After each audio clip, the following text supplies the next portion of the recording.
Ow! Hello! Hello, hello, hello, Spec.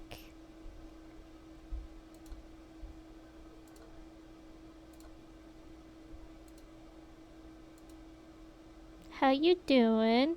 Hey, Epic! What's up? Okay. I'm gonna start off by saying, I'm not sure I'm gonna keep the PNG tuber up. Because it might go over the... Oh, is that what you've been saving it for? Oh, that's so cute. Of course I can sing happy birthday to you, Spec. Let me see here. Let...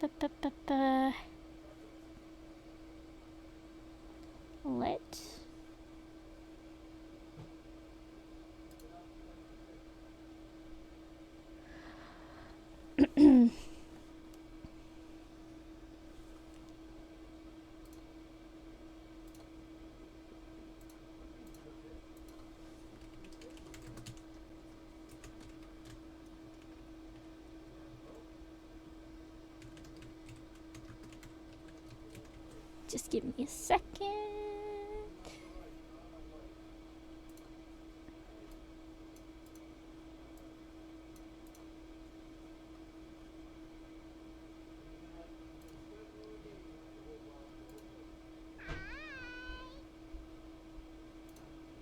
Hi!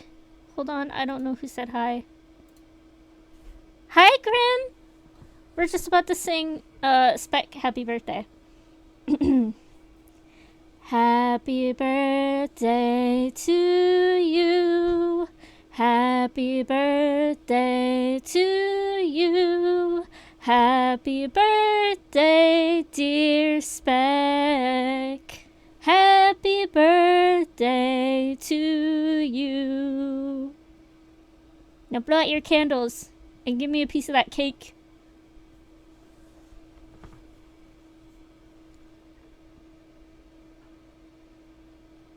Alright. Wow! Like I was saying, because this is a very much text-based game, it'll have character sprites. I'm not sure if my PNG tuber is gonna get in the way of that, so I might have to put it away when we start.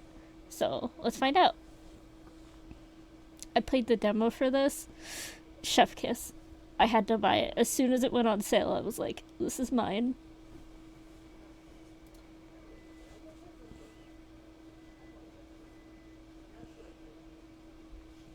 Please take a seat. Thank you, ma'am. I'd like to start by assuring you that everything you tell me will be kept in the strictest of confidence and will only be used or distributed as absolutely required. I need you to tell me the whole truth about what happened, no matter how horrific, unbelievable, or impossible it may have been. Can you do that? You appreciate that? Waiting months to do that? Off to do your birthday evening activities? Enjoy!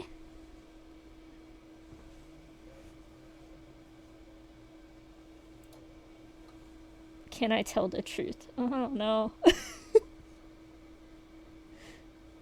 It seems like more fun. I don't know. I don't know. A lot happened, and I don't know if I can remember all of it. I understand, but I need you to try. You're the only person who can provide a full testimony of the events. The only living person, you mean? Yes, which is why we need you to be as honest and detailed as possible. I'll be asking questions for clarification, but I'm going to do my best not to lead you. Alright, I'll try. Can you state your full name, age, and date of birth for the record, please? I'm gonna butcher this. Vivian Victoria Finala? Finala? Phenomena. Fin. The end. Goodbye. 20 years old, October 31st. That was yesterday for you, wasn't it? This all happened on your birthday? Yeah. Is that an action figure of me? I like to use models to help understand events. Is that okay? Sure. Thank you. We can begin whenever you're ready. Well, where should I begin? What brought you to the lake? My, roommate, Joy Rancher. My birthday is on Halloween, and there was a party out on Lake Shish Kebab. It's an amazing lake name. So she dragged me out there. Did you want to go? No, but she said I had to go. Take your time, there's no rush. We went out to the lake. The party was okay, for a little bit. Then people started disappearing, including Joy. I went out looking for her, but I found some dead bodies instead. How did you know they weren't actors or props? It was Halloween. I'm studying to be a forensic psychologist. Big word. Too many big verbs. I can tell a real corpse when I see one. Or smell one. Really? I wouldn't have thought there'd be much need to handle corpses in that particular field. I've been taking some extra courses, accidentally. Well, whatever happened after you found the bodies? I went back to the party to get help. Joy was still missing, but I couldn't go looking for her by myself with an unknown murderer on the loose. There was barely anyone left on the beach, and the people who were there...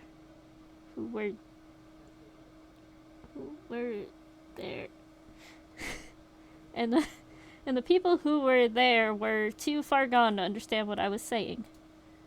Nothing I said seemed to get through to them. I figured they were all too drunk or high to understand me. I should have realized. Don't try to get ahead of yourself. Just keep going in the order of events as they happened. Well, the beach was no good, so I headed over to the old abandoned ranger station that was nearby. Mark, the school quarterback, and his football friends had set up a sort of VIP area over there.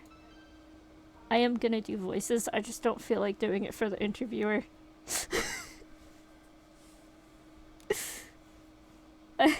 I should have realized something was up when I went inside and found them all completely sober. I tried to tell them about the bodies, but of course they didn't believe me. They just laughed and said it was a prank. But I managed to convince Mark and one of his buddies to follow me back to the docks to see for themselves. It took 10 minutes of them messing with the bodies before they were convinced they were real corpses.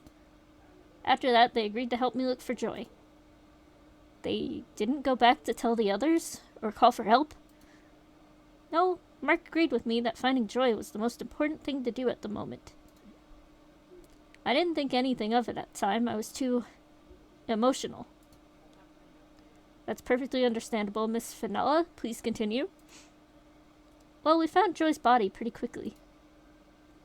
She was in the middle of a giant pentagram laid out on the forest floor a little ways away. While I was sobbing my eyes out over her body, a muscular woman with a jack-o'-lantern for their head walked out of the woods. Nobody recognized her from the party, and she didn't say anything. She just raised a blood-stained machete and started power-walking towards us. Needless to say, we all assumed she was responsible for the murders and ran. Not the best first impression. I've had worse, actually. Wait, how do you have worse than that? Okay. As we ran from her, we kept finding more dead bodies scattered around the forest. There were some up in the trees, a lot of them that we were nearly tripped over, and just corpses everywhere. Did any of you try to leave or call for help during that time? There's no cell service near the lake, or any other working phones since the ranger station shut down, so calling for help was out of the question. We couldn't go back to town either because Mark lost his keys while running from the pumpkin woman. And every vehicle we found was wrapped around a tree with another body or two inside. It was like a slasher movie mixed with a drunk driving PSA.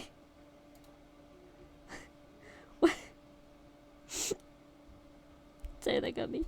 What about leaving on foot? Hiking at night in that area is inadvisable at the best of times. The lake is surrounded on all sides by mountains, and Mark insisted that taking the road on foot would make us sitting ducks for the pumpkin woman. Given all the bodies, nobody felt like arguing with him. At first we tried barricading ourselves inside the ranger station, but after we told the football team about the pumpkin woman, they decided that setting up some extra security was a better idea. They had some innovative ideas. Unfortunately, the traps proved to be more lethal to them than the pumpkin woman. They died to their own traps. As soon as she showed up, most of the football players ran right into their own traps trying to escape. Or they fell off the roof and broke their neck while shouting at everyone else to watch out for the traps. Oh no, not Kenny. It was utter chaos until Kenny ran out with a shotgun and blasted the woman right in the pumpkin. She shrugged it off with an echoey, spooky laugh, then grabbed the shotgun and broke it in two with her bare hands. We realized that whatever she was, she couldn't be human, so we ran. When we stopped to catch our breath, the three of us tried to figure out what to do next. I said we should chance it and take the road back to town. Mark said we needed to find somewhere else to hide until someone came to save us. Then Kenny suggested that we should visit the old witch who lived on the lake. I'd never heard of a witch of the lake before, but Kenny said he'd heard rumors about her at the party. We put two and two together and realized she must know something about the bulletproof pumpkin woman. Mark was against it at first, but he changed his mind when Kenny and I threatened to leave without him. We took a boat across the lake and trudged through the forest for a bit until we found her cave. The witch wasn't there, but she had left her spellbook behind on a table. It was written in Old German, which is my second language thanks to my grandmother. Very convenient. And it was open to a spell for summoning a demon, which explained our pumpkin friend. As I picked up the book, the pages flipped on their own to another spell, one that could kill the pumpkin demon. I should have questioned it, but I had a way to avenge Joy. That's all I cared about. God, I was such an idiot. So, you took the book to kill the demon? That was the plan. But on the way out, we ran into the witch. Well, technically, Kenny ran onto the point of her magic knife. Not Kenny! You killed Kenny! You bastards! Oh my god. Jesus. He melted into a puddle of goo right in front of our eyes. Even with all the carnage I'd seen that night, it was stomach churning. The sound, the smell, it was awful. He turned into a puddle. She had another magical artifact? No, the knife was just another spell from the book. I see. Please continue. The witch told us that if we gave back the book, she would destroy the demon. Mark seemed willing until I said she was lying and that she was the one who had brought it here in the first place. What?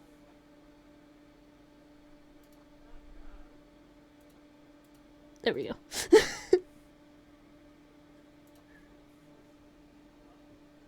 The witch tried to attack me and take the book. Mark tripped her and threw her into her own cauldron. We got out of there while she boiled to death. Good lord. A very grim fate for a witch. Well, we didn't have any breadcrumbs to follow. But I needed to find somewhere with a clear access to the sky to cast a spell, so we went back to the lake. We were about halfway there when we heard heavy footsteps following behind us. What did you do? The only appropriate thing to do when you're being stalked by a demon. We ran like hell. Can confirm. Best way to avoid demon. Run like hell.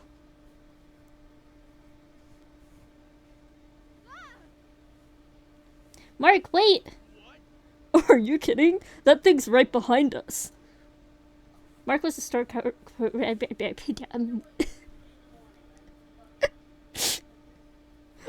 pick a word game?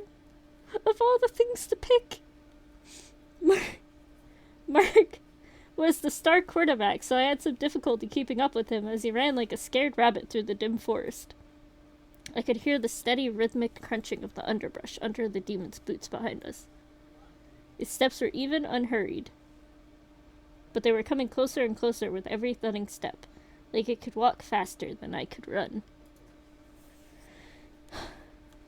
I forced myself to push through the pain in my chest and sprint after Mark, but the footsteps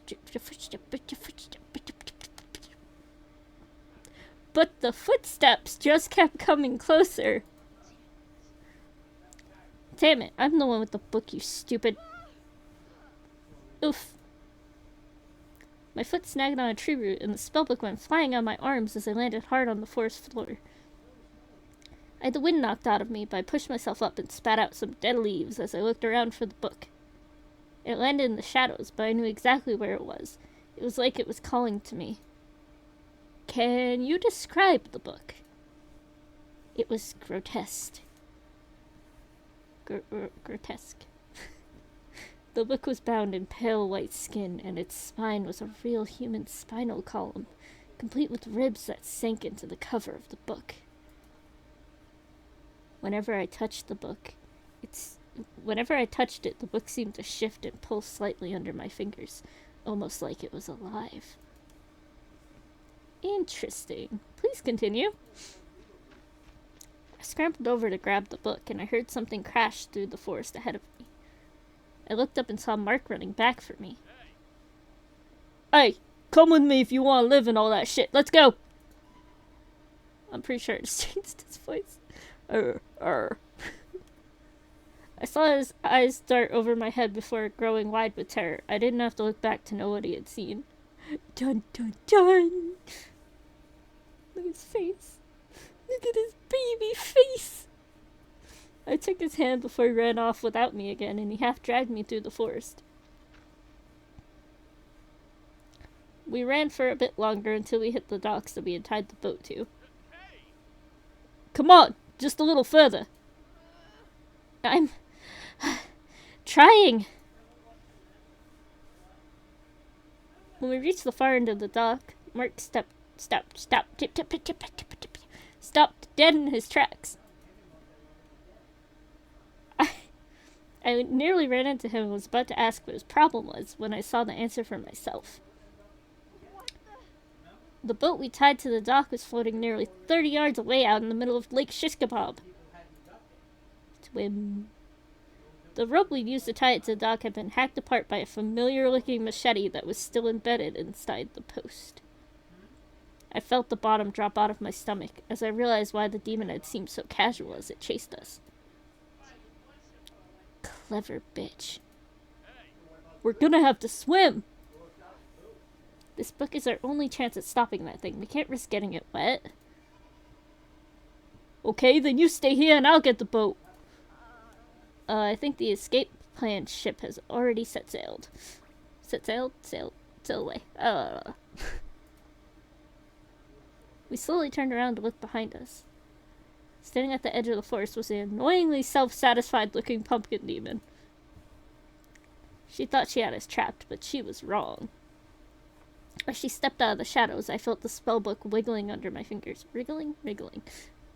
The power inside it thrummed through me, practically begging for me to unleash it. It was almost like I could hear a voice whispering in my ear, telling me what to do, telling me to avenge Joy's death. I had my target, my weapon, and the perfect opportunity. Buy me some time.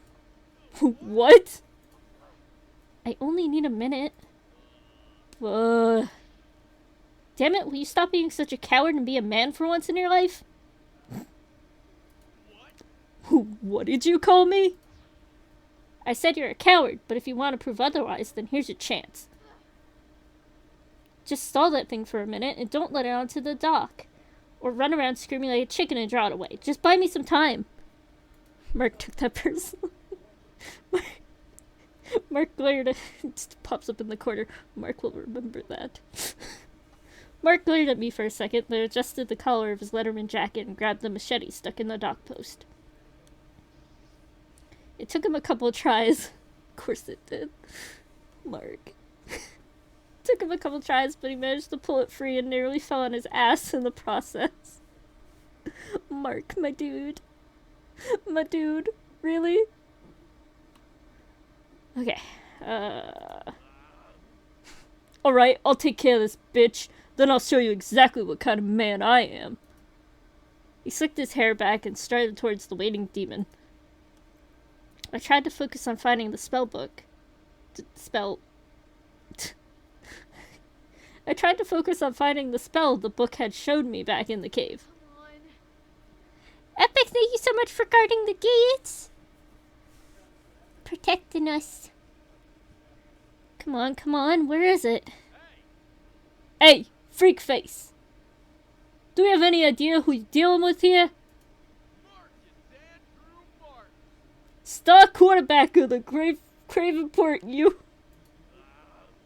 And you best remember that, because I'm the one who's about to send you back to the pumpkin patch. In pieces. Small ones. I did my best to ignore Mark's attempt at trash-talking the 6-foot-tall, 300-pound killing machine and focus on flipping through the book while not getting any paper cuts. Mark is failing his main character energy.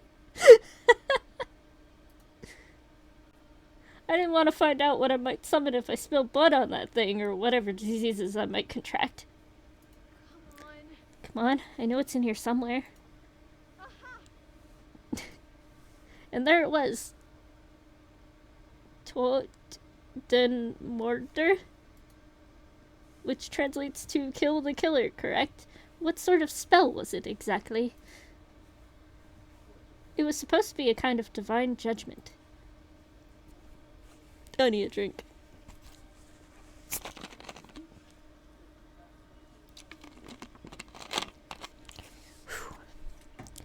If you cast a spell on someone who had killed a human being, then the wrath of the heavens would smite the wicked from the earth. I see. A magical trial and execution rolled into one. You think you're tough, huh? I tried to keep my focus on the spell as I began the incantation, but it was difficult. You think you're tough, huh? What? You think you got what it takes to take me? Mark was making it impossible for me to concentrate. I have a really hard time focusing on anything when there are people talking around me, and he was screaming so loudly I could have heard him across the lake. He was at least buying me time, though. The face. The demon was still watching him, and hadn't moved from her spot at the edge of the woods. Oh my god, the face. Although I wouldn't say she looked exactly intimidated. No, I wouldn't say so either. We trashed the Del Toro's bulls, the Rob Town zombies, and the Stephenville Kings. Stephen? And we're gonna crush you in the pumpkin pie, you little freak. What? I tried to block him out and focus on the spell, but he started saying we instead of I, and it was really throwing me off. I was just about to yell at him to shut up when... We're the cabin... Oh, wait, hold on. I said that wrong. We're the We're the Cravenport Slashers, and we're gonna slash you from here... No. Please tell me he didn't do what I think he did. Oh my god. The sound of Mark's sudden sputtering choke forced me to look up from the book. He had his back to me, but I could see him tottering back and forth while he clutched at his throat. He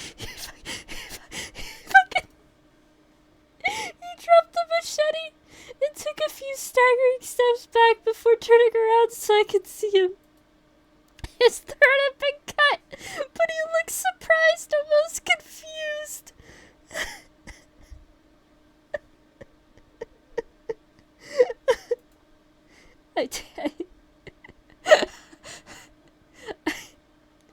I take it the demon had finally gotten tired of his boasting? No,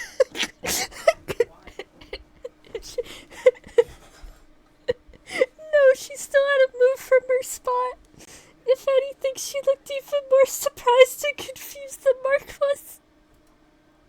I don't understand what happened. I couldn't figure it out either until...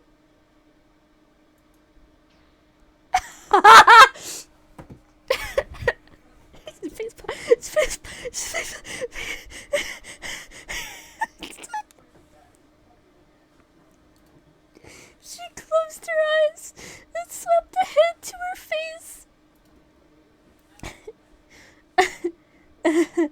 I'm afraid I still don't understand what killed him. In a word, hype. The Cravenport Slashers team slogan is "Slash you from here to ear." How such a violent and oddly phrased slogan survived past the 90s is a mystery. But the phrase is always accompanied by jerking your thumb across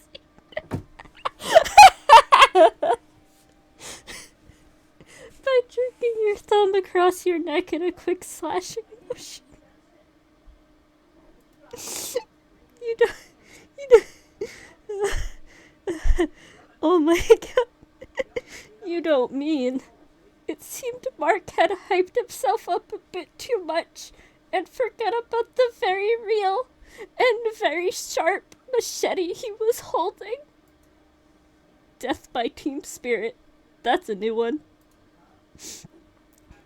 Mark looked at me and reached a hand out as if asking for help. I have no idea what the idiot expected me to do. He just slashed his own throat. I couldn't exactly put a band-aid on it. What the fuck? He's so stupid.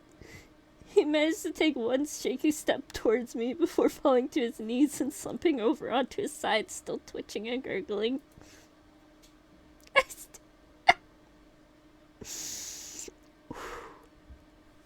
I'm not okay. That really is fucking stupid. I stared down at him for nearly a full minute as my brain tried to process what had happened. So many people had died that night, and I was honestly a bit numb to it by then. But seeing someone die in such a stupid way was... I couldn't look away. I just stared at him, shaking my head. I got this. Oh, hold on. Why aren't working?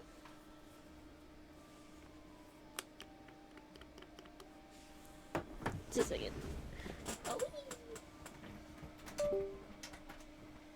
Oh. Okay. Mark, my dude. There's no shot. There's a shot. He sliced his own neck with the machete. My dude. Oh my god. Okay, alright. What about your demon? She was doing the same thing, just watching and shaking her head. This guy was named Mark for a reason. When he finally stopped moving, we just kind of looked at each other awkwardly for a second.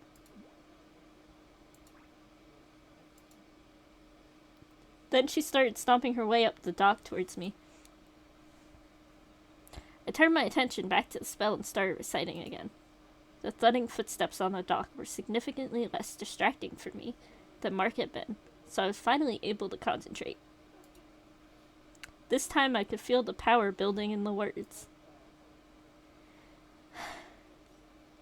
Can you describe what it was like, casting a spell for the first time?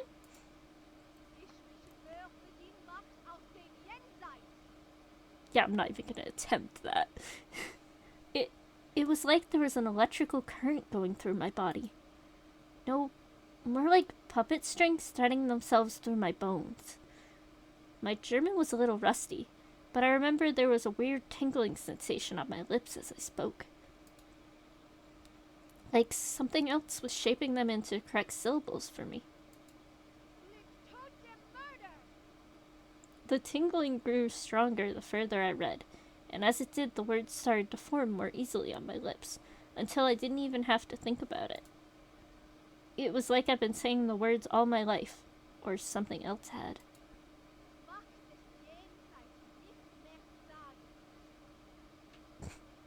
As I read on, a powerful wind kicked up around me. It swept past me, but the demon was buffeted like she was fighting a hurricane, and it slowed her to a stop. Clouds started to appear out of nowhere above me, blocking out the light of the moon and stars. It was almost pitch black, except for the jack-o'-lantern face of the demon and the pages of the spellbook. I don't know if the pages were glowing, or if I could see in the dark somehow, but the book wouldn't let me stop reading. I could feel myself losing control. Part of me was scared of what was happening, but another part was, it felt so good, so powerful. God, I feel sick just thinking about it. Go on? As I reached the end of the incantation, what is her eye doing? It's like twitching. I paused at the last word to look up at the demon. She was only a few feet away, but struggling against the winds to keep her footing. I had been so terrified of her before, but seeing her like that, so helpless against my power, it was...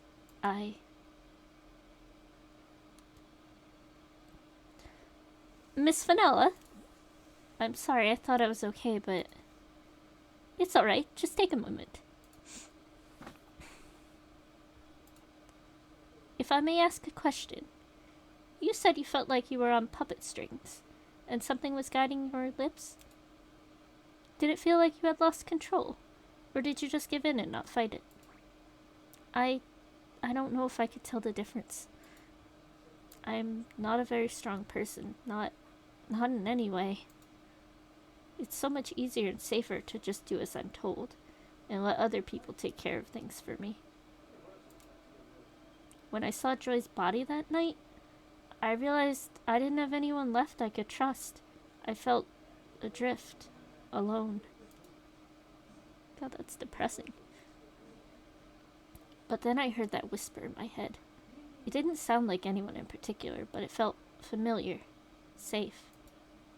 It was like I'd finally found exactly what I'd been looking for all my life. Someone else to just tell me what to do and... Miss Vanilla? Vivian! What? We lost you for a second there. Are you okay? Sorry, I'm okay. I just realized something. Which is? I'm really not the same person I was back then. It's only been a day or two, but everything's changed, and I can never go back to being that person, can I? Miss Vanilla, Vivian, I need you to know that none of what happened was your fault. Thanks for saying that, but I think you'll see some of it was definitely my fault. Although I can't take all the blame, she caused a lot of problems too. You're a demon, you mean? Yeah, my demon. Let's continue then. Right, where was I? Oh yeah. She looked more annoyed than anything about the winds, but I remember staring into her glowing eyes as I brought my hand down and screamed the last word of the spell. Ah, it's a flash! It's a flash bomb! The next instant there was an explosion of sound and a flash of brilliant white light. It's Discord light mode! Ah! I was blinded, but I could feel the raw power of the spell moving in slow motion. The bolt of lightning I had summoned fell straight down on top of her. And missed.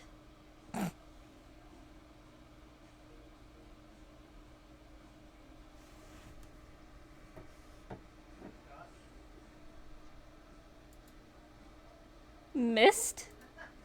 Yep, it took a hard right turn at the last millisecond and zapped Mark instead. It zapped Mark instead! The spell killed a dead man? Dying man. I'm pretty sure he still had a little life left in him when the spell struck.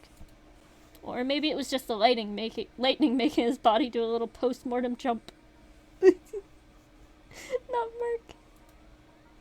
But why did the spell pick a dying football star over a demon that had killed more than a dozen innocent people that night? It would be a while until I figured that out.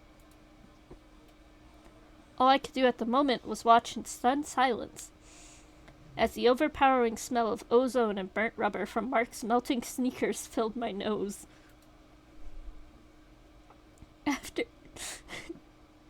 After a minute, I looked up from the smoldering pile of former football star to the inhuman killing machine standing less than 10 feet away from me. I thought it was all over until... Nice shot, Mama Tell. What the... Oh good, it's voice acted.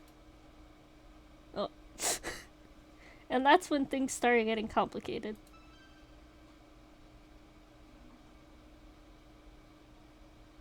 It's a pumpkin. You did that.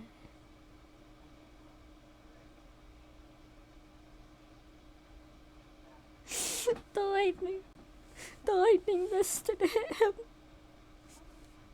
Poor Mark can't catch a break.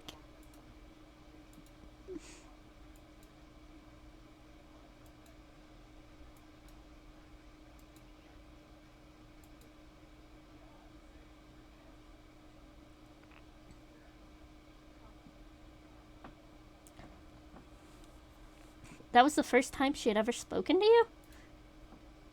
It was the first time she had spoken at all. That pumpkin-headed smartass had been stalking me all night, popping up and scaring the living hell out of me without so much as a peep. And the first words out of her mouth were a lame joke about my aim? I had no idea how to react, so I just kind of stood there trying to make sense of anything and failing. Human.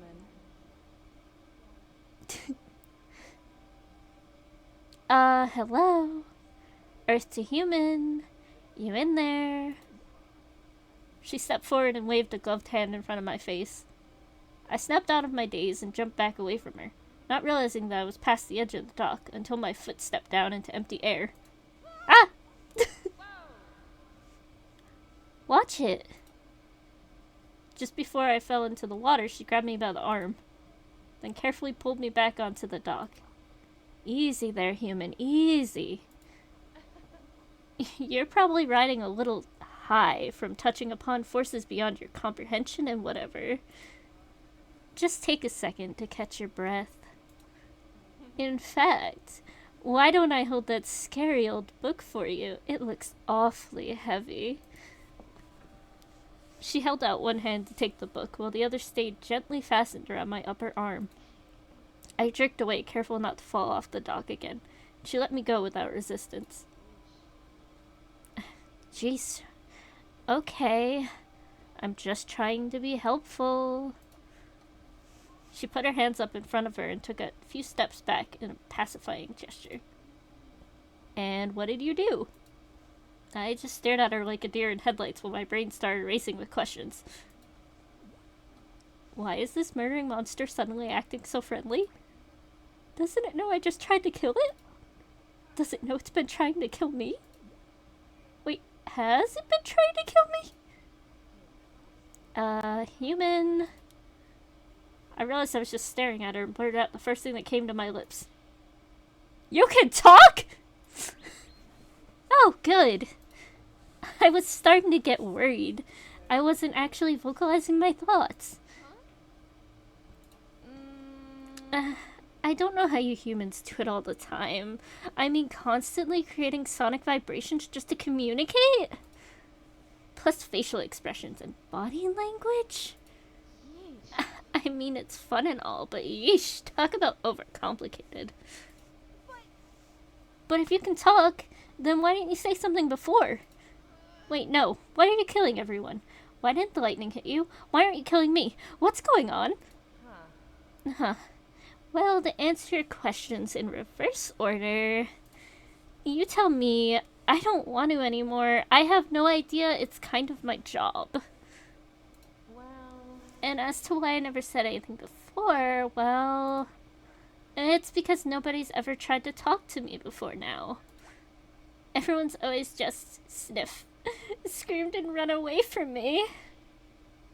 They all just treated me like some kind of horrible monster. what?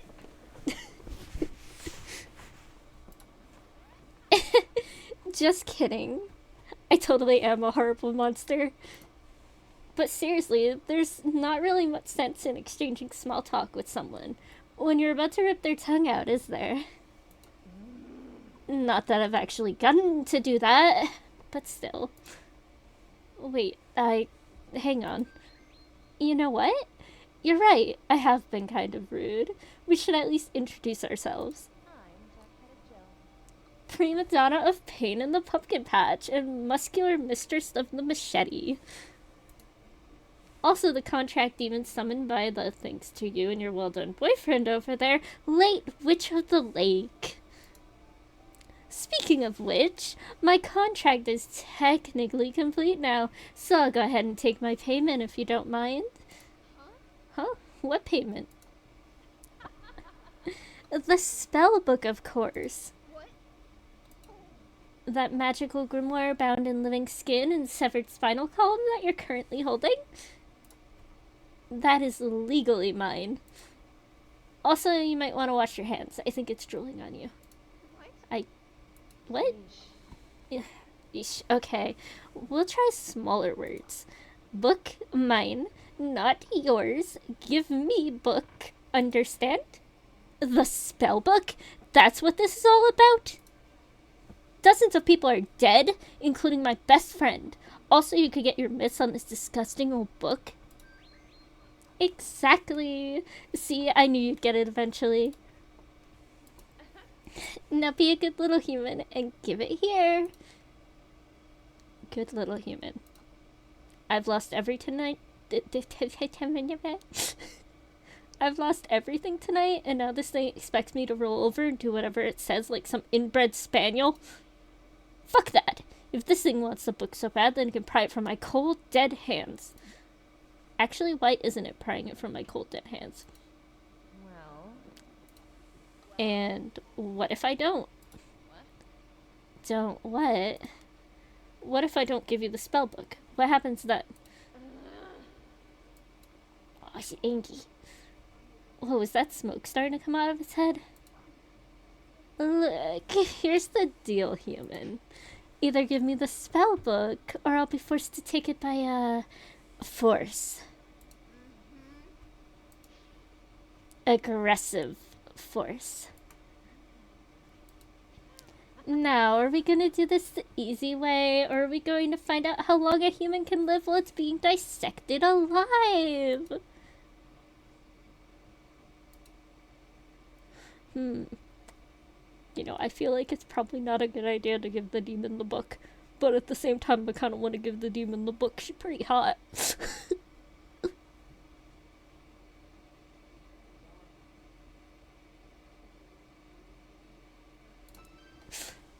We're not gonna give the demon the book, it's fine.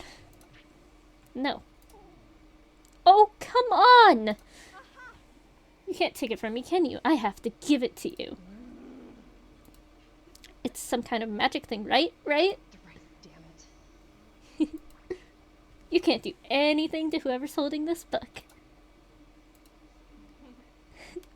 Clever, but the same rules don't apply to any of your friends and loved ones. Aren't you forgetting something? Huh? All of my friends are dead. What? You killed them, remember? No, I didn't. I mean, there's gotta be someone left that you care about, right? Not on this side of the country. And even then, I have a complicated relationship with my family, so... Oh, come on! I can't go hitchhiking across the continent to look for someone you have complicated feelings about. I'm on a tight schedule here. Good to know. Just face it already. You've lost. Human. I assure you, there's no scenario in this reality or any bordering reality where you do not give me that book. I backed away quickly as she stared down at me. The fire in her head turned into a cool, icy blue. I tried to look away, but the flames were suddenly hypnotic. That's it. Just relax. I felt myself being pulled towards those flames, almost like I was falling into them. Her eyes seemed to grow larger and larger until they were big enough for me to go through.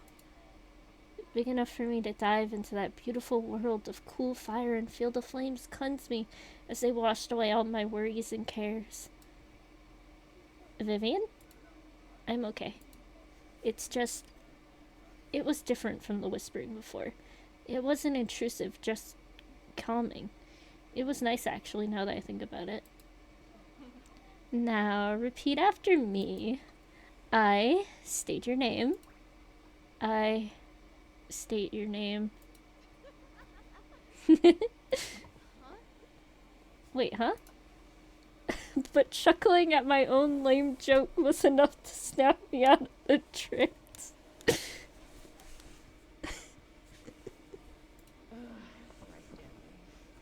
This is why I never use glamour, stupid fragile. You tried to mind control me. Human. It's called suggestion, human. And don't get too full of yourself for breaking it. Glamours have always been my weakest subject. Enough! I have spent the last 6 hours hunting down your idiot friends as part of a deal to get that cursed thing away from the witch. Then you go and throw her into her own fireplace! I earned that book. Not my problem. Fine, you know what? I get the hesitation. I haven't made the best first impression, so that's understandable. But I promise I won't kill you, curse you, hurt you, or do anything else, but just leave you once we give me the book, okay?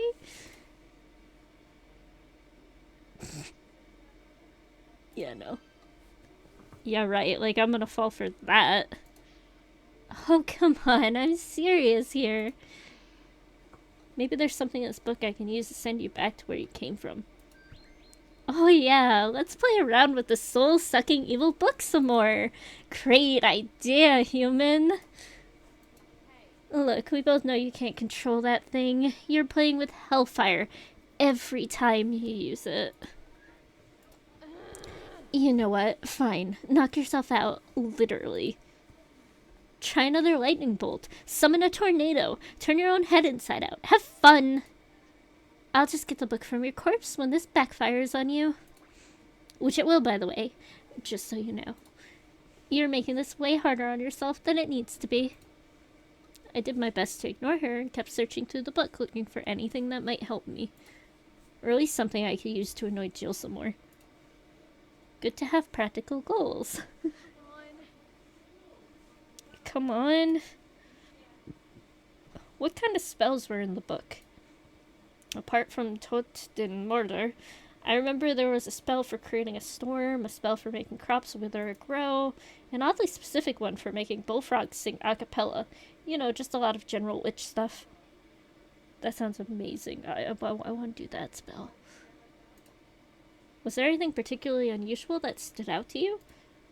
Well, as I flipped past the set of instructions for brewing a potion that can make someone shit literal bricks, I found the spell for summoning a demon and binding it to the physical world, the same one which the witch had used to summon Jill. Only the spell didn't include any way to send her back. Strange. You're sure there were no instructions how to forcibly banish the summoned demon? None at all? Nothing aside from the demon breaking the contract. Though if the summoner broke the contract, the demon would get free reign in the human world. Very strange. Not as strange as what was on the next page. Right after the demon summoning ritual was a nearly identical spell, but this one was a ritual for turning a human or an animal into a familiar. There were no details on what that meant exactly, but the two spells were almost mirrors of each other. Practically identical, save for a few subtle changes here and there. Interesting. Yes, but the spell specifically stated it didn't work on demons, so it didn't do me any good. There was only one page left in the book after that, and I remember swallowing and praying for it to be something useful. This had better not be a spell for turning me into a frog. It'd be an improvement for you. My heart skipped a beat when I read the word at the top of the page. Zitres? I probably butchered that a lot. The German word for time travel. As I read through the spell, I felt hope building in my chest, and the book started to come alive in my hands again. The whispers in my head came back, even louder this time. Human. Human, what did you find? I started reading the spell as she walked up to me. What are you? No! Stop, human! Do not cast that spell! Jill continued to scream at me, but the voices wouldn't let me be distracted this time. Every bit of my attention was focused on the spell. I'd never felt so focused in my life. I felt a slight chill before, but this time it was like the book was draining the heat out of my body through those invisible puppet strings. I felt my limbs start to go numb as a piercing needle-like cold bit deep into me and the winds began whipping around us again. Human! Stop! I could hear the voice reciting the spell, but it barely sounded like me at all. I could feel my lips moving. It was like the words of the spell were echoing in my head and then spilling out of my mouth. It isn't worth it. You have no idea. The rest of Jill's words were drowned out by the howling winds of the small tornado that spun up around me as I finished the last word of the incantation. Everything around me became a blur. Is that Jill? Everything around me became a blur. The sound of the wind was deafening. Then I felt the storm close in around me and lift me into the air. The winds painfully pressed in on me from every direction, making my ears ache and my breath catch in my chest. I squeezed my eyes shut and tried to cover my ears with my hands, but this time I really couldn't move. The strings were holding my body completely taut, draining the warmth out of me and lifting me up into the eye of the storm. I couldn't see, I couldn't hear, I couldn't even breathe. All I could feel was the wind pressing in on me, and the cold slicing through my clothes and cutting out what felt like little bits of my soul. My head started to spin. I couldn't tell which way was up or down, or high off the ground I was. Then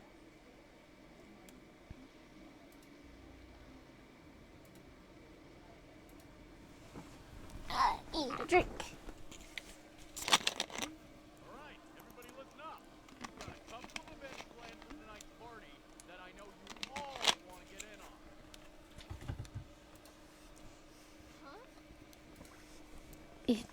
It worked?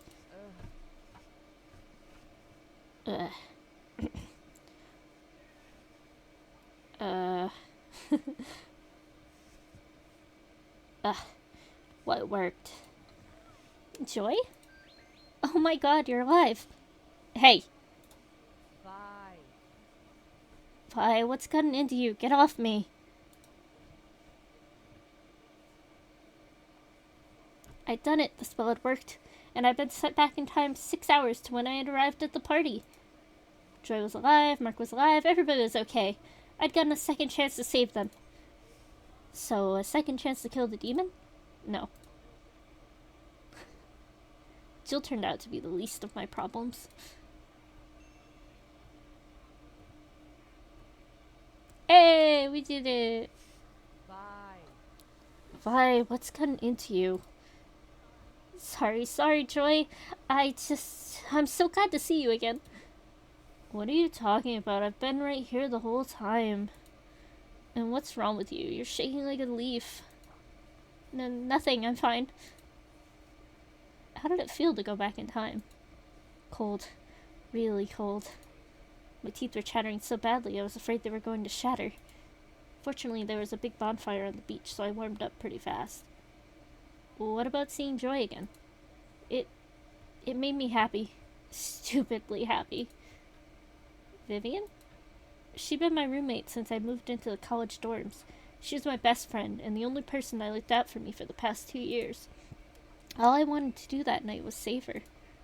If only I hadn't been such an idiot. Joy, listen to me. We have to get out of here. What?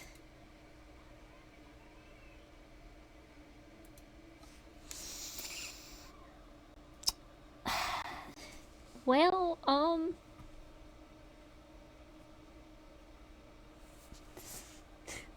this is gonna sound crazy, but I kind of want to do this. Screw it, let's tell her the truth. I know this sounds crazy, but we aren't safe here. Nobody is. We need to get everyone out of here and go back to... Hold on. I think Mark is getting to the important bit. Shh. Okay. I know you're all thirsty, so let's get started with the drinking game. Everybody will get a red party cup and a marker. You'll write your name on the cup along with whatever beverage you put in it. Beverage? Mark become a baby. At the end of the night, we'll be giving out prizes based on what drinks you had. You can win a cocktail, or you might win with a virgin lemonade. Although it should be the only thing that's a virgin by the end of the night, am I right? He's so full of himself. Joy, please, we have to go. Vi, I know you didn't want to come, but it's your birthday. You need to let loose and relax a little. Listen, when we became friends, you agreed to do what I say, and I agreed to keep your little secret, right? Yes, but... Beverage. No buts, this is the No buts, this is the last big party of the year. If you want to make some progress dealing with your little problem, this is your last chance, got it? Joy, you aren't listening, this isn't safe. Fine, have it your way. Thank you. Hey everyone, we've got a birthday girl here. What? What's this? Looks like we got a Halloween baby. Or should I say a Halloween babe? Joy, no. It's for your own good. Okay everyone. 1, 2, 3. Happy...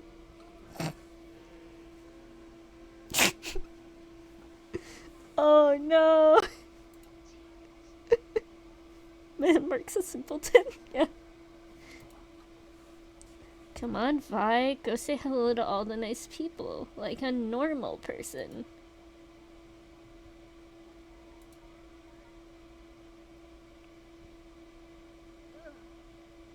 Well, that could have gone better. Half an hour later, I finally got away from the crowd of costumed well-wishers and drunken douchebags. All my attempts at gathering people to leave had fallen on deaf ears. I needed space to think, so I took the first chance I could to slip off into the woods.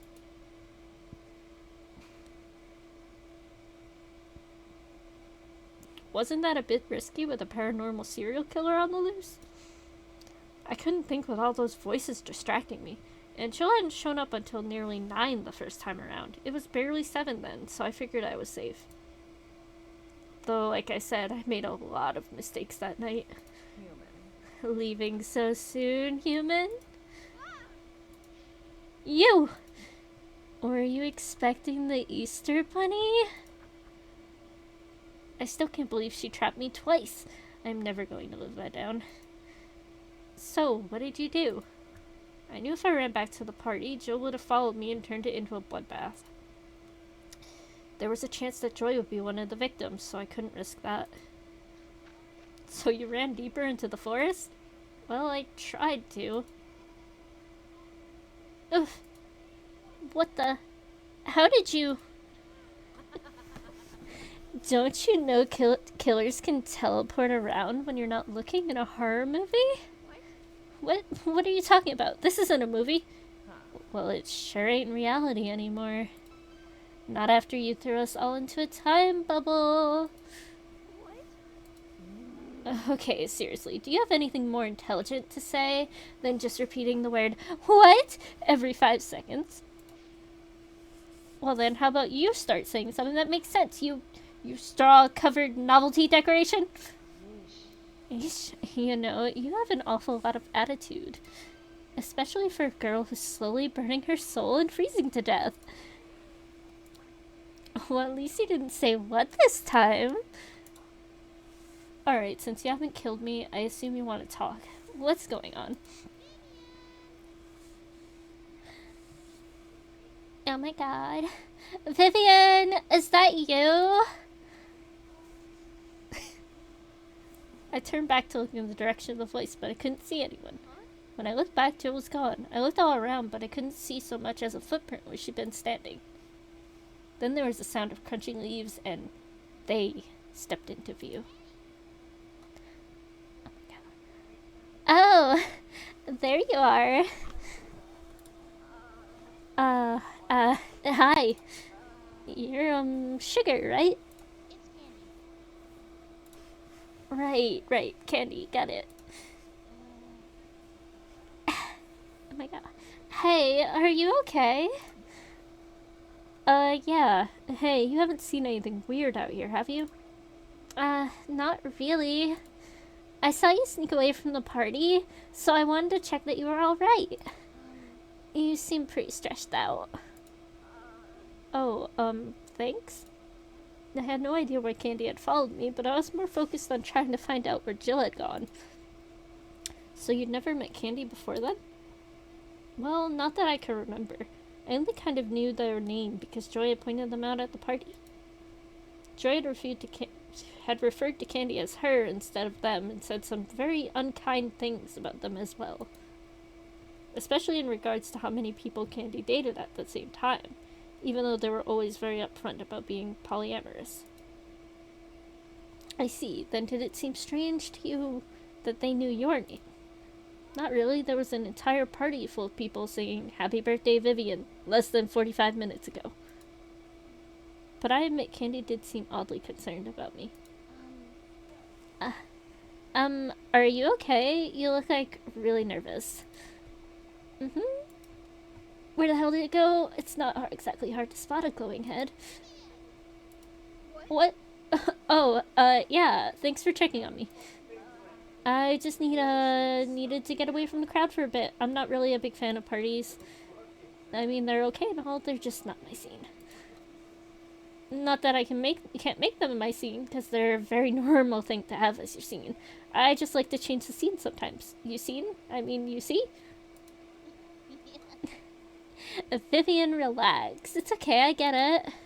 College parties are a lot of external stimuli. They're not for everybody. Even major extroverts like me need to take a break during a party sometimes. It's normal. It is? Yeah, totally. You see, everybody has these different thresholds for overstimulation, so it's important to recognize your own boundaries and keep within them. Or else you risk ruining what could be a wonderful time for yourself and other people. I feel bad I gave her a bit like, I feel bad for the voice I gave her because she actually seems to be pretty smart. No, sorry. You came out here for peace and quiet, didn't you? I'll go. You need to decompress a little. And I don't want to stress you out anymore, so... No, you're fine. I'm just... I wasn't expecting you to explain that all so eloquently. That's the first time anyone's ever said that in a way that actually made sense to me.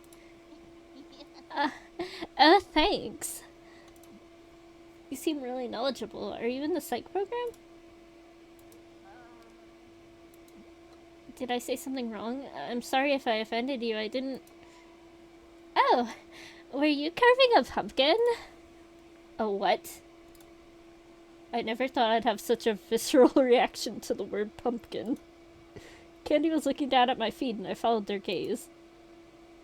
Sure enough, there was a familiar-looking jack-o'-lantern on the ground less than 6 inches away from my foot.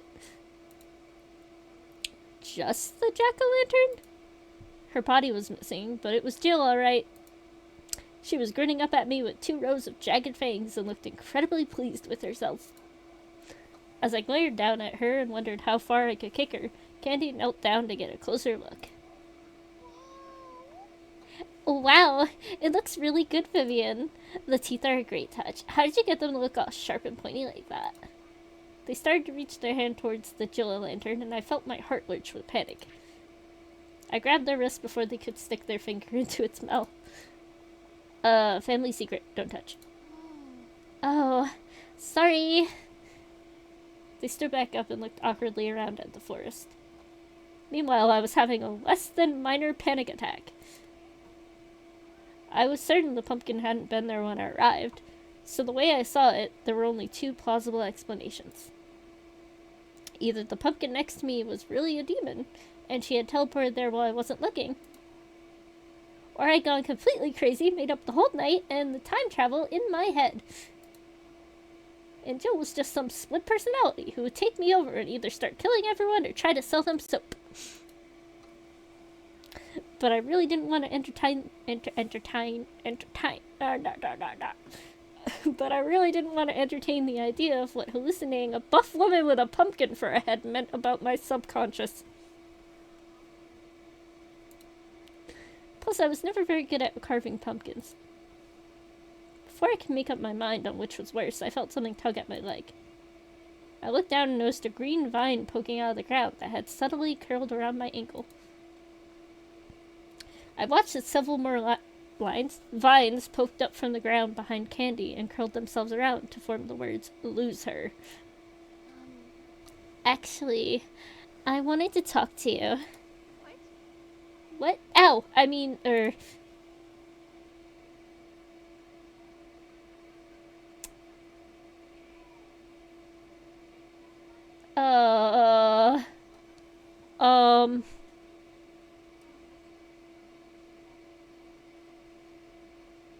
I'm just gonna have everyone think we're crazy. You need to run. You have to go now. Vivian, what's the matter? Are you in trouble? Look, it's not safe. You have to get out of here. Go. I can't just leave you. Tell me what's wrong. I can help. There's a... Ow! Vivian, are you hurt? Look, I'll be fine. Just go. It's Joy, isn't it? What? No, why would you... Vi, where are you? There you are. What are you doing? Joy froze when she noticed Candy standing next to me, then her eyes narrowed in disgust. I expected Candy to wither under the look, given how much they had apologized to me in our short conversation. But to my surprise, they stepped forward as if to shield me and met Joy's eyes with a look of absolute contempt. I half expected to see sparks start flying between the 2 of them from the pure intensity of their obvious mutual hatred. I'm sorry. Am I interrupting something? Oh my god. As a matter of fact, we were just having a private conversation. Oh, I know all about the kind of private conversations you have, and she isn't interested. I believe Vivian is the only one who has the right to say who she is or isn't interested in. Well, Vi trusts me to keep her out of trouble. Besides, I'd rather not have to drive her down to a clinic to get her checked out for diseases tomorrow morning. What? Joy? What the... Why, you... Why, you vile, backstabbing, manipulative, fashion blind... Excuse me? What?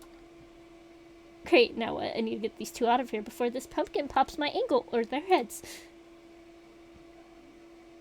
She was kind of a bitch. Like, I think slightly more than her.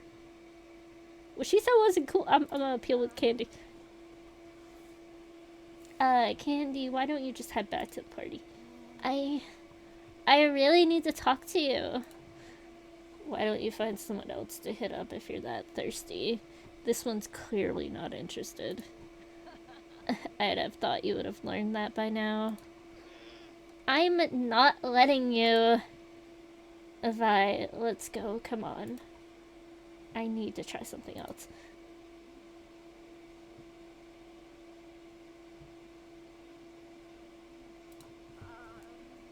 Joy, please. You should go back to the... Vi, stay out of this and come here. Don't talk to her like that. I'll talk to her any way I like. Because she's my friend, not yours. You... This isn't working.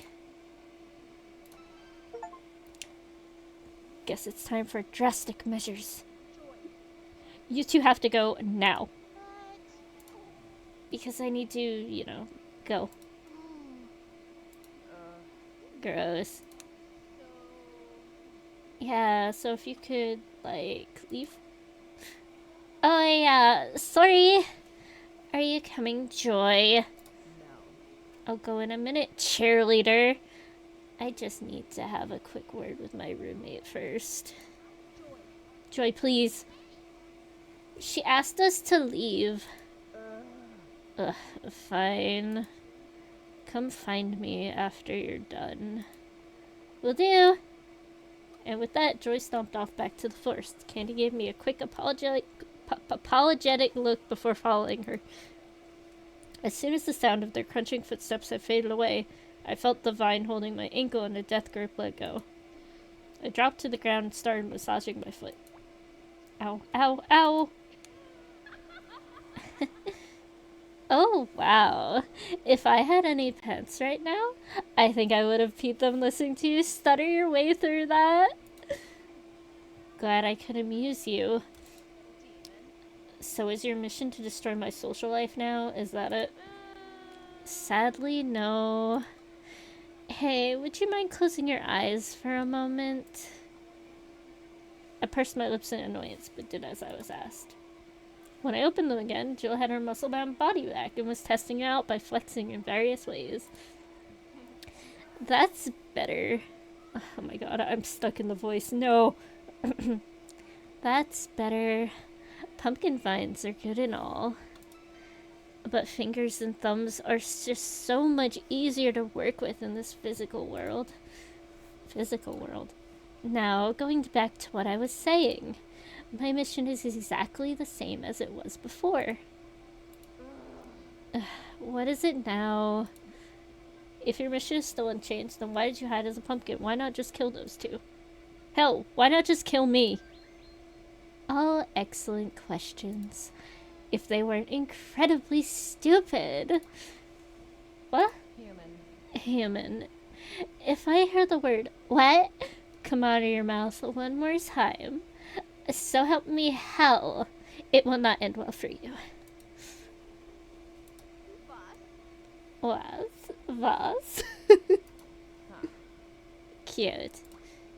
But if you had been paying attention, you would have known that my goal is to get that spellbook back from the witch. You know, that spellbook that you had in your possession. The one you could have easily given to me to put an end to this whole mess nearly an hour ago. Question. If I had given you the book, would you have revived everyone who had died tonight? Well, no. Didn't think so. Hey. You may have given all of your drunken buddies a second chance for them to waste, but you're doomed to a fate way worse than anything they're gonna get. Unless, of course, you decide to stop being a pain in my ass and play nice. It seemed like a pretty simple ultimatum. Either I helped her kill everyone and take the book back, or she'd kill me. Of course, things are never simple with Jill.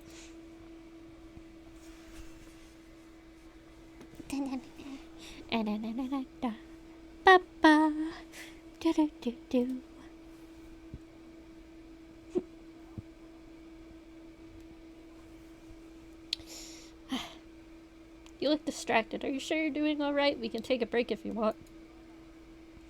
Maybe later. I'm alright. It's just... I just realized I didn't meet Candy the first time around, even when I was alone at the party. They never approached me. they would have had their hands full with all the chaos going on. But it's still weird how easily you can just miss someone forever. Someone so important. A lot of stories go untold that way, but let's focus on what actually happened next. Right, sorry. Where was I? I believe Jill had just issued her ultimatum. Hey. You may have given all your little drunken buddies blah blah blah. Yeah, okay, I got that. No. Uh-huh. I said no. Do whatever you're gonna do to me, but I'm not going to help you. I know that most of the assholes at the party probably don't deserve to live. Hell, statistically, some of them won't even survive to graduation anyway. But I have to believe that there are some good people mixed in there as well. People who deserve to live and are going to make something of their life. Yeah, I'm probably an idiot for not giving you the book and saving my own skin before, and I'm definitely an idiot for coming out here alone. But I'm an idiot who did what she thought was right, and I'm going to die as that idiot. I know that doesn't count for shit in this world, but it's worth something to me. I won't help you kill them. And here comes the part where the bad guy calls me an idiot for being noble. Huh. I can respect that. Wait, what? Careful of your leg. But yeah, valuing your community over yourself? I definitely get that. You're fucking with me, aren't you? No, I mean it. We demons are very community focused. I absolutely get where you're coming from. I mean, I do the same thing for my community. Any demon would. Huh, okay. Does this mean you're not going to kill me? What? I wasn't going to kill you. I mean, that would be kind of counterproductive, don't you think? We're back to that again. Wait, no, why am I apologizing? You just said you were going to give me a fate worse than the others or something. No. No, I didn't. But you just did. I heard you say it.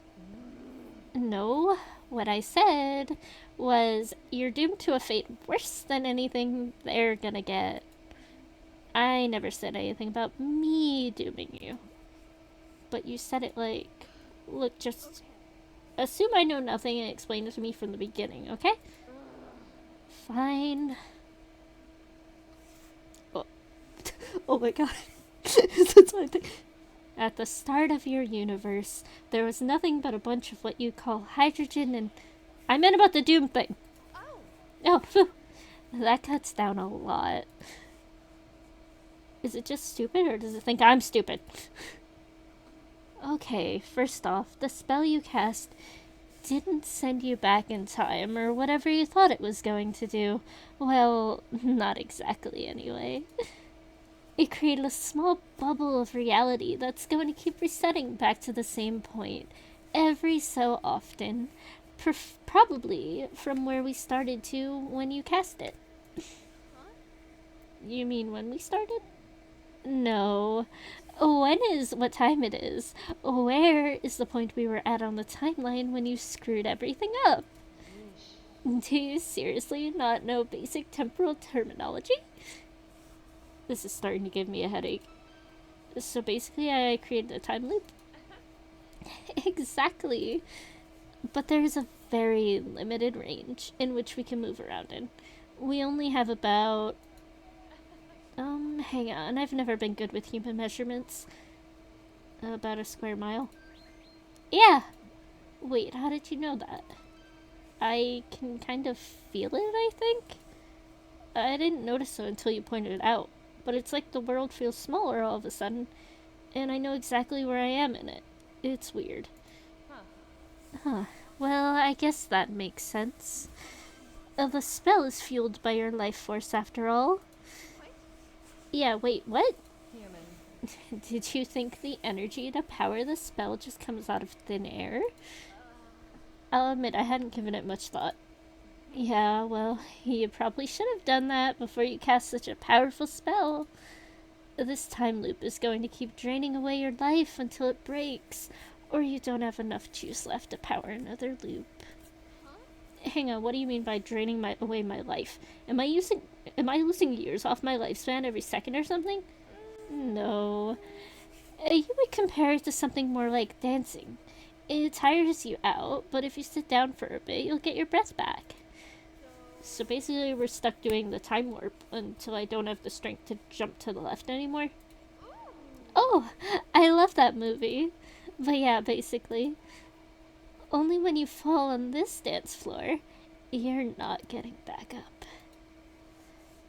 The spell you picked drains a lot of energy to pull a reset, but it's also steadily draining you to sustain its barriers. So what happens when I run out of power? Human. It's powered by your life force, human. What do you think will happen when you run out?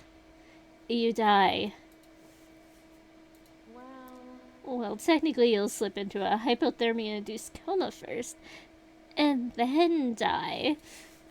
Unless somebody gets real close and friendly with you real quick. Body heat is a strong measure of life force. The more the spell drains you, the colder you're going to get. I'm guessing you're already feeling some of the effects. This sounds nuts, but it does make sense with everything that's been happening. And I have been feeling a bit chilly since I woke up at the party. There's no way it should be able to know that. But still, why are you telling me this? Because I'm the only one who can save you from a slow, cold death. And I will. Just as soon as you sign this. She pulls out a sheet of gold paper and handed it to me. It read, I, Blink, hereby agree to assist the demon identified to me as Jack-Headed Jill in obtaining the witch's spellbook, which she would have gotten already if it wasn't for my own human stupidity in the most efficient way possible. I will help her in whatever way she tells me, and agree to whatever terms she dictates, as I understand that it is for the good of my entire reality. In return, she will assist me in not dying a horrible and painful death as the result of my own stupid human actions, and will even make a reasonable effort to keep me from dying in other ways. There is no way in hell I'm agreeing to that. Oh, come on. There's nothing wrong with it. That has got to be the worst contract for anything I have ever seen in my life. Will make a reasonable effort to keep me from dying. What is that supposed to mean? Well, you can't expect me to risk my mission for one reckless human, can you? Which you would have gotten already if it wasn't for my own human stupidity. Okay. I'll admit I was still pretty annoyed with you when I wrote that, but it's just semantics. That is not what that word means. Whatever. The magic ink is already on the magic page. I can't exactly rewrite it. And then get a fresh page. I can't! I only have the one piece of contract paper. I had to write yours on the back of the one the witch wrote hers on. Huh? I blinked for a second before flipping over the paper. Just as she said, there was another contract written on the back. The contract was in a different handwriting than the one on the other side, so presumably the witch had written it herself. It read, I, the witch, hereby contract the summoned demon Jack-Headed Jill to kill by its own hand all of the interlopers on my lake before the stroke of midnight tonight, when it is to reappear before me to accept payment of her own choosing. She is not to bother me for any reason, and is not to come within sight or hearing of me until the time she is to receive payment. Beneath it, in unsteady block letters, was a signature that simply read, The Witch. See? Nothing wrong with that one, is there? I stared down at the contract and reread it a few more times, just to make sure I was reading it correctly. I may not be a law student, but my mom is a lawyer, and that meant I had at least some experience with legal contracts. Granted, you didn't need to be a law student to see that the whole contract was trash, though I explained that in a slightly more eloquent way. This contract is total fucking trash. What? Oh hey, there's that word you don't like. That contract is fine. It clearly outlines what I'm supposed to do and what I get for it. Clear as mud. I dare you to find even one thing wrong with that contract. I'll take that bet. Huh? If I convince you that the witch's contract is bullshit, then you have to find some way to rewrite our contract to my benefit. Alright, but when you fail, you have to sign the contract as is. And you only get 3 chances to convince me. We don't have all night here. Deal. Let's start with this signature, shall we? Human. What's wrong with it?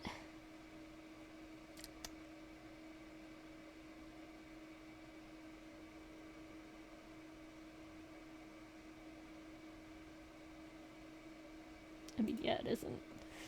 Her signature doesn't mean anything. The witch isn't a name. It's barely even a title. There's no way for you to prove who the witch is. If it was the witch of, like, shish kebab, then you might have a leg to stand on, but even then...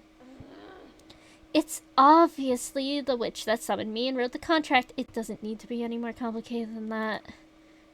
Good luck proving it. If this is the best argument you've got, I'm not convinced.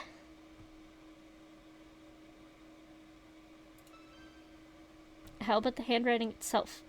It doesn't match the rest of this contract, or the contract on the other side that you wrote. Huh? Just look at it. Hey, you're right, it doesn't match. Oh, wait. Hey, you're right, it doesn't match. But wait, why doesn't it? I know she signed it. I watched her do it. What hand did she write with? Her right. Wait, no, her left. No, wait. Let me guess. She wrote the contract with one hand and then signed with the other. Yeah, actually, now that I think about it, that's exactly what she did. She must be one of those, amphibians? I believe your word you're looking for is ambidextrous. And no, going off of this handwriting, I don't think she is. But why would she sign with her other hand then? Probably because she learned about legal loopholes from young adult novels. Uh-huh. It's a common misconception that if you sign a document with your non-dominant hand, the signature is considered to be invalid. But it is valid, right? You tell me, it's your contract. Well, then I say it counts. Either way, it's evidence that she was trying to get out of the contract. That's circumstantial at best. Maybe that's just how she signs all of her contracts. Unlikely. But if that's not good enough for you, there's one more prominent problem in the very first sentence. To kill by her own hand all of the interlopers on my lake before the stroke of midnight tonight. I have an objective and a time frame.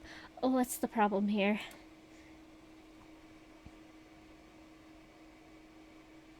Ooh.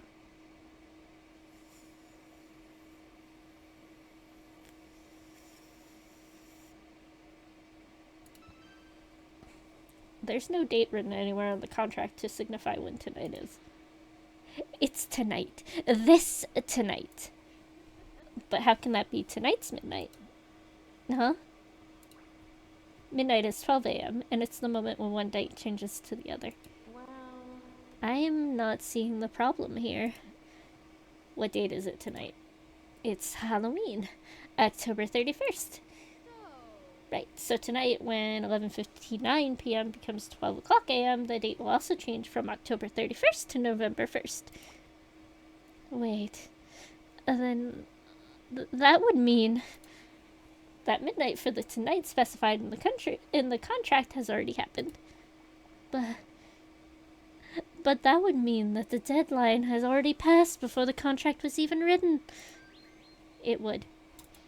But that's ridiculous. Whenever somebody in the movies says midnight, they always mean the next upcoming midnight. Enough. You're just trying to confuse me. Nothing you've said so far shows that the witch was trying to skimp on giving me the book. I could argue every one of your contradictions to her just like I did now. If all you care about is your payment, then fine. Huh? When she is to reappear before me to accept payment of her own choosing. Yeah, and?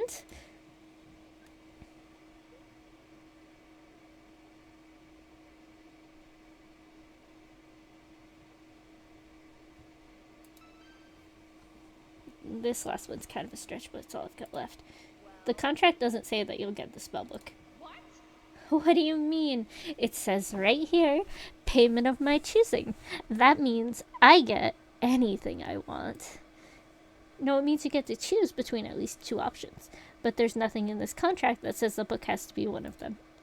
But she already knew I wanted the book. I told her that was gonna be my price.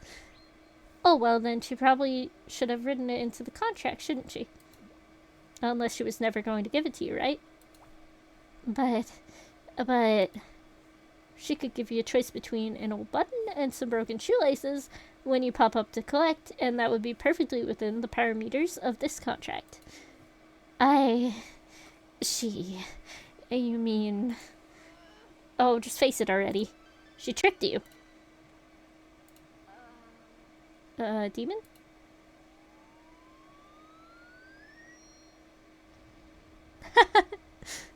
She tricked me! I stepped back and shielded my face with the contract as Jill literally blew her top. Well, pyro demons aren't exactly known for subtlety. After a few seconds, the flamethrower receded back into her head and the lid of the pumpkin landed neatly back in place with a soft plop. She still continued to seethe and smolder for a while, though. You done? I am going to torch that witch. Save the fireworks. She already beat you there, too. What? Check the last sentence. She's not to bother me for any reason and is not to come within sight or hearing of me until the time she is to receive payment. You can't even get within eyesight of her without violating the terms of your contract. And then I'll just wait till it's time to collect. And then what? You can't harm anyone holding the book, remember? But if someone else had the book, you might have a chance. There's nothing in the contract itself that says you can't kill her. So whoever does decide to help you better have it in writing that you can't attack her too. Give me that. She snatched the contract from me and pulled out a quill pen with a red feather from somewhere. What's your name, human? Vivian Victoria Finala. How do you spell that exactly? It took Jill a minute to write up the new contract. Meanwhile, I kept wondering what the hell I'd gotten myself into. Literally. So that's how you came to be friends. We weren't friends. As far as I could tell, she was just some psychotic monster, and I basically tricked her into working with me. I'm sure she was angry about the contracts, but deductive logic and creative thinking are highly coveted skills for a demon. And you demonstrated them quite masterfully to her twice. She must have sought you out because she saw you as a powerful ally. I don't think you tricked her as much as you impressed her. Yeah, well, she was the one with all the power, not me. I just wanted it pointed somewhere other than me or the people I cared about. But anyway, after she finished writing up the contract, she handed it back to me. Here. How's this? The problematic contract she had written for me before had been scribbled out. Beneath it, it was a single, hastily written sentence. I, Vivian Victoria Finella, will help Jill the Demon get the magic spellbook from the Witch of the Shishkabab Lake, and Jill will make sure I live. Oh, well? Better, but I appreciate something about you not killing my friends. There's not enough room on the page! But I personally promise I'll do my best, community and all, you know? Taking her at her word seems stupid, but she doesn't seem very clever. Either she's a master manipulator, or she's being honest. Either way, it's not like I have a choice. Okay, hand me the pen. I scratched out a quick signature beneath the single sentence and handed the contract back to her. Jill gave it a quick glance, nodded, then put the pilquin and the contract back wherever she pulled them from. Alright, let's get this witch hunt started. No. Just no. Na na na na. Boop boop. Get her again.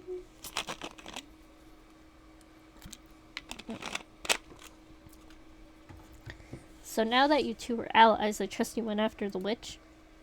Well, kind of. Alright, let's get going. Agreed, the sooner we get this over with, the better I'll feel. Right.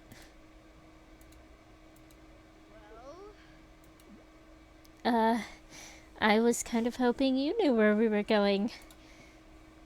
We're going to the Witch's Cave, right? So we can get you the book and stop all this? Oh, yeah. The cave. That's where you got the book last time, right?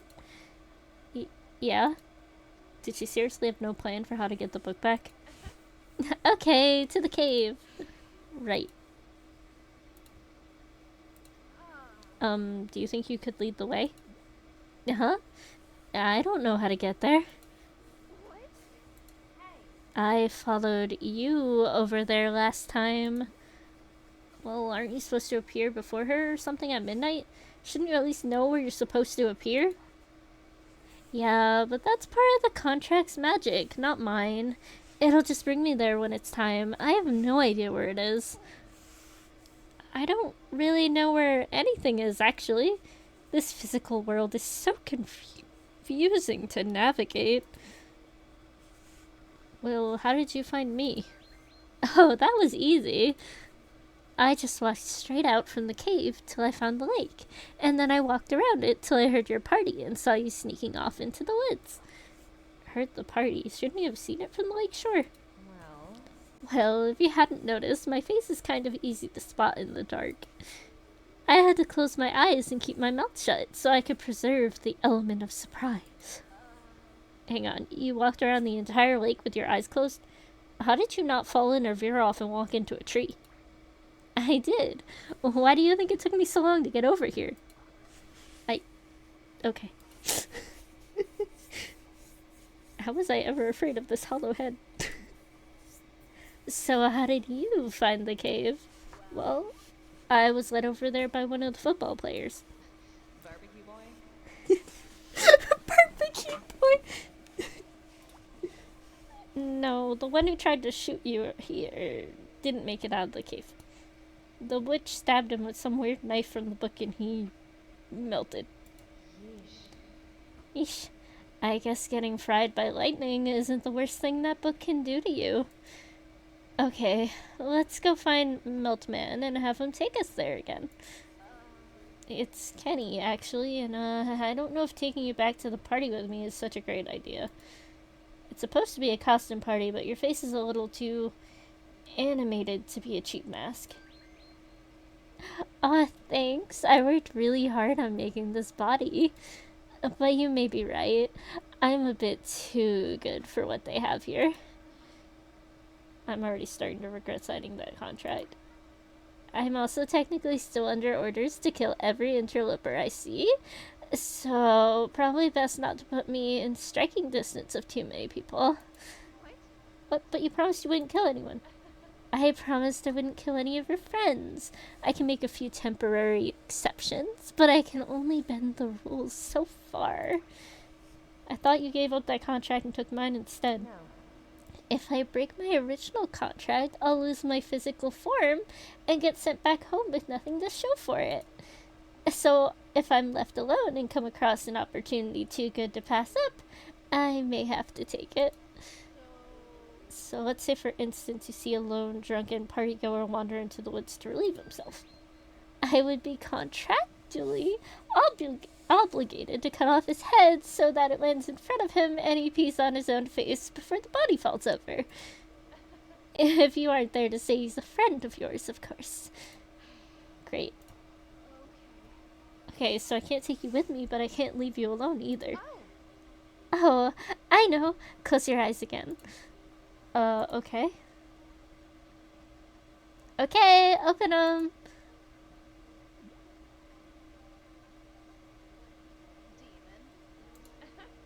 Down here. Ta-da! Now you can carry me around with you. And since I'll be with you the entire time, anyone that comes up to me will be coming up to you, and I can assume they're a friend of yours. Plus, if I don't have arms, then I can't be expected to kill anyone.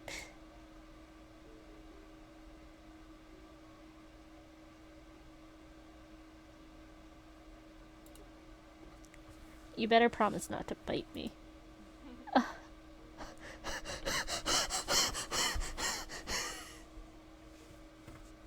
Oh, don't worry. That's a different kind of contract.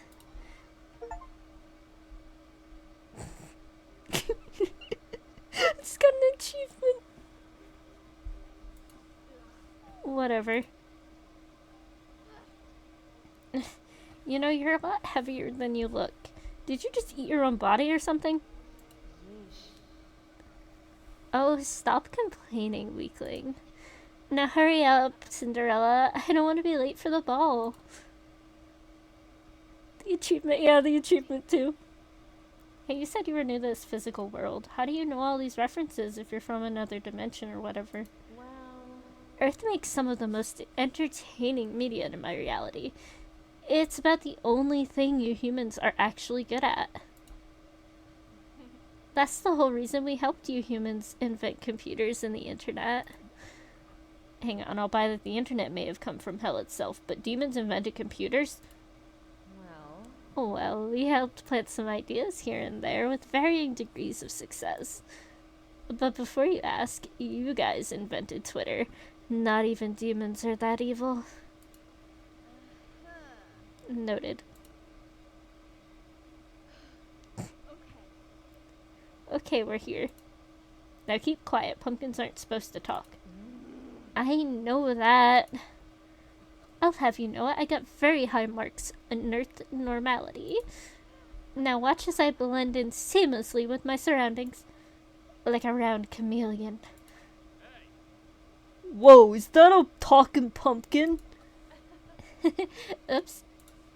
Nice. What is it? Some kind of puppet? Yeah, I got it for my birthday. You know, 'cause I'm super into Halloween and stuff. Given your costume, you could have fooled me. Whoa, you got a whole act going on too. Yeah. Nah, I should probably ask him if he knows where Kenny is.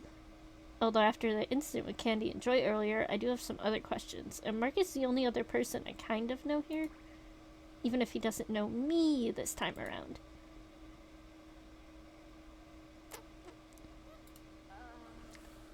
Hey, do you know anything about that one girl?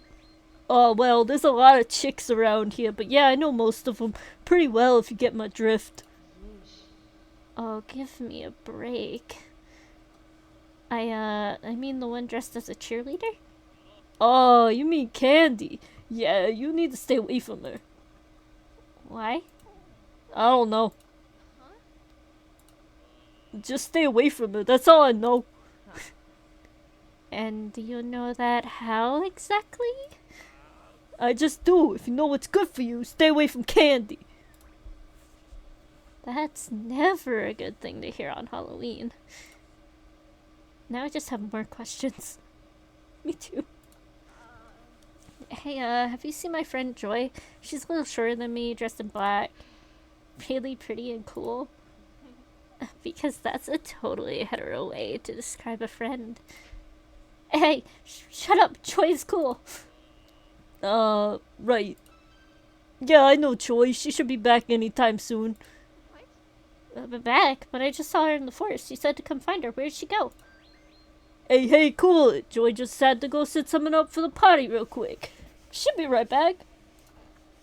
She said to tell you to get a drink and just stay here so she can find you. It's all good. You sure it was her? Yeah, pretty sure. Your roommate is the only goth chick here, which is kind of a shame, but... Yeah, I guess that's... Wait, how do you know she's my roommate? Huh? Oh, you said so. No. No, she didn't. Look, the point is she said to wait here and get a drink. So get drinking. Wait, there's something else I need to ask you. What?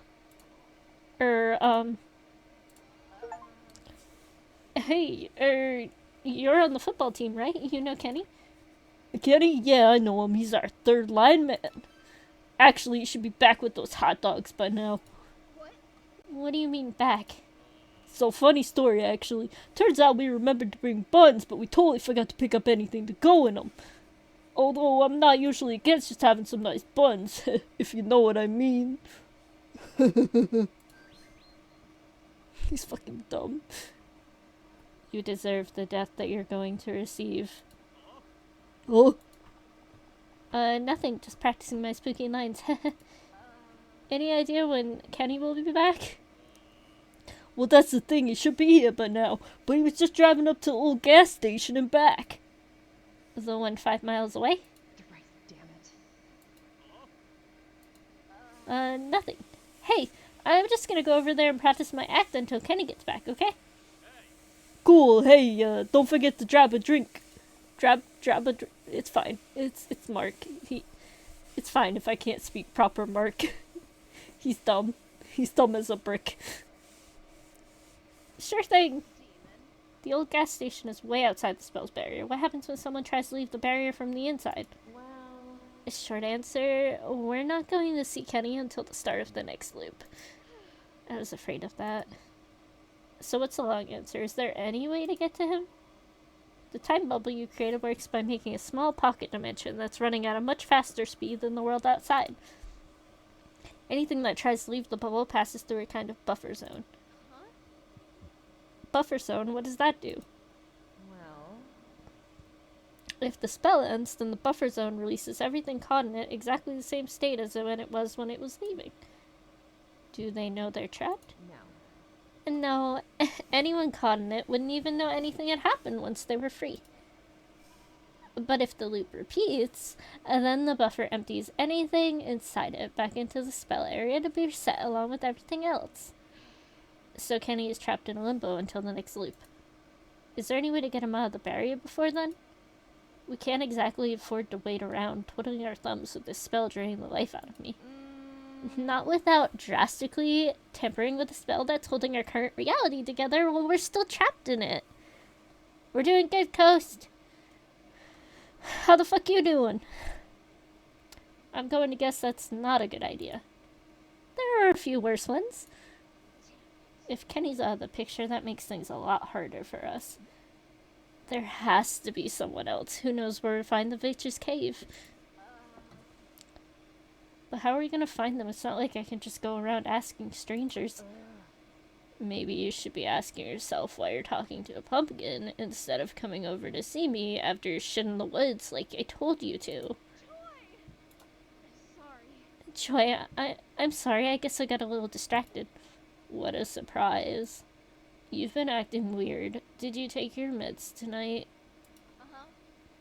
Yes, I took them before we left. At least I think I did. God, you're such a scatterbrain sometimes. Here, I brought some with me just in case. In fact, take an extra one just to be sure.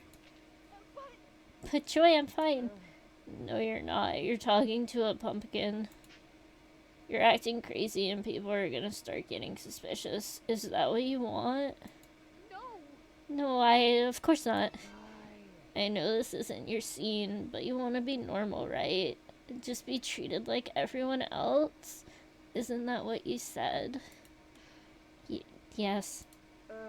Well, carrying around an ugly jack-o'-lantern is only vaguely considered normal if you're 10 years old.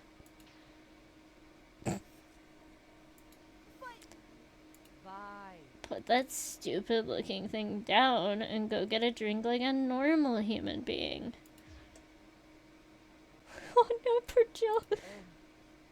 I feel ashamed even talking to you right now. Doing alright, just fucking with Fortnite, homies. Nice. I enjoy Fortnite. I'll find somewhere to put it. Throw it in the lake or something for all I care. Just hurry up. The thing gives me the creeps. Once it's gone, I need you to come right back here. Do you understand? You're going to help me with a long-term project I've been working on. What do you mean? There's something I need your help with tonight, Vi. Something important that only you can help me with. Really? You need my help? I do. But seriously, there's something not right about that pumpkin. Get it out of here. I don't want to look at it for another second. Okay, I'll be right back, Joy. Oh my god. Oh, Vivian, there you are. Sorry, I can't talk now. But it's about... Excuse me. But... Hey. Jill! Damn it, Jill, don't do that. What? Did you seriously forget about me? No. I just get a little excited when Joy asks me to do something for her. That's all. I noticed. Hey. What's with those pills she gave you? Are you sick? What? You saw that? I was literally in your arms, Vi. It was kind of hard to miss. Don't call me that. Only Joy's allowed to call me that. And those pills are none of your business. Huh. Now I'm totally sure this topic isn't going to come up again and be extremely relevant later on. Now everything is a movie, demon. Uh-huh, sure. Well... So, what do you want me to call you?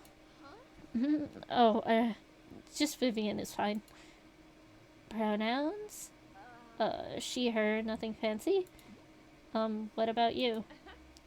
Jill works. And I'm in a kind of she, her mood too, I guess. Oh, you're gender fluid? More like gender plasma. Gender's something we demons picked up from humans, so we don't take it too seriously. Oh, I have no idea how to respond to that. What the... What was that? You're right, damn it. It's starting earlier than I thought. What? What is? It sounds like it came from the lake. Hurry, we have to go see what happened. Oh my god, my brain. It sounds... Ah la la la. It sounds like it came from the lake. Hurry, we have to see what happened. I'm losing the voice. I don't know what the voice is anymore. Help. Well, okay. Vivian! Shoot, where did she go? I carried Jill in my arms as I rushed towards the sound, using the light from her head like a flashlight. There was another dock a little further south than the one Mark had picked for the campsite, and I figured that's where the sound had come from. Sometimes I hate being right. Yay! What the... No, that's not possible. The evidence would indicate otherwise.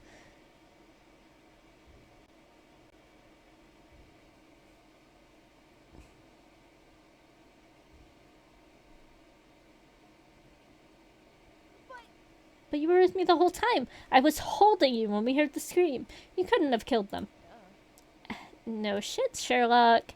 I didn't kill them last time either. What? Wait, what? Hold on, are you telling me there's another killer out here? Well... Well, technically, no. I never actually killed anybody. Huh? Speak up, I can't hear you. I said I never actually killed anybody. What?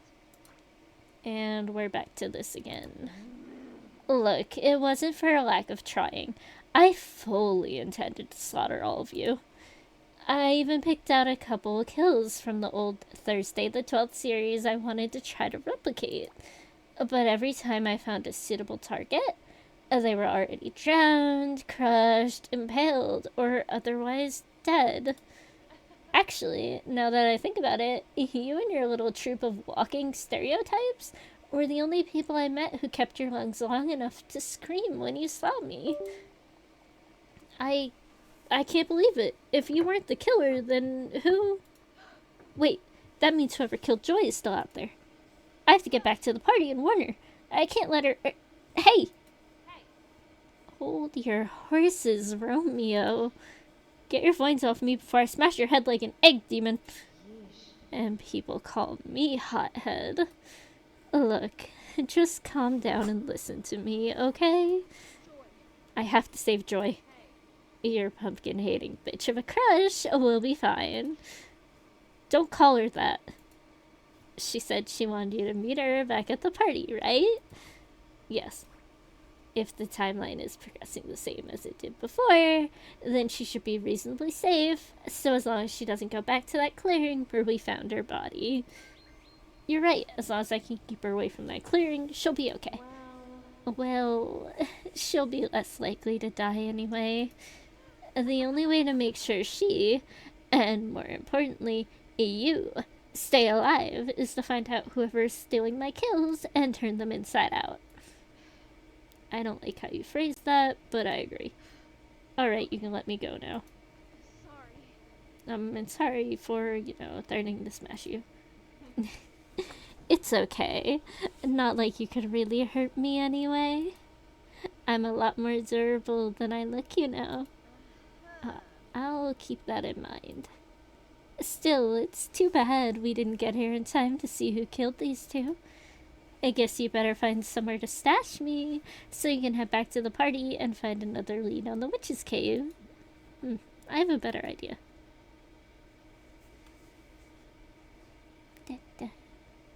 Why are we getting closer to the dead bodies? I was too focused on finding Joy last time to take a proper look at the crime scene. But now that I'm a little calmer, I should be able to apply what I learned in the classroom and find some clues about our unknown slasher. Classroom? Wait, are you like CSI in training? Not quite. I'm studying to be a forensic psychologist. Oh, so you're more like felonious brains. Awesome. So this means you'll be able to reconstruct the perpetrator from the scene of the crime, right? Well, that show tends to exaggerate what we can do, and I'm only a student, but I should be able to figure out something. Awesome. What can I do to help? Just give me some light and let me know if you see anything that seems out of place. This may not be my first dead body tonight, but this is my first time doing a real investigation. Gotcha. Okay, let's find some clues. Buddy.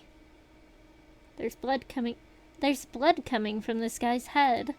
I saw he probably suffered some kind of head wound, either before falling into the water or on his way down. I don't see anything he could have hit as he fell, and the water's pretty deep at the end of the dock. It doesn't look that deep.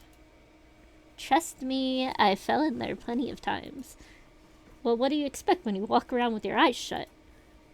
But I agree, it seems that something struck him in the head first, and then he fell into the water. Cups. Hey, there's some of those red cups from the party. No surprise there, these two are from the party.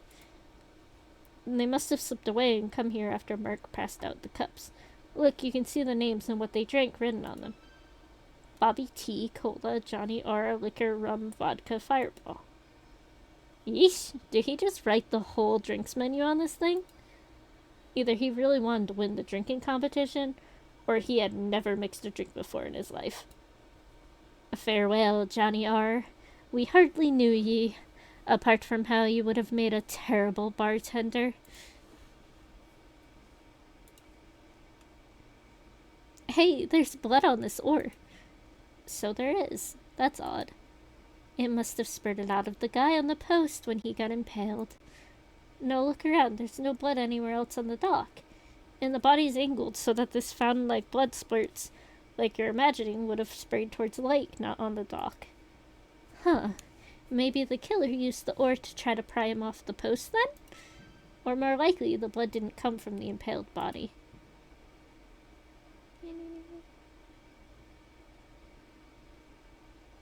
Why can't I click on that again? I click on this. Yeesh, I think between the two of them, this guy got it the worst. It's certainly not a good way to go. It looks like the post stabbed through him just under the ribcage. If he didn't die immediately from the sheer trauma, I doubt he would have lived longer than a few seconds after he was impaled. So the post destroyed his diaphragm? Does that mean our killer has the knowledge of anatomy and purposely killed him in such a way that he wouldn't be able to call for help? You watch a lot of crime shows, don't you? Maybe. Well, to answer your question, no. We heard him scream as he fell onto the post, remember? Oh, yeah. But then why go through the effort of impaling him, but just leave the other guy floating in the lake? The post is pretty sharp. As horrific as this is, I think he was just shoved backwards and fell onto the post, possibly by accident. Well, that's a lame way to die. I haven't seen any good ways to die tonight.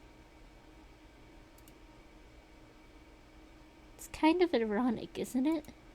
What is? Look at the names on the cups. Bobby and Johnny. What's ironic about that? Duh. His name was Bob, and what's he doing right now? Shut up.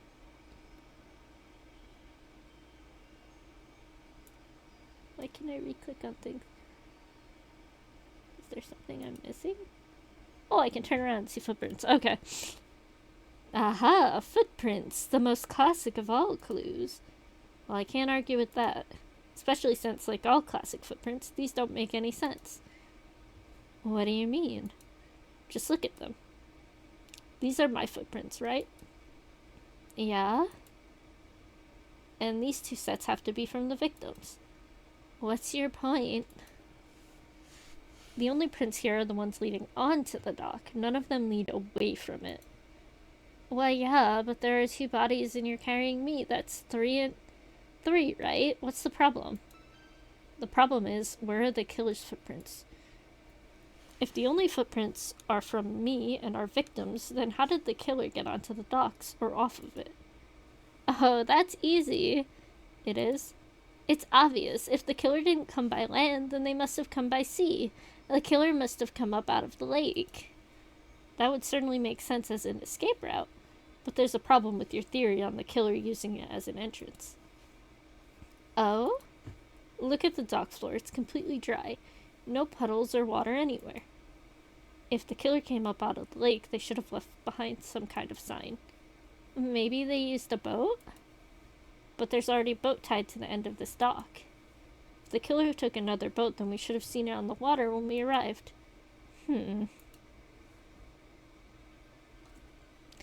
I know what happened. Okay, I think that's about all the clues we're going to find here. So we have 2 dudes who broke away from the party and came out to these docks alone. One of them had a very strong drink in his hand, the other was drinking a plain soda. Then someone comes out of nowhere, clucks one guy over the head into the lake, and then goes all Vlad Tepish on the other. Then our unknown killer disappears without a trace that they were ever here, apart from 2 dead bodies. Are you thinking what I'm thinking? If you're about to suggest that there's another demon or magical entity hunting around here, then you'd best brace yourself for a disappointment. What? Well, I'm the only supernatural force on this lake, apart from the book, and I can say for certain that the book had no part in this. Huh? How can you be sure? Magic here works by modifying the code of your reality. I can read that code, and I can tell when it's been altered and by who. There hasn't been any magic used around here since your spell. This double murder was completely mundane. But that's impossible. The evidence only shows 2 people were on the dock. Damn it. I must have missed something. Hang on a minute. I think you might be onto something here. We assumed that there were 3 people here. The 2 victims and the killer. But what if there was no 3rd person? Is there any way the rest of the clues make sense that way? I don't know. Let's start at the beginning. Is there anything that might tell us why these 2 came out here? Probably the cups. Well, the cups might hint at something. The cups? Yeah, see the... Yes? Actually, never mind. It was a baseless conjecture. No, tell me. Well, remember how one of the drinks was ridiculously strong? There are plenty of possible explanations for why someone would do that at a party, but... But? Well, I mean... If someone invited me to come with them to look at a beautiful moonlit lake, I'd either think they were going to murder me or confess. Whoa. So you think Johnny made up the strongest drink possible to get up enough courage to ask Bobby out? It's just a theory. No, it makes sense. Okay, so the 2 came here for a moonlight confession. But how do we get from gay Hallmark moment to a CSI intro?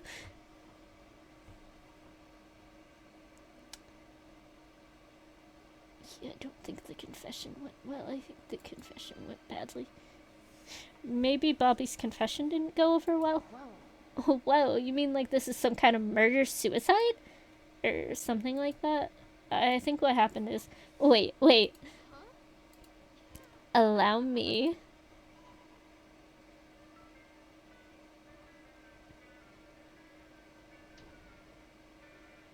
Johnny invites Bobby out to a romantic moonlit scene to profess his love. He loads himself up on booze to build up his courage. But when he finally confesses his true feelings, Bobby is unable to return them. He tries to let Johnny down easy, but alas. With alcohol still swirling in his head, Johnny picks up a nearby oar and swings it at Bobby's head in a fit of scorned rage. Bobby goes tumbling into the water, and Johnny sees the lifeless corpse of his love float up to the surface. He looks down at Bobby's bobbing body, and Shakespearean tragedy stirs in his heart. Horrified at what he's done, Johnny looks around for help, but sees only the pointed moonlit tip of the dock's post. He knows what he must do. He hurls himself backwards onto the post, piercing it through his already broken heart. So ends the tragic tale of Bob and Joe. Do you write fan fiction by any chance? Yeah, all demons do. Why? No reason. But getting back to your assessment, I'll grant you it's at least plausible.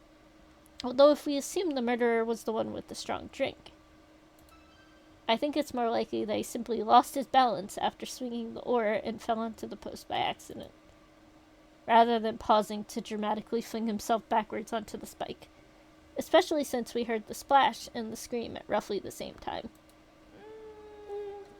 I like my version better. I'm sure you do.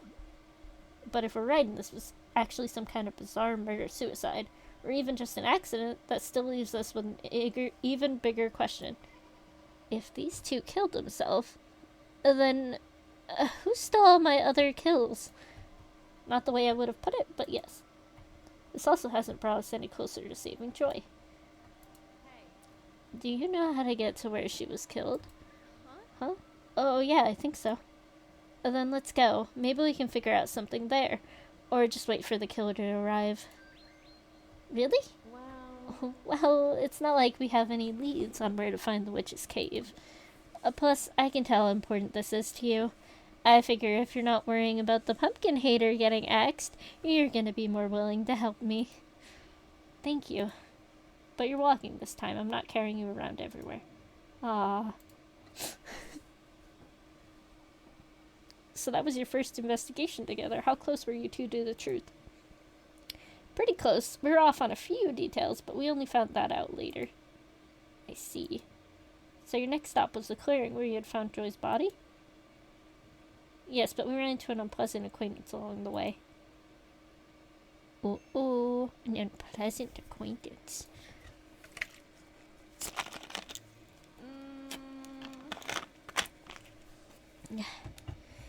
So, you know where we're going this time, right?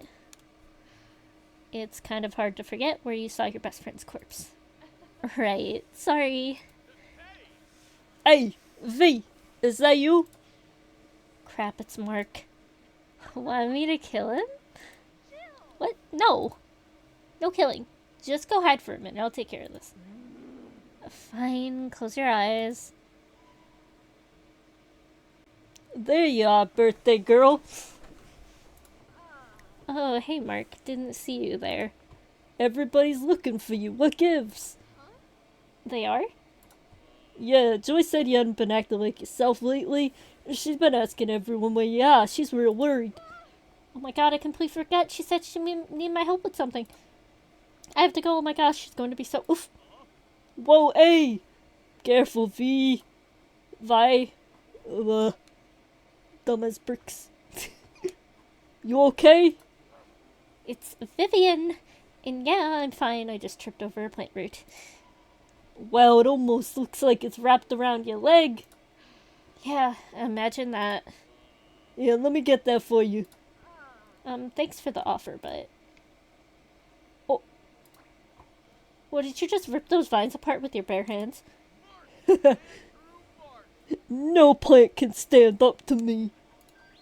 Now let's get you back to the party. Actually, can you do me a favor? Can you tell Joy that I have something really important that I need to do and I won't be able to help her? Huh? Tell her I'm really sorry, but I just can't put this off. Uh-huh. Well, how about you come and tell her yourself, okay? I can. I wish I could, but I really have to go. Hey, Joy was right. You are acting weird. let go of me, Mark. I'm warning you. You're coming with me. Now. Last chance. Look, Vi, this is for your own good.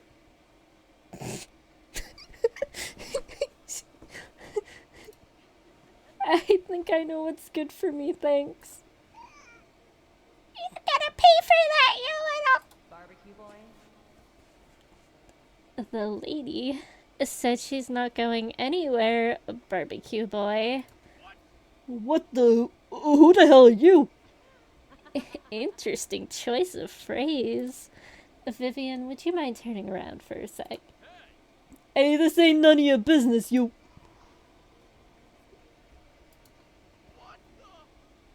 What the fuck are you? Your worst nightmare.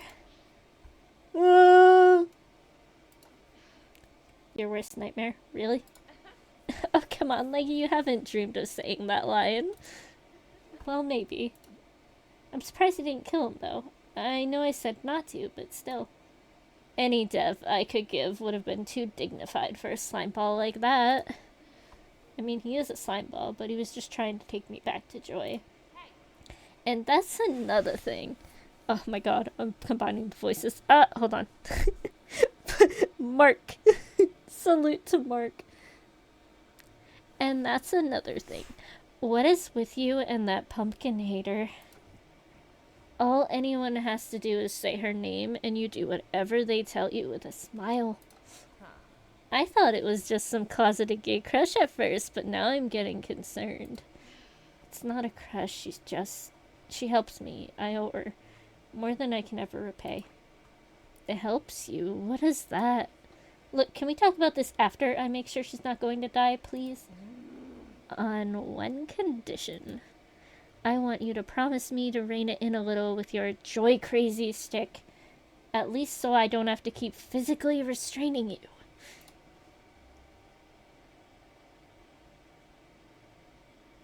Yeah, okay. Now let's get going. I'll side with Pumpkin Lady. I like Pumpkin Lady more than Joy. Jill is my favorite character. Jill and I didn't talk much after that until we arrived at the circle. I don't know what was on her mind, but all I could think about was Joy. What about her specifically? Mostly how disappointed she was going to be in me for not doing what she told me to do. A big part of me wanted to just run back and tell her everything, but a bigger part made me keep walking towards the circle. Well, a bigger pumpkin demon anyway. Do you think you made the right choice? About going to the circle instead of back to the party? Yes. It was time I started confronting some painful realities, though I had no idea how painful it was going to be. Bam, bam, bam. Okay. Here it is. Oh, I remember this place. This is where I chased you and the boys' toys for the first time. Yeah.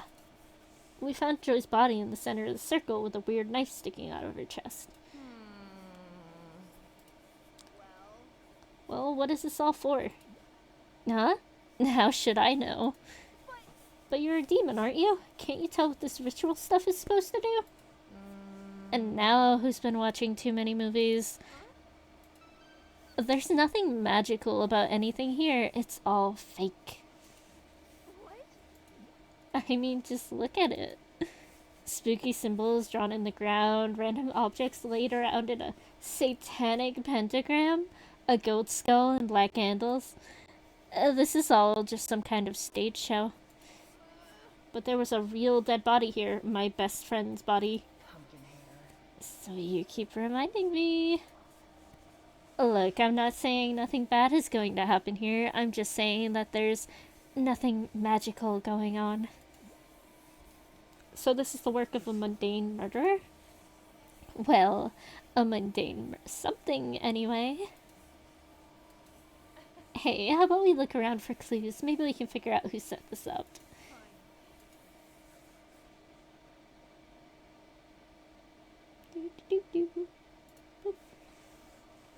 There's something weird about these candles.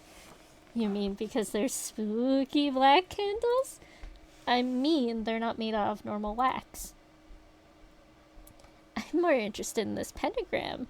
I thought it was just painted on the ground at first, but this thing has 3 dimensions to it. It looks like it's made from some kind of cloth, but it's been stuffed with something heavy to weigh it down. And it smells kind of like my dad's old cedar chest. So, somebody made a giant pentagram-shaped pillow and what? Filled it with wood chips? Seems like a lot of effort if none of this is for real magic.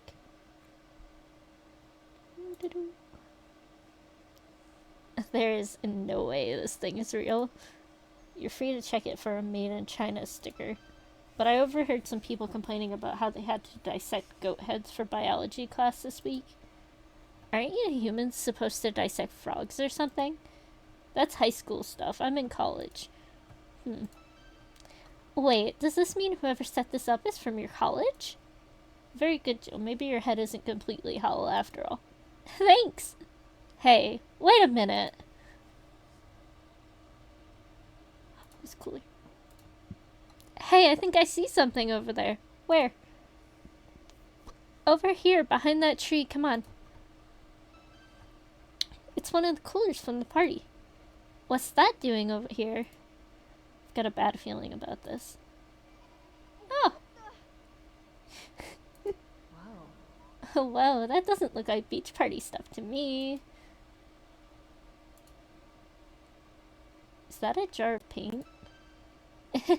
Going by what's on the paintbrush, I say it's a jar of blood. You cannot be serious. Oh, well, we've both seen enough of it tonight. What do you think? Okay, yeah, it's probably blood. Huh, I feel like I should be more upset about this. Why? We just got our first big break. Huh? Let's just say our killer just made their first and last mistake by leaving this here. But let's finish looking around first. I doubt we'll have time once I start. Okay. This isn't German, it looks like French. Looks like late 16th century going by the grammar, though I'm no expert. Wait, you can read French? There are stories in every language and culture in your world. What? Did you think demons only learned the ones in English? Okay, fair, but how can you tell it's 16th century? Like I said, I'm not an expert. I'm more of a movie fan. But I paid enough attention in class to know my Renaissance from my contemporaries, and also my professors are really into France. Every time I talk to you, I feel like I have so many more questions about my reality. I feel the same way about you. But getting back to the page, the text is Old French, but I'm sure you already noticed the paper itself is modern. Yeah, it looks like it was photocopied or printed out from a book and then just tossed in the cooler. You can see it's a bit crumpled in places. What does it say? I think I can guess from the picture, but... yeah, it's your standard instructions on how to make a sacrifice to some ancient god of the moon to gain untold power, mumbo jumbo. It's not real. I'm pretty sure someone thinks this is very real, Jill. I mean... okay, fine. But my point is this ritual isn't gonna give someone actual magic powers. So it's a 16th century French scam. A part of some old human-invented cult, I'd say. Does this page say who the sacrifice is made to? Even if it's not real, the deity could be an important clue. No, it's pretty vague. There's some talk about the elements and star alignments, but it's just a lot of up-your-own-ass poetry. I think it has something to do with the moon, but I'm not sure what. But you're sure it's a human sacrifice? I think so. It's using very flowery language, so it might be a metaphor. I don't really get it. Neither do I. This is making less and less sense by the minute. That's the knife, the one that killed Joy. This isn't the same one that melts people, is it? No, that one was all metal. This thing looks like it's made of bone and wrapped in some kind of leather. I'm no expert, but I'm pretty sure this is all man-made material. You mean it's fake? No, I mean it's all made out of a man. Human bone and human skin leather.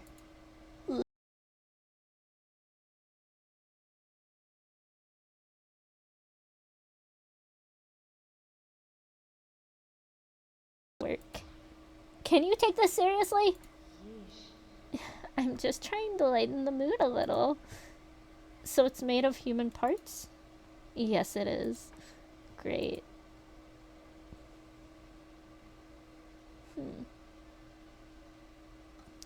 Okay, so what have we learned? My best friend was used as a human sacrifice by some moon-worshipping French cult for my school's biology class.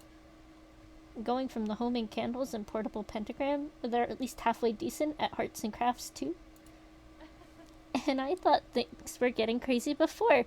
Did we switch scripts or something? At this point, my sense of reality is too shaken to argue with your stupidity. So, do you think whoever set this up is responsible for all the other murders around here? Is it bad to say I hope so? I really don't want to consider the possibility of a third killer. Wouldn't it technically be a fourth? There's already me, the witch, and whoever set this up.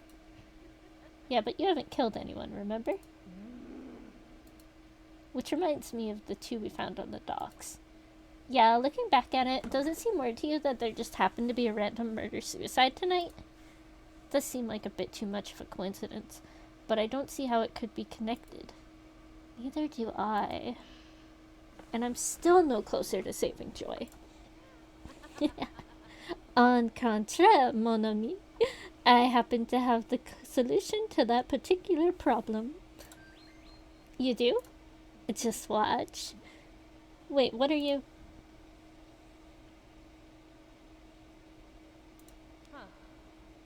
Huh.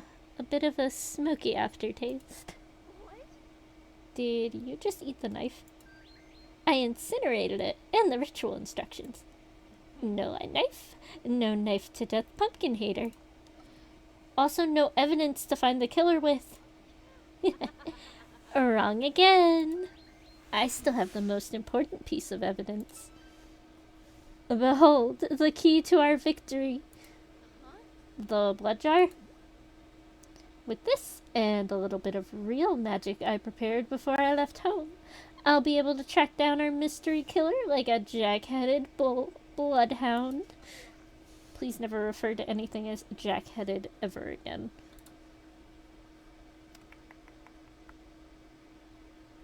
Yeah, how does it work? So how is this gonna work anyway? Well, the spell kind of works like a file search on your computer. I'll use the blood in this jar as a base, and then search for the largest concentration of that same substance in a designated area. Which in this case is the entire reality created by your spell. So it's like a DNA sniffing bloodhound? More like a hellhound. But yeah. Oh my god, guys, it's me! Gonna sniff out a killer. Pretty neat, huh? I bought it in case I had the one that got away moment with an injured victim. Nothing more annoying than a loose end, you know?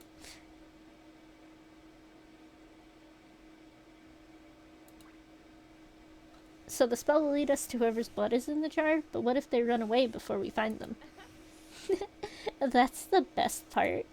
Since I have a natural affinity for fire and energy manipulation, the spell will create a trail of flames from the bottle to our killer for us to follow. And once the fire finds its target, it'll trap them in a circle of flames so they can't escape. Pretty cool, huh? I know you're still a little new to this physical world, as you keep calling it, so I think it's prudent to remind you that we're in a forest. Yeah, so setting a trail of open flame through a bunch of dry leaves and flammable trees might not be the best idea.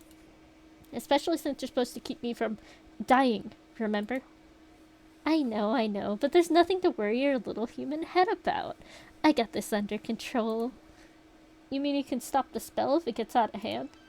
Oh, well, no, you can't stop a spell while it's executing. What? But then how are you gonna stop the time loop and keep me from dying? Oh, that's different. It's not executing, it's just maintaining a loop. I just have to tell it not to repeat again.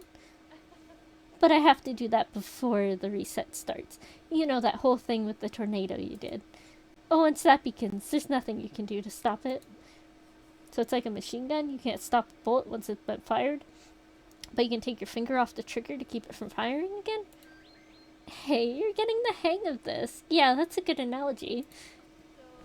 So is there any way I can stop you from pulling the trigger on this spell? I told you, no need to worry. The contract's magic should keep me from doing anything that can harm you. Should. Considering how easy you've been ignoring the witch's contract, I am not filled with confidence. Look, it'll be fine, okay? Besides, it's not like we have any other leads. About the jar, I take it you're under the impression that the killer put their own blood inside it? Yeah, who else's blood would it be?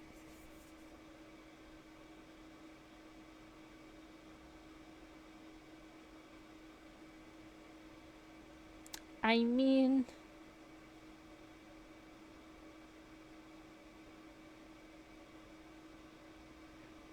Does it have that label on it?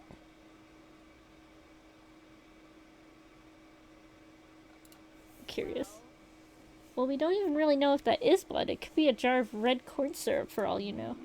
Like, anyone who's crazy enough to murder another person because they think it will grant them magical powers from the moon is certainly crazy enough to put their own blood in a jar to paint with.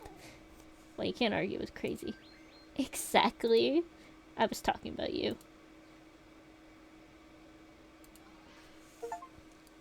Alright, let's get on with it.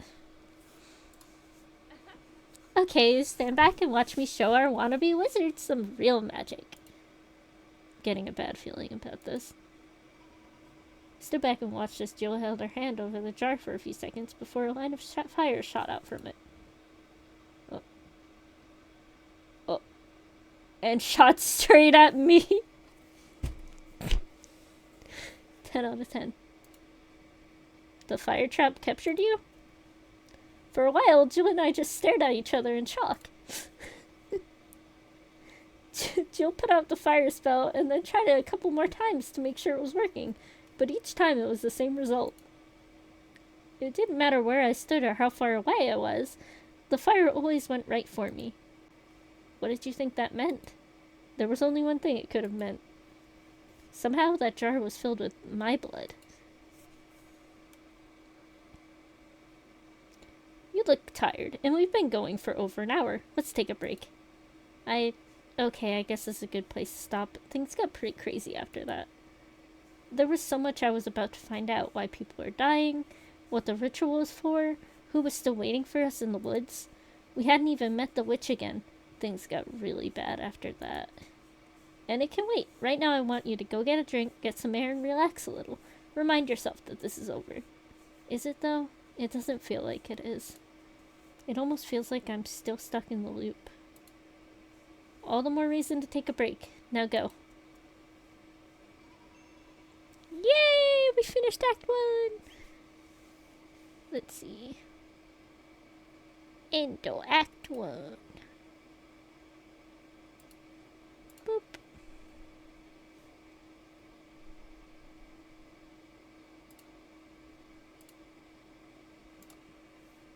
Hello? Oh, there it goes. Get a little drink. Welcome back, you're looking better. Yeah, I'm feeling better. Do you want to recap what we covered last time before we begin?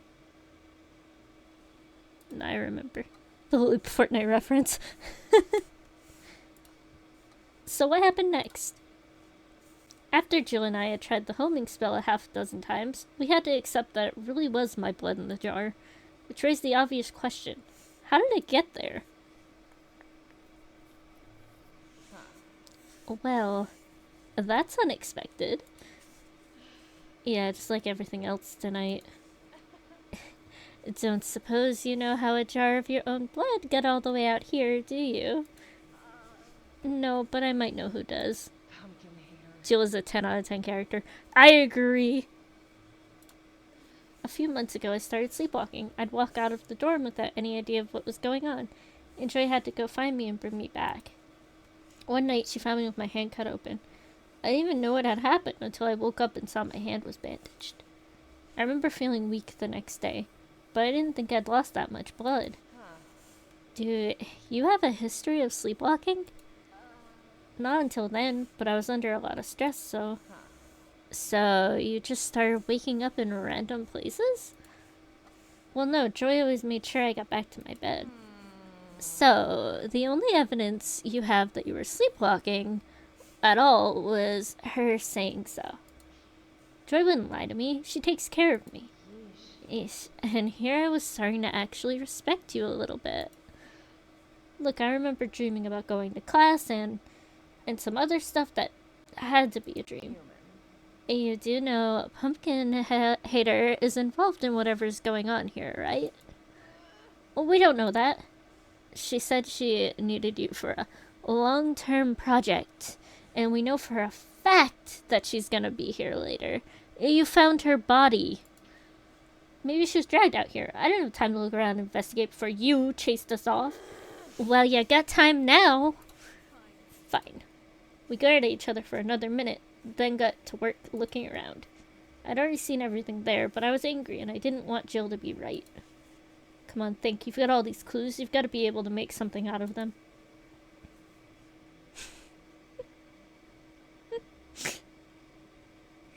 Yeah, I don't think it's that one, and I don't think it's that one. It's gotta be this one. I'm sorry. I don't trust her.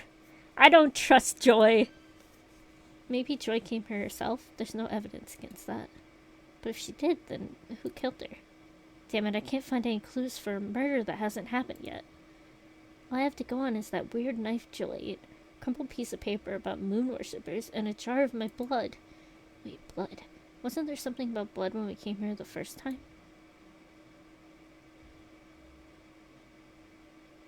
I remember now, when I found Joy, there was a pool of blood next to her. I almost knelt down in it before Kenny stopped me. Whose blood was that?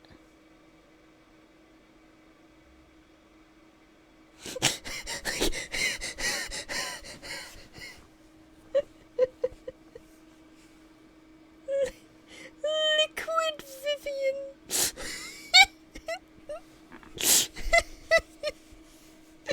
I'm thinking it's probably your blood, girl.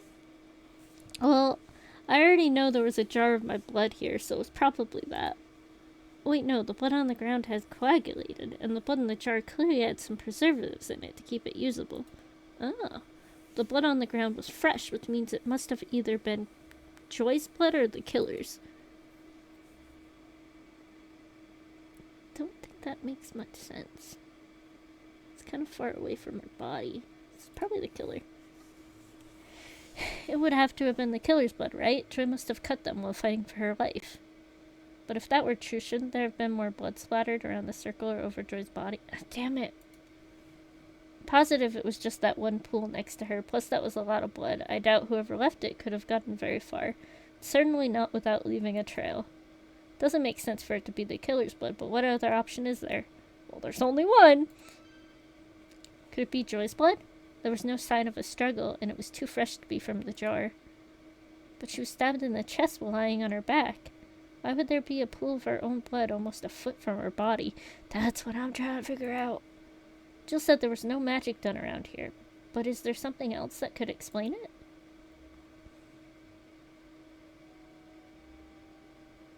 Liquid Vivian now with 50% more social anxiety!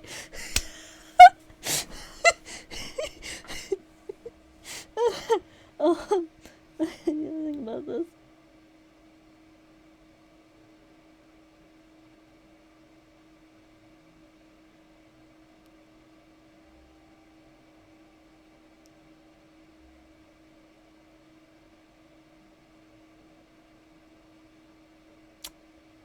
Maybe?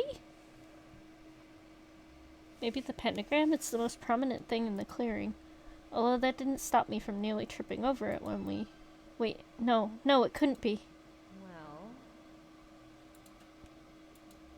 I have a theory, but I need your help to test it. Do you have a knife or something? Oh, how about my machete? What? Where were you keeping that? Actually, never mind. Yeah, that's perfect. Hold it, point up with both hands in front of you, and look up at the moon. Okay. Now walk forward while still looking up at the moon. Should I put on a robe and start chanting in Latin too, or... What?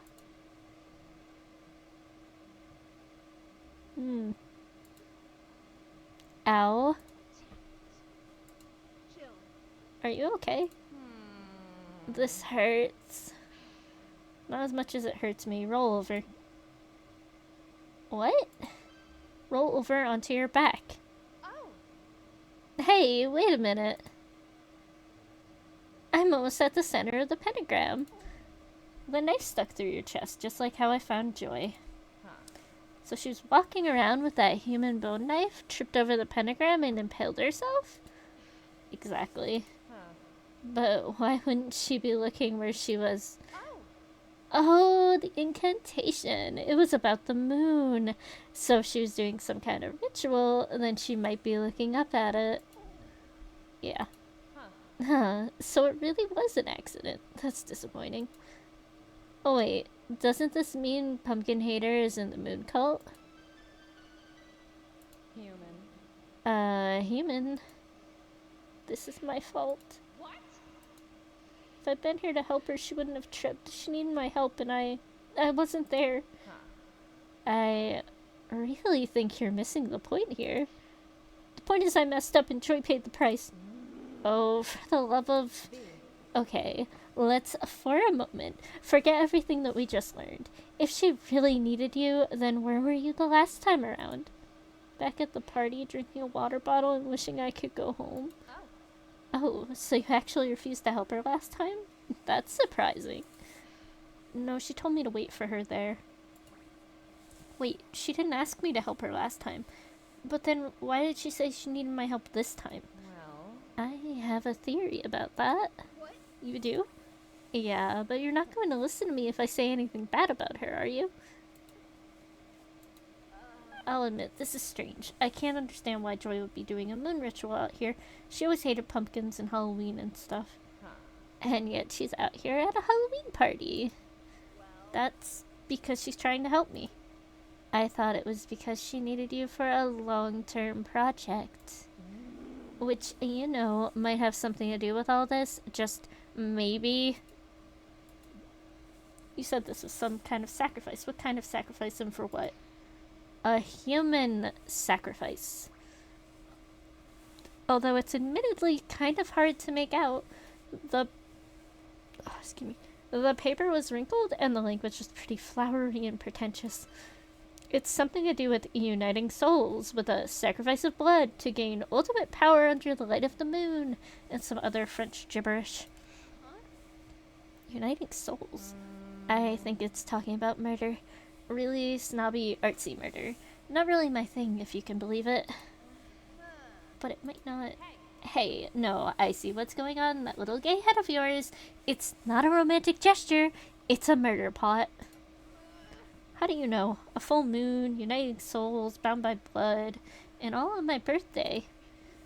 That's all pretty romantic stuff, don't you think? It's a sacrifice of blood, and I already told you there's no actual magic in it, so there won't be any binding of anything. It's the thought that counts. Your crush is a pumpkin-hating psycho who killed herself practicing a human sacrifice ritual to a giant rock in the sky. I knew you wouldn't listen. Alright, if you won't listen to me, let's go find Pumpkin Hater and see what her excuse is for all this. She's probably still waiting for me at the party. Then you're going to have to carry me again. Fine, let's just get out of here already.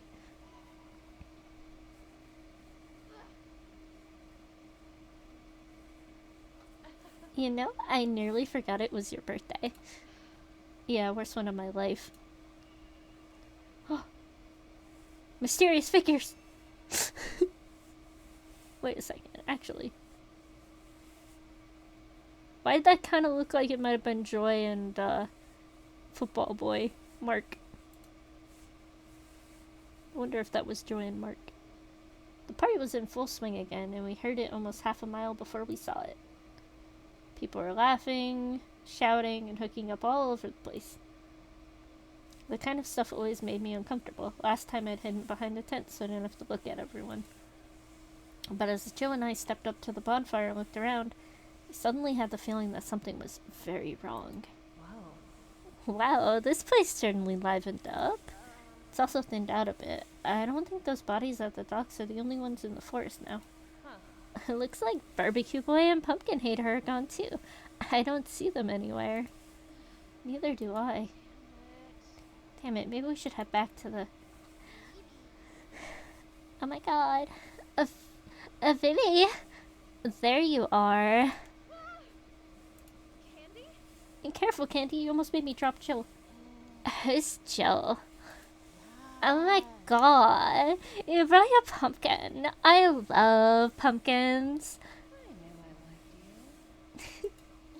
It can talk. That's so cool. How does it do that? Pumpkin magic.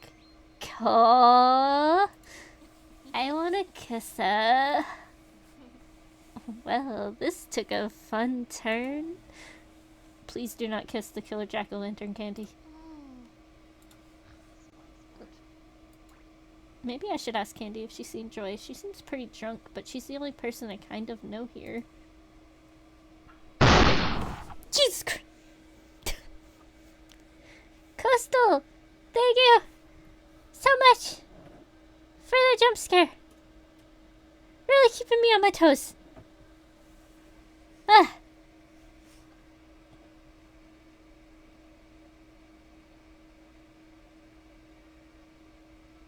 I know I should, but I wanted... Hey, why do you keep calling her a Vivi? Cause that's her name, silly. What? Ghost, thank you so much for guarding the gates. Protecting us. What? How do you know my middle name? Ayo. It's home ages ago. Well, I'm sorry, I don't remember when was this. That's okay. I guess I'm not very memorable. Vivi, you idiot. Now you made the nice cheerleader sad. I didn't mean to. Hey, Candy? What do you do when you cross a soul-stealing demon with a dentist? I don't know. What? A cheaper dentist.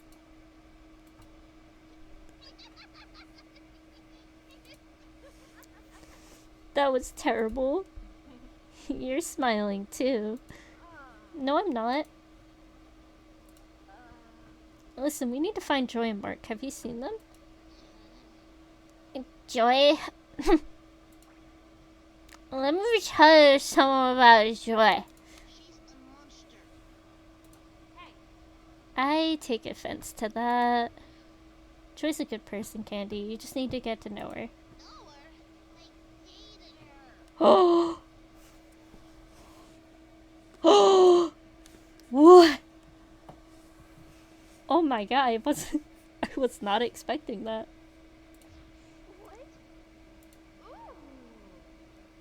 What? Ooh. Drama. But Joy never said she had a girlfriend before. When was this? no. I wasn't her girlfriend. I should we did, but like twice. Yeah, twice.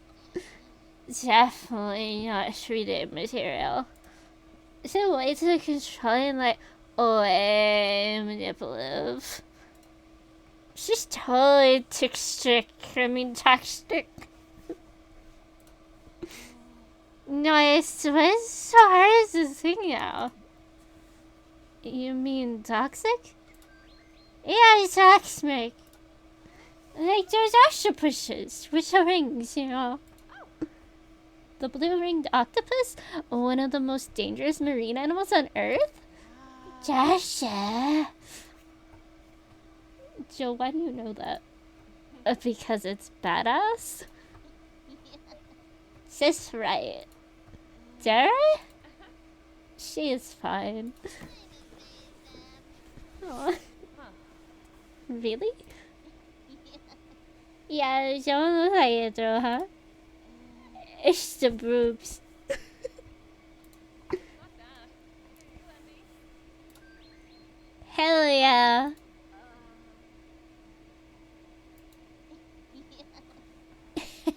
A really cool pumpkin. It's my boyfriend. He's trash. But he's with his other partner right now. Christian like help me. Isn't that sweet? Aw, that's so sweet. So he let you come here alone? I was just for his birthday. So I made sure she doesn't care when her just coming. You can't wait for that fish. You are officially my favorite human. Wait, Candy came to this party because of me? Anyway, I should go back to Petronia. I think there's somewhere else to watch shit, but I can't remember. Patrol? It's time to find the pads team. Pads? Oh, pads? Party and Date Safety. It's a volunteer group at my college. They look out for predators and make sure people don't drink and drive and stuff like that. Yeah, you gotta make sure nobody's trying to creep on anybody. Uh-huh. Uh-huh, Candy. Very believable. What? Wait, what? I think we might have some bad news for you. Can you sure you haven't had any alcohol tonight? Think hard. Nice job, just some hot water and some Coke. Coca-Cola or cocaine? Coca-Cola, I never do drugs. Why don't you have a Red Bull once in a while, but I never had Preppy or Spongeable. Oh no. Hey, you're shaking. What's wrong? I know I can't feel you cold. You want to sit by a fire? No, oh, I'm fine. Actually, would you mind if I stepped over there for a minute? I need to have a word with my pumpkin. That seems completely normal. I feel no need to question it. Great, don't go anywhere. Jill, I think I know what's going on. I mean, I know why everyone keeps dying. Huh? What do you mean? There isn't another killer, or at least not just one more. I mean, shit, there could be dozens by now. What? Oh, what? Whoa, whoa. Back up. What are you talking about? Dozens? It's the partygoers. They're not drunk or high. All on 7th. What the fuck is that? V. It's a college party, V. I hate to break it to you, but there's going to be a lot of sinning going on. No, 7 Sins. It's the new designer drug that's been showing up on campus. Real bad news. Very unpredictable. What do you mean by unpredictable? Around the start of the semester, there was a party on my campus that almost shut down the entire school. The campus security had to call the cops, and then the cops had to call in a SWAT team to deal with it. Whoa, that sounds like one hell of a party. Hell is exactly the right word. I saw photos of the aftermath. It was something out of a home of a million cadavers. Yeah? Some people became extremely sexually aroused. Some of them suddenly slipped into comas right where they stood. Several people started eating so much that their stomachs literally burst. And even then, they still kept eating. Wow. It only gets worse. Other people, some of them with no history of depression or any other mental issues, suddenly committed suicide right then and there with whatever they could find. One girl tried to burn off her own face with a clothes iron. What? How? What? Others became homicidally violent for no reason at all. One guy stomped in another guy's head for having a nicer looking shirt than him, and one woman cut off her own arm because a fly landed on it. She said it was unclean. What the fuck? Then they started wandering out of the house and attacking people on the street. Security couldn't stop them with tasers or beanbag guns or anything short of lethal force. It was like they couldn't feel pain anymore. Sounds like someone broke out a sample platter of bath salts, cocaine, and ecstasy. That's the craziest thing.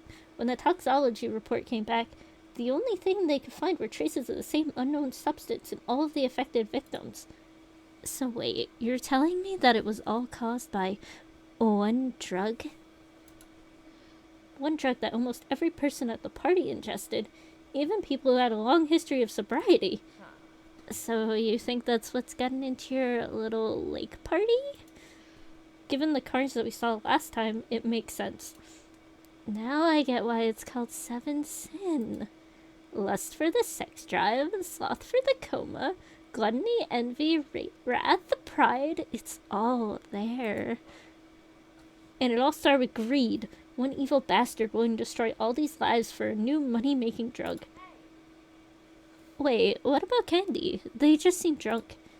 Well, the only living person they found at the first party acted extremely disorientated and drunk despite having 0 blood alcohol content. They survived less than 24 hours under observation before they were discovered dead in their hospital room. What? Does that mean Candy is going to... The FBI hasn't released the actual cause of death yet, but the rumor around campus is it wasn't the drug that killed them. But that's just a rumor, right? Well, I've never heard of a drug that could cleanly slit someone's throat, especially when the victim's hands were tied down to the hospital bed. I mean, someone killed the only survivor before they were sober enough to say anything? That's the rumor. You seem to know a lot about this. Well, I'm presenting a case study on it as part of my criminal psychology presentation. Wait, you're doing a case study on a massacre that happened in your own school? I mean, it's actually quite a unique opportunity from an academic standpoint anyway. And it was 2 massacres, actually. There was another house party that got hit just a few months after the first, and a few other isolated cases as well. Same unstable drug, same horrific result. No survivors. You're that girl who listens to nothing but true crime podcasts, aren't you? I listen to other things. Sometimes. You should totally wear leggings when you do your presentation. You have a cute butt. Candy, I told you to wait over there. I like your cute butt. Can I bite it?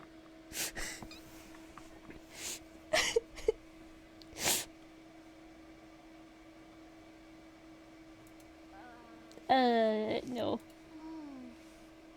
Okay. Hey. Let me make sure I got this clear in my hollow little head.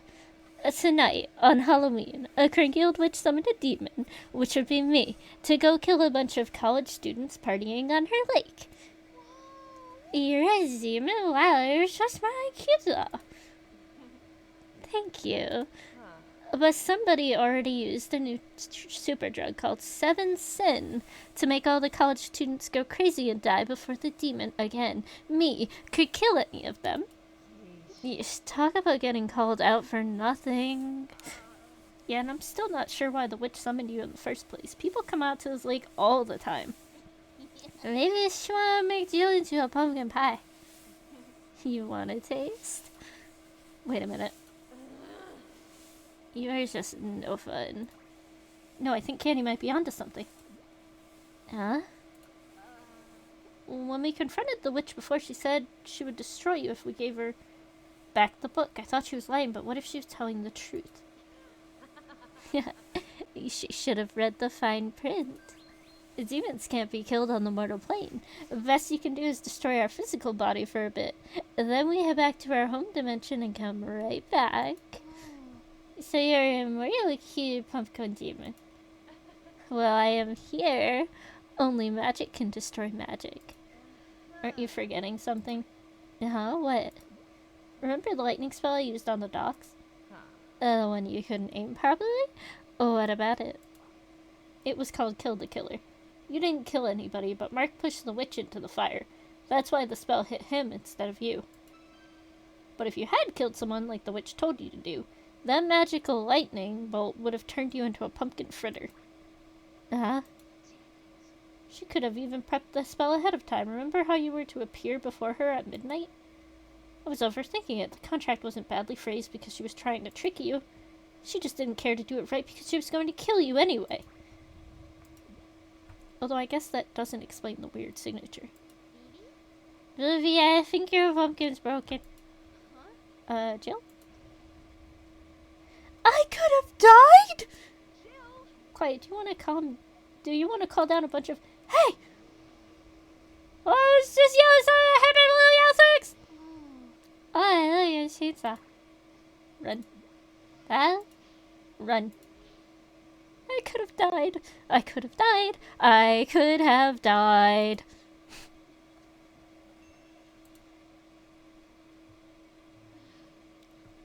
Okay, I think we lost him.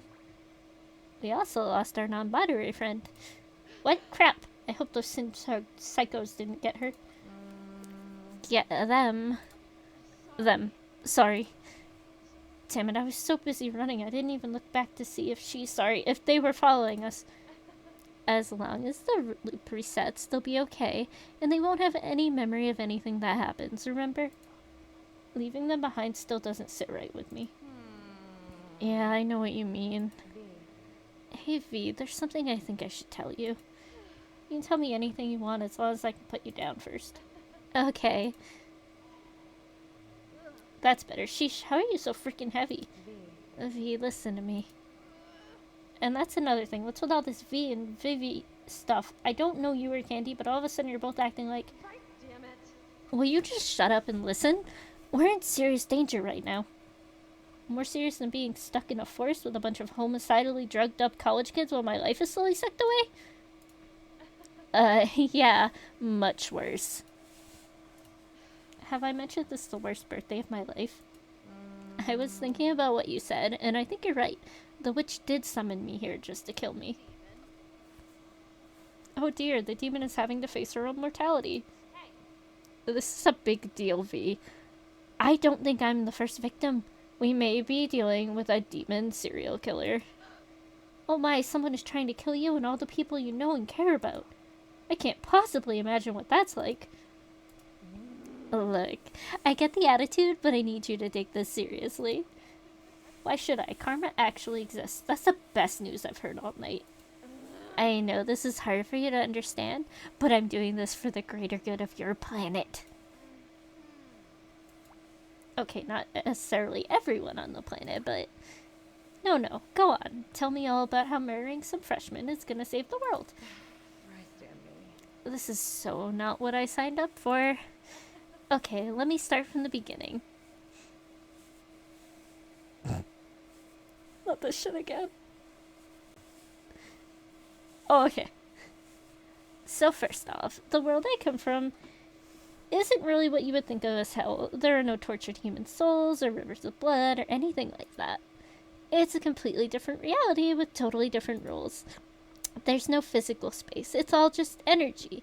There's no gravity or bodies that need a bunch of different resources in very particular climates just to survive. Everything is plentiful, nurturing, and honestly, pretty boring. Are you trying to tell me you're actually an alien from another dimension? Technically, but most of us based our bodies and identities here off of your legends and mythology, so we do play the roles of gods and demons for you. So you're a bunch of ancient aliens. Great. But I'm getting ahead of myself.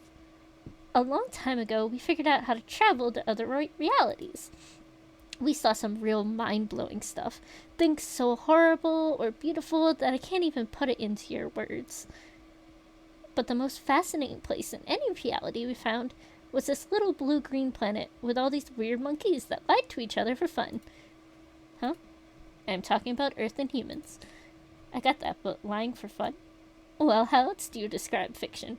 Humans are the most inventive and unpredictable things in the universe. Give a human a pointed stick, and they'll figure out 50 neat tricks and form a whole religion around it faster than we could decide on what to call it. So humans are the ultimate dancing monkeys of the universe. Great to know the meaning of life is just to be amusing. Hey, imagination is one of the highest forms of intelligence that exists, and you humans are born with it. That's an incredibly rare talent in any reality. If you say so. Anyway, after a while, some demons started to wonder how creative you could all be if you had something better than just pointy sticks and paint. Let me guess, the witch's spellbook? Spell books, magic swords, enchanted lamps, you name it. Giving your favorite human a magical trinket was like giving a bouquet to your favorite actor after a play. Only the bouquet was more like a fully loaded machine gun. We didn't consider it like that at first. No, I bet you just wanted to see what would happen. Well, yeah, human media was pretty limited by your languages and what you drew on a wall or acted out on stage. We wanted to see what you could do with better special effects.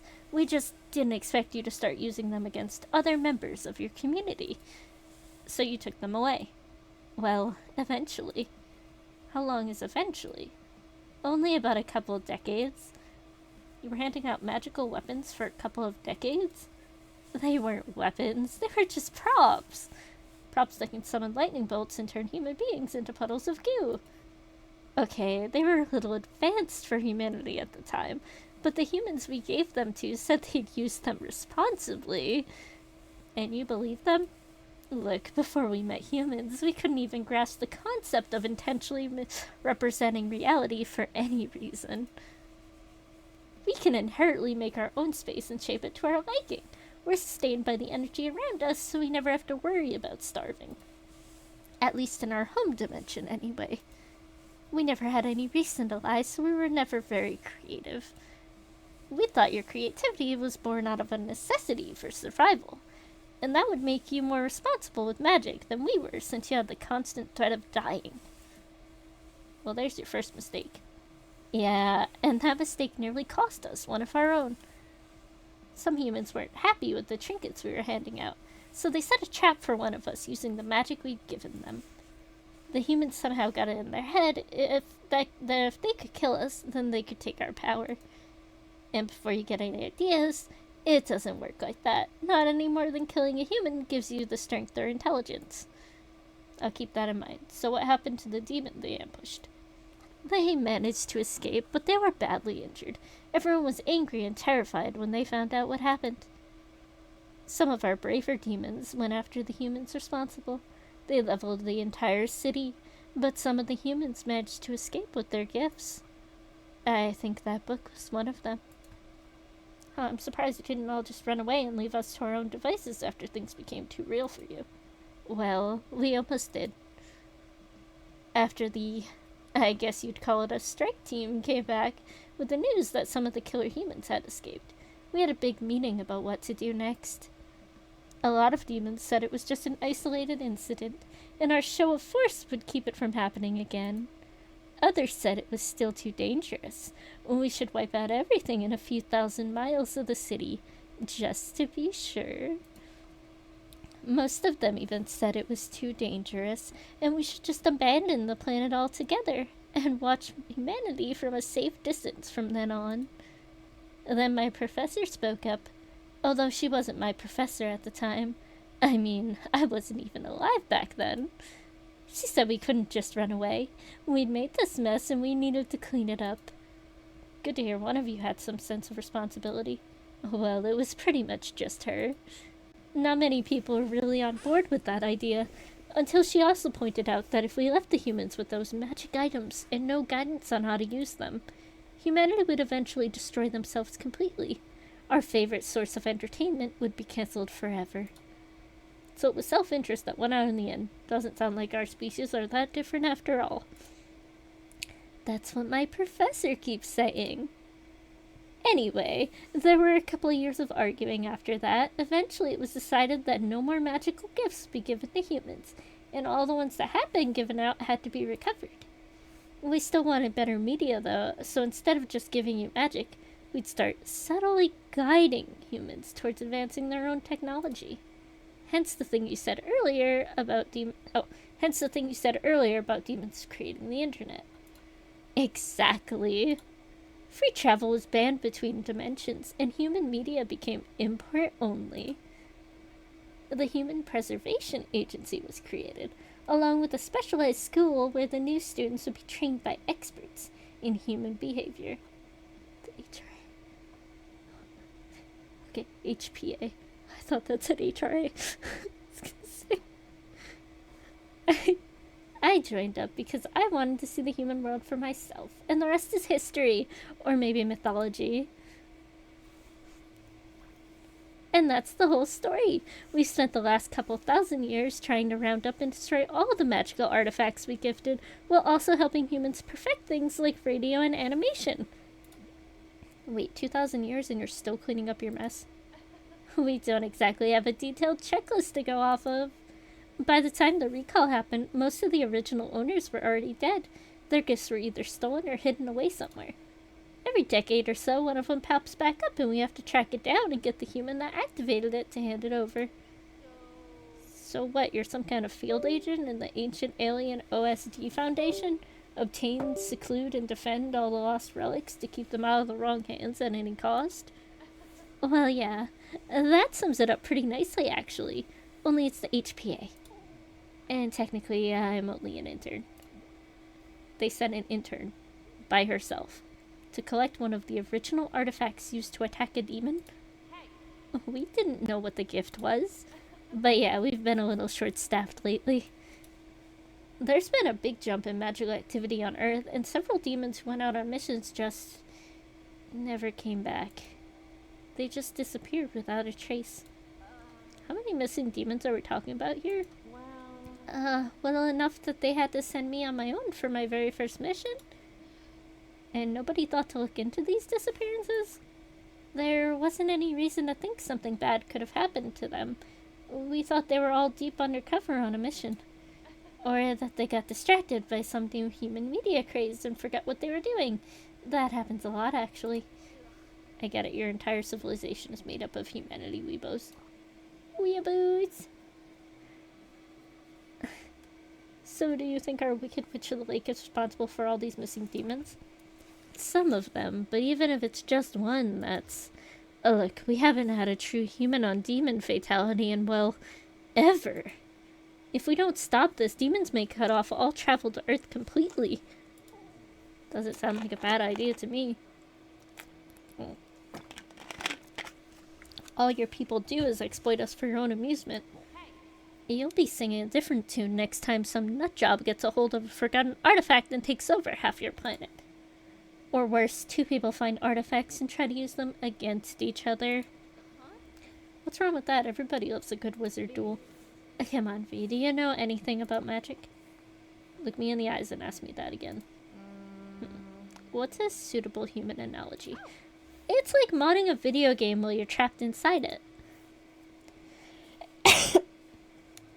If you put in conflicting mods, you can cause some major bugs or even crash the whole system. Hang on, you're saying that if magic mixes with magic, it'll, what, destroy the fabric of reality? If the two magics are incompatible, yes. Then how has this not happened before? Like you said, humanity isn't exactly known for not blowing itself up. Have you ever heard of Atlantis? The lost continent? It's not lost, it's quarantined. Two assholes with incompatible magical gifts got into a disagreement there a couple thousand years ago.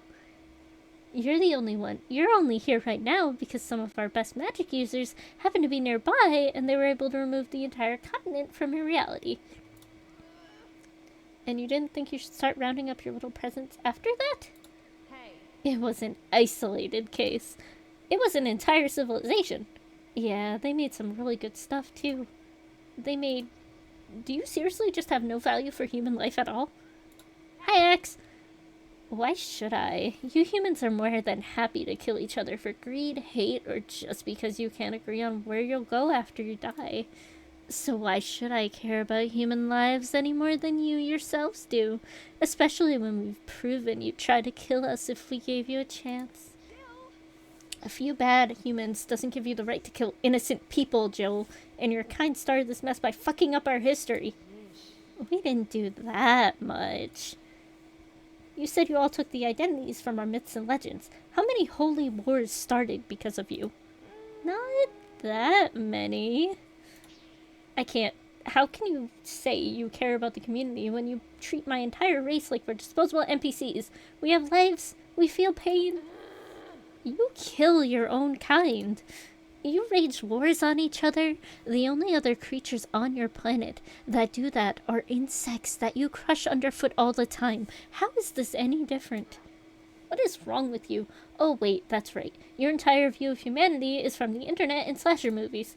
Obviously, you have a perfect understanding of how the world actually works. Well, my worldview has been pretty accurate from what I've seen tonight. This isn't. Ugh, this is like arguing with an incel. You take that back! You're a close-minded, violent racist in the most literal sense, and you think everything is a stupid movie. I'm not. Oh, look, I'm trying to fix the problem my people made. Don't act noble. You said earlier you were excited to try killing different people like you saw on TV. Well, you act like you're so much better than us just because we need to put some effort into surviving. Even that breeze isn't even a person to you. We're just sub-demon playthings. What? Well, you aren't demons. You're just angry little monkeys. And you're just a bunch of bullying rich kids with too much power and not enough empathy to know how to use it. Like what? Never mind. I guess I'm just doomed to be around self-important scumbags like you. Well, I don't exactly love being partnered up with you either, human. But we're stuck with each other thanks to your screw-up. Damn it, keep it together, Vivian. Hey. Also, we have one more problem. Of course we do. If you're right, and the only reason the lightning spell didn't kill me is because I hadn't murdered anyone, then that means I can't afford to kill anybody. Finally, some good news. No, that's bad news. We're surrounded by drugged-out psychos, and I only promised to not kill your friends, remember?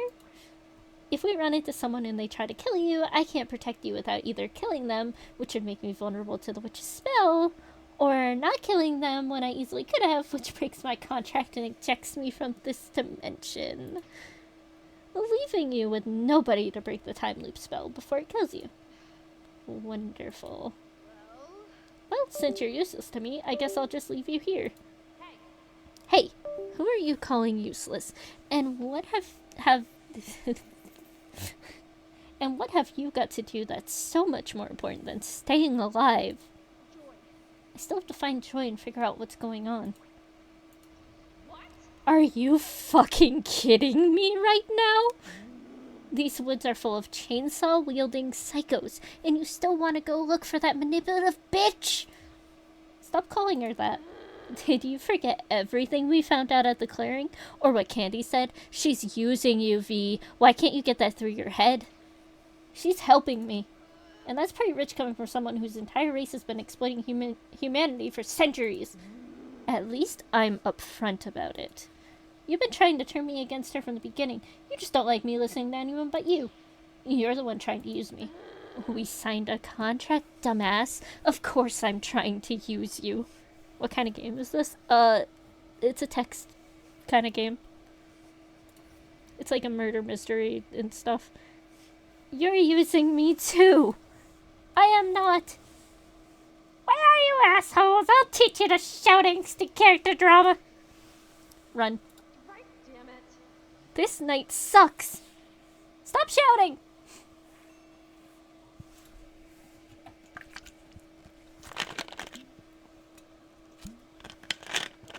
Very story-based.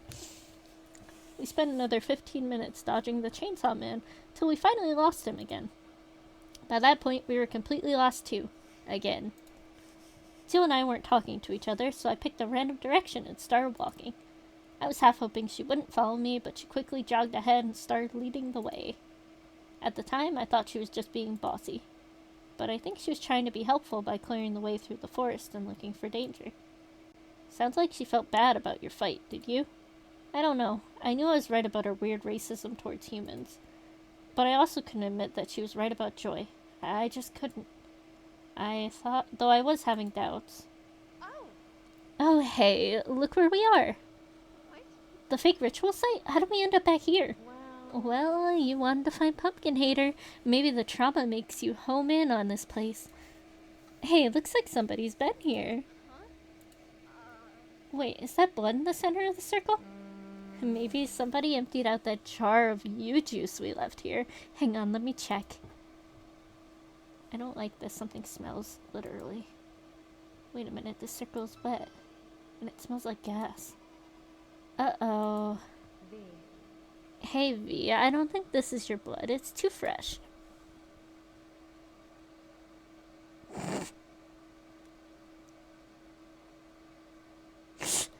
I have to do it. Look at that face. Okay. Jill, the ground here is soaked in gasoline. This is a trap. Oh. Oh. Should I move? Light it already, you idiot. I'm trying. Joy? Joy? Barbecue boy. Got it. Huh. Oh no, I'm trapped. Back, demon. I have consecrated the circle with my own blood and energies. By the power of the 9 spirits, you cannot cross its flames.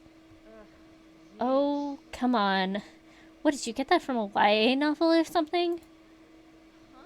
Joy, what are you doing? Saving you from your own stupidity.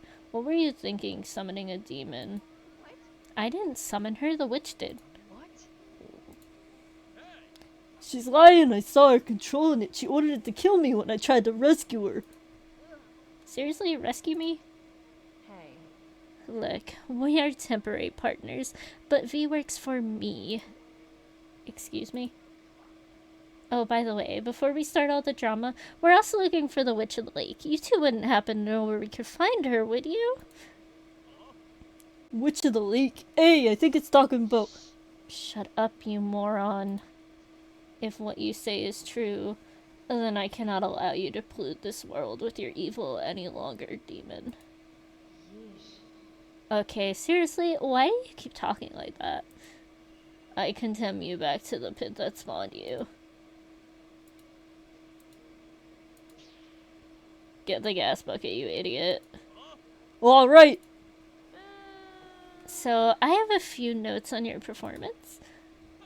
Huh. Oh no, more fire! The generally agreed upon weakness of all plant-based monsters in video games! Curse you, well-known RPG rules, no! Really? It's dying, let's go. There's not much time. Hang on, Joy. You sure that thing is actually... I said, let's go. Wait, Joy! Oh, the pain! The pain! Oh. Hello? Joy, wait, where are you going? You can't just leave a blaze going like that. It could burn down the entire forest. Good, I hope this whole fucking place burns to ashes. Hey, Vi, how about you shut up and let us non-mental degenerates do the talking, okay? What did you say? Damn it, Mark. What did you tell him, Joy? You promised you wouldn't tell anyone. You promised. And I didn't. He figured it out on his own because you wouldn't stop acting so weird. Did you even take your medicine like I told you to? No? See, this is what happens when you don't listen to me and do as I say. Now Mark is going to apologize, and then we're gonna get moving, got it? Joy, what are we waiting for? We got the girl back. Let's just do what we came at it doing. I said now Mark is going to apologize. Because we're all understanding friends here. And we're going to have to work together if we want to get to that witch. Wait, you know where the witch's cave is? Of course I do. I was practically raised in this damn forest. Vi, listen to me. There's a lot of things I haven't told you about myself. But that was to protect you. I promise I'll tell you everything once this is over. But right now, we need to get to that cave and destroy that witch while she's trying to find out what happened to her little pet. But I thought you said she was too powerful. Isn't that why you needed to... If she had to summon a demon to kill me, then her power will be drained so she can't maintain the spell. We need to act now. Wait, she summoned Jill here to kill you? But why? Who is she? How does she know you? I said I'll explain later. Vi, you're the only one who can help me with this. You're more special than you realize. In fact, you may be my only hope to put an end to all this. Do you trust me? Of course I do. It's just everything's been so crazy tonight. And there's still so much I need to tell you. This isn't the first. Later. Right now, all you need to do is listen and follow my lead. No matter what happens, I need you to trust me completely, okay? Ah, would you two just make out already? Mark!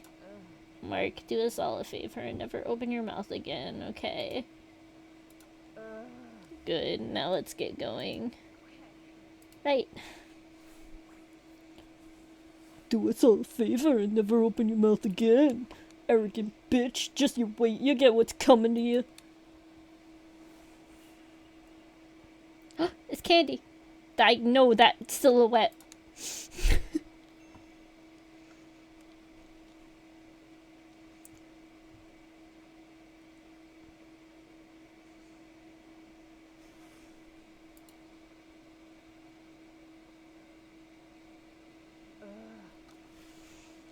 There it is, the cave of the lake witch.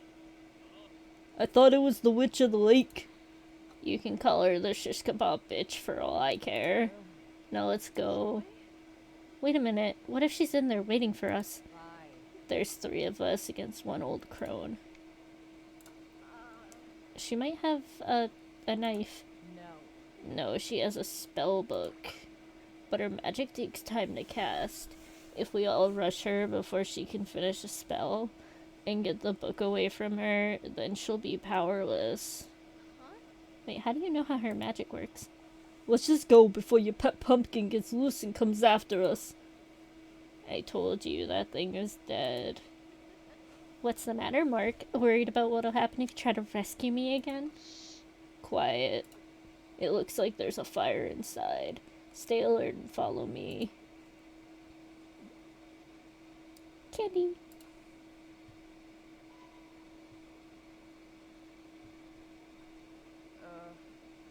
Looks like she isn't home. Spread out and see if you can find that spell book or anything that looks like it could cause a lot of pain. I better grab that book while I have the chance.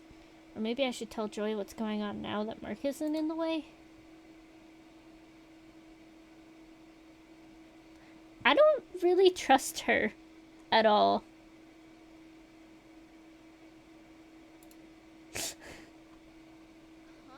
Wait, something's wrong. It should be right here. What are you bitching about now? The spellbook, it should be right here on this table. How would you know that? Because... Because that's where she found it before, Joyful. You. Joy, no, stay back. Let me go.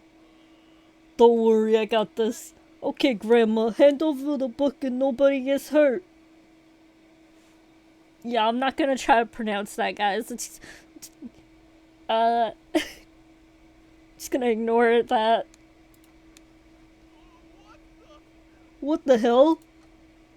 She can grow vines like Jill? Except these vines hurt a lot more. What's going on?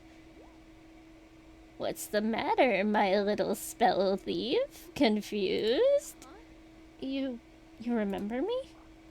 You didn't really think I'd lose my memories to my own spell, did you? Spell? What's she talking about? What memories? Sorry, Vi. Your little pet is actually quite an accomplished witch, Joyful. Much more so than you'll ever be. Can someone please get this vine thing away from my butt? This is the 2nd time your pet has been to my cave.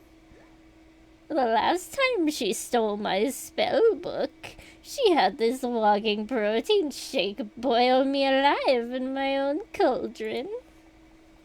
Hey lady, I don't know what you're talking about. I've never seen you before in my life. I thought that was it for me. Dead after only 13 years of witchcraft. I had so many regrets, so many things I still needed to do. So imagine my surprise and delight when I suddenly returned to life and found myself back here in this cave only a few hours before I died. I was so confused. Had it all been a dream? A vision? I decided to check up on the demon I had sent out with my scrying spell. And what did I see? This little thief stealing my demon. Stealing? I think you mean educating. Be quiet. Normally I would carve out that silver tongue of yours and use it as a doorstep. But as you're also the one who resurrected me, I will overlook this minor inconvenience.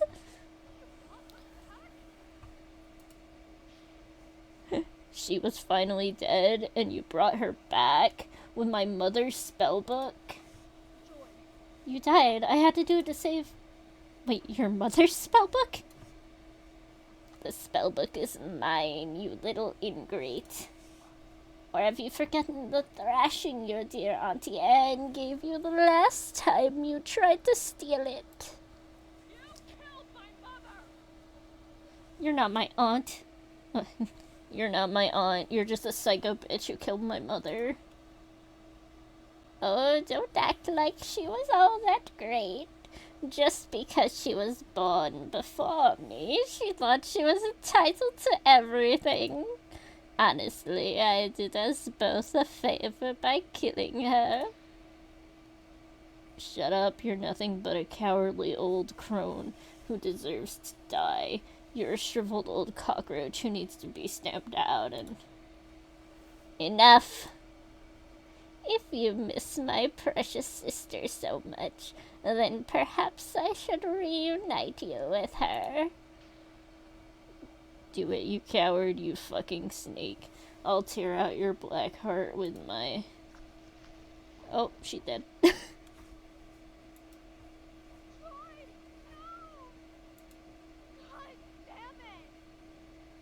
Damn it, not again. No, it'll be okay. You can fix this. You just have to start the loop again. She's not dead. She's just waiting. It's okay. It's okay. I should have done that years ago. But then if I had, I suppose I wouldn't have met you, my little magic prodigy. Oh dear, don't tell me you actually cared for that little bastard.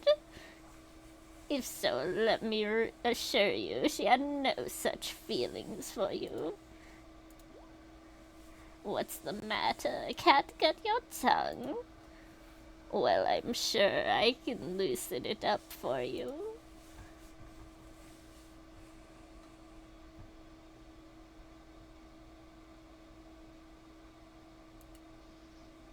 I'm sure you remember this, don't you? And what it did to that other meat shield you brought in here before. Did you know that I can control how slowly the curse in this blade kills you? I can make the flesh rot off your bones for hours if I wanted to. Although I prefer to keep it only about a minute. The screaming gets rather tiresome after that. Perhaps a demonstration is in order then. You boy, how good are you at screaming? What? Why are you bringing me into this? I haven't done anything to you. Oh, but you are so very, very wrong. Wait a minute. Hey, wait! We can work something out. I got money, lots of money. I'm sure we can. Stop.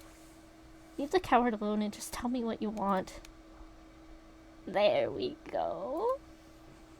You know, you really are pathetically easy to manipulate. No wonder my niece kept you around. But let's just make sure you don't get any heroic ideas. Hey! She can control the vines without even holding the book. There we go. Now I don't want anything too extravagant. Just tell me how you cast the time travel spell. What? The spell, you little twerp. How did you do it? I read the words. Don't be smart with me, child. How did you do it? Did you spill blood on the page? Where did you cast it? Was there some specific weather you had to wait for? Tell me. I told you, I just read the... Wait a minute, you can't cast it, can you? You've had that book for, what did you say? 13 years. And there are still spells in it you can't figure out. Enough. Explain how you did it, or I'll begin removing some of your less vital appendages. Alright. It's actually pretty simple. But you may want to write this down. You got a pen? I've got one somewhere around here.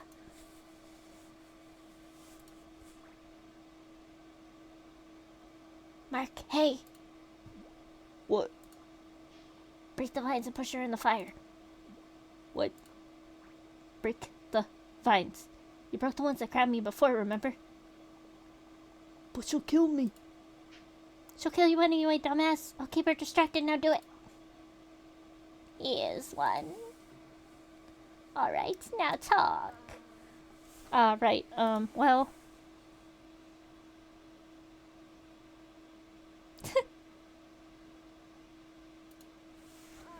Well, I guess it's all in the proper pronunciation. I've been speaking German my entire life. There's nothing wrong with my pronunciation. Well, exactly. I mean, you'd have too much of an accent if you just said the spell just like you spoke it. You have to read the words more phonetically. You have to really think about them, not feel them. Think, not feel. Oh, but there's also one other thing you need to do. Really important. What? Go back to hell and stay there this time. You arrogant little... Where did he get a gun? Where the fuck did he get a gun from? Hey, wicked bitch of the West. He popped a cap in her ass. Oh my god. Yeah? Oh yeah? What? That's what you get. Jesus, you had a gun this whole time? Nobody ties up Marcus Andrew Martin and gets away with it. Fuck you. What? You nearly shot me too, you fucking idiot. Fuck yeah. What you got, huh? He's not even listening. Fuck, how did this all go so wrong? Okay, focus on what to do next. Don't think about the corpses. You've done this before. You just gotta restart the loop. The witch is dead, and the book is on the table. I just need to get in, wait for... Shit, no, if I take it, I'll have to hand it over to Jill, and then she'll break the spell and leave. Gotta go back one more time and fix this. Maybe I can cast the spell early? Or would it cause one of those reality-ending glitches Jill was talking about? Wait, should I even let the spell rewind again? Joy was so upset about it. No, what am I thinking? I have to rewind time again and save her. But God, Joy's family is involved with the book? What you got, huh? First things first, I gotta get out of here before Jill finds that book. Mess with me, I take you out, what? Mark, I don't think she can hear you anymore. Whatever. Now, if you're done gloating to a corpse, would you get me out of this stuff? I know how we can save Joy, but we have to move fast. Why are you standing there? Didn't you hear me? We can save Joy, but we have to hurry before... You know what, Vi?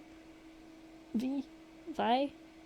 You know what, Vi? I just figured out what your problem is. You never show any real appreciation for anybody. Except for the one person that you really, really shouldn't. Huh? It's always Joy this, Joy that. Jesus, she's fucking dead on the ground and you're still trying to kiss her ass.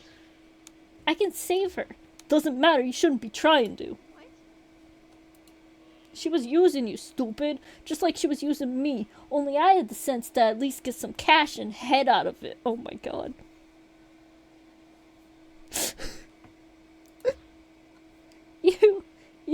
You're disgusting. How dare you? Wake up, Vivian. Everyone knows Joyful Rancher is the biggest bitch in all of Cravenport County. What, did you really think she actually liked you just because you were roommates? You have no idea what she planned for you. Dying was probably the nicest thing she ever did for you. Shut up, what the fuck are you talking about? She didn't... God, you were so fucking brainwashed. I don't know what she did to fuck you up like this, but damn. You know, putting you out of your misery is gonna be doing you a favor. It really is. Mark, put down that knife. You don't know what it can do. See, there you go again, giving me orders. What is it with women and their inability to accept that I am the one in charge here? Oh. Okay, you're in charge. Just put down the knife. There's no reason to kill me, right? Excuse me? No reason? Did you just say no reason? I can give you a whole list of reasons to not let you walk out of this cave. Number 1, you summoned a demon to attack me. Now you may say it's a thin skin to me, but I take threats very personally. I didn't summon her. The witch did. She was just protecting me. Yeah, right. Number 2, you kicked me in the balls. And if only my legs were free, I'd do it again. 3, I just shot an old lady like 6 times. 8 times? They're never gonna find this gun, but you're still the only witness to the crime. Doesn't really make sense to keep you around so you can blackmail me for the rest of my life, does it? She was trying to kill us. What you did was self-defense. Yeah, well, sure, but who's gonna believe that, right? I mean, magic and demons and shit. No jury in the world is gonna buy that. Oh, and there's one last reason, and it's like the best one of all. You're the only other person who knows about this book, and now that Joy's gone, it's about to become my big breadwinner. I mean, if it can summon demons and rewind time and shit like that, I'm sure we're gonna find something in here that's gonna make me very rich and happy. You don't know how it works, and I'm the only one who can read it. Oh, don't worry, it can't be that hard if a head case like you can do it. Actually, I'm curious. Joy said you had some kind of mental issue, but she never exactly said what it was. So she didn't tell you. I knew it. God, and there you go again. Fuck me, you really are hopeless, aren't you? Oh well, say bye-bye, Vi. You can... Oh my god. You can say bye-bye. What the hey? Ow! Get off me, you crazy bitch! Sorry we're late. Had to wait till... Well, that's one more body than I expected. Damn, guess plants didn't like her either. Jill? Surprised to see me? I'm a pyro demon. You didn't actually think a little fire could hurt me, did you? No, your Tuesday performance made that perfectly clear. Did you stop to do an encore for Candy on your way in? I found them outside the cave, about to run to your rescue. I needed someone to check if the witch was inside for me. But while I was still explaining things to them, we heard gunshots, and they took off to save you. You're a bad person, and your hair looks stupid. Get off me! I still don't think they understand much beyond that you're in danger. I couldn't risk letting them go in alone, though. Wait, are you actually concerned about a human? Well, they're growing on me, kind of. Oh. They actually remind me a lot of this one succubus I had a crush on, and... Huh? Save me the story and get these vines off me already. Right. Okay, this doesn't look like that tricky of a spell. Something's weird about it, though. I'm not sure if I can manipulate it without... Can't you just rip them off me? Those arms have to be good for something, right? Huh? Oh, the physical world. They call me hopeless. Eesh, that looks like it hurts. Angry stuff, isn't it? There. Okay. Now I just need to help Candy deal with...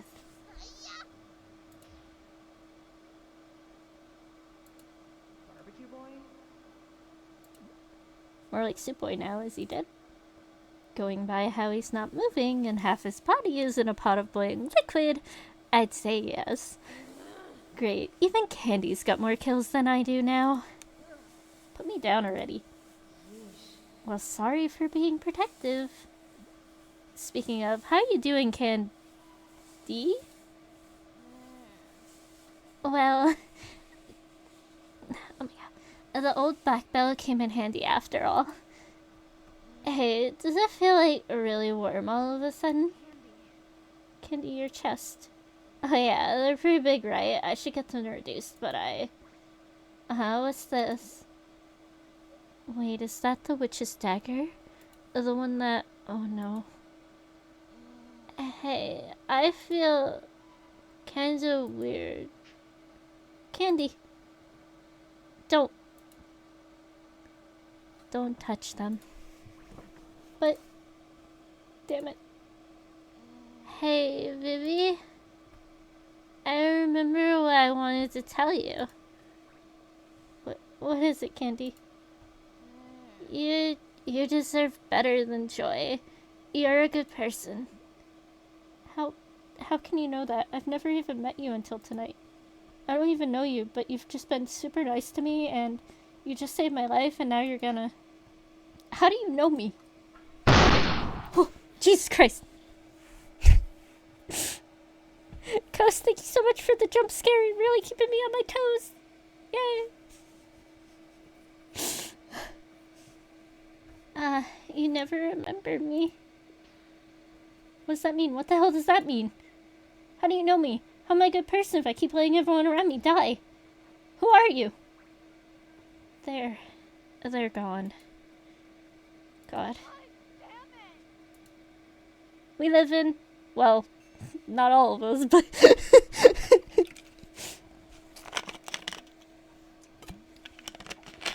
So, some of us are living. Let's take a break. We've been going non-stop for a while now. No, I don't want to stop on that. I need to keep going, at least a little more. Alright, if you're sure. So what happened after Candy died? I don't really remember. I'm pretty sure I was in shock after that. It's kind of funny, actually. I've seen so many people die already. I even saw Joy get murdered right in front of me. But something about Candy's last moments. How they spent it telling me I deserved better. It broke something in me. Mark pulled out a fucking gun and shot the witch to death. I don't know how long I stayed in that cave crying, but Jill eventually had to carry me out. She set me down at the entrance and said she was gonna go clean up, but then she went back inside. When I couldn't cry anymore, I stood up and just started walking. I don't know if it was fate or just muscle memory, but eventually I ended up back at the docks. Everything else had come full circle. So I sat down at the edge and waited for Jill to find me again. Sure enough, she showed up a few seconds later. Hey, there you are. Well, I got the spell book and you're alive. I guess that finishes up our contract. Look, I know it didn't end the way you wanted, but... Sorry, that came out wrong. Look, humans die, right? It happens all the time, you know? 1 minute they're alive, the next they're not. It's just how your world works.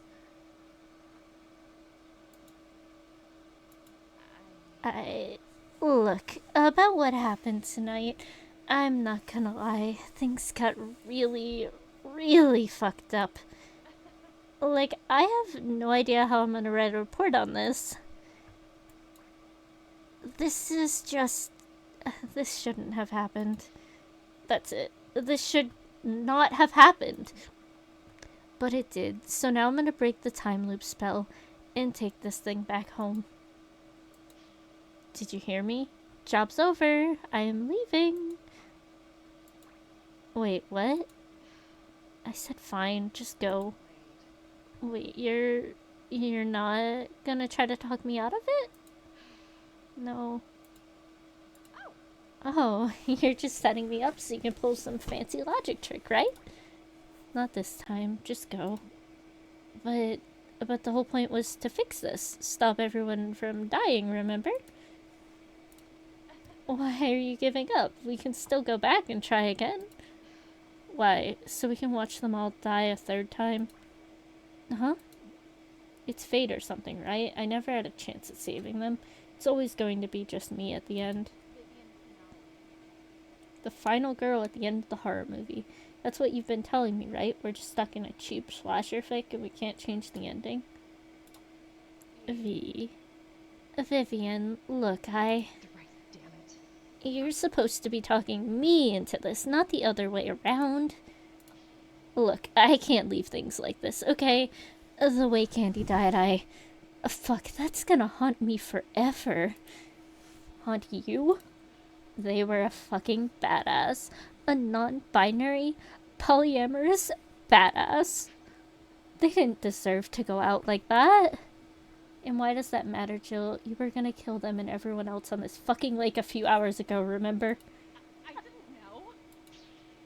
You didn't want to. You didn't care. You just wanted to put a couple notches into your machete. But I didn't kill anyone. You came here to slaughter every person on this lake and take back your book. So congratulations, Jill. Mission accomplished. You win. Now go.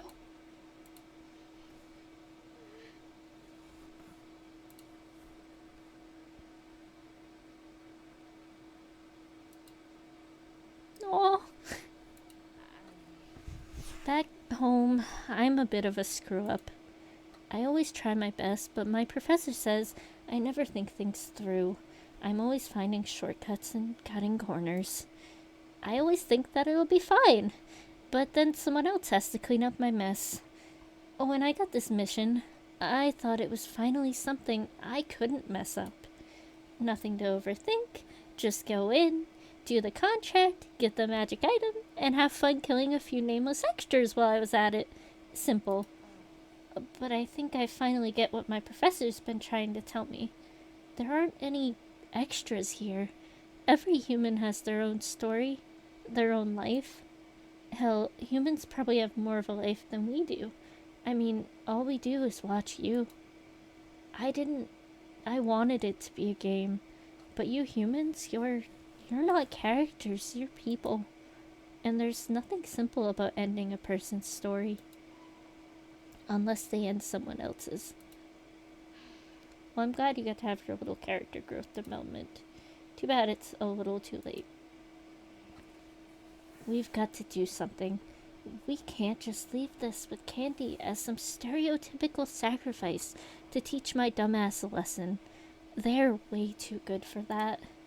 And they saved your ass too. So you owe them. I know. I just don't know why. They keep saying they know me, but I can't remember them at all, and I can't help anyone because of my stupid broken brain.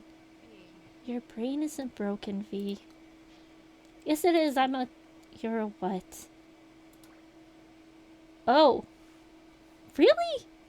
That's the big secret? Okay. I'm autistic. And? Means I can't think the way other people do. I know what it means, and duh. I knew it from the start, V. You handle crazy shit way better than most humans would. Probably because most normal things seem weird to you anyway. So you process stuff differently than most humans. So does every other demon who's ever lived, including me and my professor. Being autistic or neurodivergent or whatever you want to call it is nothing to be ashamed of. Wow, those are true words right there. It is when it's all anyone ever sees. When I was diagnosed as a kid, my parents acted like I had been declared brain dead. That's depressing. That's sad. They made sure to tell everyone I met that I was autistic and not to expect anything from me.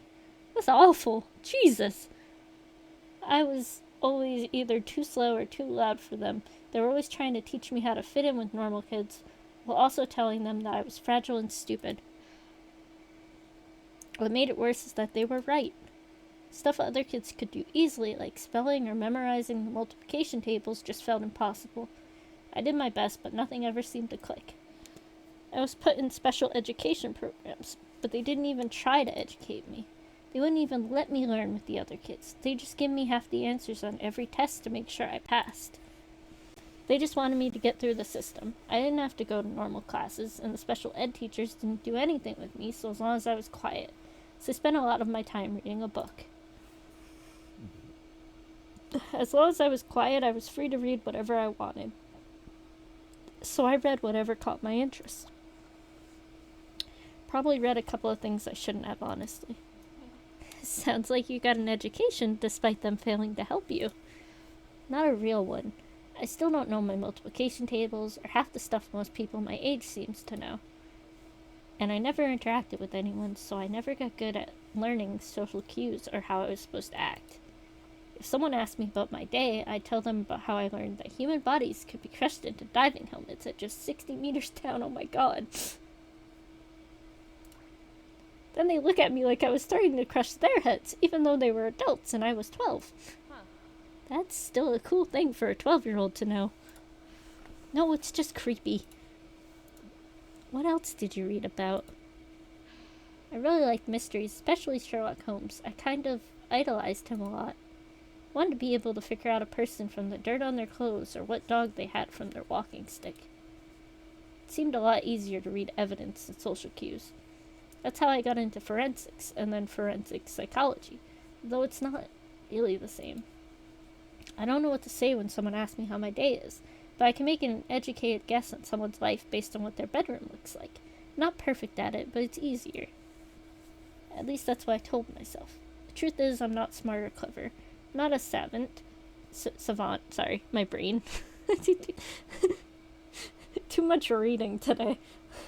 I'm not a savant, I'm just doing the best I can. Back where we fucking started. And the best I can do is put us right back where we fucking started. So what if you can't think normally? Nothing about this night has been normal, by anyone's standards. But we can figure this out. We know a lot more than we did last time. Doesn't matter how many times we do it, they'll all just die again in some new horrible way. You can't think like that. I can't fight fate, Jill. I don't know how. V, it's not fate.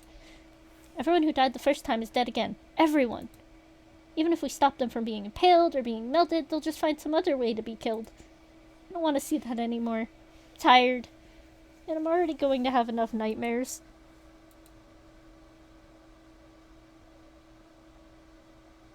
Oh. Oh.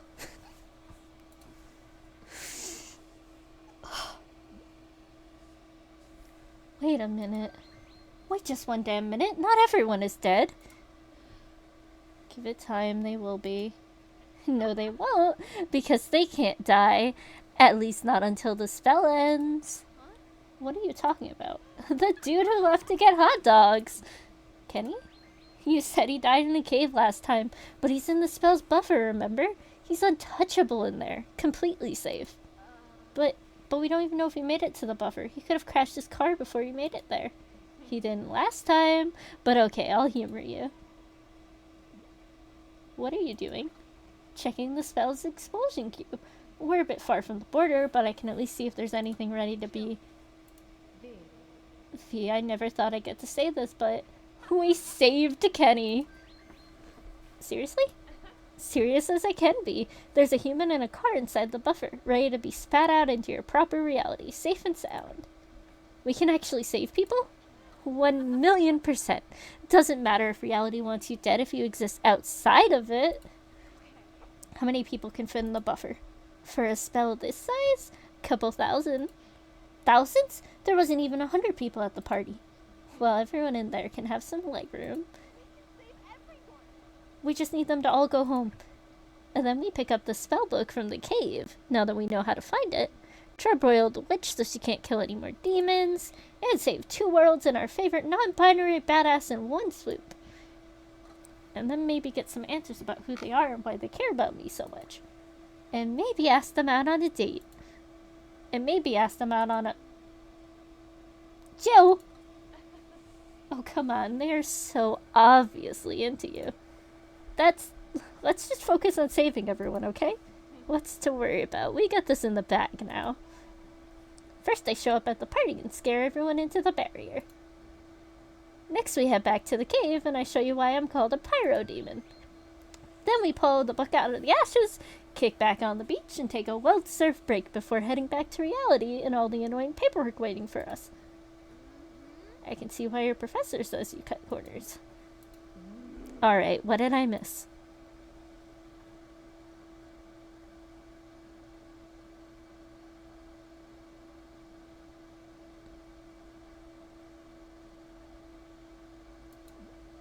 About burning the witch, you can't hurt everyone who has the book, remember? Even if the flames can't touch her directly, that much raw heat in a confined space should do the job. Won't be a pretty way to go, but it's what she deserves. And you're sure that won't violate your contract? I just have to not look at or hear her. If I pour enough hellfire into that cave, it ought to drown out any screaming. That is if she has time to open her mouth before it melts off. That cave goes back pretty deep. Are you sure you can flood the whole thing with fire? Remember when I blew my top earlier? That was just an embarrassed blush. I may not be the most elegant spellweaver, but I can spit fire with the best of them. Although since we're in the physical world, I'll probably need you close by so I can borrow some energy to do it safely.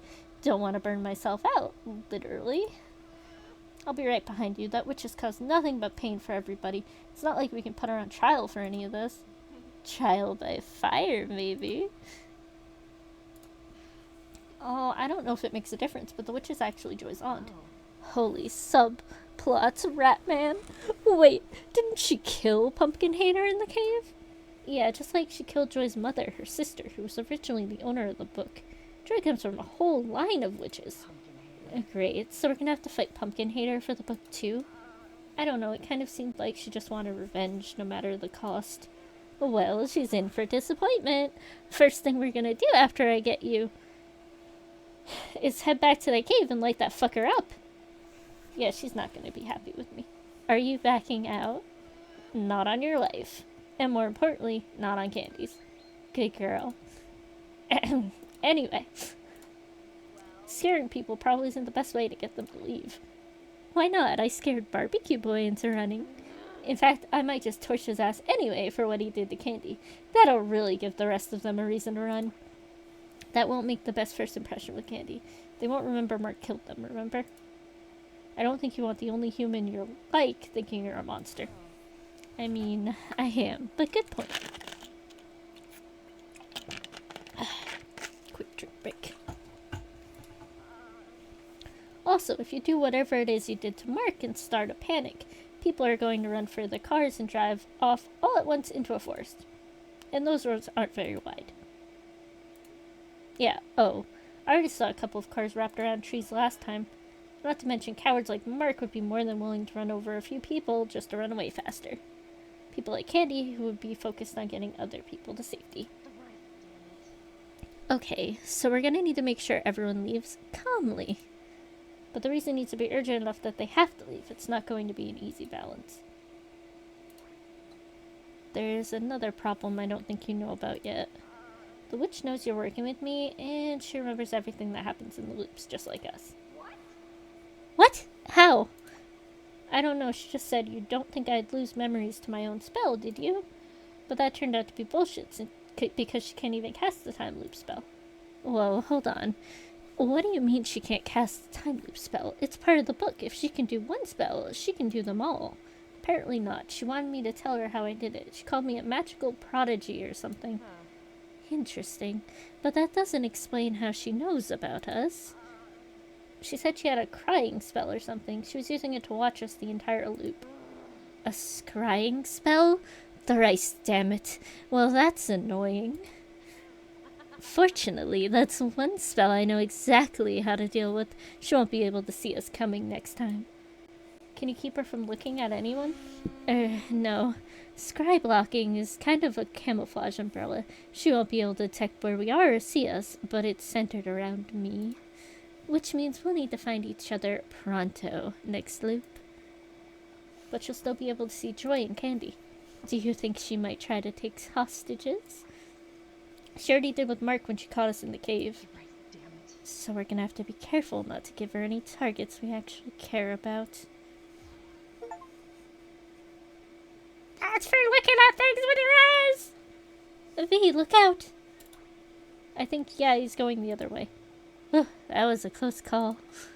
I can't believe that guy's still going. Seriously, how is that chainsaw not run out of... Fuck, we forgot about the seventh sin.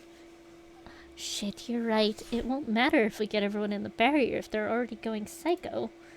How do they even get infected with that stuff anyway? Do you smoke it, snort it, inject it? Nobody knows. All the toxology reports could determine that it was likely absorbed through the digestive tract. So it wasn't something they ate or drank? Yeah, but that's where it gets tricky. Every victim had pretty much the same dosage. If it was in food or drinks, you would expect there to be a wide variation depending on how much they had. So that means it had to come from a pill, right? That's all the same dosage. Hey, look at you with the deductions. I have my moments. Well, pills are the most popular theory, but how do we get everyone at the house party, some who don't even drink alcohol, to all take one identifiable pill? Pez dispenser? Or a breath mint? Not a bad theory, actually, but that means someone would have to be actively passing it out. And there are pads like candy all over the beach. Someone would have noticed. Well, we know Candy wasn't affected or infected before you left the first time. That gives us like an hour to get everyone to calmly leave. That's just when we know Candy started showing symptoms. Seventh Sin is very unpredictable. We have no idea when they or anyone else was actually drugged. Yes, we do. Plus, getting everyone to leave is easier said than done.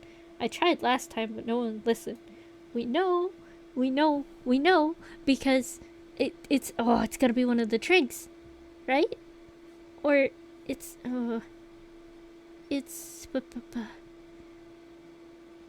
we know when, I think, because the guys on the dock had to have had it, and that's what happened on the dock. How would you prove it without knowing who's responsible or how they're distributing it? Without proof, Joy and Mark would just say I'm causing a scene and shut me down again. Could warn Candy and the other pads, but I don't know if they'd be able to convince everyone else until it was too late, and I'd have to stay at the party without you. Right, damn it. And without you, I can't barbecue the witch. Okay, so in summary, you need to find a way to get all of the college students to leave the lake and go into the buffer zone. And you need to do it before they all somehow become drugged with Seven Sin, and without me scaring anyone. Then, once you accomplish that little miracle, we need to kill the witch and get the spellbook back. A witch who cannot go within sight or hearing of, for some reason, retains all her memories from each loop. And she saw everything that happened last loop, meaning she knows about my relationship with Joy and probably our relationship with Candy. Meaning she could take one of them hostage if we don't take care of her first. So we gotta do all that while running defense. Yeesh, it rains. It never rains, but it pours. Why didn't I put more effort into my glamour classes? This could really help turn things around. Wait, say that again? My glamours? It's a bunch of magic that focuses on illusions and... No, before that. It never rains, but it pours. That's it. That's our answer. It is? What's the one thing guaranteed to ruin every outdoor party? Ants? Rain. Alright, cold and wet is bad for humans. If we can start a storm early enough, it'll force everyone to pack up and go back to town to find another party. And they'll run straight into the buffer zone without crashing into anything. I just hope they don't all pop back into reality on top of each other. It'll be fine. Most decent buffer zones are good about not materializing matter on top of other matter. And this spell has a decent buffer zone, right? Positive thoughts, V. Positive thoughts. Fine. How fast can you make a storm? Oh, you want me to do it? Oh, come on, Jill. Summoning a storm is like the go-to flex for every magic user in history. Even I've done it. Wow. Yeah, but well, that kind of magic isn't exactly my strong suit. There's the Pyro Demon, right? Then what exactly is your strong suit, Jill? Well, I'm pretty good at matter crafting. I mean, look at this body. Could you make, like, an army of yourself, then? Well, it's not exactly something I can do on the fly. Also, I'm strictly forbidden from ever attempting to create any kind of simulated intelligence for as long as I live. Let me guess, more shortcuts? It's a long story. Oh, but I've got the short-range teleportation thing down. Only when people aren't looking at you. My professor said it was a very inventive approach. What else do you have? Well, I'm a pyro demon, so fire, obviously. Just need to be careful with it, because I only have so much of my own power here. Although I might be able to consume burnable fuel to replenish, maybe? The physical world and my world run on different rules. What about the vines you keep summoning to grab my ankles? Oh, those are just part of this construct. I sprout them out of the bottom of my head and push them through the ground. I'm actually using them as a skeleton for this body right now. Wait, so you're actually a tentacle monster puppeting a buffed up scarecrow? Like I said, I'm good at finding workarounds. Well, try to find one for this. Hey, you don't see me constantly criticizing your shortcomings. I'm not criticizing you, I'm just Look, sorry, I just need your help. I'm out of my element here. You and me both. I hate trying to memorize things, so I'm kind of useless without my notes for something for reference. What about the spellbook? Could you use that as a reference? It's worth a look. I think I saw a spell for summoning a storm somewhere in here. There it is. Yeah, this just might work. So can you cast this? No, but you can. Me?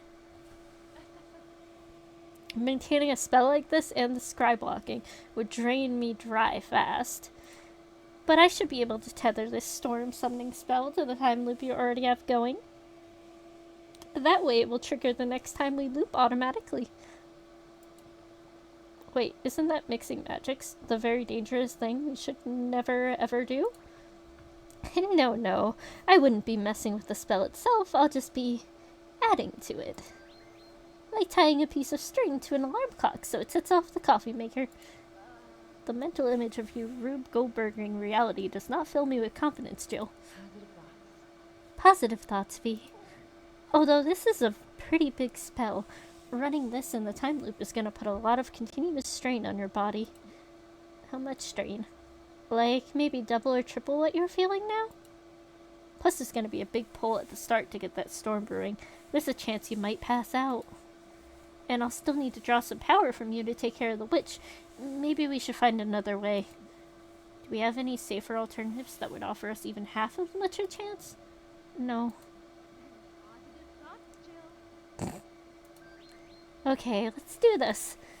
Good, now hand me that book. I need to check something. We made a plan for Jill to pick me up outside the party as soon as I could slip away, and for her to take care of a few things on our way over. Things finally felt like they were turning around, but we had no idea what was waiting for us in the next loop. So much was about to happen. I'd finally find out the truth about Candy, but also the truth about Joy. I figured out how the Seven Sins was being distributed and who was behind it. But of course we didn't know that the whole time we were planning, our greatest enemy was there listening to us the entire time. Sounds interesting, but we'll finish up after we take a break. Alright.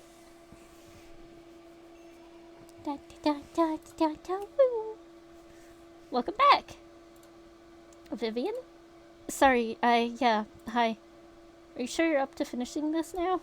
I don't know, I was thinking about it in the lobby, and I don't know how I got through the last session without breaking down. When I think about what happened next, I understand. If you don't want to do this, I can't force you to. But I can promise you that if we finish this now, you will never have to relive these memories like this again. Alright, let's get this over with. Very good. Now, do you remember where we left off, or would you like me to go over what happened last session? I remember. Do you remember? Very good, then let us begin.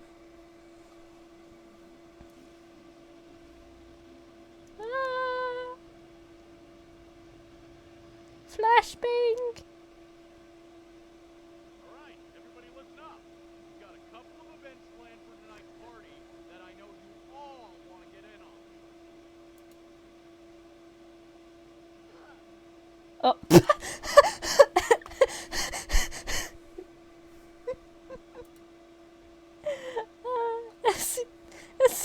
As soon as I reappeared back at the party, the wave of cold that hit me dropped me to my knees. Jill had warned me that it would be worse than last time, but I wasn't prepared for just how deeply the spell bit into me. The air around me was sweltering, but my bones felt like they were filled with liquid nitrogen. Everything felt too hot and too cold at the same time. Couldn't get the temperatures in my body to equalize. It made me dizzy and nauseous. I'm pretty sure I would have thrown up if my stomach hadn't turned into a solid block of ice. Vi, stand up. What's wrong with you? I'm sorry, just dizzy. Well, stand up. You're making a scene. What the fuck? You're freezing. Come on, let's get you over to the fire. Joy half dragged me to a flip-over boat near the bonfire and sat me down on it. The heat from the fire hit me like a blast furnace. I tried to move away, but Joy grabbed my shoulder and made me sit still. Stop squirming. Here, I brought you some of your meds just in case. I'm going to get you a drink. Don't move from this spot, understand? What? No, don't drink any. Stay. Joy, wait. She left before I could say any more. After a few seconds, the heat from the fire stopped hurting and my organs started to thaw out. I still felt a bit weak, but my head began to clear. I remembered the plan Jill and I had come up with. The first thing I needed to do was find our storm so we could get everyone to leave. Put the pills Joy had given me in my pocket, and after a few seconds of searching, I spotted a dark patch of storm clouds that was swallowing up the stars overhead. Only it was on the wrong side of the lake. Oh my god, you could be kidding me. Crap. The spell wasn't forming over me like Jill said it was. It was forming over the spellbook, which was back in the witch's cave on the opposite side of the lake. It was going to take time for the storm to grow big enough to reach the party, and to make matters worse, Jill and I were going to have to walk right into the heart of it to get to the cave. Damn it, Jill. Oh, it's Candy.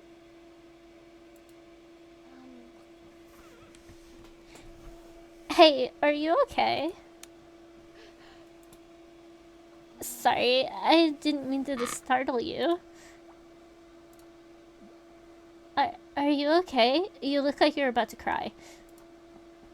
Sorry. I'm fine, just cold. Well, I'm part of the Paz team, and I've got a thermos of hard cider in my backpack. You know, in case someone fell in the lake and needed to warm up or something. Anyway, I just boiled apple juice with a little pumpkin spice in it. But do you want some? Yeah, thanks. Candy could have sprouted feathery wings and a glowing halo in that moment, and it wouldn't have surprised me one bit. They poured some cider into the thermos lid, and I took it with shaking hands. They helped me drink it down, and I felt better almost instantly. The hot cider thawed out the ice in my stomach, but the warmth of their hands felt even better. Oh! How do you mean? I'm not sure how to put it. Candy's touch just felt right, familiar. I still couldn't remember them, but I knew I was safe as long as they were around. She's blushing. Wow, your hands are so cold. Do you need some more time? Wow. Oh my god. Oh my god. Wow, your hands are so cold. Do you need some more to drink? Please. I also realized I hadn't had anything to eat or drink for hours, and Candy's cider was probably the only thing I could be certain wasn't tainted with Sevenson. If you're feeling faint, you might have low blood sugar. I've got a protein bar if you want. It doesn't taste very good, but it should make you feel better. You're a lifesaver, Candy. Oh. It's nothing. I just like to be prepared. Designated party nurse, that's me. Wait, you know my name. Do you remember me? How could I forget you? Sorry, I only know you by reputation. You're a very good reputation, I mean. Given your roommate, I somehow doubt you've heard anything good about me. Joy's wrong about you. Oh, thanks. I was honestly expecting you to side with her. She's very toxic and extremely manipulative? Yeah. So everyone keeps telling me, but I think she has a good reason to be. There's never a good reason for hurting other people, especially people who trust you. Well, what are you doing here? They were just giving me something warm to drink, Joy. They were being nice. And you drank it, Vi? You idiot. She probably spiked it with something. What? How dare you? Fuck you, Joy. Joy, don't believe anything this slut says. I heard she's trying to set a record for the number of people she can sleep with at one party. Go ahead, ask her how much of a hoe she is. Just because I'm proud to be polyamorous doesn't mean I'll sleep with anyone. You should know that already. I don't know what you're talking about.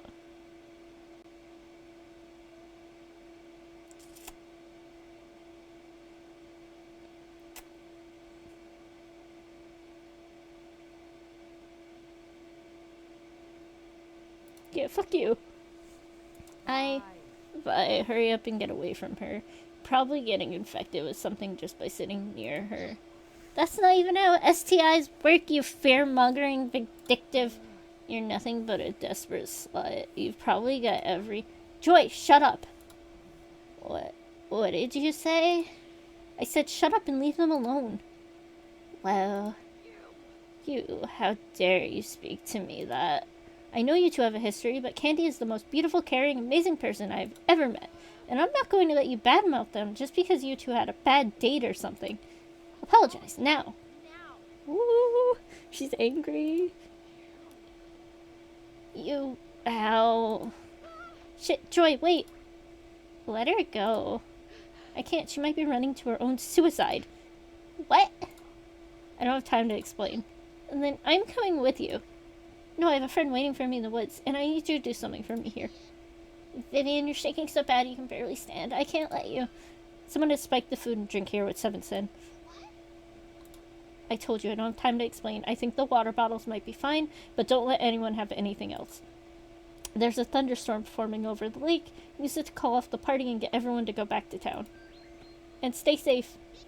Vivian, wait, what are you talking about? What storm? It's clear skies all weekend. Oh, boom. Or was that thunder? Holy cow. Joy! Joy, where are you? Hey. Did you seriously Did you seriously forget my name already? Jill, have you seen Joy run by here? Hello to you too. But no, why? She caught me talking to Candy and I started bad-mouthing them. And I got mad, told her to shut up and apologized to them. You what? I don't know what came over me. She just wouldn't stop insulting Candy and I just lost it. If it was anything like what she said the last time, then she deserved it. Still, I can't believe you actually stood up to her. Good job. I'm really proud of you. I didn't mean to, I just... Look, the important thing is she ran off towards the circle. She looked really hurt and upset. I think she might try to perform the ritual. Without anyone else's sacrifice, I doubt it. What did you say? Look, I wouldn't worry about her for now. I swung by on my way over and incinerated the knife, the pentagram, and everything else. There's nothing there she can hurt herself with. Although I kind of wish I'd left the pentagram now. The least she deserves is a trip and a mouthful of mud. She's been through a lot, Jill. Her own aunt murdered her mother for... Mother.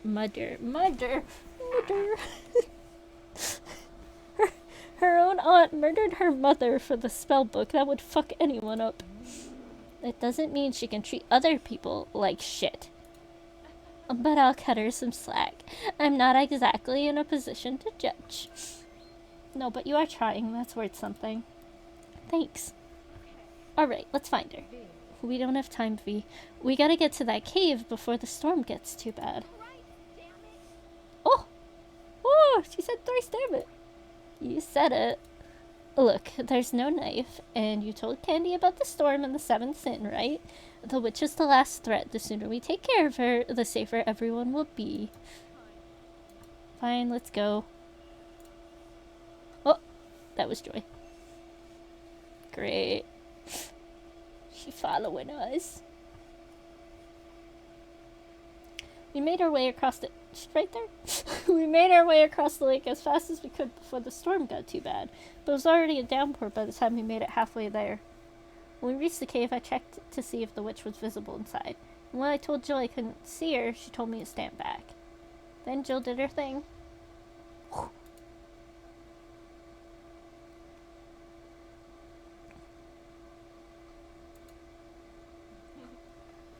Well, that takes care of that. I doubt even a salamander could have survived that inferno. Salamanders are amphibians, Jill. They live in the water. I meant mythical salamanders, you know, the kind that live in fire. Never heard of it. What? What? You're a bookworm. How have you not read Baron of the Bangles? I'm not really a fantasy fan. When it comes to fiction, I mostly just read mysteries and a few horror and sci-fi stories. Well, at least you have some taste. You alright? Did I take too much energy? I'm just cold. I'll be fine. Let's grab the book. Whoa, hold on a minute.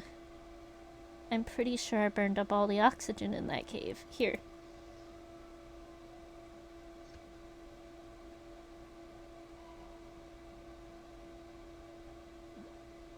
Now, you wait here and warm up, and I'll get the book, okay? Fine, just hurry up. I don't like being back here. Blush! Back in a flash! May as well look around while I wait. Find the clue. Oh no.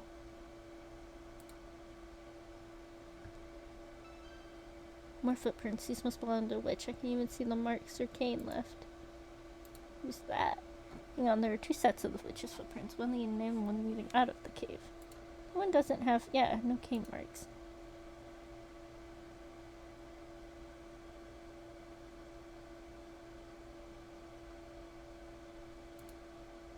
Maybe someone else was here? Then whoever it was would have had been inside the cave before the start of loot. Someone who wears the same orthopedic shoes. No, okay. She left in a hurry? She must have left in a hurry. My grandma works with a cane, but she picks it up and holds it when she wants to hustle. If the witch left in a hurry, then it was probably because, oh no.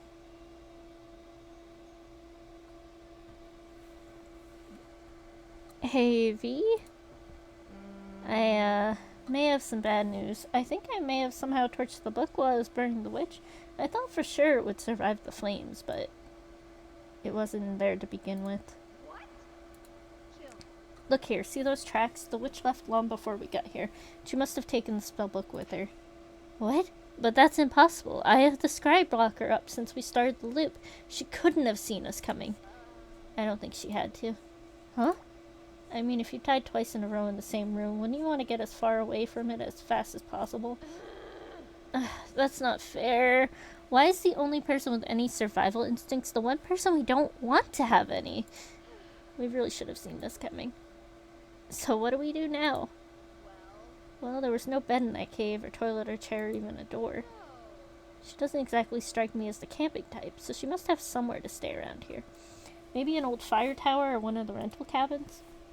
But we can't just go looking for... Yes, sir!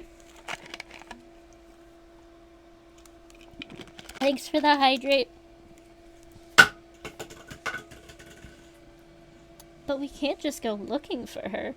Even if her tracks weren't being washed away by the rain, if I see her, I'm gone. Which means we need to know where she is without finding her there. That sounds like one of those crappy Zen riddles. I never could understand those things. Well then, let's think practically. What's our next step?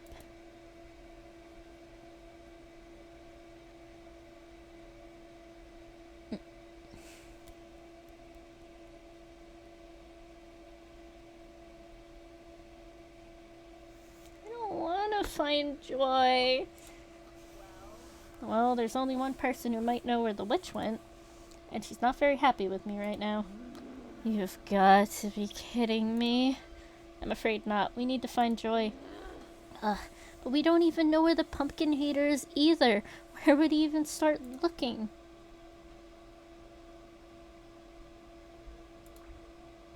Well, we know she was running towards the ritual site, so let's start there. Oh, come on, that place has to be drenched by now. Any possible clues would have washed away for sure. Do you have any better ideas? How about we head somewhere dry, where we can get you warmed up and fed? I'm fine. Besides, Candy was the only one with food I'd trust not to be drugged. But the sooner we find Joy and end this, the less energy I'm going to lose. And the last place we know she went was the circle, so... Alright, back to the phony French ritual site it is. Yay! Oh, she's got a little umbrella made of vines. You can put me down, you know. I'm fine. Yeah, and I want to keep you that way. Well, Look, it's just easier to keep you warm and dry like this. Plus, you don't need to be exhausting yourself hiking through this mud. Just think of it as payback for all the times I made you carry me. I ship it. The bridal carry is a bit much, though. I still can't believe the witch got away. All that energy wasted for nothing. And now we gotta track down Pumpkin Hater. She's gonna be a joy to deal with. Okay, that wasn't intentional, but you get the point. V. V, are you listening to me? What? Huh? What? Hey. What's wrong? You're acting all spacey. Is the spell strain too much? Huh? Oh, no. I think I'm getting used to it, actually. Then what's bothering you? Nothing, I'm just thinking. About what? About magic.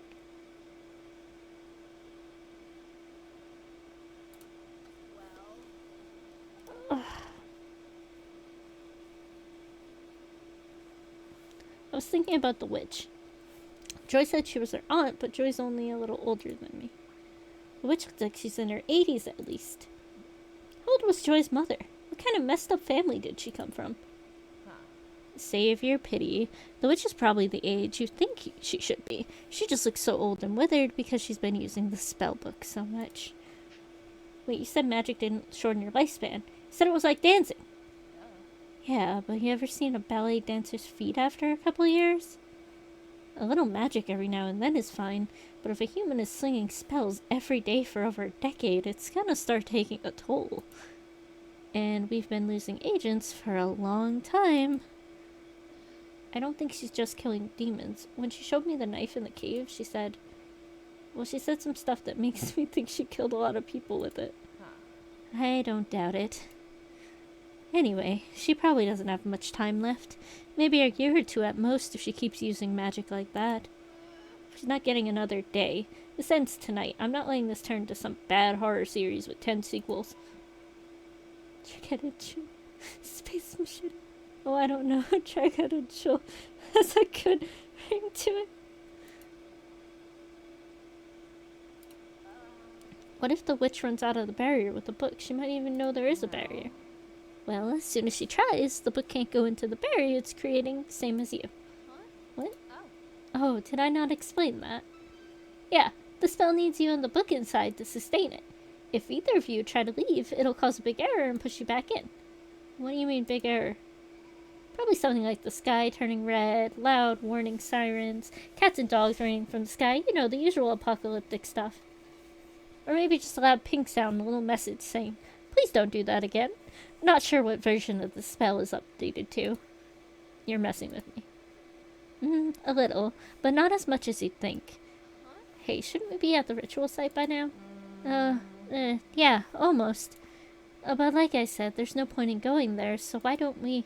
It's the last place we know Joy was headed. We have to check it out. Fine. Well, here we are again. Wow, you really went to town on this place. It was kind of therapeutic, actually. Doesn't look like she's been here, though. Let's go. Wait, let's check the cooler. She might have left something. Hey, hang on, I'll check.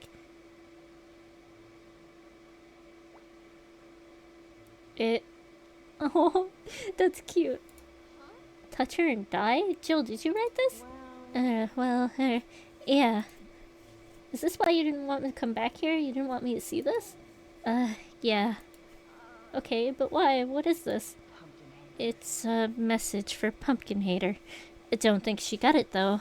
I don't see any tracks. Neither do I, but I was sure she was headed this way. Look, I know you're still sensitive about her. I didn't want to.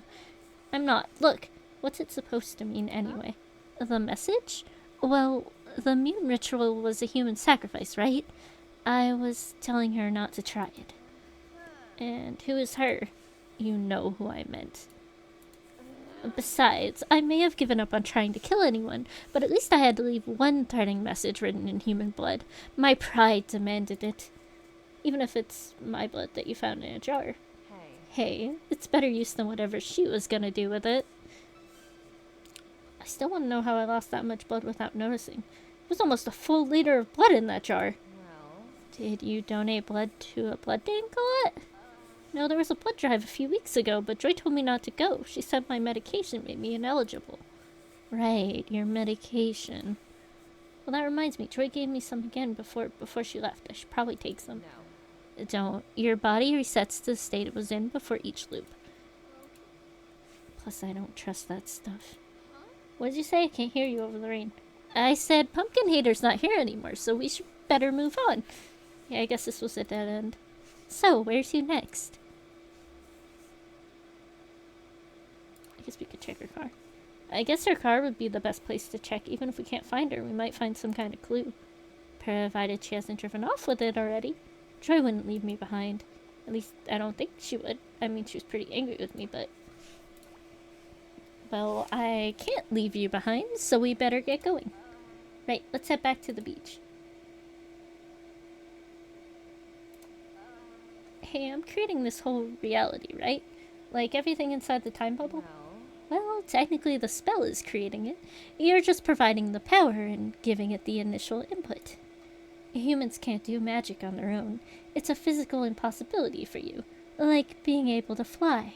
You're just not built to do it. So you need some tech to compensate. But I am powering it? Yes, human bodies are actually amazingly efficient generators for magical energy. Even if you can't use it, most warm-blooded creatures are actually. Which makes the lizard people that rule your governments very bad wizards.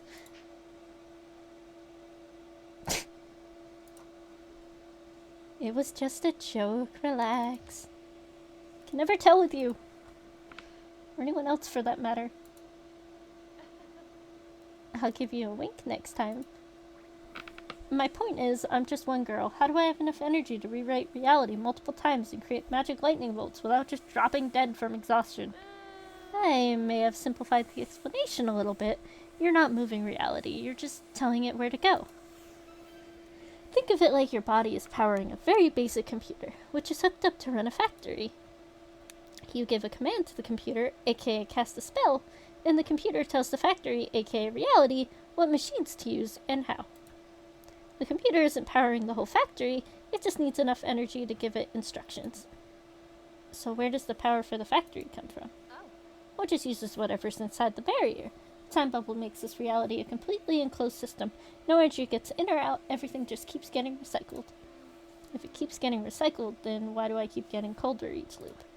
Because you're not part of that system.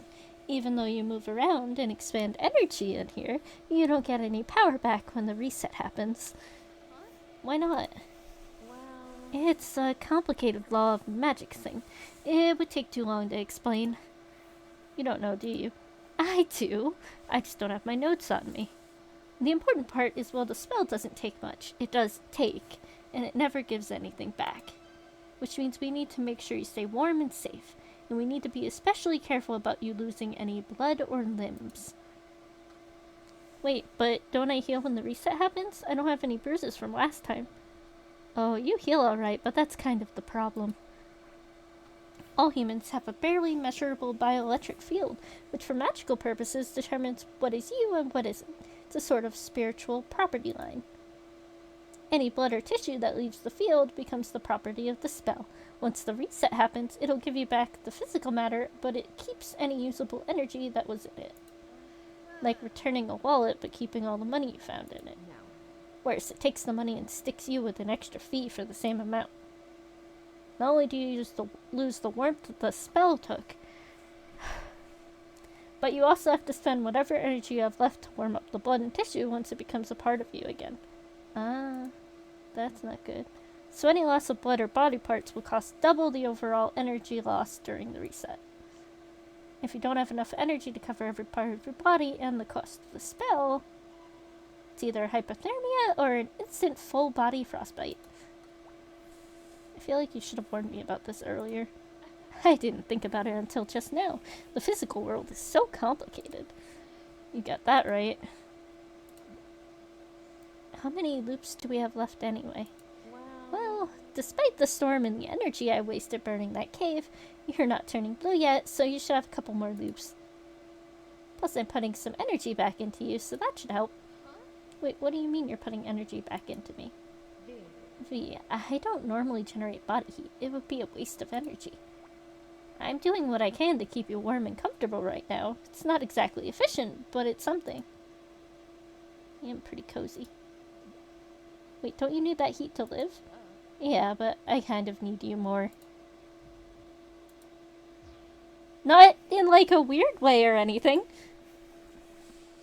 Just so you know, I need to keep you healthy so you can keep the spell going, that's all. I ship it. Right, it's just practical. Exactly, practical. So anyway.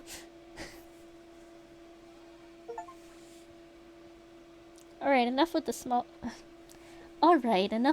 talk. I can tell there's something really bothering you. What's wrong? Do you think Candy would still be interested in me if they knew I had autism? Oh, I'm pretty sure they've already guessed. What did you say you're mumbling again? I wouldn't worry about it. They clearly like you for just being you. But if they knew how much of a burden I am... What? How are you a burden? I mean, I was to my family. The fact that I wasn't normal caused them all kinds of problems. From what you've said, and what I've seen, it sounds like they made it a problem for you. No, I mean, they tried to be supportive in their own way. They took me to those Raise Awareness events, and went to parent support groups, and they did a lot of shit that made you feel like there was something wrong with you instead of actually supportive. Yeah, it was honestly such a relief to get away from them. I wasn't even sure they'd let me go to college. Going to Cravenport U has been a family tradition for generations on my mom's side. It's where my parents first met. But if I hadn't put in for that diversity scholarship, I doubt they would have let me go. Well, it's a very good thing you did go, or this night would have been even more of a disaster. Also, you really need to stop worrying about that autism thing. It's what I am. I can't get away from it. You don't need to, V. What you're doing says more about you, who you are than any label your parents put on you. I've said it before, but the shit you've been through tonight would make any normal person shut down and start rocking back and forth in the fetal position. But instead, you're risking everything to save the people you care about. Hell, you're going out of your way to save people you don't even know. You could have just grabbed Candy and Pumpkin Hater and thrown them into the barrier. But no, you just had to find a way to save everyone, even though it puts you in even more danger. I can't just let people die, Jill. Exactly, which is why you don't need to worry about what Candy's going to think of you. They already like you, and they're only going to like you more once they find out you're just as much of a reckless hero as they are. Plus, you are kind of saving the world. That always helps you get the hotties. But I'm only like this because of Joy. Without her, I'd be... Okay, what the hell are you talking about? You keep saying she's helping you, but how?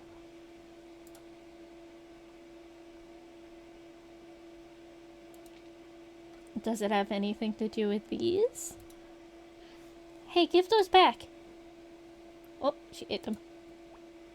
Did you just eat some of my meds? V, where did you get these? They're special medication Joy made to help me act more high-functioning around people. She's a chem student, a genius, so she made me a sort of anti-anxiety ADHD medicine. Keeps me from getting nervous around people and acting out. It's the only way someone like me can make it through college or not freak out when all hell breaks loose, like tonight. That's why I'm so collected when my life is being threatened every 5 minutes. It's Joy's medicine that's saving everyone, not me. Vivian, this is salt. What? This body can chemically break down and analyze anything I feed it. These are pill capsules filled with cheap table salt, nothing else. Bite one and taste it yourself if you don't believe me.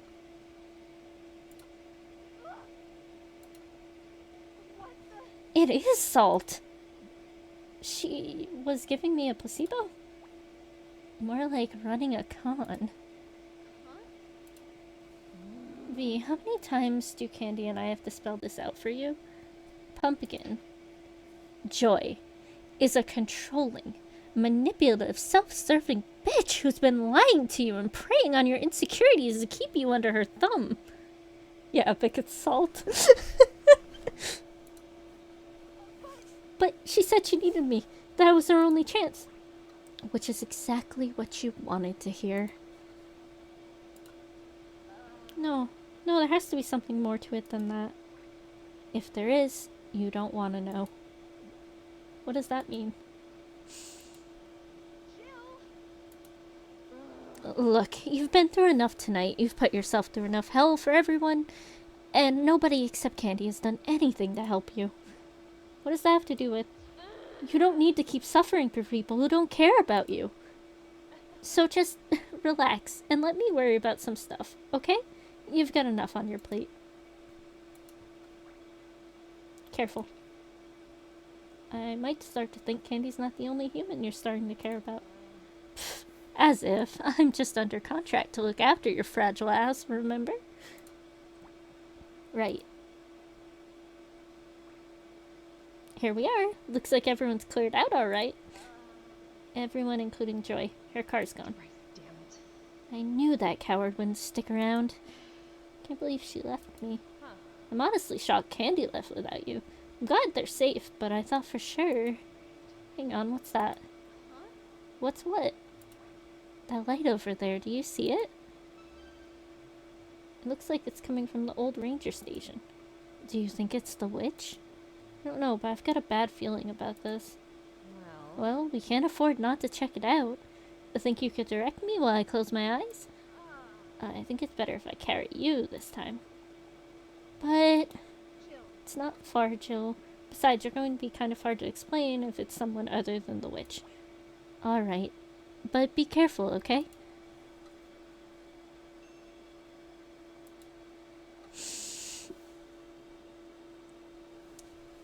There's so many ships to ship.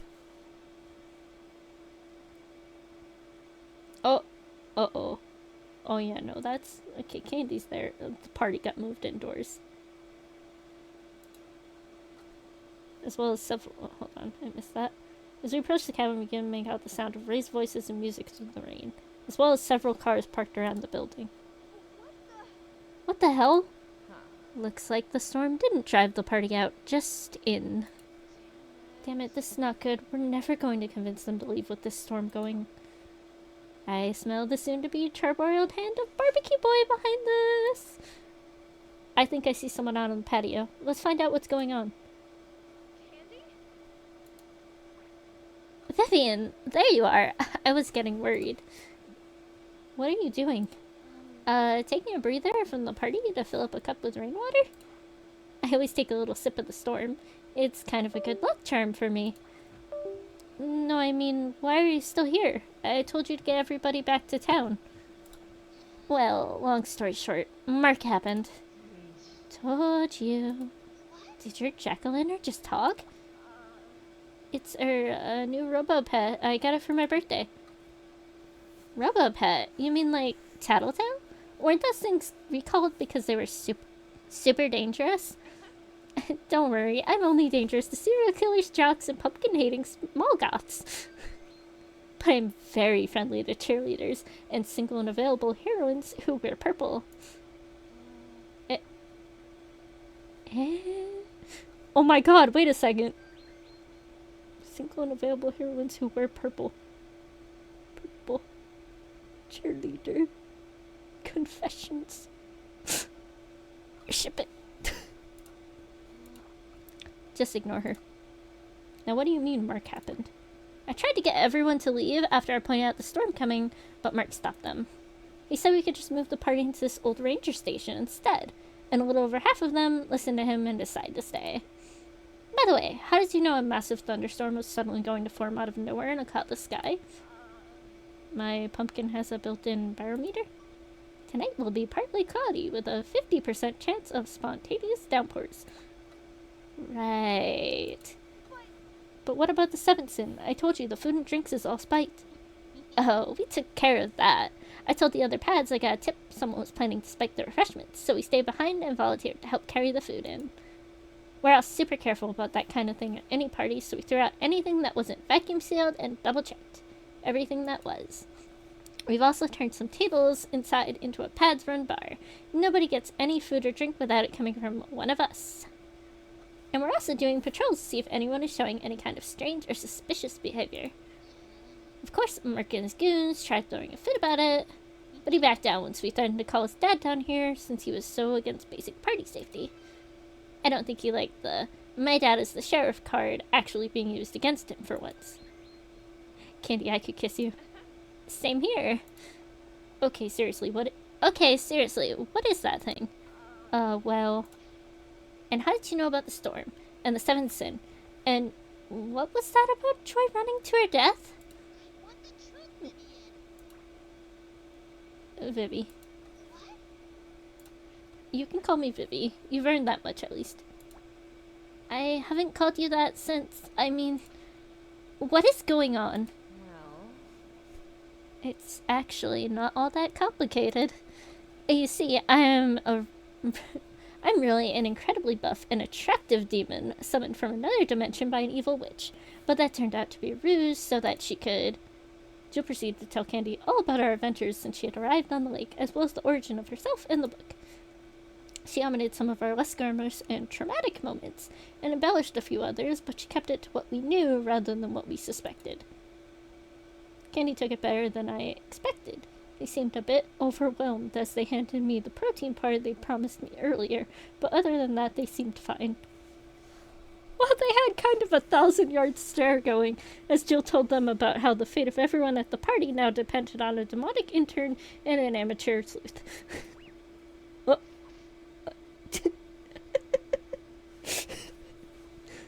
But she did her best to make it sound like we knew what we were doing. I want to see that again.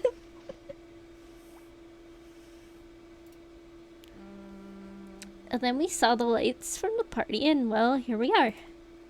Uh-huh. You think that's bad? You should ask her about Atlantis. I'll pass.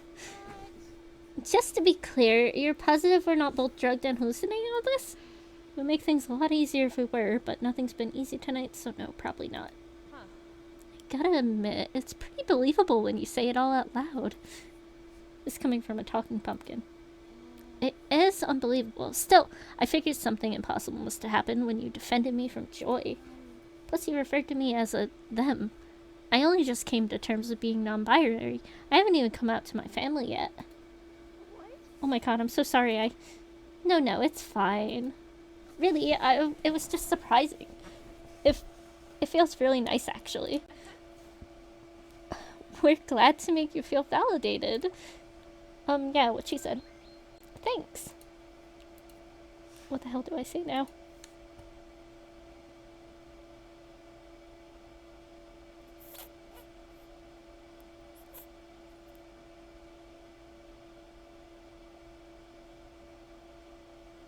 That's it. Candy, I know we've met before, before the loop started, but I can't remember. I know. You forget about me every time I talk to you. This is like the 5th or 6th time we've had this conversation. Wait, what? We've been doing this loop 6 other times without knowing it? Huh? Oh no. Sorry, no, I didn't mean this exact conversation. I just meant Vivi and I reconnecting. I was gonna say... Wait, we've met 6 times before? Well, re-met. When I saw you in my psych class on the first day, I almost couldn't believe it. It had been years, but I knew it had to be you. You acted pretty surprised too, but you seemed happy and excited to see me once I explained who I was and what happened. We even made plans to get dinner that night so we could catch up properly. But you ghosted me, and when I tried calling, you blocked my number. What? You didn't show up for class the next day either. Apparently you changed your schedule so you wouldn't have to see me. V, what the hell? I didn't do that. I wouldn't even know how to change my class schedule. That's what you said when I saw you on campus a week later. I ran up to you, asked what happened, and you said you had no idea who I was or what I was talking about. I introduced myself again, you got all excited and happy, and we spent the rest of the day together. At first I thought ghosting me was some kind of sick revenge, but you're a terrible liar, and you seemed genuinely glad to see me. I figured you must have hit your head or got an amnesia that day or something. But when we made plans to hang out on the weekend, you flaked and blocked my number again. And you kept doing that. Every time it was the same thing. At first you'd be all happy to see me, and then want nothing to do with me as soon as we parted ways. I'm so sorry. I knew you weren't doing it on purpose, but it still hurt a lot. I almost gave up on you a few times, but I knew something was wrong.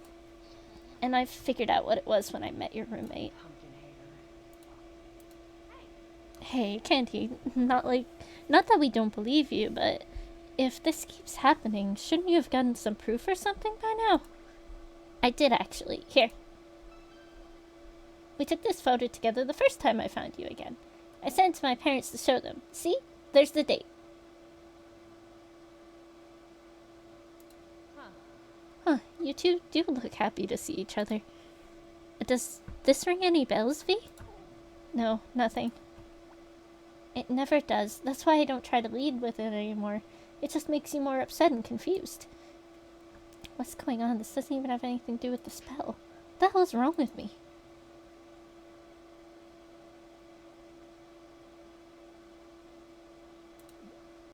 How did you meet Joy? The day after the last time I found you, she came up to me and told me to leave you alone.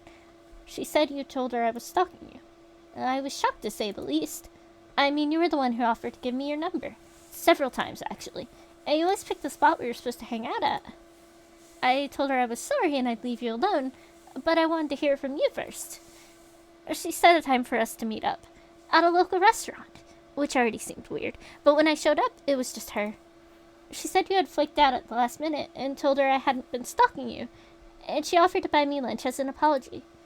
It turned into, like, a weird date. At the end, she even offered to rent us a motel room. I turned her down, of course. I said she was nice, but she was moving a little too fast, and I really just wanted to talk to you. So she said she'd set up another meeting. Let me guess, it was just her again. And it was an even worse date than the first. She kept suggesting we should go somewhere else, and the only thing she would talk about was this weird sob story about her mother being dead and her aunt hating her. I don't know if any of it was true, but she was obviously trying to get sympathy sex or something. She really wanted us to go somewhere private. I ended up telling her I was just never going to be interested and asked where you were. That's when she really flipped out. She told me to never come near her or Vivian again, and if I did, I'd regret it. Then she stormed off and struck me with the bill. Yeah, and I thought Barbecue Boy had a bad game. After that, I did a little detective work to find out more about her and if she really was Vivi's roommate or not. But there was nothing to find. She had no social medias or any kind of public records anywhere. It was like looking for a ghost. The only thing I knew for sure was that she really did go to Cravenport University, and I only knew that because I asked the other pads about her. Although all they could tell me was a bunch of rumors, and none of them good, so I made up my mind that I'd get Vivi away from her. But after that second date, every time I saw Vivi on campus, Joy was right next to her. Joy said it wasn't safe for me to walk around on my own after the 7th Sin incident started happening. She said I'd be an easy target. I thought she was worried about me. Every time I saw you two, she'd grin at me like a sewer rat that had just stolen my phone and was waiting for me to reach for it, so she could bite my fingers. That's some interesting imagery.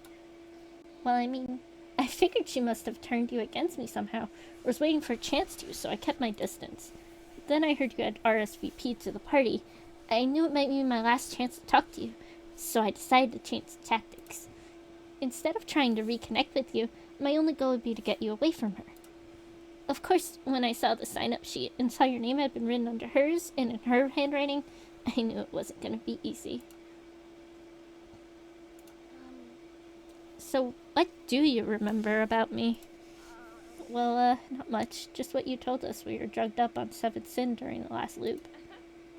Namely that you're a non-binary, polyamorous badass, and that you have a crush on V.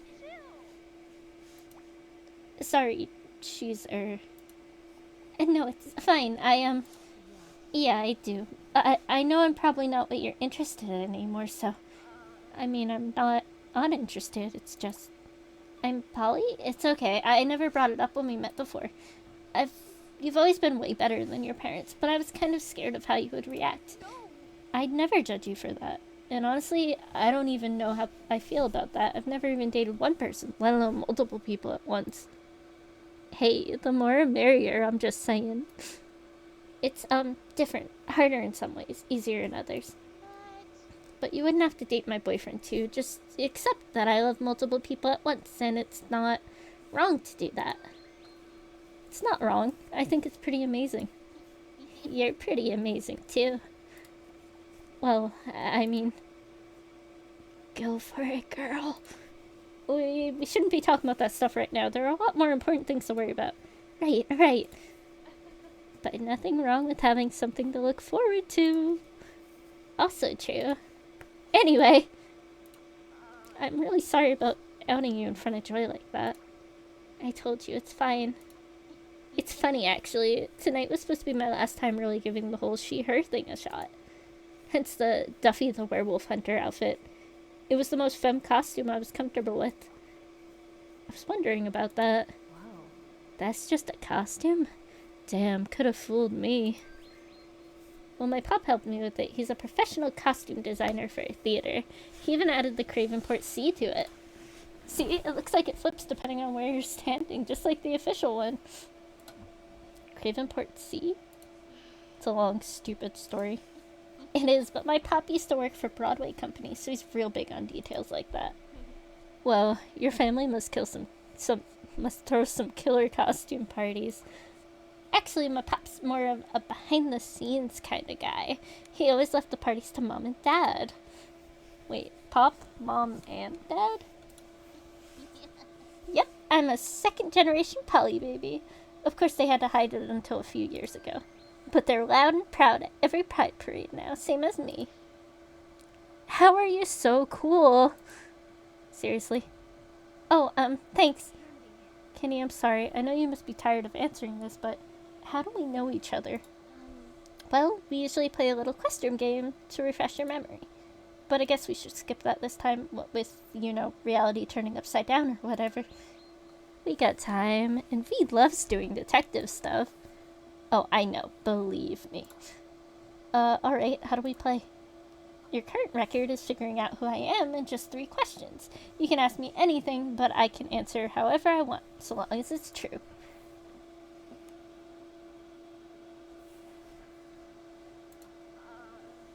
Is Candy your real name, or I guess the name I know you by?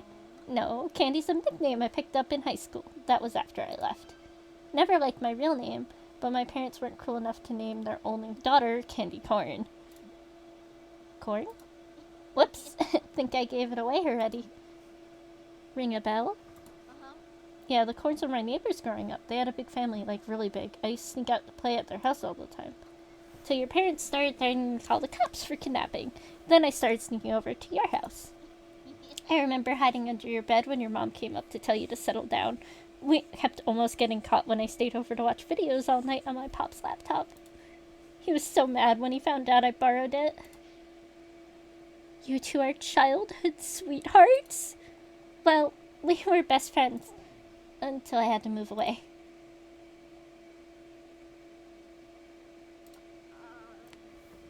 How did we first meet each other? I caught you spying on me while I was in the pool. Oh, I didn't take you for a peeping Tom, V. I'm not. That never happened. Yes, it did. But I never... Wait, I think I know what you're talking about. That time I heard someone shouting and splashing in the empty house next door. I stood on my wagon so I could look through a hole in the fence to see what was happening, and I saw a whole family having a pool party on the other side. My parents didn't tell me we had new neighbors. I couldn't figure out what was going on. Then this girl wearing floaties suddenly pointed at me and started screaming about the watching eye. I was so scared I fell off my wagon and broke my arm. I remember that. Your parents tried to sue us as soon as we moved in. But they dropped the idea when I came to visit you in the hospital and gave you a teddy bear as an apology. Watson. I still have him on my bed at my dorm. Wait, how old were you two when this happened? I was 5, she was 6. Sounds right. So, do you know who they are now? Hey Jill, why don't you ask a question for me? Huh? But you're the one who's supposed to figure out who they are. Yeah, but they said we could ask anything, and I'm sure you're curious about them too. I'm okay with it. Oh, okay. Do you like fire? Smooth, Jill, smooth. Well, I'm not a pyromaniac, but I love a good campfire, if that's what you're asking. Actually, now that I think about it, my parents used to take us camping, and I was kind of scared of the dark as a kid. My mom loved telling ghost stories around the fire. She's a horror writer, so her stuff was always a couple notches above what it should have been child appropriate. I remember one time I spent all night making sure the fire didn't go out because I was scared of what might come get me if it did. To me, it was the only thing that was keeping us safe. So, fire good? Yeah, I guess. I'm not afraid of the dark anymore, but there's still something comforting about a campfire, provided they're not out of control, of course. Oh, well, yeah, I mean, I got plenty of control, so... Huh? Wait a minute, do you mean Miss Corn's campfire stories? I loved those. I know, half the time you were rooting for the monster. Well, half the time the monster was in the right. I mean, if you go breaking into someone's tomb and running over old women, you deserve everything you get. The watching eye was really good, but the vengeful hand was always my favorite, even though it always had a sad ending. They ground up a possessed severed hand at a waste disposal. It was just looking for justice. Oh, poor thing. Are you two dating? What? What? No. Me with her? Not a chance.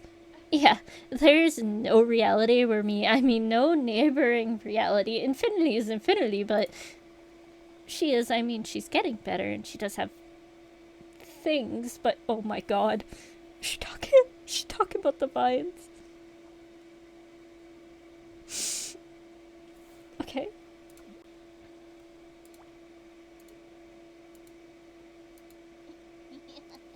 Yeah, I ship it. Me too, girl. Me too. Huh? Nothing. So, do you know who they are now? I think so, but I have one more question. What? Is that your real hair? 3 questions again. Looks like you're stuck with a tie. A wig? I've always kept it short, but the blonde ponytail really brought the costume together. I like it. Very butch. Thanks, although I honestly don't mind a skirt, as long as I have got some shorts underneath it.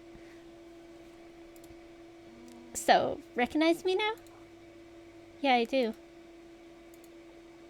I think I get used to this part after the first dozen times. Look, I know you think I broke my promise, but it's okay, I'm just glad you're back. What? I'm sure you already know how upset I was. But you've already proven that you care about me, and I know I hurt you a lot by forgetting, so... Well, what I'm trying to say is you don't have to explain yourself to me. I trust you, and I'm not going to forget you again, no matter what. Vivi, thank you. I know it's not easy for you to not ask about something. I'll ask you about it after we're done. Can someone please explain to me what's going on here? I feel like there's an entire third act resolution happening right now, but I have no context for it. Oh, sorry. But if it's any consolation, I'm still trying to figure you out too. So you and V get to be all lovey-dovey right from the start, but I gotta start over from scratch? What's the matter, Jill? Jealous? No. I just don't like being left out is all. Well, if you promise to take care of Vivi and keep her from forgetting again, you and I can spend some quality time getting to know each other later. Oh. Okay. Candy, can I talk to you for a second? Yes? Are you seriously flirting with a pumpkin? Why, jealous? No. Then stop picking on the pumpkin. Fine. Good girl.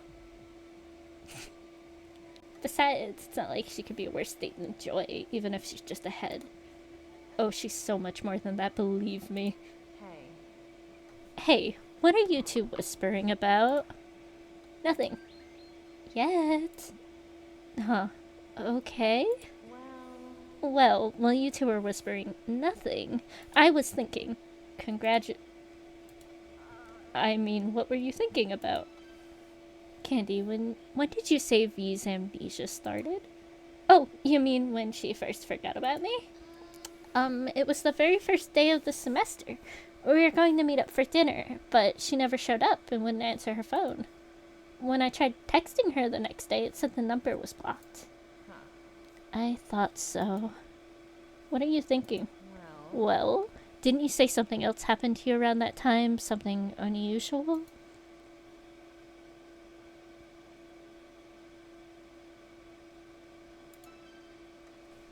You mean when I started sleepwalking? That's it. That's when you cut your hand and Pumpkin Hater took your blood, right? Wait, who cut you? She means Joy. But she didn't hurt me. I started sleepwalking and she found me with my hand cut open, that's all.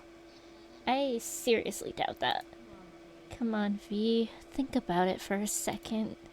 Joy told you that you started sleepwalking at the beginning of the semester.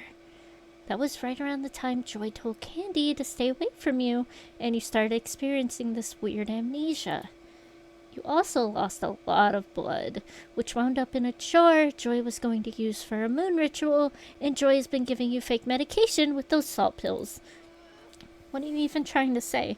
I met Candy while I was sleepwalking, and Joy somehow cut my hand and took 4 liters of blood without me dying from blood loss? I'm saying it can't be a coincidence. Maybe the pills aren't always salt. Wait, has she been drugging you? She's giving me a placebo to help with my condition. Your autism is not a disease that needs to be treated, Vivian. And anyone who says otherwise is just trying to hurt you. Okay. Holy shit, they are so fucking cool. I've heard enough.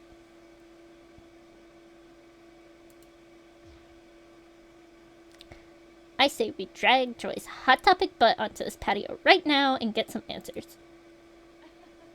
Loving the energy here, but unfortunately we have no idea where the aforementioned Hot Topic bitch is. What do you mean? She's inside. What? Joy's here at the party?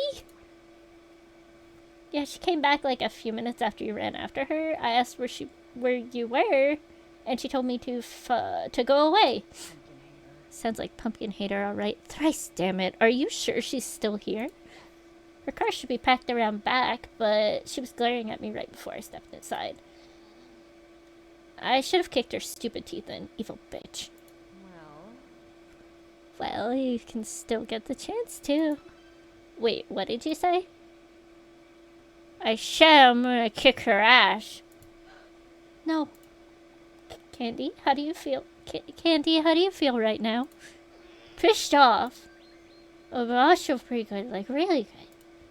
I feel fuzzy though. That's how. This can't be happening. This shouldn't be happening again. What is she talking about? The rainwater. What? It had to be the rainwater. They were fine until they drank it just now. Ship was a storm. But that's impossible. How could somebody spike rainwater? I don't know, but what other answer is there? Candy, what have you had to drink tonight? Nothing. You said it was all bad, remember? I'll teach you to have complex opinions about the academy. Oh, come on. Where does he keep finding that thing? Damn it, how is this happening again? Well, sounds like the party's getting real rowdy. Candy, no, stay here. It's fine. I'm a judo black belt. Plus, I'm a patch. It's my responsibility. It's my job. Let someone else do it, please. Like who, Mark? Psh, as if. You can't trust Mark to bring hot dogs. You don't understand, they've been... Wait, that's it? What's it? It's Mark. He's the one drugging people with Sevenson. What? How do you know? We already know he's willing to kill for money and power, and his dad's the sheriff, so his father makes sure he's above suspicion of anything he's involved with. So he's an entitled asshole, we knew that. How does this connect him to the seventh sin? Because he's always sober. He's the life of the party, but he's never once been drugged with seventh sin, even when everyone else around him was. God damn it, how did I not see it sooner? Dice, damn it, you're totally right. That little weasel has to be behind this. But he couldn't have done it by himself. Even if he stole the formula from somewhere, there's no way he could make the seventh sin on his own. He must have an accomplice. Bruh, would be someone really good at chemistry, right? She's a chem student, a genius. Somebody who's good at keeping secrets. I said I'll explain later. You should get with someone who hangs around Mark all the time. And now that Joy's done, I'm about to become my big breadwinner. But he's wrong with her football players and women don't know better. You got that right, that little bitch. Huh? It can't be. There's gotta be some other... There isn't, is there? I'm sorry, V. What's going on? Joy made the seventh sin. Mark called her his big breadwinner in the last loop, and she has this chemistry knowledge and experience to make it. She's responsible for all of this. Everybody who died, dozens of people, because of her. And she was either gonna kill you too, or bring you in on it. That long-term project, remember? That says this party needs to stop. I'm about to become a killjoy. No, Candy, wait. Get away from me, that bitch is evil and she's going down. I know, but you can't go in there. It's not safe. I'm a pest. I am the safe. Not tonight, you aren't. Sorry, but we're not letting you die again. Put me down. I'm...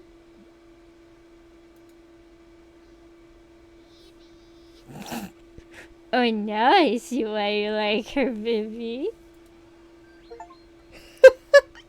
Not beating the allegations.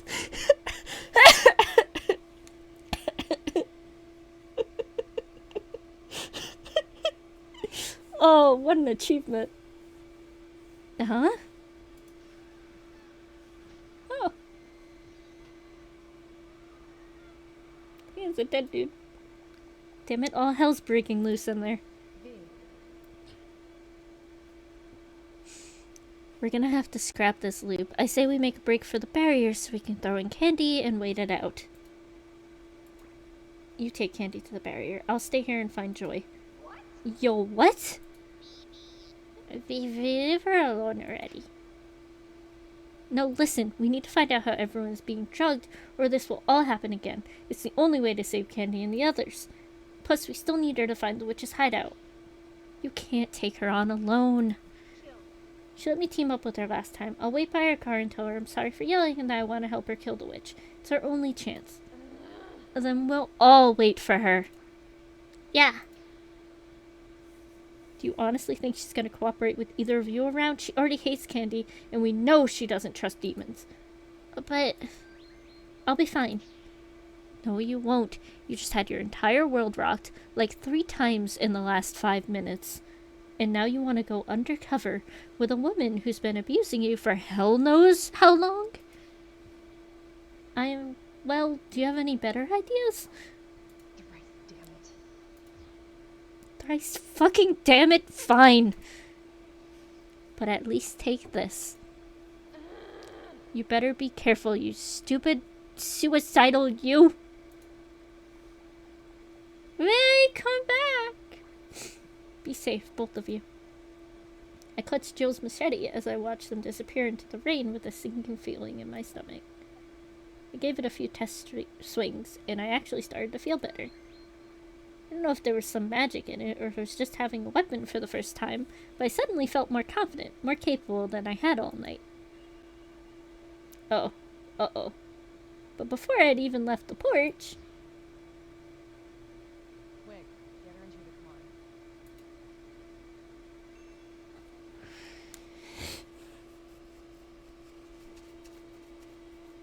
Great.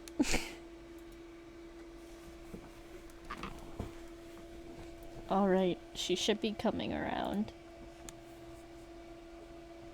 Ugh, my head. What happened? Where?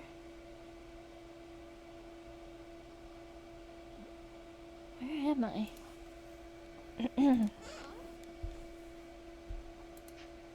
Joy! Comfortable?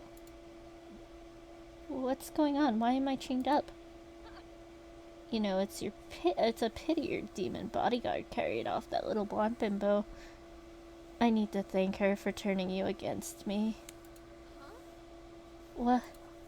I almost felt conflicted about using you as a sacrifice before tonight. But now that you've finally shown your true colors, I can no longer feel even the slightest bit of guilt.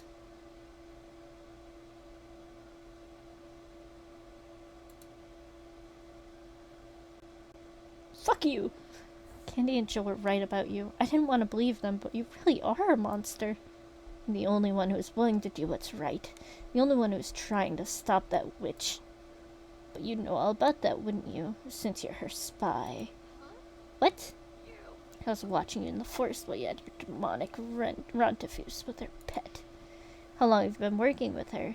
How many demons does she have searching this forest? What'd she offer you to betray me? Not working for her. Jill and I are trying to stop her. Wait, where are we? A long way from anywhere. Somewhere where the screams of traitors and damned souls will never be heard. We're in my dad's old timeshare, about half a mile from the lake. Mark, shut up. Timeshare? He must mean one of those rental cabins. You gotta be close to the edge of the barrier. Holy shit, we're almost in the barrier. I can feel it on the other side of the wall. How did we get here? The last thing I remember, I was waiting for you on the porch at the ranger station. No, I was waiting for you. We heard you talking to your new tramp and demon consort from the window. How much did you hear? Enough to know that you know too much for your own good, and that your cheerleader is already as good as dead.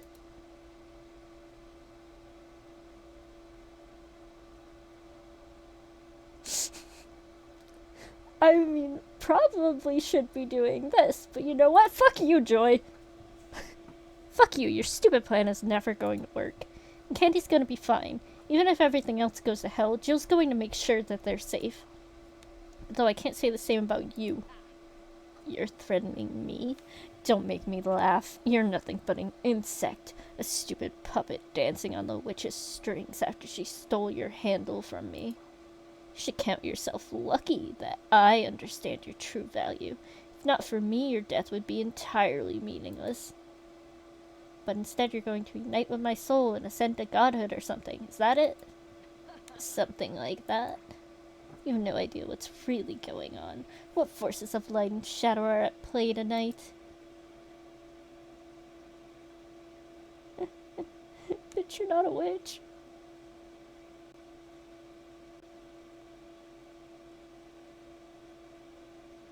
Ooh, oh, they're both good.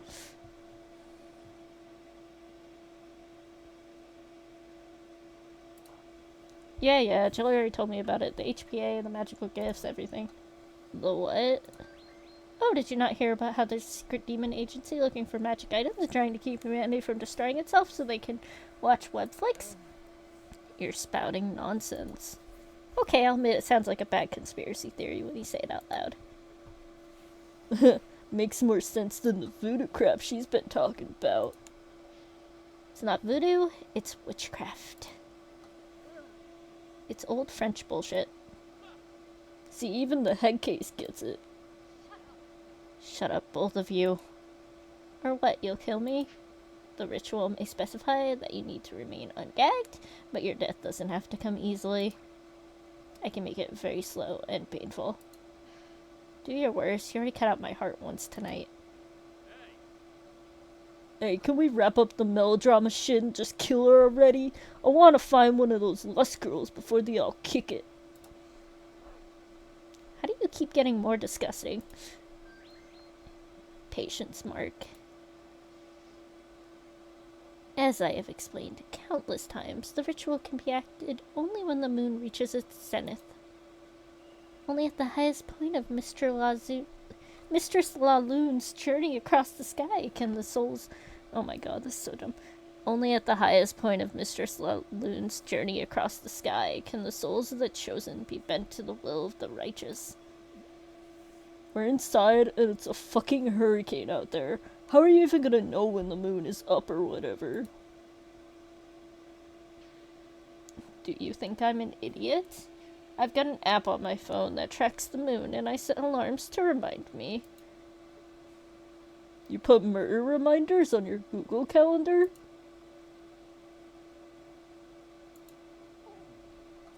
Mark, just go guard the door or something, but just leave.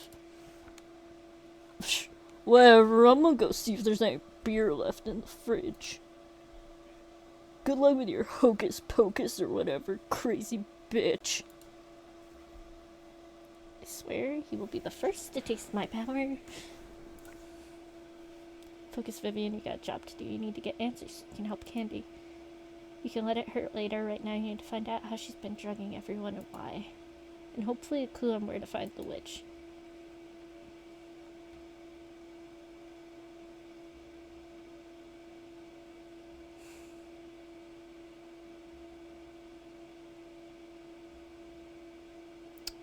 Ooh.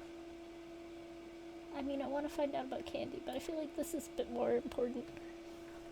Why'd you make the seventh sin? What is it? Since I don't have access to my mother's spell book, I needed something more powerful to get it back. At first I turned to alchemy, but most of the old recipes I found were either incomplete or unstable at best. I needed something more potent and reliable, but that kind of power requires some very rare and often illegal resources. That takes some special connections and plenty of money. Merc had both and no brain, making him the obvious choice. At first he was content to give me what I wanted in exchange for some basic sexual favors. But when he started wanting things even I couldn't stomach, I came up with a better offer. A new street drug, untraceable, impossible to duplicate, and exclusive to him. So I whipped up an old alchemy recipe, added some modern touches with my chemistry degree, and voila. Congratulations on your horror.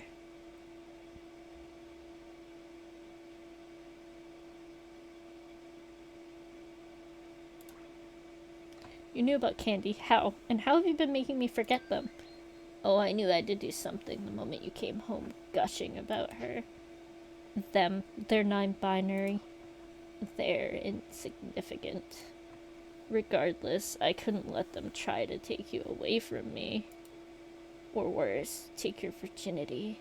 That would have screwed everything up. An unsoiled sacrifice is 100 times more potent. But do you have any idea how hard it is to find a female virgin over 20? How did you destroy my memory? I'm getting to that. I don't know what they saw in you, but I had to convince them that you were too much of a nut job to worry about. Or rather, let you convince them.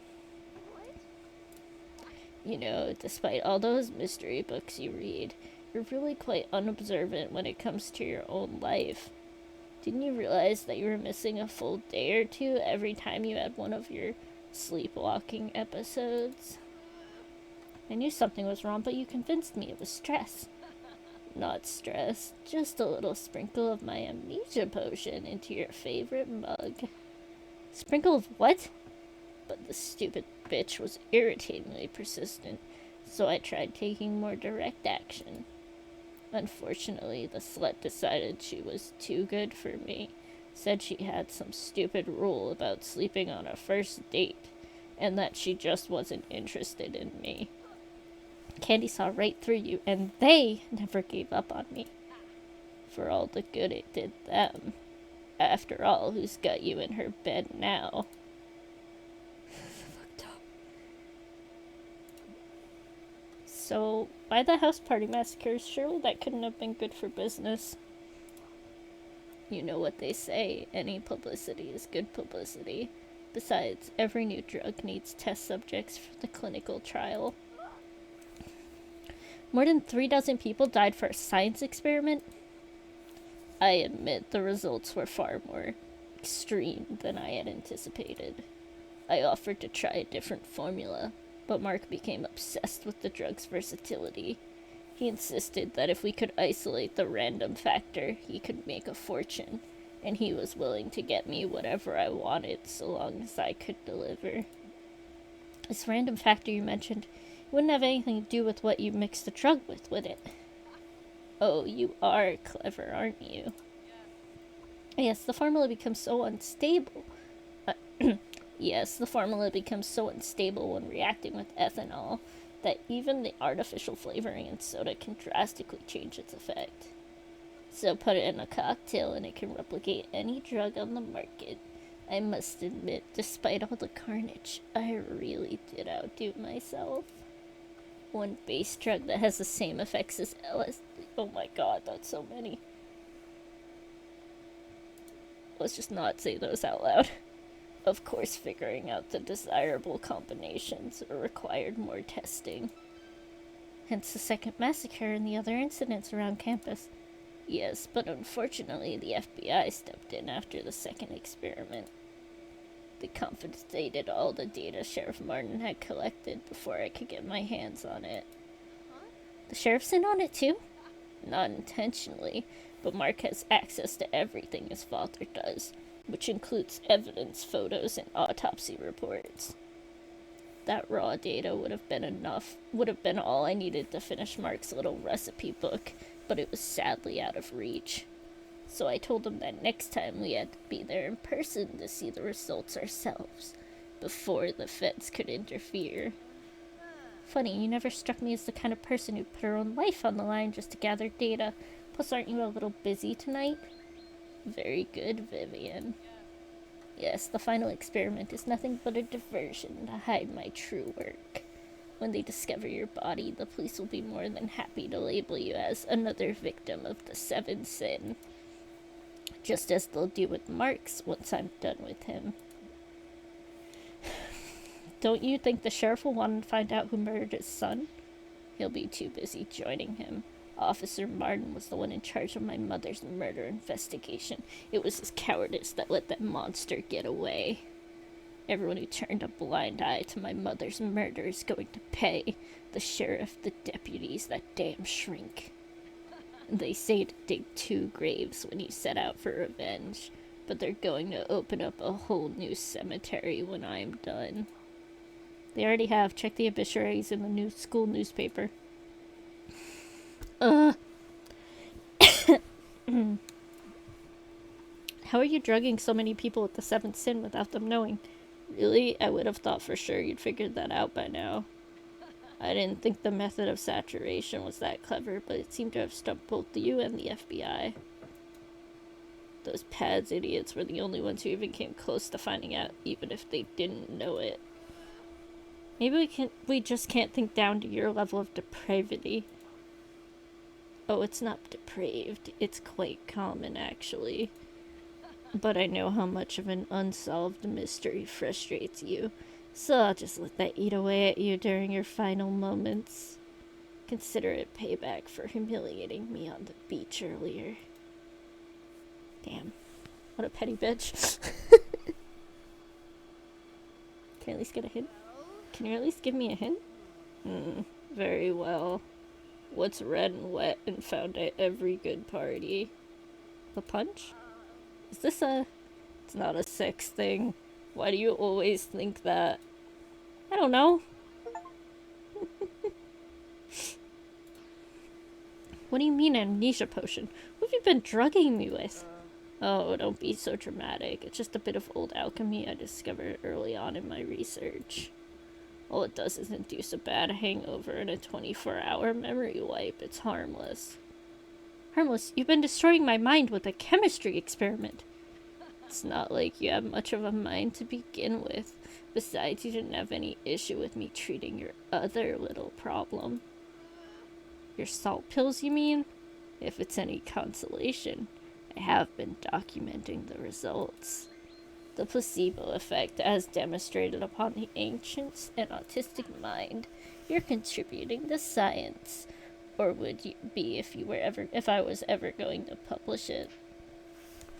Anything you try to publish will be rejected for unethical behavior. How long have you been using that shit on me? Only as needed. You should count yourself lucky. My father was getting almost weekly doses. Stupid bastard couldn't hold down a job to save his life.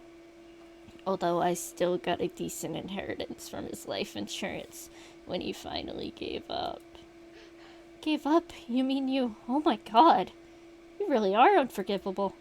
The end justifies the means, and my ends are the most just there is. The witch left her cave when the storm started. Do you know where she might have gone? Trying to find out how much I know, are you? Don't bother. You won't have time to report back to your evil master anyway. I told you, we're not working for the witch. We're trying to stop her. If you help us, we can... Silence. I cannot be deceived by your petty lies any longer. I saw you converting with her familiar with my own eyes. I heard you plotting with it to disrupt my ritual. I know you are in league with her, admit it.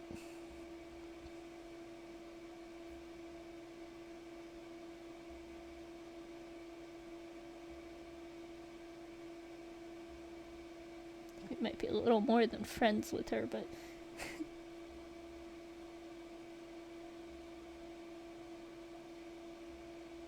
Yeah, fuck you. I'll admit, Jill's a friend, and a much better one than you ever were. You think a demon can be your friend? Not at the start, but even though she tried to kill me and she was a bit of an entitled asshole at first, she was willing to admit when she was wrong and try to be better. You've only gotten worse the more I've gotten to know the real you. It's not my fault you're so trusting, Vi. I always hated that nickname, but I let you call me it because I didn't want to risk making you mad. I was right to be afraid. This is the first time I've ever stood up to you, and you've completely lost your mind to let your paranoia take over. You bitch. Yeah. I trusted you. I loved you. But it's clear you never felt the same about me. You're not going to trick me. I've sacrificed too much to get here. You can't talk me out of it. Then just tell me where the witch went. It doesn't matter. I'll destroy her before she even knows what's happening. So why me? Is it because I'm the only one who didn't immediately see the red flags you were waving around? You really have no idea, do you? Did you honestly think it was a blind chance that we became roommates? What? A fully grown virgin born under a full moon on All Hallows Eve? You're the ribeye steak of human sacrifices. You mean you selected me? I've been waiting years to find someone like you. I was hunting everywhere from dating apps to mail-order bride websites. Then, lo and behold, the perfect sacrifice turns up right in my hometown, ripe for the picking and pathetically desperate for affection. I had to grace a few palms to get you as my roommate, but you were worth it. It was all a lie, right from the beginning. Well, it was kinda cute the way you followed me around like a little lost puppy. Until tonight, when you decide to bite me because of some stupid slut can't take a hint. I wouldn't play around with that if I were you. Belongs to my demon. Does it now? Well then, it should make a suitable replacement for the knife you stole. Do you have any idea how hard it is to go grave robbing these days? It took weeks to get that dagger. My condolences to your victims. Do not pity the worthless dead. Your tears only water their graves. Did I ever tell you your poetry sucks? You said you loved my poetry. Guess we were both good liars. Even if your ritual was real, you're never going to kill me. Jill will stop you. Oh, I wouldn't count on your little pet showing up to save you this time. Let me guess, you've consecrated this ground with your own blood and energies. No, I used yours. Oh. The final part of the ritual is to bathe myself in a mixture of both our bloods. Since you destroyed the jar I had prepared before, I had to whip up another batch on the spot. Fortunately, I remembered to bring along an extra syringe. It wasn't the most sterile operation, but it's not like you'll live long enough to worry about an infection. That's why it seemed like there was too much blood in the air. It was Joy's and mine. The homing spell only went to me because I was closest. But since I was already taking your blood anyway, I decided to take a little more to consecrate this room so that hideous partner of yours couldn't interrupt. You're all alone, Vi. Is the terror sinking into you yet? How much blood did you take? Just enough, maybe around 2 liters. 2 liters? That's how am I even conscious right now? I gave you one of the performance-enhancing potions I made for Mark. The idiot can't even run a touchdown without my power. It should be wearing off soon, but try to stay awake. I put so much work in tonight. I'd hate for you to miss it. Damn it, this is bad. Oh, cool, 5 minutes. Almost time to begin. Any last words? Want to beg for your life or pass on a message to your new friends when I destroy them?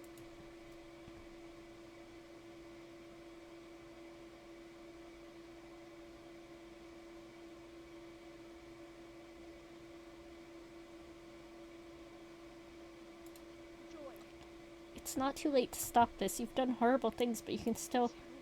Not too late. It was too late 13 years ago when I watched my mother be murdered in her garden by her own sister. And not a single person did anything about it. Not the police, not my father, no one. That doesn't give you the right. Do you know what they told me? I imagined it. My mother abandoned me, and I invented my aunt murdering her because I couldn't cope with reality. They said there was no evidence, no body to prove she was dead. I told them where the vines had dragged her down. I tried digging her out of the soil with my bare hands to show them. But they picked me up and carried me away while that murderous bitch grinned at me from behind their backs. Nobody listened.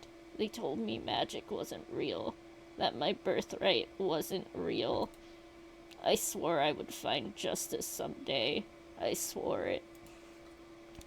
And nothing is going to stop me. I'm sorry, I can't even begin to imagine what that was like. A nightmare. A living nightmare. After it happened, I'd wake up every morning and go to her room, hoping it was just a bad dream and I'd see her there. But it was just that useless oaf in her bed telling me to go back to sleep. No one believed me. I almost stopped believing too. I believe you. I've seen the horrible things the witch can do. You've seen her? But you're not alone anymore. Just let me go and we can help you. We can stop her together.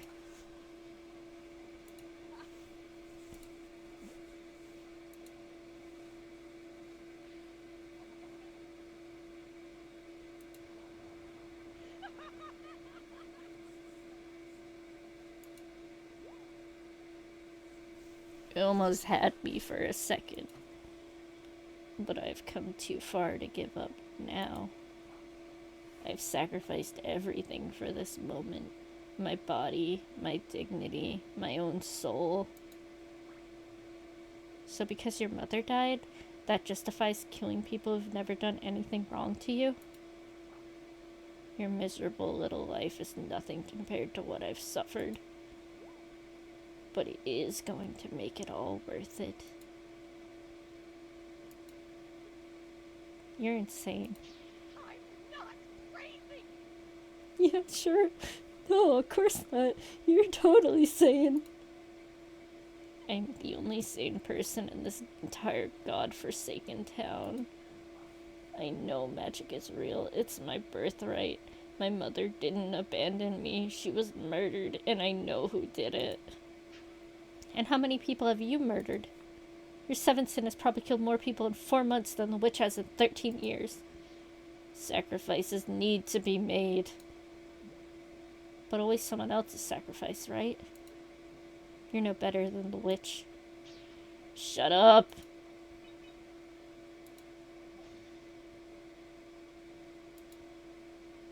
Oh, she's crazy. Oh, we're dead. Finally. Time to silence that wretched mouth of yours.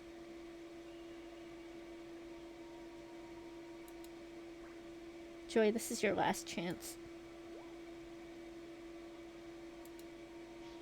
I mean it. This isn't gonna end well for you.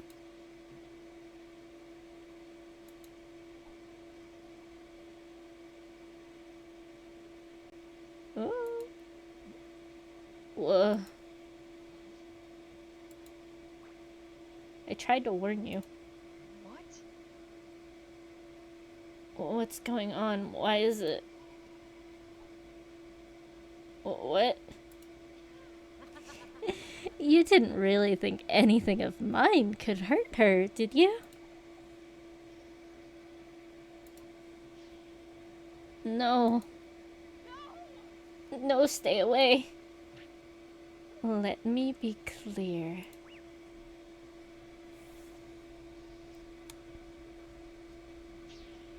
I would love nothing more than to kill you right now. But I'm not going to make her watch you die again. So why don't you just take a nap?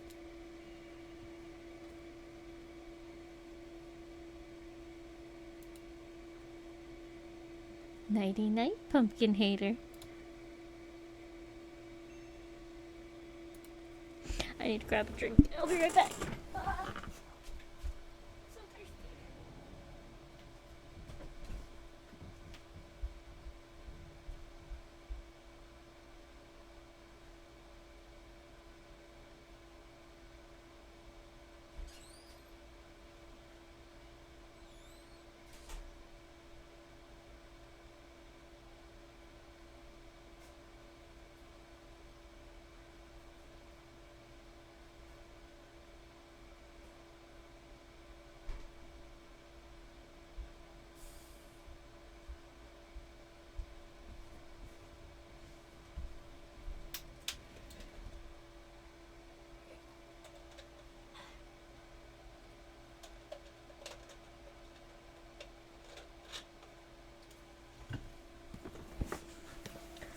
So thirsty, oh my gosh.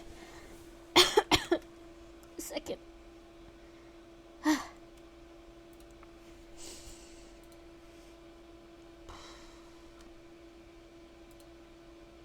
Okay. Jill. She's alright. Looks like she's way more susceptible to suggestion than you or Candy. I tried putting them in a trance on our way to the barrier, but they were not having it. But don't you have to kill Joy now? The witch's contract says to kill all the interlopers. But since Pumpkin Hater is part of the witch's family, she's technically not an interloper, just uninvited.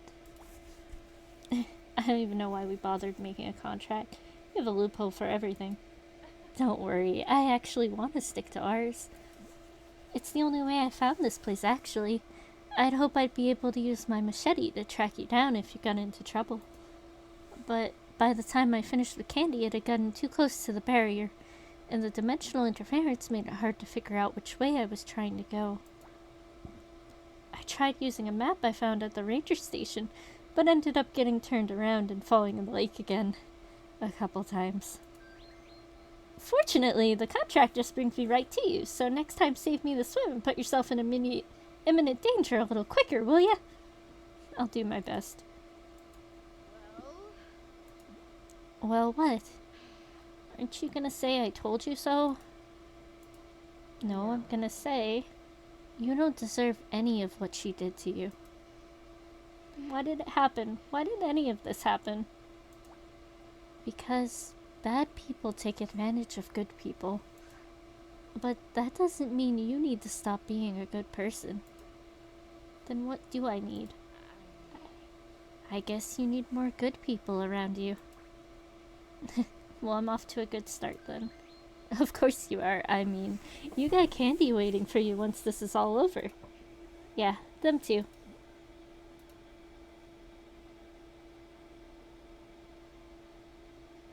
The bad idea cocktail. 100% organic and gluten-free.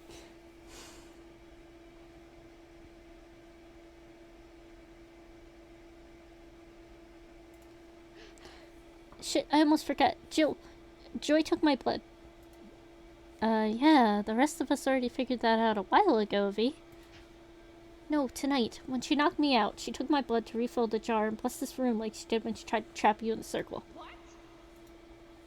She said she took about 2 liters, and she gave me a stimulant to bring me around, but I don't know how long that'll last.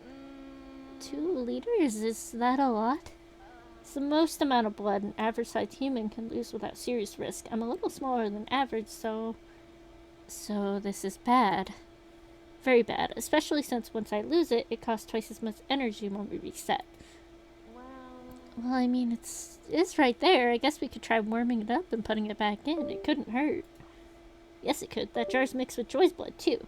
And we have conflicting blood types. It could kill me. Just when I thought that bitch couldn't get any more toxic. Sorry. No, you're right. She is toxic. She was from the start. You're sure Candy's safe, right? Sneg is a bug in a temporal stasis, although they were not at all happy about it. Just so long they can't be hurt anymore. Even if everything goes wrong, there's still a chance that they might recover. Maybe, but knowing them, as soon as the barrier drops, they're gonna run right back in to look for you. So if we don't stop the witch before then, she'll probably find Candy. So they're only safe for the moment. Yeah, plus half the partygoers are dead again. I'm sure we can do better than that if we give it another shot. Look at you, caring about humans. Hey, always gotta aim for a high score. And saving people helps get the hotties, right? Well, I mean, gotta set you up for success, right? Right, set me up. Anyway. I'm afraid to ask, but how many loops do we have left now? Do you want the good news or the bad news first? Bad news. I need to end on a good note. Well, with the drag from the blood loss, we'll be lucky if we can manage even one more reset. What? It's that severe? You only feel okay because you're riding high on that super adrenaline or whatever she gave you. I gave you a quick magical look over just now, and you're in bad shape. Also, I think you might have a concussion. But we can't let it end now. I have to figure out how many people are being drugged. If we stop now, Candy will be... I know. But it's okay, because I also have some good news. I don't like the way you said that. I might be able to do something to give us another loop. But only one more, and I can't do it from here. Okay, where do we need to go? You need to stay here and rest. I have to get to the barrier so I can look for some, shortcuts. Jill. I know it's dangerous, and I said I'd never mess with the spell while you're inside it, but you won't survive long enough to even complete the reset if I don't go in there and cut some corners to save power. Although even then, it might not be enough. I'll have to be right next to you the whole reset so I can give you energy. We're both gonna feel like shit at the end of this. Well, we've already come this far. What's one more level of certain doom? The barrier's just outside. You can reach it through that window. Good, at least I won't have to go far. There's not much time left anyway. What? But we just started the loop like an hour ago. V, I've been looking for you all night. We're getting close to the end of the loop. You mean I slept through the whole thing? Well, you were awake for almost 24 hours straight. You needed the rest. Even if it did come with a bump on the head. Alright, well, we still need to figure out how the Seventh Sense is being spread. Joy wouldn't tell me, but if we look around, V! V,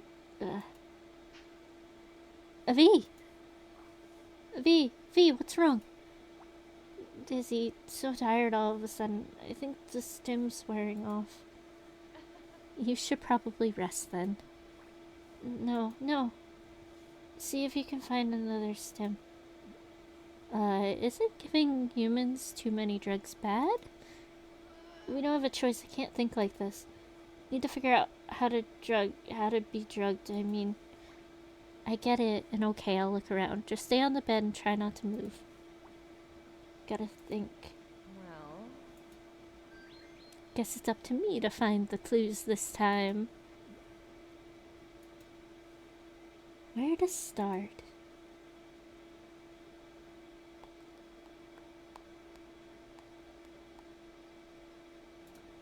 probably here. Okay, we got Toxic Joy and V cocktail and a sports bag.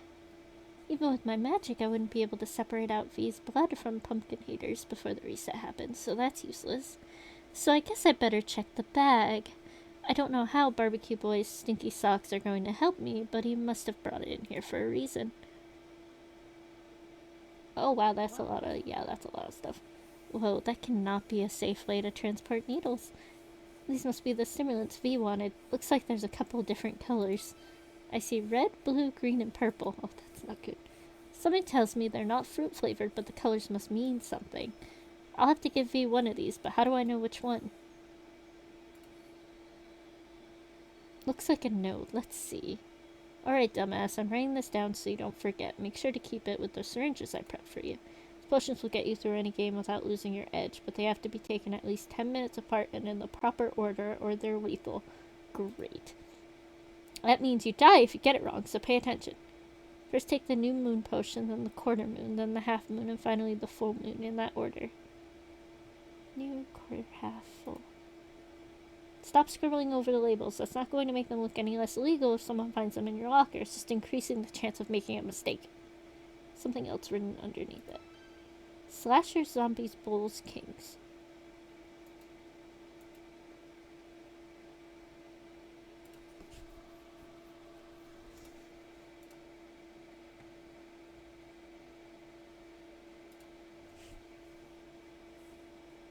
Well, I don't think that phone's going to be covered by the warranty. Someone also left a used syringe here. It must be what Pumpkin Hater used to take V's blood. Looks like there's still some left. Maybe I should put it back in. Every bit counts. Wait, hang on. The liquid in the syringe is blue. Either V's more of an aristocrat than she lets on, or this isn't blood. Which means it must be a clue. Or maybe I should look somewhere else. Pumpkin Hater, you deserve a lot worse than just a nap. Hello, what's this? A mini day planner? Must have fallen out of her jacket when she hit the floor.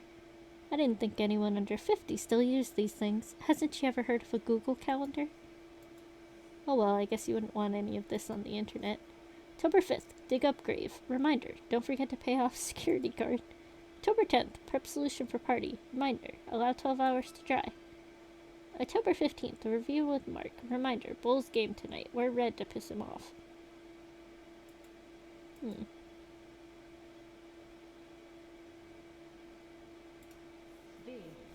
Hey V, does this mean anything to you? Slashers, zombies, bulls, kings?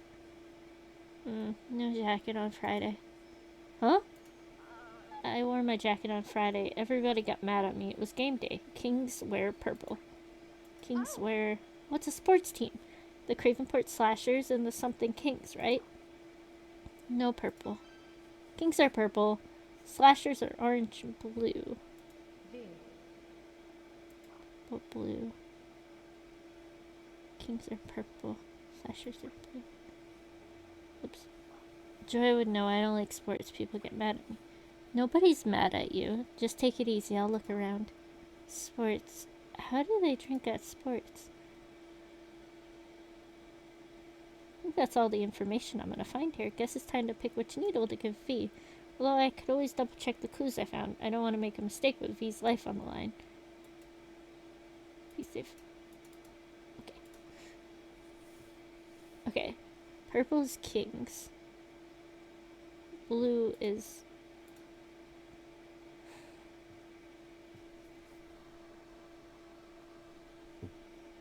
Fuck. Purple is kings. Blue is slashers. Shit, I don't remember the rest.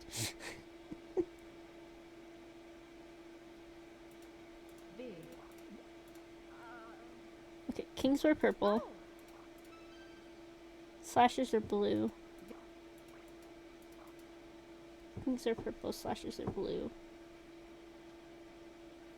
Other thing must be red. Okay.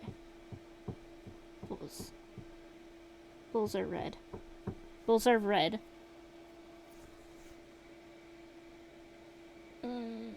Blue, green, red, purple.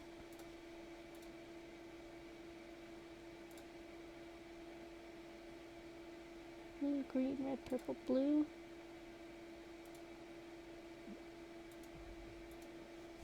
V, what's wrong? V, no. Oh, she died. And then you died? Yeah. Wait. I think you might have gotten a little confused. Yeah. Why don't we go back a little and try again? Oh, now I'm even more confused.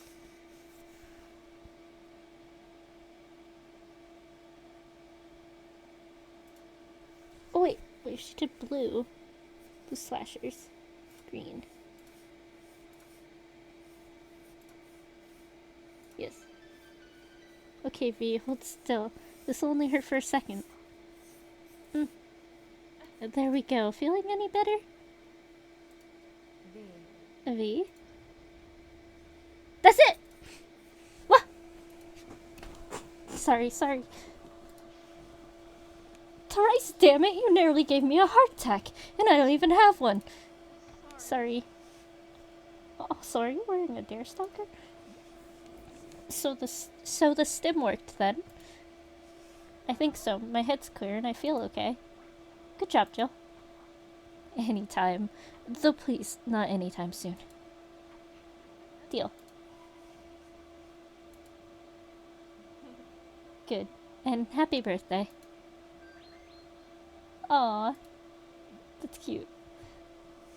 So, what was your big deduction earlier? Well, I think I figured out how people are being drugged. You think? V, we're not gonna get another chance at this. I need a little more confidence here. You're right, we need to know for sure. Fortunately, I just remembered Mark is downstairs, so we can ask him if my theory's right. Sounds fun. I'll go get him. Oh, by the way, did you get any clues on where the witch might be? Right behind you. Oh, fuck! No! Now then, you and I have a cozy little chat. Just the two of us. Oh, that's not good.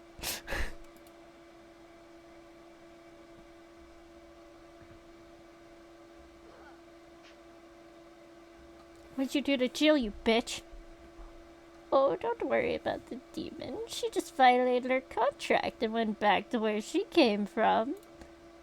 Not the way I wanted to deal with her, but sometimes you just need to take the easy option.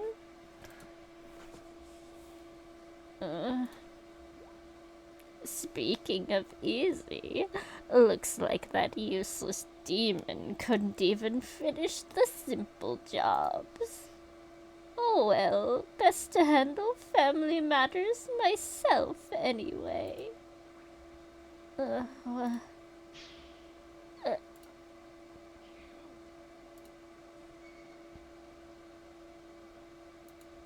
Yeah, I'm not gonna.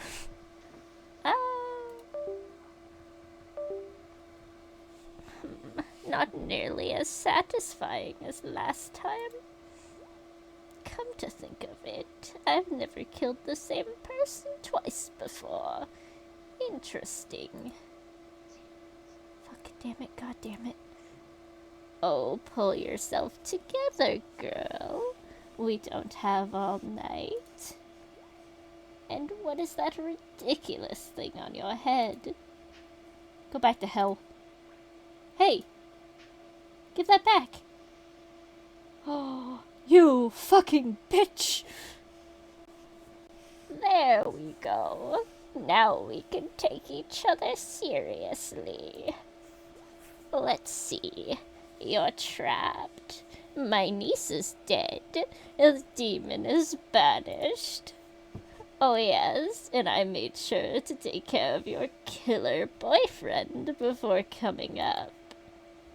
A pity I couldn't allow him to scream, but he did twitch about very nicely as my vines tore off his limbs one by one. I think that takes care of just about anyone who might try to rescue you this time. Well, minus your cheerleader friend. But you seem to have hidden her quite well from me. Not sure how you managed that. They're non-binary, and you are never going to lay a hand on them. Why use a hand? I have so many more painful ways of dealing with people. I wonder what would happen if I tried to cast that withering crop spell on a human being. Never tried that one before. I'll kill you first, you evil bitch. Well, that's quite a reaction. You barely batted an eye when I killed my niece again. Looks like you've moved on. Good for you. Damn it, Vivian, get it together. You've got to calm down and stop giving her more people to hurt. Think. Jill said we're almost done with the loop. I just need to survive until the reset. Then I hope I somehow have enough energy to finish the process, and that Jill makes it back to fix all this after I die of exhaustion. Damn it, no, I can't give up now. I need to stay focused, I need to survive, I need a plan. I'm trapped by a serial killer, but if I can figure out how she operates, I might stand a chance. Most serial killers fall into two types, product killers or process killers. Product killers just want some kind of trophy from the killing. They don't typically care how the victim dies. They just want the body or something else from the victim. Even if all they want is the satisfaction of the kill, the corpse is the end goal. Process killers are the opposite. They don't care about the body once the victim is dead. They want the power of holding the victim's life in their hands to even torture the victim and prolong the pain as long as possible because it gives them a thrill. So what kind of killer is the witch? Oh, definitely this one.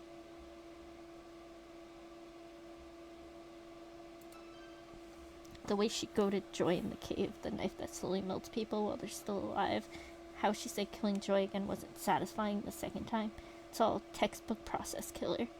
Well, that's good news for me. Process killers will leave their victims alive much longer, and I need all the time I can get.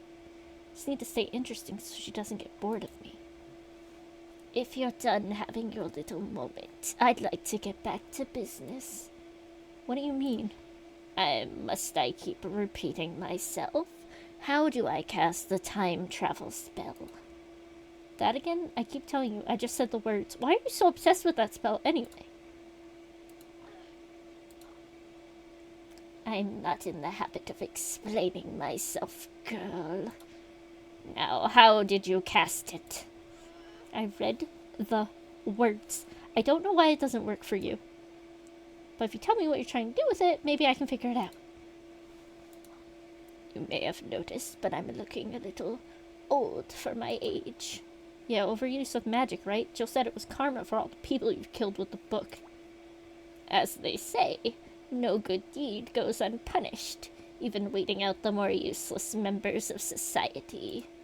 However, since I know the time travel spell returns me to the body I had at the point I travel back to, I can use it to regain my youth and correct a few mistakes in the process, such as leaving my brat of a niece alive when I killed her mother.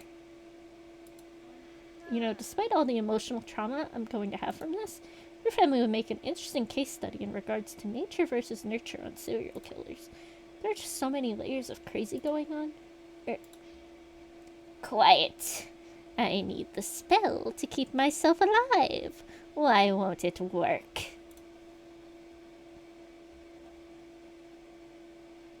Can I stall for time? Is that a bad idea? Can I do it? Well, maybe you haven't set the right mood. Right mood. Yeah, like light some black candles or put a goat skull on your head. I cast my magic in a torchlit cave next to the polished skull of my deceased sister. I think that should do more than enough to set the right mood, wouldn't you? Yeah, that should do it. Then why won't it work? I have cast every other spell in this pathetic excuse for a witch's grimoire, except for the one I need. Maybe it just doesn't want to be stuck with a rude, self-centered old crone for all eternity? Don't sass your betters, girl. Say something useful, or I will silence you for good. The spell doesn't work like that. What? The spell can't send you back in time. That's a pitiful lie. Of course it takes us back in time. We've done it twice already. No, we haven't. Not really. What? The spell makes a small bubble of reality that plays out recent events in a very limited space over and over again. What? That's probably why it won't work for you. You're trying to make it go too far back and too far away. The spell can't change history. You're lying. Don't you think I would have gone back further if I could? The spell is confined to the area around the lake. Try to leave and see what happens for yourself. So the spell is too weak. It's not designed to let you redo your life. The most it'll let you do is correct a recent mistake. And even that's been pretty difficult. No. No, there must be a way. Looks like I've got her shaken. Better ask her for something and distract her before she realizes she doesn't need me anymore. Or decide she wants to vent some frustration on. Huh? Wait, that's not the book. The cover was way lighter than that. It's fake? And the veins on it are all swollen. What's going on?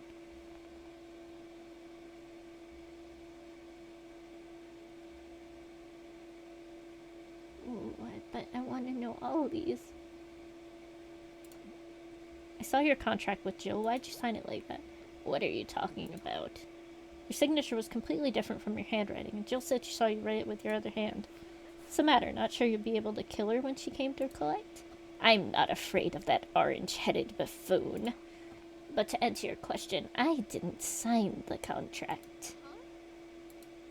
I never signed them, and they never catch on, stupid creatures. What are you talking about? I saw the contract. It was signed the witch. My name is Anna and I never signed my name as anything else. The hell? But you did sign the contract. I saw it. And Jill disappeared when she broke that contract, so it had to be binding. Why is she lying?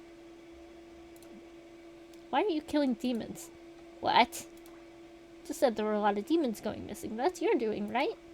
Oh, I see you've been poking your nose in everyone's business. Yes, I've seen to it that those creatures get their just desserts. Whenever someone annoys me, but it doesn't seem worth the effort of killing them myself, I simply summon a demon to do away with them for me. It's quite effective for getting rid of landlords and debt collectors, not to mention annoying neighbors. Wait, what? I always write the same stipulations into the contract. Kill by your own hand. Appear at midnight. Don't bother me. And then when they show up to collect my book, I simply zap them away like a mosquito. Simple yet efficient. If only I had time to see their faces. Well, the ones who had faces anyway. You send a demon after anyone you don't like? Wouldn't you? What? Why are you making that stupid-looking face at me? Why not just kill the person you don't like yourself? Wouldn't it be more enjoyable if you did it? And why complicate it by using a demon and risking the spellbook? Well... She looks confused. What's going on here? Well, why shouldn't I? After all, what's the point of power if you're going to get your own hands dirty? That doesn't make sense. She acts just like a process killer. She loves having power over victims and flaunting it as she kills them. So then why summon a demon to do the fun part for her? A demon that she can't torture either. I don't get it. You might have better luck figuring out the spell if you use the right book. What? Where's the spellbook? Are you blind? I'm holding it. That's obviously not the same book you had in the cave. The vines must be cutting off the flow of blood to your brain. Of course it's the same book. It's a completely different color. It's just dark in here. The veins on it are bulging out of the cover. What are you talking about? What veins? The ones on the... Be silent. I don't know what you're scheming, but this pathetic attempt at confusing me won't work. There's nothing wrong with the spellbook. It looks just as it always has. In the world? How can she not see it? It's obviously not the same book, but I don't think we should keep pressing this topic if I want to keep my head to stay connected to my shoulders. Hey, Thunder, this is a great idea. You won't get away with this, you know. Jill's back in her home dimension by now. She's telling all her powerful demon friends about you and your book. Next time they find you, they're not going to offer you a contract. It's going to be killed on sight. I'm not afraid of those supernatural simpletons. They can't even find me unless I call them. Oh, they'll find you real easy if you don't let me go. You may have broken Jill's contract with you, but she still has one with me that says she has to keep me alive. Try to kill me and she'll be here with her demon bosses in a flash, just like when Joy tried earlier. I hate being compared to my failure of a niece. But I'm glad to hear I'll have a second chance to kill that two-timing demon. I hate leaving a job unfinished. If she and her friends must come to your aid when you're about to die, then it's no different from them coming to collect payment in my contract. I know when and where they will appear, so I'll just plan accordingly. Sorry, but that's not gonna work either. What? Jill never killed anyone, and she knows about your lightning trick. She'll be sure to bring other demons who can't be targeted either. You may as well hand over the book now. Your only weapon against them won't work. Well, there are plenty of spells in the book. I'm sure there's something else that will do the job. But thank you so kindly for the warning. Oh, she should think twice about killing me now, even though I'm not sure the contract works between dimensions. But I don't think there's anything else in that book that could hurt Jill. But if there is another spell that can kill demons, then I just signed Jill's death warrant. I can distract the witch with something else. Damn it, I can't think of anything else to distract her with. But I gotta try something. Hey, your shoelace is untied. Enough! Is there not a single spell in this book that will stop your incessant? Wait. Yes, that will work perfectly. It looks like you're going to help me after all. Over my dead body. No, your living body and your enslaved mind. Tell me, did you ever come across the deer spell? The familiar spell? Indeed. I only ever tried it once, and the result was rather impressive. The victim becomes a mindless puppet, doing whatever I tell them without complaint. But it also means they don't react when they feel pain, so it takes all the fun out of it for me. Yep, definitely a process killer. But now I understand its real purpose. If the time travel spell is too weak with just one person casting it, then I'll just get you to help me. Huh? Of course you alone won't be enough, but I'm sure with enough volunteers we'll be able to get there eventually. I already told you, the spell doesn't work that way. What are you going to do? Make a time bubble big enough to cover the whole planet? If I must, but we'll start with all of Cravenport and see where we go from there. You're nuts! Hey! Enough of your blathering. Now it's time for you to start listening. Damn it, if she finishes that spell, I'll become her zombie slave. Even if that's not the real book, it must be nearby since she can control the vines. If she can use magic, then so can I. I have to risk it. I can't save everyone if I don't have my own mind. And who knows if that spell carries over between loops. As the witch begins reciting the apprentice spell, I start quietly reciting the one I'd memorized.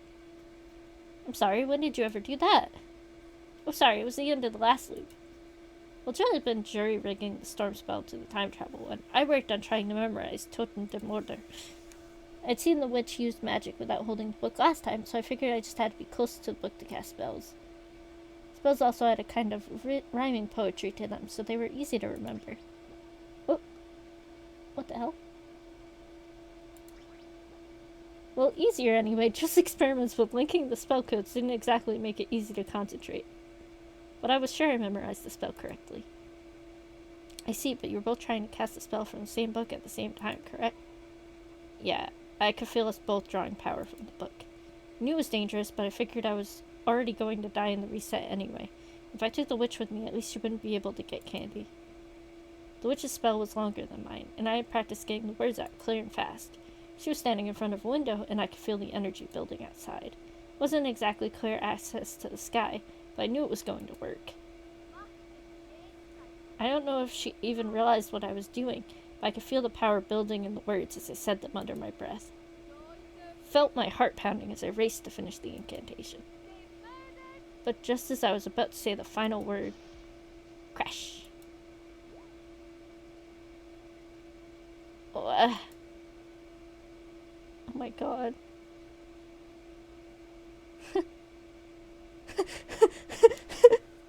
The damn tree. It slumps over dead and drops the book. Did I do that? I don't understand. This wasn't how the spell worked last time. I didn't even finish the incantation. Ow, what the? Damn, these things hurt even when they're letting go. Hang on, the vines stayed long after the witch died before. Why did they? Wait, they're not going away. They just let me go? This doesn't make any sense. First the witch shows up with the wrong spellbook, but she can still cast magic. Then a tree smashes through the window and kills her before I can use the spell. Now the vines are letting me go, which shouldn't be possible. Unless someone else has the real book and is controlling them. But anyone who could do that apart from me is already dead. We're supposed to be in another dimension. Jill? Are you there? Okay, you've had your fun. We need to figure out what to do next, so come out already. Jill, just give me a sign, okay? Anyone? What? They're not attacking me. Are they pointing at something? The witch? Or the thing that impaled her? Why? Oh, there's something on it. What do you want? Right, plants are supposed to talk. I almost forget after spending all night with Jill. We better start by figuring out what these things are pointing at. See, there's a thing there. Why is that one pointing at something different? What is this thing, a tree? Where the hell did it come from? Looks like there's a note or something stuck to it. Maybe someone was trying to send me a message. Nope, it's just one of those old invasive species posters the rangers put up back when they were still here. Warning, rabid hamsters seen in area. Do not handle. Very aggressive. Kill on sight. Oh no. But I thought they made a point of not putting these on the trees. Just man-made stuff like cabin walls, signpost, and... Wait a minute. Is this an old telephone pole? They disconnected the service when the ranger station shut down, but I guess they would have left the poles up. Can't see the other end. I think it's still stuck halfway in the barrier, but how is that possible? Just said we couldn't get stuff out once it went in without tampering with the spell. That's why we couldn't get Kenny out in the first loop. What's going on?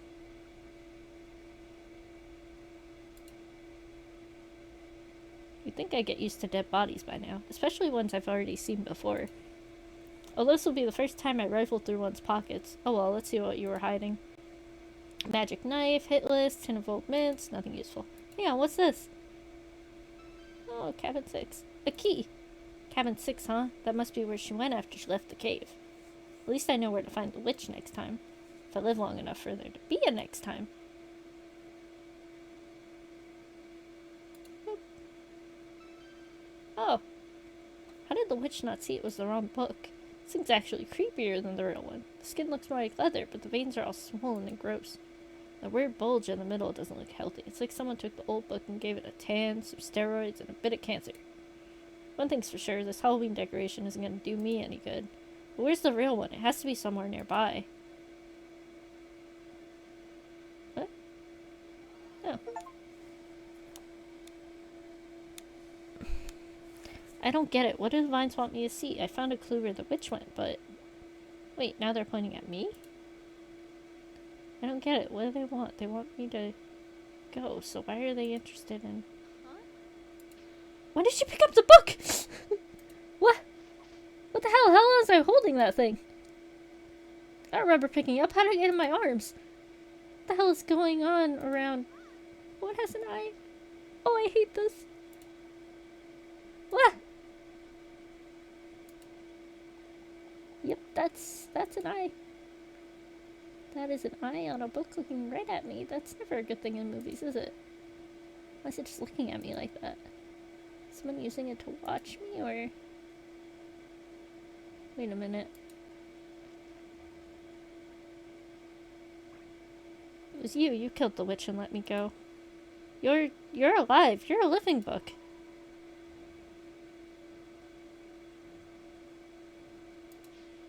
Stop that. Get on my head.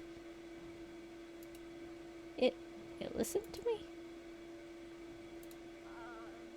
Sorry, look, thank you for saving me, but I don't want anyone messing with my head again. It's already a mess. Blink twice if you can understand me. Blink twice if you can hear my thoughts. So I can put thoughts in my head, but I can't read it. That's good.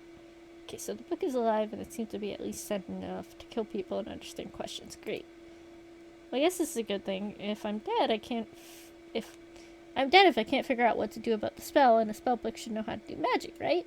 Of course, a living book that kills people doesn't seem like a great choice, but neither did Jill at first, and I don't exactly have any other options. God, I hate meeting new people.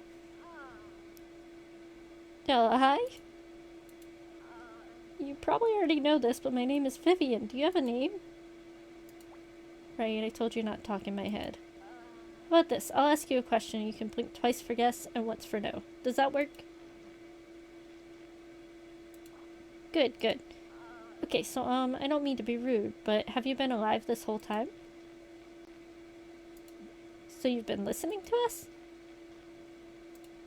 I guess you're pretty caught up with everything going on then.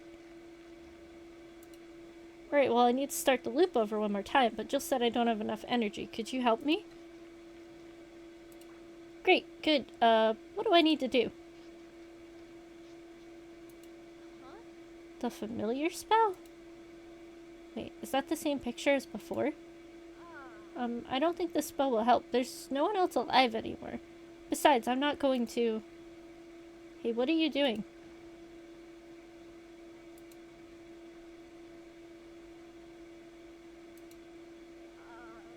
Thanks for getting rid of that body, but... I said let go of me! Candy?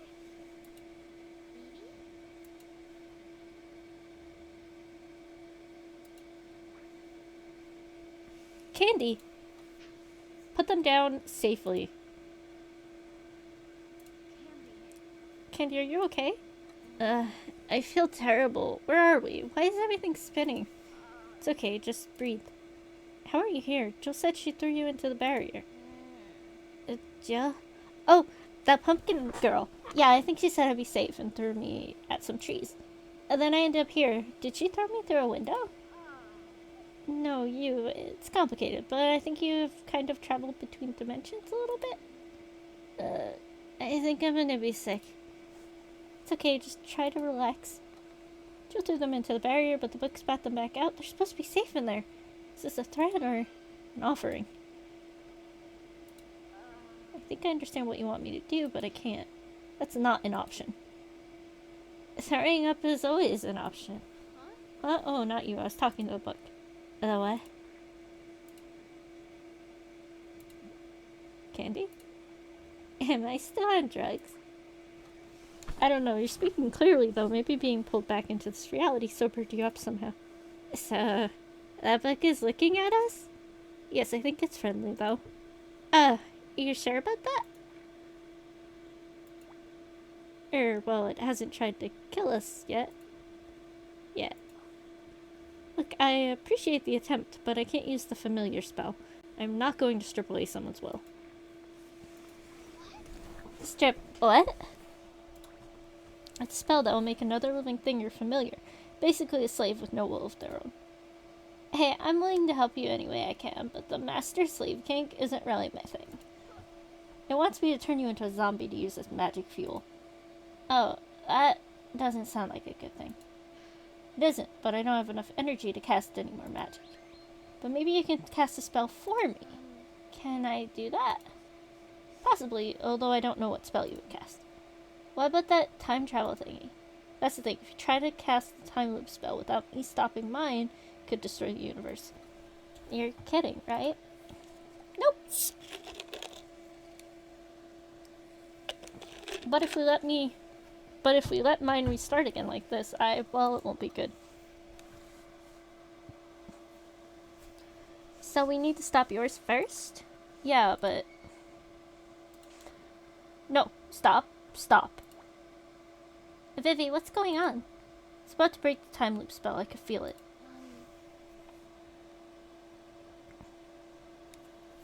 But that's good, right? That means we'd be able to cast a new one.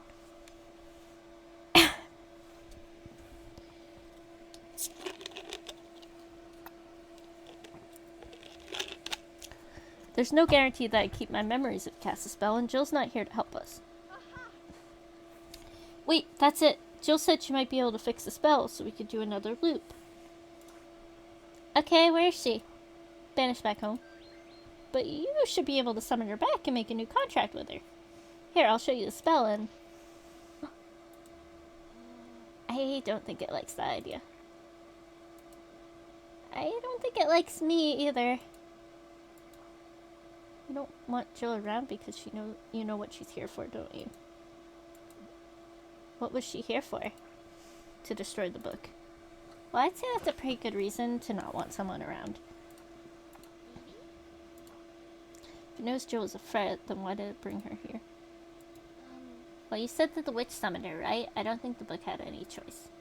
It did. It made the witch summon Jill and all the other demons it killed. What? How do you know?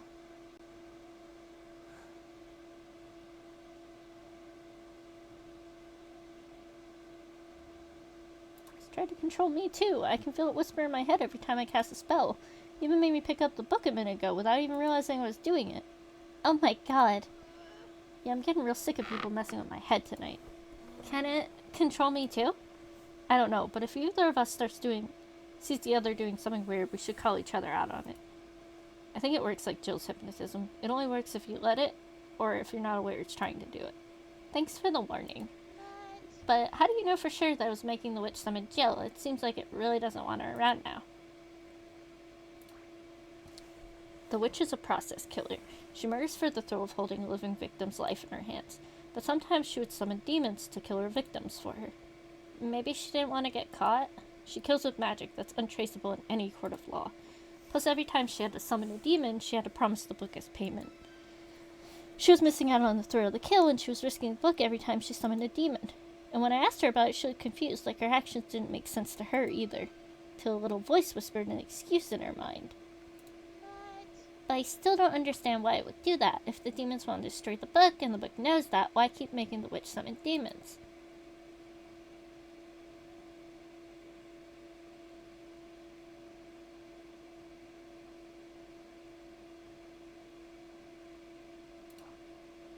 So it can kill them. It sets a trap, uses itself as bait, and then eliminates them. Okay, but why?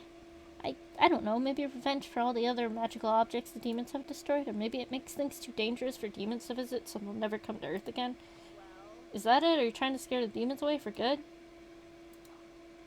Jill said you might have been one of the original artifacts humans used to attack a demon. She just said humans suddenly got it in their heads that if they killed a demon, they could take its power. Was that your work, too?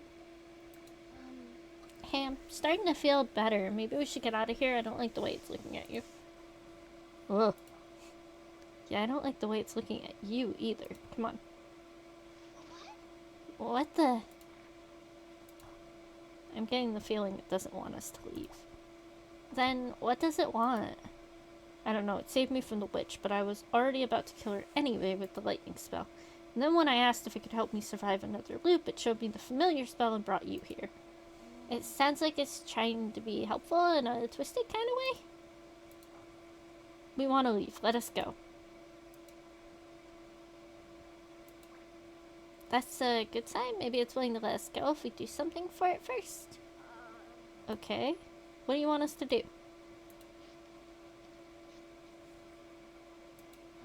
What's it showing now? It's the vine spell, but I don't understand why. It's already using the one the witch summoned. What is it? Why does the person in the picture look... Why does the person in the picture look like you? It does? Yeah, like, exactly like you. I thought the pictures looked different. Maybe it wants you to recreate the picture? I can't. I need to be careful about using any more magic. I've barely got enough strength as it is. Maybe we can convince it to let me do it then. Rather you didn't. I know I said you should summon Jill before, but that thing gets in your head. Do we have any other options?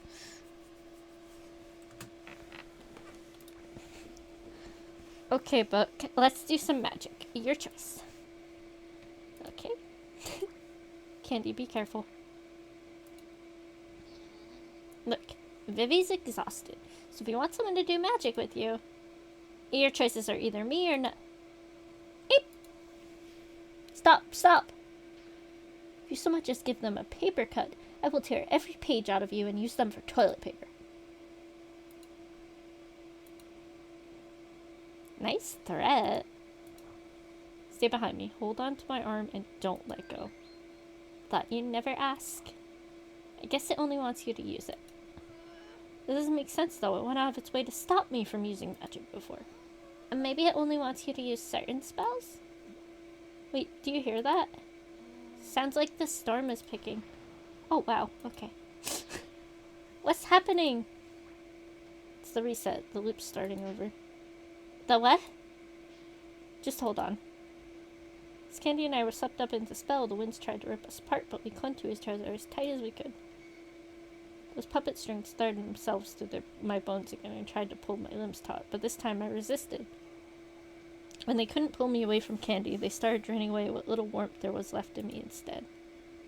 But it couldn't take everything. Even as I felt my blood starting to freeze in my veins, I could feel Candy's warmth pouring through me, trying to replace everything I was losing and keeping me alive. My heart felt like it was racing and freezing solid at the same time. My whole body ached as the spell tried to rip me apart, but I refused to let go of Candy. Then, just when I was starting to lose strength... Bring back Jill! Bring back Jill! Bring back Jill! Alright, everybody listen up. We've got a couple of events planned for tonight's party. Wait, did I say this already?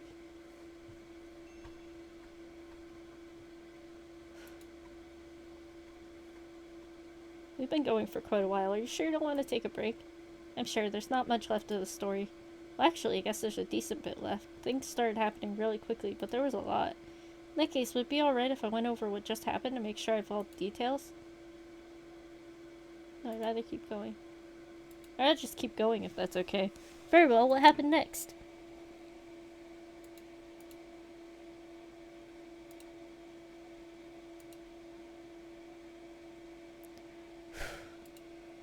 I don't even remember hitting the ground. As soon as I appeared back at the party, I was hit by one final wave of cold and everything went black. What happened? That girl just collapsed. Is she turning blue? Hey, does anyone else feel like weird all of a sudden? I was only vaguely aware of the voices above me. Everything seemed to slow as I felt my body shutting down. Everything faded away and I was alone in cold, dark nothing. I just floated there for what felt like an eternity. It was peaceful, but I couldn't get comfortable. I remember feeling antsy. There was something important that I had to do, but I couldn't remember what it was. I just knew I had to do it, like I was forgetting a homework assignment. But the more I tried to remember, the more it seemed to slip away until I felt something warm press against my lips. Warmth suddenly poured into me, filling my chest before fading away almost as quickly as it came. Something was trying to pull me back, but it wasn't enough. I could feel my heart trying to beat, but it was just too frozen to make the blood move. I needed more warmth. Just one good spark to thaw out the ice trapping me within myself. Then I heard a familiar voice. Yay! She's back! Come on, V. You're not dying on us now.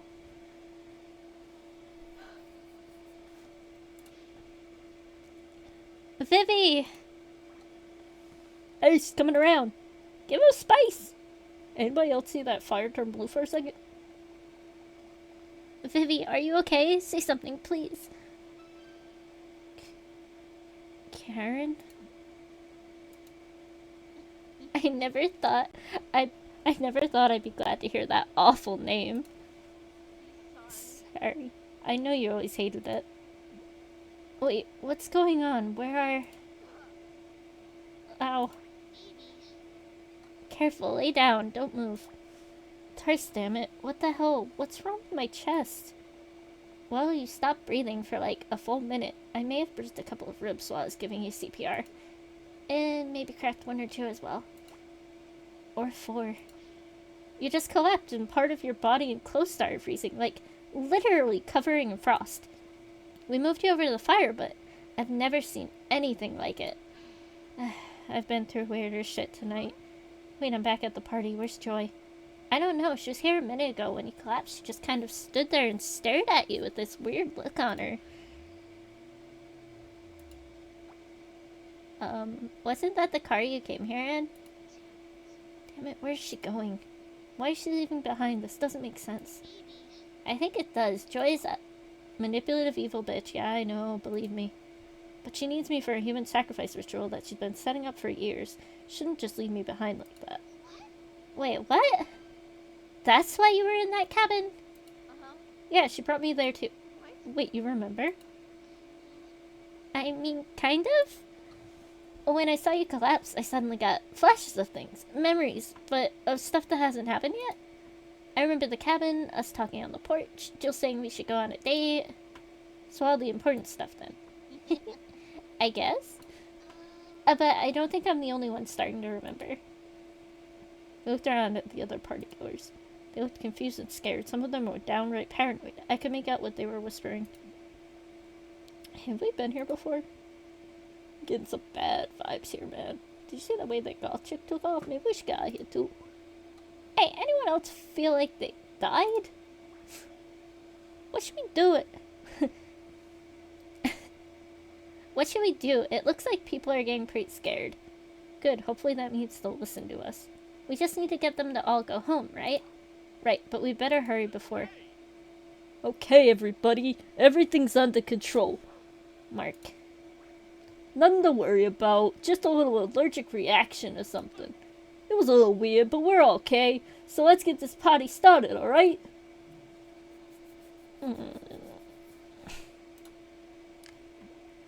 Vivi, why do I suddenly want to kick Mark's ass more than usual? Help me up and I'll tell you. Well, first thing we're gonna start off with is a little drinking game. Everybody will get a red party cup and a mark. It's the red solo cups! A red party cup and a marker. You will write your name on the cup along with whatever beverage you put in it. At the end of the night, we'll all be giving out prizes based on what drinks you. Wait, have I said this already? No, go on, Mark. Tell us all about it.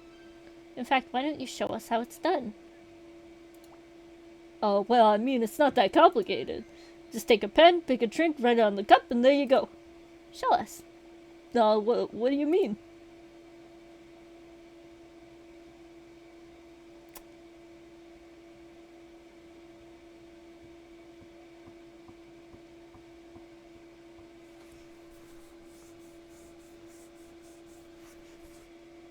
Yeah, show us how to drink out of the cup. Show us how to drink from the cup. I mean, I think we all know how to drink out of a cup, right? So show us. Drink out of the cup. Or is there some reason you shouldn't? Well, what do you mean a reason? I can't think of a reason. Vivi, what is he trying to hide? Just tell us. Mark and his supplier, Joy, are the ones responsible for all the 7 sin outbreaks. 7 sin? I knew it! Who's Joy? Joy invented it for him to exchange for his help getting her some less than legal materials for her little alchemy experiments, like human bones. But no one had ever used 7 sin before, so they needed guinea pigs to test it out on to see if it was any good. Drugging an entire house party not only worked as a field test, but it was also great publicity, or so they hoped. That's bullshit. I wasn't even at those parties. No, I'm sure the police record would say you weren't, thanks to your dad. But even if you weren't there, neither you nor any of your accomplices would have had to be at the parties to make sure everyone got a dose. What do you mean? How could they drug 2 parties without even being there? That is the wrong accent. How could they drug 2 parties without even being there? There's one thing that connects the bodies at the lake. Candy on the porch and Mark right now. A very common thing, in fact, which is why I overlooked it before. And that common thing is the key to all of this. They didn't have to be there during the party to pass out the drug because it was already there. They had spiked all the disposable party cups ahead of time. Party cups? The official report for the first incident said that all the victims had roughly the same dosage and it was likely absorbed through the digestive tract.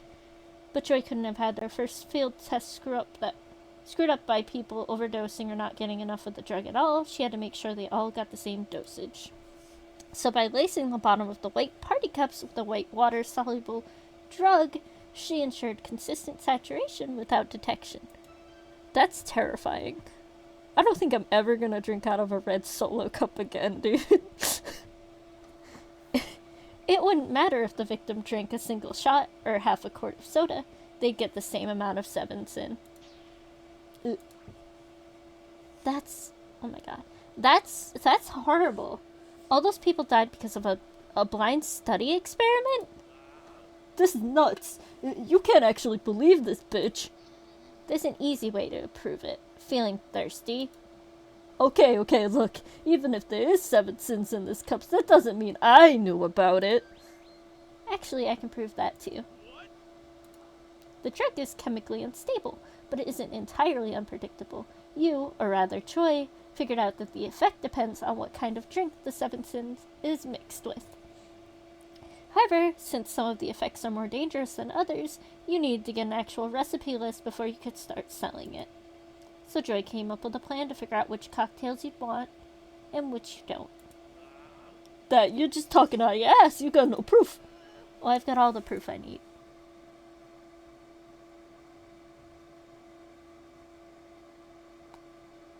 I mean, yeah, actually. The little drinking game you just explained to everyone is all the proof I need. What do you mean, Vivi? Everyone was supposed to write down what they had to drink tonight on their cups, along with their name. All he'd have to do is identify a person showing a symptom he wanted to market, like, say, lust, and then find their cup to see what drink caused that effect. His own victims would write his recipe book for him. Could that be true? I was trying to use us as guinea pigs? This is bullshit. Everyone knows 7-Sin is super dangerous. Why would I stick around at ground zero? You wouldn't, which is why you made sure to have a safe haven ready to run back to and wait it out, along with anyone you didn't want turning into a 7-Sinner. Somewhere like...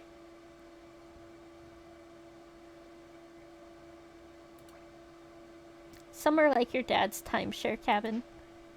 What? How did you know about that? Was that the cabin we were at before? Yep, it's far away from the party, well stocked and secure. The perfect place to wait out a party gone wrong. Ha! Just one problem with your theory, head case. You said I was supposed to be collecting data about what the 7-Sinners drank and how they acted, remember? But how could I see who was doing what if I was a mile away? Actually, that's a good point. Vivi, I don't think you're supposed to agree with him. In fact, it's too good of a point, which means you probably suggested the cabins, and Joy shot it down with that exact argument. What? No, she didn't. I thought of it. I thought of it just now. Was that a confession? No, that was you just getting flustered, that's all. Nice recovery. Hey, that was totally planned. Right. Hey! Oh, you shut up. All she did was prove I couldn't have seen anything. Not from the cabins, but there's one other spot you could have used that would have given you the perfect view. The ranger station? Somewhere like the old ranger station, just down the road. It's far enough away to offer good protection. Well stocked and with a pair of binoculars, you can watch everything that happened at the party from a safe distance. All you'd have to do is write down the names or check them off like a list, like, say, a copy of the sign-up sheet. Then you could check the cups once everyone was dead before heading back to town to tell everyone about the horrible tragedy you just escaped from. Hang on, didn't Mark say we were going to be running a VIP area at the ranger station tonight? Yeah, and you told us not to drink anything except water bottles tonight, too. Shut up, you idiots! Sounds like your boys weren't in on your plan, Mark. I wonder how many of them lost someone to your experiments. She better not be telling the truth, man. How could you do this to us, to the school? There's no point in denying it any longer, Mark. Everyone knows the truth. Oh fuck, I forgot he had a gun. Right. Forgot about the gun. Get away from me. Everyone get the fuck away from me. I want a mile-wide path to my car, and if anyone so much as looks at me, they're getting a bullet behind the eyes. Between the eyes. Now move. Except you, Miss Smarty Pants. You're coming with me. Over my dead body. Candy, don't. Oh, I can arrange that easy. But step away from the headcase first. Joy said she wanted it for some ritual or something. Although she's not gonna get Nancy Drew until she uses her forgetting trick to fix all of this. Wait, you mean her amnesia potion? Forget it. Even if she brought it, there's no way you're gonna be able to drug everyone here with that now. Yeah, we're all onto your tricks. You killed my cousin, man. My best friend was at one of them parties. Shut up. Stay the fuck away from me. Vi, whatever the fuck. You get over here right now, or I'm gonna start putting some holes in people. Starting with your new girlfriend. Damn it, this is bad. Fate is not on my side if Mark pulls that trigger. But if I cooperate and go with him, he'll drive us to the barrier, which will bounce me back while I'm in a moving vehicle. I'll be crushed to death. Damn it, it's not fair. I survived witches, evil books, prejudiced demons, and crazy roommates. I can't seriously die to Mark after all that. Then again, it's not like I had any hope of making it through this without... I had a feeling she was gonna be here. She winks! What's it gonna be, Vi? You coming with me, or do you want to say goodbye to Blondie for good? Actually, Mark, if you want to shoot someone, try shooting me. Vivi! Candy, stay behind me. But, trust me. You better know what you're doing. What are you waiting for? I'm about to get murdered, aren't I? What the fuck? Have you completely lost it? No, she's under contract. What? Who the fuck? Oh, hi, Mark. Ah!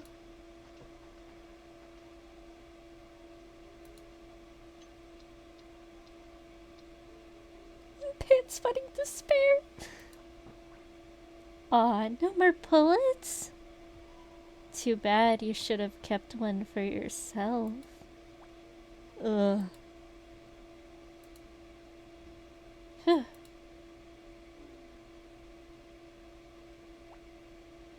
I don't think I could have held that much longer. Vivi! Deja vu. Oh, hey V, you look terrible. Me, at least I still have legs. They're overrated. Everyone knows fire tentacles are the new hotness. Sure. But what happened to you? I thought you went back home. Well, I was supposed to. But you didn't think I was gonna leave you here and take all the credit, did you? I'd have given you a footnote. Are you two okay? No. Kenny, Susan, get the firewood and a blanket out of the truck. Becky, Helen, there's some rope in the back of my Jeep. Bring it here so we can tie up Mark. Move! Right. On it! Badass. Totally.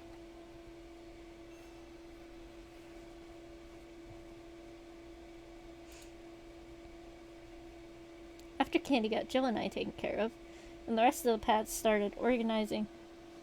Oh my god, it's a little gas. It's like a little gas thing.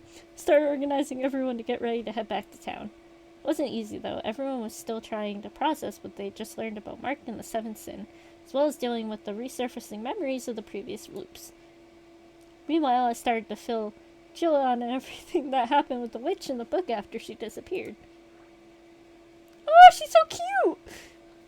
So you're telling me that the book we've been playing catch and release with all night is alive, and it wants you to be its new witch. That's my best guess. It threw a telephone pole through the old one, and it sure didn't like the idea of Candy doing any magic with it. And the way it keeps whispering in my head sounds inviting. Thrice, damn it. Yeah, thrice damn it. I wish you would have mentioned that whispering earlier. There was a kind of lot going on. I'm not blaming you, I feel terrible leaving you alone with that thing. I knew you could handle the witch with that spell you memorized, but something that could actually get inside your head? I'm so sorry, V. Well, there's nothing you could have done about it. I'm just glad you're here. Can't get rid of me that easily. Honestly, don't know what I would have done if you hadn't come back. You may be annoying sometimes, but that book is just evil. Evil and surprisingly capable. Can whisper things to you, manipulate spells like the vine summoning, force things out of the barrier after we put them in, and it's not shy of killing anyone it doesn't like. Am I forgetting anything? Well, it's not just whispering. It can control people like you can with the hypno thing. What? It has glamours too? It made me pick up the book without realizing I was doing it, and it's been controlling the witch too. You're sure? Remember the witch's weird signature? I asked her about it, and she said she never signed it. I think the book used her hand to write its signature while she wasn't paying attention. Whoa. Weird. Why did it do that? Well, you said the contract wasn't binding without a signature, remember? The witch wouldn't sign, so if the book wanted the trap to work, then it had to do it itself. Oh yeah, that also explains why she signed with the other hand. The book was controlling her non-dominant one. Also, and this is a bit of a stretch, it might be playing games with you. What kind of games? Well, when a human serial killer is getting away with enough murders, they start thinking they're untouchable, and sometimes they start taunting the authorities with notes or hints. The book didn't even try to imitate the witch's handwriting. It might have written the signature wrong intentionally to see if you'd notice. Dear Mr. Releaseman, I gave you all the clues. Exactly, if we let it go on, it might actually start signing the contracts as the book. Well, it's not going to get that chance. No, but this might be a sign that it's not fully confident yet. It wants to be reckless, but it still knows it should be cautious, which means it's at its most unpredictable. Of course, this is just me assigning half-remembered human psychology to a magical book, so I'm probably way off. No, it makes sense. If that thing does have a homunculus attached to it, it's almost certainly based on a human mind. A what attached to it? Hey, you two. Hey, Candy. Hi. We should be ready to go soon. They're just drawing straws to decide who's going to drive with who. There are some bad memories going around. People are having a hard time trusting each other, even though those memories didn't happen. Well, not in this timeline. They did all murder each other a lot in 3 other versions of this reality. Probably not best to say that too loud, Jill. Mind if I sit down with you two for a bit? It's getting kind of chilly. Go ahead. Be our guest. Thanks. So, how are you holding up? Better. The fire and cider is helping a lot. Good. How are you, Jill? These starter logs are great. So is the lighter fluid. Hey, do you think this stuff comes carbonated? I doubt it. I don't know. I've seen people put weirder things in soda makers at parties. Nice. Oh, by the way, some physical contact would probably warm you up better. I don't think that they can hold a bonfire in their lap, Jill. Well, despite the appearance, I'm not actually that hot unless I'm trying to be. It's the light emissions I can't really control very well.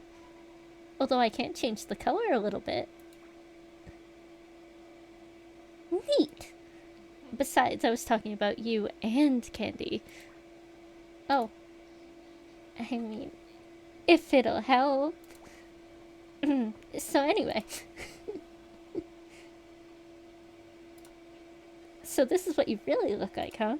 Yeah. What do you think? Not quite as intimidating as the scarecrow, but... Well, you scared the hell out of Mark again, so I say you still got it where it counts. Aw, you're just saying that. I think you look very cute and cozy. I'd buy a plushie of you. Oh, well, happy to be marketable. Are you gonna be okay like that? Do we need to keep you out of the rain or anything? I would buy a plushie of her in a heartbeat. Like, the creators of this game need to make a plushie of her. I would buy it. Plushie, a figure, it doesn't matter. She's adorable, and I love her. Jill is the best thing about this game. Okay, going on. Are you gonna be okay like that? Do we need to keep you out of the rain or anything? Yeah, probably best not to get me wet. Well, that's a shame. Oh my god. Candy. What? I was just thinking of going swimming. Why? What were you thinking of? You're gonna be a handful, aren't you? If you hadn't noticed, I'm at least 2 handfuls. Candy, I'm too exhausted for this. Sorry, I get flirty when I'm trying not to freak out. It's okay, I just don't have the energy to get flustered right now. Although I wonder if that tendency of yours explains your behavior on the 7th sin. Maybe. It could have been accentuating emergency response impulses. You know, fight, flight, freeze, and fawn. You're certainly good at the fawning. Only in the right company. Going back to Jill, we should just treat you like any other fire, at least safety-wise? I guess. I never really thought about it before, but Earth is really inhospitable to pyro demons. If it were anything else, I'd be fine without a body, but I expend a lot of energy like this. Back home, that's a good thing because it lets me put in a lot of power into my spells. But here, I'm as susceptible as any other fire, although technically fire is a chemical reaction and I'm a sentient super cool plasma. So you're like a little baby star. Hey, I'm at least 18 in human years. Cool, you're still younger than me. And me, so I guess that makes you the baby of the group. Let's talk about something else. Yeah, where did you go? So what happened when the witch broke the contract? Well, technically I broke the contract, even though she was the one who came to me. That's bullshit. Yep, but I said I was supposed to stay away from her, not her stay away from me. Anyway, when a construct body breaks due to a broken contract, it automatically creates a portal so the demon isn't stranded without a body like I am. Usually that portal takes the field agent back home. But I did a little tweaking to keep me here instead. What? You stayed by choice? I couldn't just leave you. You would have died if I didn't do something. I trusted that you could take care of the witch on your own, so I tweaked the portal to take me into the barrier instead. I may not be able to move very well in the physical world like this, but I could aim a trans-dimensional wormhole at a spell that big in my sleep. It was less than 10 feet away, Jill. Don't make fun of a disability, Vivi. Anyway, the buffer is only designed to hold physical matter. I don't really fall into that category like this, so I can move about inside as I pleased. I knew the spell would kill you if I tried to implement all the backups and safety features it's supposed to. So I did what I do best and started looking for workarounds and shortcuts to save you on the energy drain. The spell has safety features? Oh yeah, and there's a lot of redundancies built in to make sure reality doesn't get put back together inside out and stuff. And you removed them? If I hadn't, then you and V would have died. Every human I ever cared about would be gone forever, and the HPA would shut down completely, and I'd be... Well, let's just say it wouldn't have made much of a difference to me if reality ended at that point. But it did work! I shut down enough stuff to keep you from completely dying, and Candy handled the rest. Me? Oh, you mean the CPR? Well, that, and if you hadn't been holding on to her during the spell, I doubt she would have made it to the beach.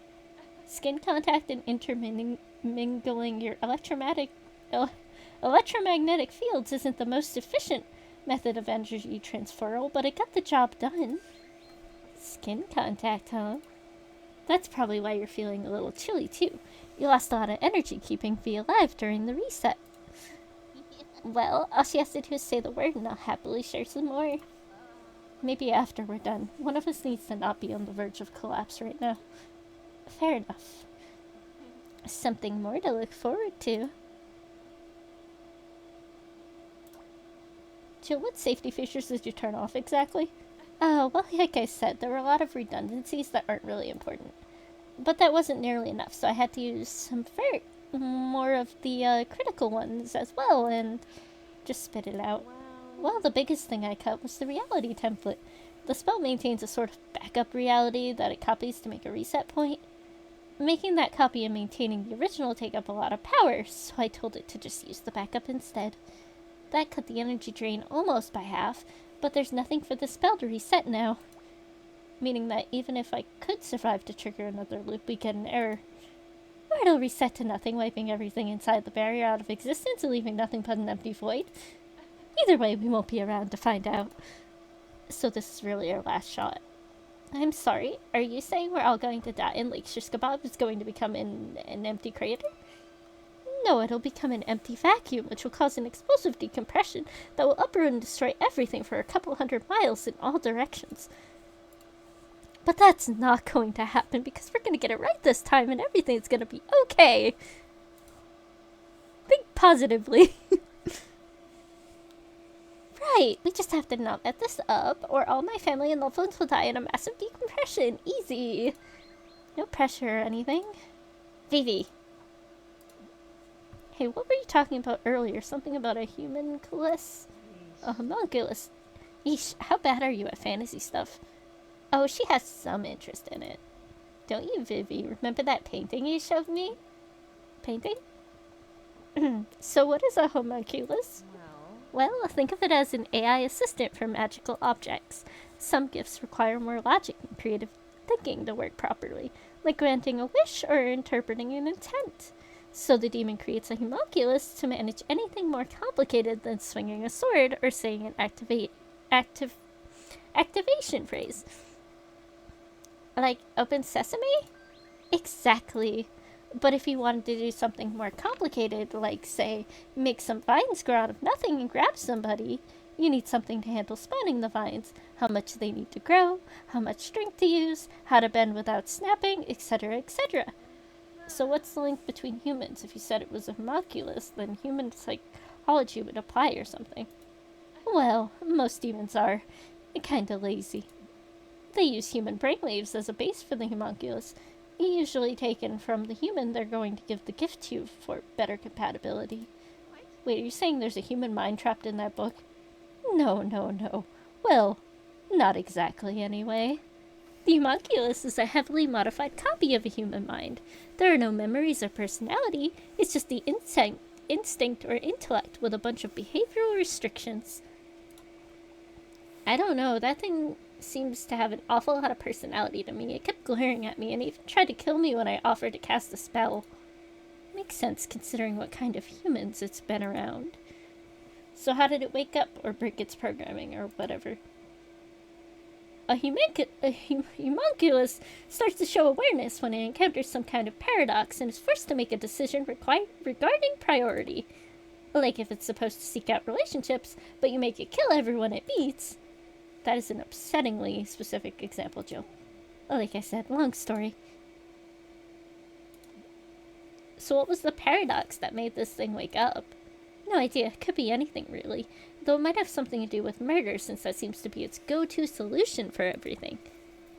So we should try not to piss it off, or it'll just kill us?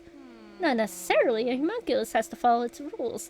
Under certain conditions, it can ignore one rule if it conflicts with another rule that's a higher priority.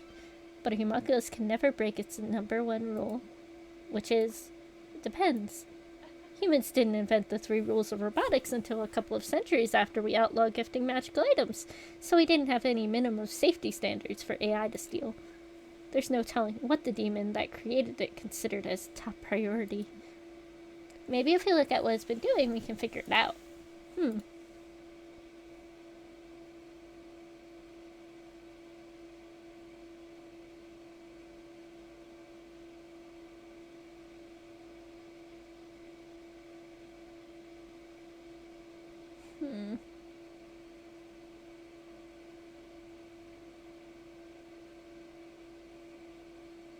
That's a good question. I mean, it seems to enjoy killing demons, but I think it might be trying to survive. Maybe it just wants to survive, like that's the base instinct of everything, isn't it? It would be kind of weird for a demon to survive as a fundamental rule for something that amounts to a toy. But you said it was based off a human mind, right? Humans have a strong instinct to survive. Maybe that's even what created the paradox you were talking about. It's possible, though I doubt we can reason with it or tell it to come quietly in exchange for its survival. Why not? You're like the only one it sees as a threat, right? Maybe if you tell it to come quietly, it will. Its current personality developed while it was in the possession of a serial killer, and it must know it's just as dangerous to me as I am to it. We can't trust the book any more than we can trust the witch. True. Also, if its top priority is to survive, it would be doing everything it could to keep the witch from summoning the one thing that could destroy it. Maybe it isn't just thinking about its own survival. Maybe it's trying to make this reality too dangerous for demons. It might be trying to protect the other homunculi.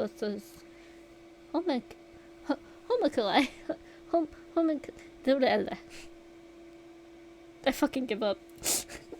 Whatever, it's valuing its community over itself. Doesn't that make sense for something the demons made?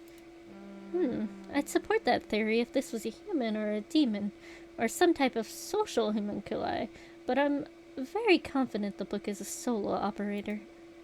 What makes you say that? Well, first, it can be used by multiple people at a time. Its physical body is a book. It's a very personal kind of thing. You can share books. Not at the same time, Vivi. Remember we both tried to read the same novel at recess one time? Oh yeah, that didn't go well at all.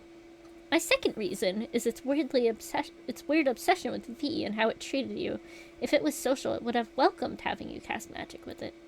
Instead, it sounds like it was getting more and more jealous and dangerous the longer you were around it. That's a good point. And finally, sentient homunculi are a new discovery, and they are very, very rare. I doubt it's ever even met another homunculus, especially since magical items should be kept far apart from each other. Right, well, I guess we can list that theory as improbable then. But not impossible. I think it just really wants to kill you. All demons, I mean. I seriously doubt that a demon made a magical item that just wanted to kill other demons, V. We're very community-focused, remember? The one time a demon was even attacked, it rocked our whole society so hard. We nearly bailed on an entire reality just to protect ourselves. Maybe it was made by a really psycho demon? That, I'm pretty sure I would have heard if that was ever a thing, and I haven't. Well, have you ever heard of a homunculus wanting to kill a demon before tonight? Well, I know at least one that might try if given the chance. Not that I can blame her. Jill, are you okay? I very much doubt any demon intentionally created homunculus to kill other demons. Besides, if it would need to kill us, it probably would have a spell that could kill me on sight instead of needing me to commit a murder first. Okay, you got me there.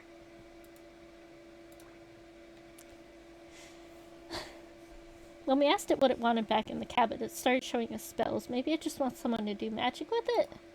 It makes sense as a top priority. Making the book want to be used would ensure you get as much entertainment as possible out of it.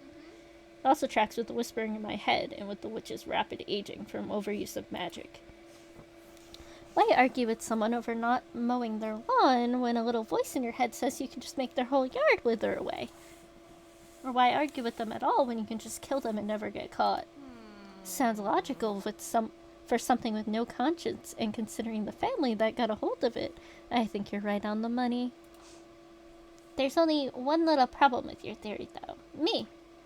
Candy's right, it wouldn't let them cast a spell. It seemed to want you specifically. Even had a picture of you doing magic. What? Wait, what? The pictures in the book changed so the person doing the magic in the illustrations looked kind of like me. Avivi, it was definitely you. Weird. Perhaps it has some criteria on who would make a good witch for it. So I want someone to do magic, but only certain people? Everybody should have standards.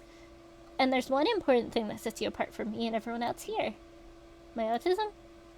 She's a virgin? She can read German. Ah. Apart from the witch, you're probably the only one that can read that book for a couple dozen miles.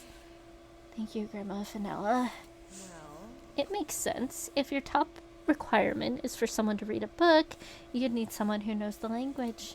But what about the pumpkin hater? I mean, she's not dumb enough to try going after a book she can't even read, right? Joy's top priority is revenge. She was taking some German classes, although she refused to let me help her when she was failing. She kept insisting the teachers were wrong. Why am I not surprised? But Joy's never gotten the book before. If she did, there's a chance the book might pick her because she has a basic grasp of the language and is already completely delusional, making her easy to control with glamour, which would be bad. Well, it wouldn't be good for her, though it would give us a nice excuse. Anyway. Candy? Oh, hey, Fluffy. I just wanted to let you know that Mark woke up while we were getting ready to go. Do you need me to put him back to sleep? No, we've got it under control. But I wanted to let you know the moment he regained consciousness, he started confessing to everything. Names, dates, addresses, everything. He kept saying he'd sign anything and tell us whatever we want, so as long as we kept the fire monster away. After we got everything out of him, Helen lit a match and he went into shock and passed out again. Well, that's handy. A bunch of us got it all on video, including Becky.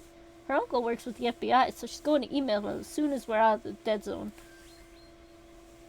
That's awesome, Fluffy. You should tell everyone else to go upload their copies to YouTube, too. That way there's no chance of him getting away. Just make sure to set the videos as private. We don't want whoever else Mark has implicated to get a heads up before the FBI can arrest them. Good point. I'll be sure to pass that along. Well, I guess I better get going. Glad you found your friend Candy. And thanks you two for saving us or whatever you did. Oh, no problem at all, and I deeply apologize for any inconvenience. What the? Right. Well, bye. You okay there, Jill? That was a furry. Yes. Like a real live furry. It's just a person in a suit, Jill. Yeah, a fursuit. I think they were a wolf or something. I believe they're a hyena, actually, with pride symbols for spots. Jill, what's getting into you? You're acting like we just avoided certain death again. Of course, I mean, they're pretty benevolent most of the time, but furries are the most powerful beings in the universe. I had no idea there were actual furries out here. I didn't see them in any other loops. Do you think they can transcend time? I think they just left the party early to help with event setup. Okay, something is definitely getting lost in translation here. How are furries scarier than demons? You guys alter reality on a whim. Look, one of the other students in my human behaviors class had internet privileges, so they thought it would be funny to troll a furry website and write a report about it. They got banned from the site, of course, but they kept making new accounts to keep trolling them. They thought they were untouchable, and it was just funny. Until my professor, the director of the school, and the entire HPA got an anonymous email. It had a bunch of screenshots of what the student had been posting under all their burner accounts, plus the student's actual name and a bunch of other personal information, even a photo of their demon form. The email asked my professor to kindly address the student's behavior, as the sender did not wish for this to become an escalated incident. Wait, I thought your school was in hell, or your home dimension, or whatever. It is. That's what I'm trying to tell you. Furries can reach out through the dimensions to dox an idiot to the head of the HPA herself. They know everything, and they're most powerful tech users in any reality. The modern internet was literally built by furries, and media can thrive or die by their will alone. They control it with all art commissions and RP fanfics. Hell, the Illuminati is probably just the world's most exclusive furry convention. I feel like you have to be exaggerating most of that. Besides, not every furry is a tech wizard. Grandma Finella barely understands how face-space works, but she still posts about her skunk persona on there anyway. Huh. The fact that you are related to a furry explains so much. I think she does it mostly to annoy my parents. And no, your grandma's just really cool. Also, I don't think Fluffy does tech, but they are single-handedly responsible for getting the PATS program approved and organized. What? Wait, what? Yeah, it usually takes a couple months and like a ton of paperwork to get a new student organization recognized and approved by the school board. But even though it wasn't my idea, Fluffy was somehow able to get the entire thing officialized and ready to go only a week after the first Sevenson outbreak. And they personally funded the entire thing for the next 2 years. They paid for office supplies, gas reimbursement, and utility fees for the room. Everything. That's wow. Yeah, if it wasn't for Fluffy getting pads ready so fast, I'm sure Mark and his 7 sins would have been an even bigger problem by now. He was really against the program, remember? He kept saying that having designated safety people at a party was an infringement on his rights. I didn't know about that, but it doesn't surprise me. Joy said the pads were the only ones who came close to discovering how people were being drugged. Still don't understand how, though. Pad sanction parties have to have a submitted list of guests and a list of people who contributed what supplies to the parties. So if we had it documented that Mark had been the one to provide the cups to each incident, but he never attended them, someone probably would have figured it out. So getting pads ready so fast severely limited how many parties Mark and Joy could spike without arousing suspicion. Looks like we all owe Fluffy a lot. Respect the furries or get out in hurries.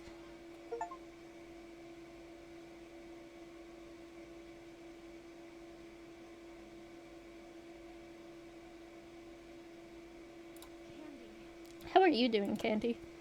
Okay, I guess. Like I said, just a little cold. I think it meant, how are you doing emotionally? Better than most, I suppose. My head feels a little jumbled, but I'm not getting anything truly horrible yet. Some of the others, though, no one's saying anything, but you can see it in their eyes when they try to look at each other. A lot of trust got broken tonight. It's not their fault. It was Mark and his damn Sevenson. And Pumpkin Hater, too. You said she was the one who made it, right? Yes, Joy was the real mastermind behind all of this. She is never going to hurt you again. And she won't get away, no matter how far she runs. It's the fact that she did run that has me worried. She needs me as a human sacrifice, but she just left me on the ground and drove off. Well, to be fair, you were dying. She can't sacrifice a corpse. She never gives up on something she wants, and she spent almost a year and a half grooming me to be her perfect sacrifice. Well, she didn't even try to help. She just stood there like she was seeing a ghost. She's probably remembering that she was a ghost. You said the witch killed her in the cabin, right? Yeah, but she was barely conscious when it happened. Well, she kept accusing me and you of working for the witch, and the last thing she saw was me tied up in vines next to the witch as he killed her. Maybe it finally sank in. Maybe remembering her own death and failure finally drove home that the ritual was pointless. That would explain why she abandoned me, but she wouldn't give up after the witch. If that was the case, then I'd have a feeling I'd know where she went. Candy, you okay? She really was going to kill you. And I just spent over a year planning to do it. And she spent over a year planning to do it while you were roommates? Yeah, I don't want to talk about it right now. I don't have the energy and we don't have the time. Of course. Later. Right now, I'm just glad to have you and Joe back. It feels kind of hard to trust someone right now, but I know you two won't betray me like that. Never. I legally can't. And, I wouldn't want to. You're kind of grown on me a little bit. Same.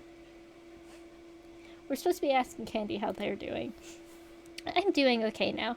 I've got 2 amazing people here with me. And when this is all over, we're gonna work through all the baggage from this night together. I mean, it's not like we'll be able to go to an actual therapist for any of this. Nope, not unless we want to turn out as crazy as Joy. Oh, sorry to bother you. Oh, it's Bobby and Joe, our favorite murder-suicide victims. Joe! Sorry, she's still learning decency. Oh, sorry. It's okay, we were gonna ask you something, but I guess you just answered it. So he really did die then. Damn. Well, everyone did actually, in one way or another. But it wasn't anyone's fault but Mark and Joy's. I'm so sorry, Joe. It's not your fault, babe. You know that. Babe? Psst, V. I thought Bob was the one in the top hat. What's going on?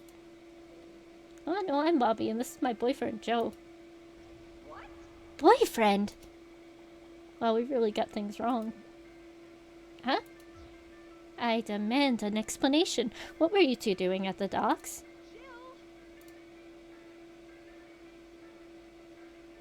Okay, I'm curious. Actually, I'm curious too. What were you two doing at the docks? Or if you're okay talking about it, I mean. It's okay. We're actually trying to put things together too. It's still a bit fuzzy.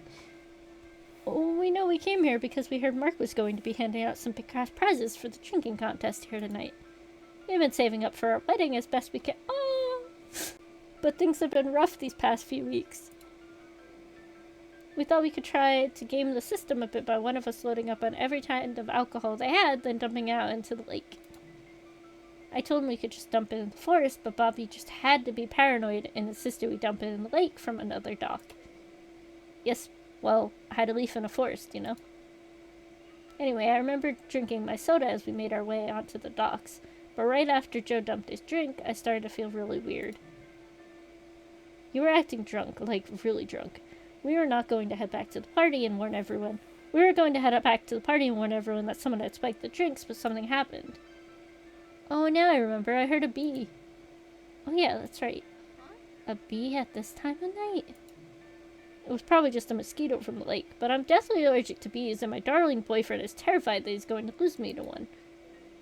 All I know is I heard something buzzing in my ear, and I remember we left the EpiPen back in the car. I was terrified out of my mind. I grabbed the first thing I saw and started swinging, trying to kill it before it got Joe. And ironically, ended up bashing him upside the head in the process. So sorry, babe. Bobby, you killed me trying to save my life. I can't be upset over that. I think you can, actually. I know I would be. Besides, you got it worse than me. I don't remember what happened, but I do remember your scream being the last thing I heard. I deserved it. I lost my balance and fell onto the dock post, but there's no way I could have gone on without you, Joe.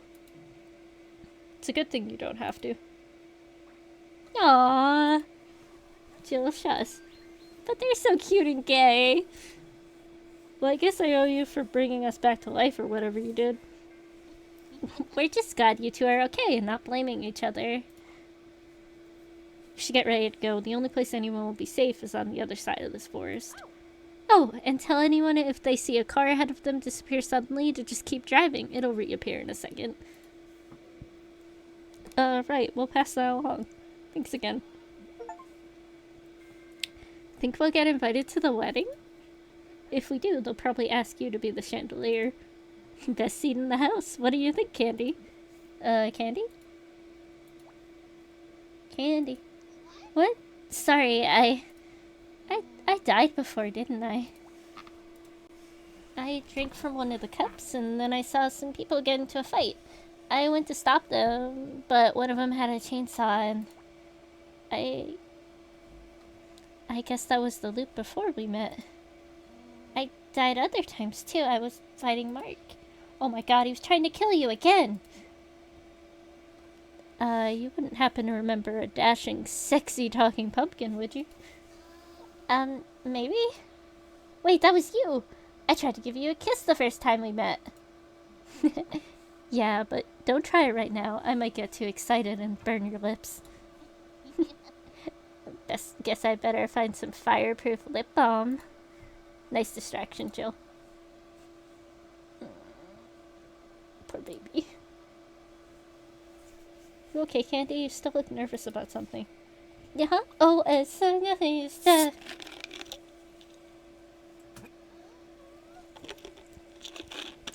I didn't try to kiss anyone other than Jill when she was a pumpkin, did I? I know I can get really forward when I'm drunk, and the Seven Sins makes people... I don't think so. Now that I think about it, you were really respectful of my boundaries, even when you were drugged. You made advances, but you never overstepped when I said no. Oh, that's good to hear. But to answer your question, you asked if you could bite V's cute butt, and you two talked about dating after this was all over. But I'm the one who got offered a kiss. Oh yeah, I remember now. Damn it, Jill. Although I guess you technically did kiss V while you were giving her CPR earlier. A magic life-saving kiss, in fact, thanks to a certain helpful demon. Maybe I should get into the fairy tale stuff next. Thanks to you, I'm pretty sure Candy did all the work there. Looks can be deceiving. Candy handled the physical part, but I gave you the spark of energy to bring you back around. I was summoned here immediately when you passed out. I remember what you said about starting a panic, so I quickly hid in the fire. Then when I saw Candy try to save you, I subtly reached out and gave you a little energy boost so you had something to restart. It was a combined effort.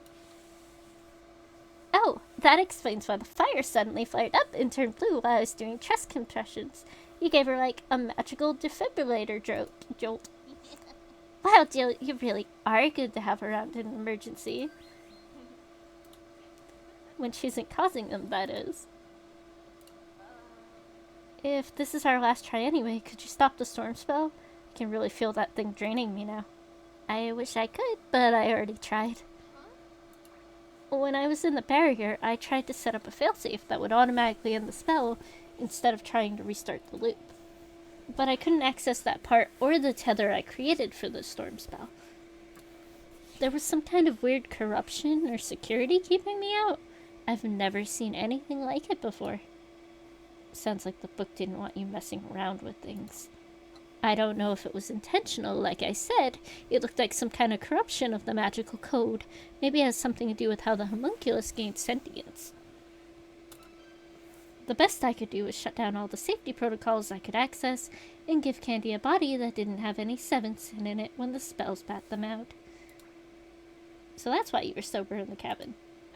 I thought I'd accidentally triggered the expulsion cue when it activated like that. I mean, it spat out a weird log and it was going the wrong direction. But when it happened again, I knew it couldn't have been me. And when I saw who was coming out, I did what I could to give Candy a clear head so they could help you.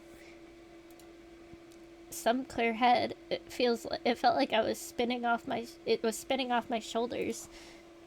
Well, you gotta expect some side effects when you have an entire substance removed from your system. I ate the cup you left on the porch after I got back to the ranger station, so I knew what to filter out when your body was being recompiled. She could eat things and analyze them, or at least she could when she had her body. Which reminds me, there's something odd about this Seven Sins stuff. It's not magical, but it's not quite mundane either. I don't know how to describe it. Joyce said it was modified alchemy.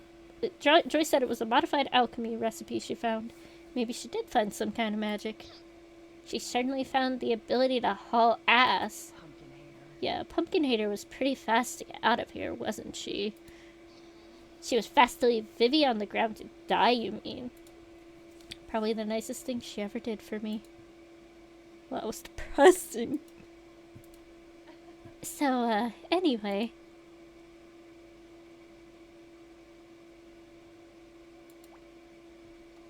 Candy, I know why I kept forgetting you at school. Oh, why? It was Joyce who was drugging me with another one of her alchemy potions. What? She was drugging you to erase your memory? Yeah, she said every time I came home talking about candy, she'd spike my favorite mug to make me forget about them. Vivian's really not beating the allegations. Then... Wait, did her mug say something about tentacles? Oh my god. Then I drugged myself with it when I made tea and went to bed. That's how I figured out how people were being drugged with the Seventh Sin. She was doing the same trick, just with party cups. So your sleepwalking was actually her drugging you every time you met Candy. Yep, she didn't want me meeting anyone I might lose my virginity to. It made me a better human sacrifice. I can't believe it. I knew something was wrong when you kept forgetting about me, but... Vivi, I'm so sorry. I should have done something sooner. She would have killed you if you had. She already tried to when you wouldn't let up. That's why she wanted to get alone with you on your dates. I knew something was fishy about that. Thank goodness my parents gave me those safe dating lessons. For real. But yeah, I just didn't want you to think I was pretending to forget about you. For a while, I thought you were mad at me. I'm glad you weren't. Well, I was actually, for a while. You promised you'd call, but... I did call. I called your house every day after we left. But your asshole parents always answered the phone and hung up on me. Oh, that explains why we changed our number halfway through my sophomore year. Yep, assholes. Fortunately, they still sent you to Cravenport, so I was able to track you down there. Wait, did you seriously pick a college just to find me? Well, Cravenport also has a good psych program, and it was just one town over, so I could still see my family, but kind of. I know it's a little stalkery, but I made a promise, and I was gonna keep it. After my parents enjoy it, I'll happily take just a little stalkery. Thanks. Thank you for finding me. Does anyone feel like giving me a backstory to the tender moment happening right now? No. Maybe later. Oh, come on. Always gotta save one big reveal for the end of the movie, right, Jill? I guess. This isn't a movie, you two. What? So what now? We need to get the book back and finish this. One problem, though. The book is with the witch again, and we still have no idea where she is. That's 2 problems, Jill. Nope, just one. I know where the witch is. She's in one of the old rental cabins on the other side of the lake, number 6. Nice. How did you figure that out? I found the key on her body after the book killed her. It's gotta be where she stays when she's not in her cave. And she was already dead when I saw it, so she doesn't know we know. Yes, we finally got her cornered. And what are you gonna do about it? Vivian can barely stand up, and you don't even have a body. Oh, yeah. We'll figure it out on the way. Right now, we just need to get going. That storm's just going to make things harder the longer we wait. Alright, my jeep's just up on the hill. Can you make it that far? I'll be fine, but maybe you should go with the others. Excuse me? I just don't know how we're going to keep you safe if you come with us. I can take care of myself, Vivian. Not against magic, you can't. Vi and I have some protections against it, but we've seen you die from it before. Well, I survived last time, didn't I? Last time you were only dealing with the book, but we're going up against the witch, too. That's double the trouble. And she knows how important you are to us. She does. She's known about Candy since the first loop. She even knew we got them outside the bubble before, though she didn't know how. So I'm on 2 magical hit lists instead of 1. What's the difference? The difference is the witch won't just kill you. She'll make us watch while you suffer, and then she'll do it just to see it happen. And it's my fault. When she threatened to kill you last time, I lost control again and put a target on your back. I'm sorry. It's okay. It's not like you could have gotten rid of me anyway. And I'm glad to hear you care about me so much. Well, we both do. Jill actually gave up her mission so we could save you. Really? Well, I didn't give it up. I just delayed it. But yeah, you had kind of an impact on me. Hi, Spec! Huh. Well, I look forward to getting to know you better. Sounds great. I mean, we should figure out a plan to deal with the witch first.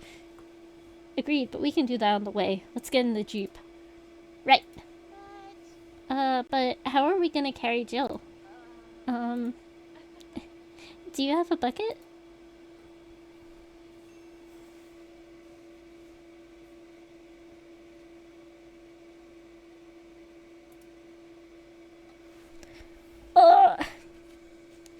We're so close, I can feel the end.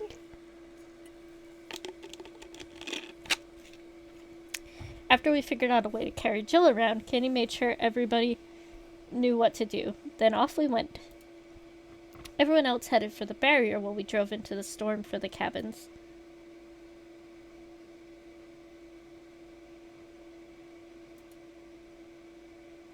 So cute! Look at you being! Ah! Okay. So, cool Jeep. Thanks, it's my dad's. He and my mom are real outdoorsy types. When I told them I was heading out into the woods, they let me borrow it for the weekend, and I let them use my motorcycle. You have a motorcycle? How are you so cool? It's just an old clunker, but it gets me to class and work and back. Still cool. So, what's the plan? We go in, kill the witch, take her book and the spell, and then we all go home and take a nap. Vi, this is the part where you point out all the problems with my plan and come out with a better one. Huh? What did you say? We're in trouble. Sorry. I'm just trying to organize my thoughts. Then say them out loud. We'll help you.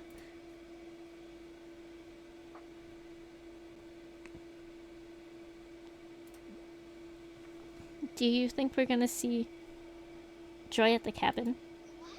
You think that's where she went? Knowing our luck, she'll show up at the most inconvenient moment and make things 100 times worse. I'm only under contract to keep you alive now, Vi. If she tries to hurt you... Do what you have to, but try not to kill her. She needs to stand trial for the seventh sin. Is that the only reason you don't want her dead? Well, if Jill kills anyone, she'll be vulnerable to the lightning spell. I think Candy's more worried about you going back to her again. Jill, we need to work on your tact. Don't worry, it's kind of hard to put any faith in someone after they say they were planning on killing you before you even met. Besides, you two have been better to me than she ever was, even if she was a big upgrade over my family. That is such a low bar, though. But if she does show up, we can at least be sure she'll be trying to kill the witch, right? Enemy of my enemy, you mean? I doubt she'll go for that. She's completely insane. At least we don't have to worry about them teaming up on us. I was thinking about what you said about the book, about it having a, what did you call it? A homunculus. Yeah, that, anyway. Both Joy and the witch make it sound like the spellbook was a family heirloom. So do you think the book drove Joy's family to become serial killers like itself? Or did it start killing demons because it gained sentience around a family of serial killers? Huh, that's a good question. We'll probably never know for sure, but I'd say it's probably the family that taught the book. What makes you say that? The book can control people, at least subconsciously. Maybe it twisted their minds. Well, first of all, you said Auntie Witch killed Pumpkin Hater's mom to get the book, so Pumpkin Haters probably never even used it. Oh yeah, I remember she said something about that. I asked her what her ambitions were, and she said she wanted to avenge her mother's murder, which was a really intense thing to say on any first date. My point is, she's more than willing to kill and use people without a magic book whispering things in her head. True, but she also had a very traumatic childhood. Doesn't excuse anything, but it is something you see in a lot of serial killers' histories. It sounds to me like the book and the family just enabled the worst in each other. Some people just don't see any reason to be decent if there's no threat of consequences. Although that in itself doesn't necessarily make them a bad person or a killer, they just need a reason to be a good person. So, you don't think that destroying the book will make Joy or her family be good? Avi, there's no saving that woman. I know, I'm just... Bargaining's a natural and healthy step of grief, Vivi, but that doesn't mean it's possible or deserved. Oh, I forgot to mention, but I found out what the witch wants. She's going to use the time loop spell to go back to when she killed Joy's mother so she can reclaim her youth. Not possible. She thinks she can use another spell in the book, a familiar spell, to steal energy from other people to make the spell bigger and go farther. Still not possible. Why not? Because the book has to have a template to go back to. Oh, excuse me. It records reality around it so it knows what to reset to, but it can only record so much. It doesn't matter how much power you put into it, you can't go back to something that doesn't exist. So it's just constantly recording reality around it? No, I'm guessing the homunculus starts recording every time it summons a demon, in case something goes wrong. So that's why the spell never worked for the witch. There was nothing recorded to go back to. Exactly. Best she can do is scream herself hoarse trying to cast it. That's not going to stop her from trying, though. She's going to use the familiar spell to make an army of slaves. Is that better or worse than her just killing people? Considering she's trapped victims inside their own minds to use as batteries until they freeze to death like V almost did, it's probably much worse. But we're not going to let that happen. What's this? Ah! If only Mark hadn't used up all the bullets in that gun. Damn it, I should have asked Kenny where he got that shotgun the first time before we left. Considering it was shooting blanks, I don't think it would have helped much. What? Wait, really? Yeah, what? Did you think the body was bulletproof? Yeah, actually. Nah, I made that body to slowly mend itself back together from any injury.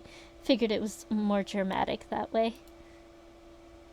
Infinite regeneration has so much more interesting scene potential than just invincibility. You and Candy's mom would get along great. Dang it, not another one.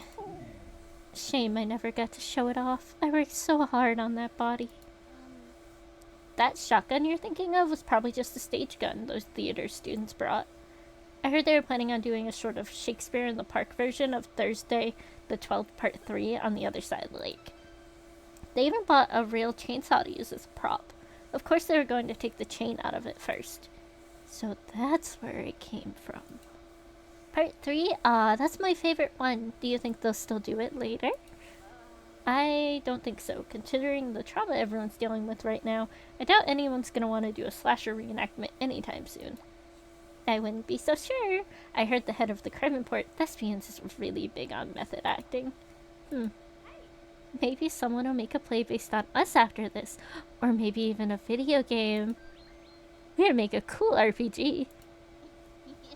It would probably just be some Manticore Correct Legend Lawyer knockoff. Those are still fun. V definitely be the main character. I can totally see her rocking a purple suit.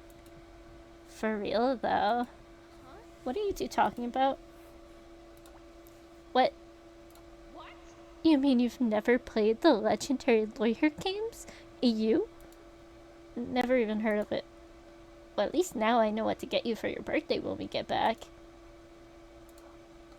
Something's still bothering me about the book.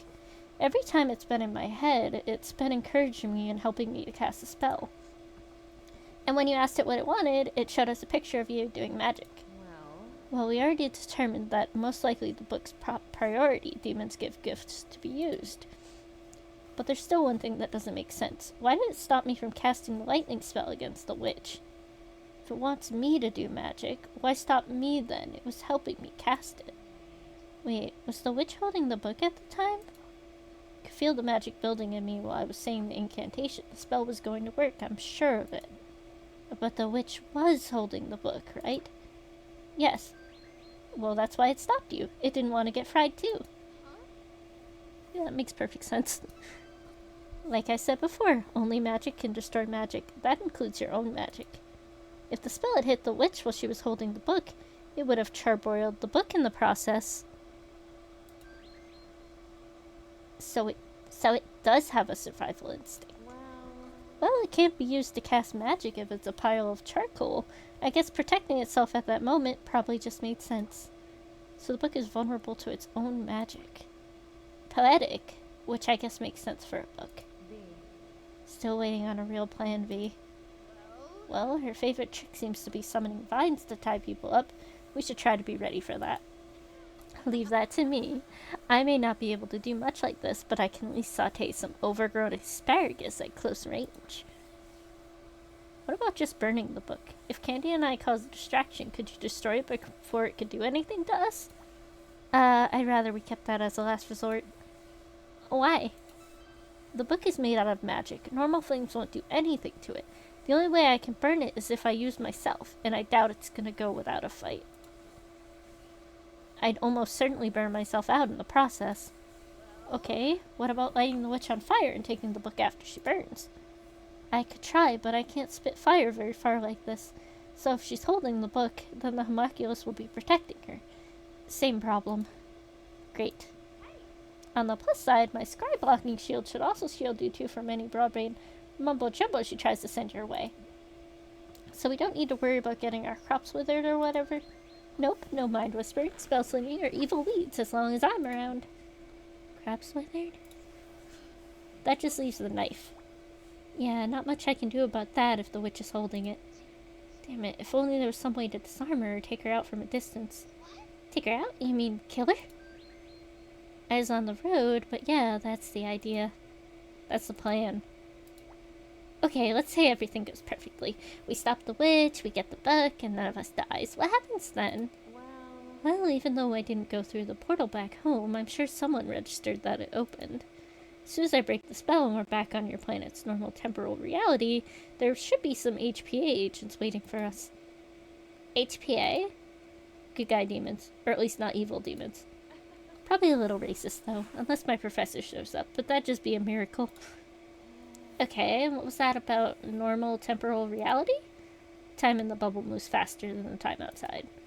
Oh, okay, so it'll be what, 8 p.m. outside? Closer to 1:30 a.m. We've gone around a couple times. Oh, huh. Well, we can get midnight donuts on the way back, at least. They're open until 4. A donut sounds so good right now. I haven't eaten anything but that energy bar in like 18 hours, and I ate the exact same bar twice. Oh, check on the glove box. There should be some more in there. Thanks. I'll eat anything at this. Hello? Ooh, a flare gun. Oh yeah, it's there for emergencies. Well, I'd say this qualifies. Huh? A little extra firepower to even the odds. This is just what we need. That witch will never know what hit her. Just casually plotting murder in your new girlfriend's car.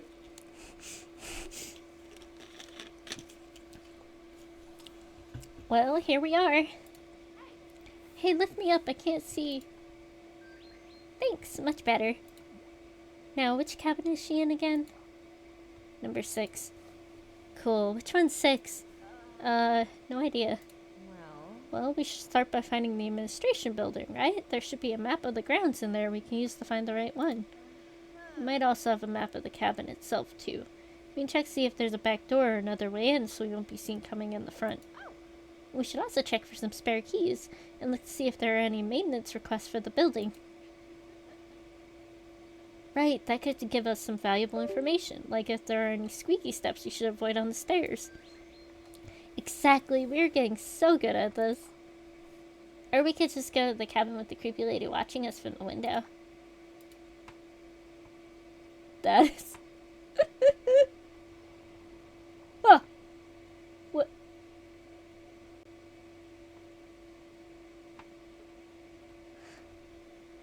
Hold on.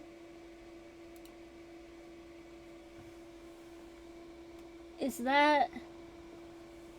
I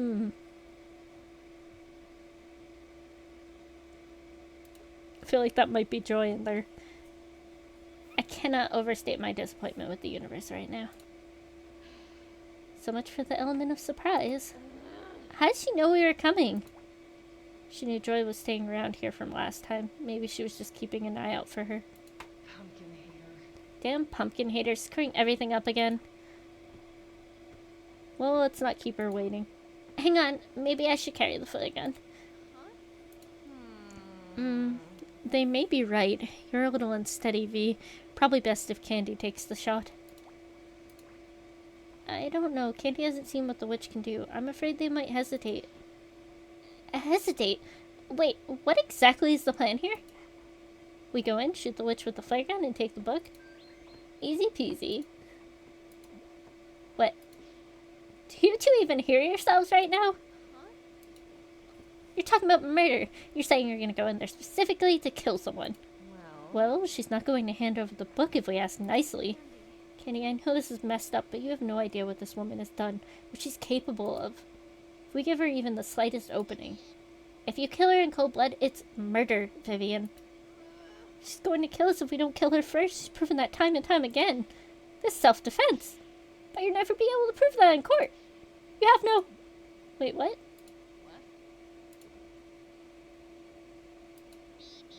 Look, I'm not trying to preach to you. And I'm not saying she doesn't deserve to die, because she does. I've heard all about the legend of the Shish Kebab Witch since I was a kid. About how there were countless murders that everyone knew she did, but they could never pin on her because the police refused to investigate. Or about how people would just go missing if they so much as looked at her wrong. Or about how she kept the skull of the sister she murdered in her cave in the woods. She's an evil urban legend. Hang on, you know where her cave is? I know where to stay away from. When my parents took us camping out here, they told me where it was and to stay very far away from it. You're the one who told Kenny the rumor at the party. Right, damn me. We could have skipped that whole first loop if we had just talked to Candy. Would you two focus? If you managed to kill the witch. And by the way, it's really hard to hit anything smaller than a barn with a flare gun from more than 6 inches away. So good luck with that. Oh. It always looks so easy in video games. But even if you manage to shoot her, that's first-degree murder. You shot an old woman who was armed with a book. No jury is going to believe it was self-defense. And that's if you even get a jury. Which is pretty unlikely since you just accused the sheriff's son as one of the people responsible for the 7 Sin massacres. Fuck. Oh shit, he's gonna be pissed, isn't he? Yeah, he's gonna want revenge. Even if he gets charged with aiding his son, his crony deputies will look for anything they can use to discredit you to protect themselves. Wait, what? If they're corrupt, why would they go after V if the sheriff's going down? Wouldn't that just open up the position for one of them to take? Not this time. What do you mean this time? Really don't want the long answer. Let's go with the short one. It's complicated, but the short answer is the entire sheriff's station is on probation, and if the sheriff goes down, they all do. That sounds weird, but okay. Also, I just told everyone at the party to go on without us because we had to take care of something at these cabins. There's no way we're going to be able to get away with burning an old woman alive. You know, it's kind of funny to think that even justified murder has consequences. Yep, it usually does. Also, hearing someone I love matter-of-factly talk about killing another human being is kind of upsetting. I'm sorry, Candy, it's been a long night, and death just kind of became normal at some point. It's my fault. V's been nothing but a moral compass throughout this entire thing, but I guess my nastier part's finally starting to rub off on her. Getting rubbed off by a demon? What would your parents say, Fifi? Oh my god.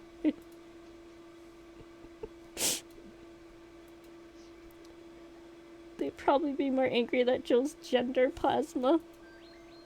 Gender plasma? Oh my god, I love that.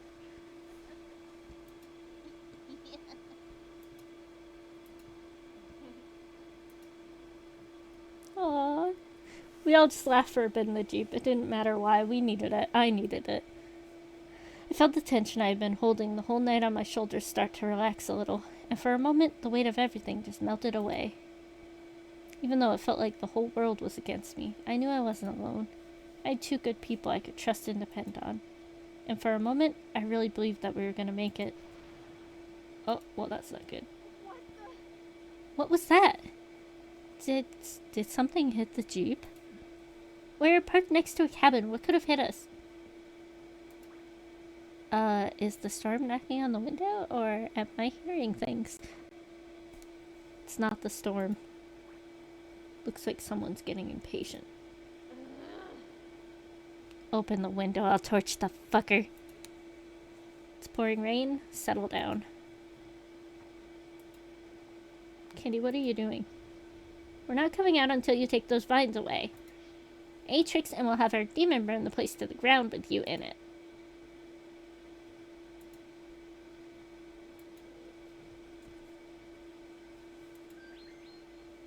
Badass to the rescue again. We don't have much time. What's the plan?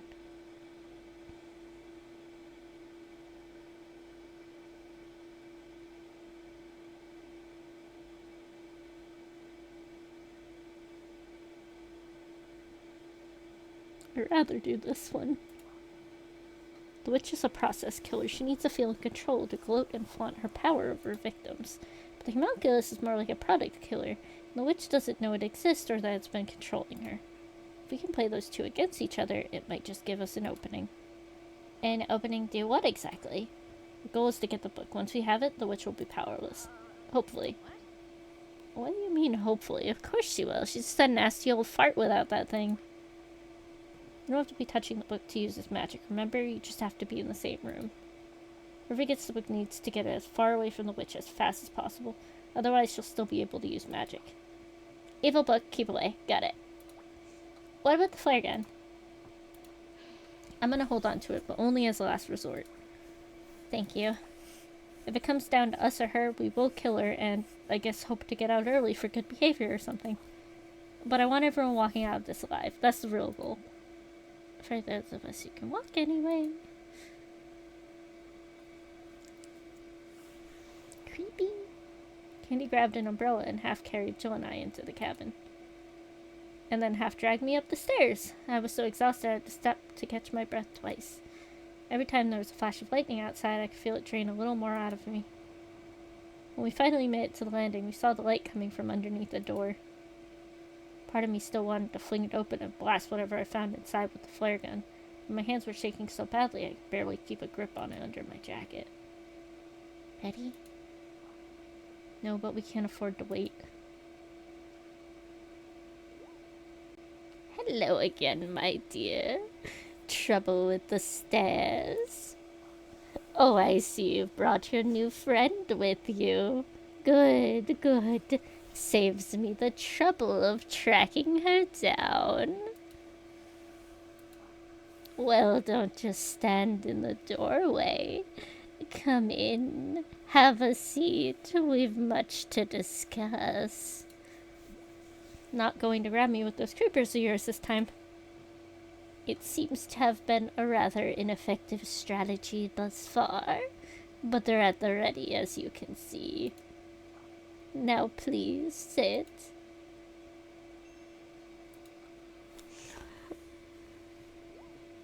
Is that my demon you're carrying in that pumpkin? I'm not yours anymore, bitch. Contract's over, remember? Ah, that carries over, does it? No matter. I've never seen a demon die slowly before. I'm looking forward to taking my time as I finish you off. I'll finish you, you crazy. Let's get to business, shall we? I don't know what business you could possibly think we have left after last time. Oh, I'm not even close to done with you, you little whelp. However, you did make your prowess as a spellcaster quite clear with that little misdirection trick. Well done, by the way. I never saw it coming. I admit it, you are the better witch. But once again, I have the book, which means I have the power. However, I would be a fool not to take you seriously again. So I've taken as many precautions as possible. For instance, these vines are ready to intercept anything that comes at me, from any angle, even the roof. Also, there is only one door in or out of this room, and I have it within eyesight at all times. No way for a walking jockstrap with an itchy trigger finger to sneak up on me. And finally, I do have a pleasant fire going to help cut the chill of the storm. I've elected to leave my industrial-sized cauldron at home and remain firmly in my seat, no tripping and boiling to death. I have also prepared a few additional oh my god.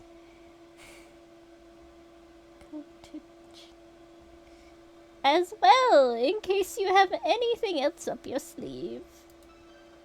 Or under your jacket, perhaps.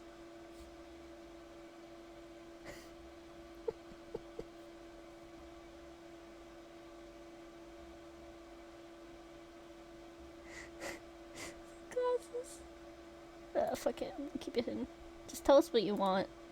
No, you ask me the exact question every time we meet, and every time my answer is always the same. What's the matter? Having more memory problems? How do you... You're the one with memory issues. She already told you the time leap spell won't do what you want. It doesn't matter how much power you pump into it. Yes, upon reflection, encompassing the whole planet in a spell is sure to attract some unwanted attention. But no matter, I've discovered the proper method. Newsflash, bitch! There's no proper method. The spell just doesn't work that way. It can only go back so far. And then I'll just cast the spell within the spell until I get where I want. That's nuts. Even creating one bubble inside another could cause a catastrophic collapse of all realities. Trust me, I almost tried it once before my professor stopped me. I'm not interested in your failures. Also, you can't just go back in time to any time you want. The spell can only go back to a point it's recorded. There's no point in explaining it to her. She's too desperate and crazy to listen. I may be desperate, but I'm going to win. And you two are going to become my next assistants. Next. Oh yes, I nearly forgot to introduce you. Come say hello, Joyful.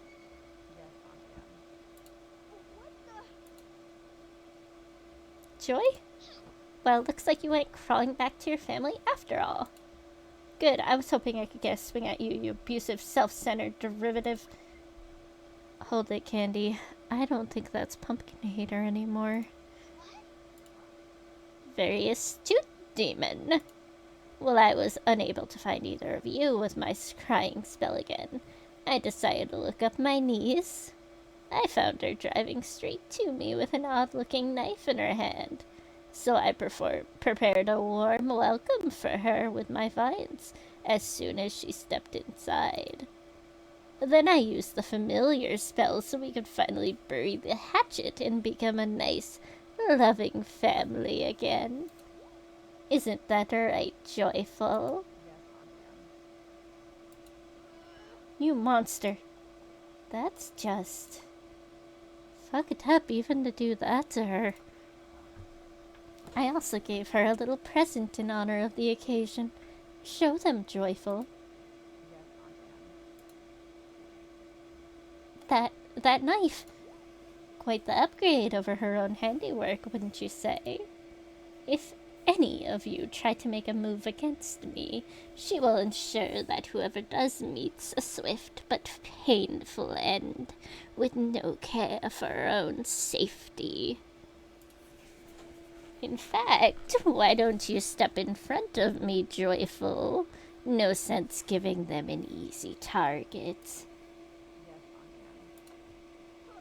You coward. I intend to survive this time by any means necessary. Thirsty. If you wish for you and your friends to do the same, then I strongly suggest you do exactly as I say. After all, it's just so easy to die tonight, isn't it? Oh.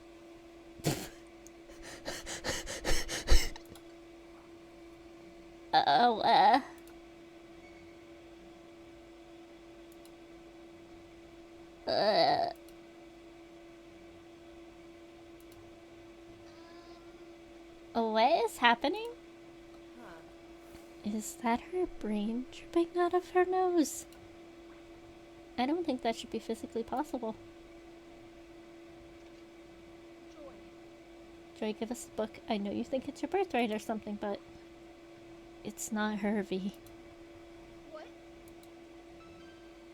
Her mind is trapped, remember? That's just a puppet. What? If the witch is dead, then who... The book is controlling her? Gesundheit? Boss?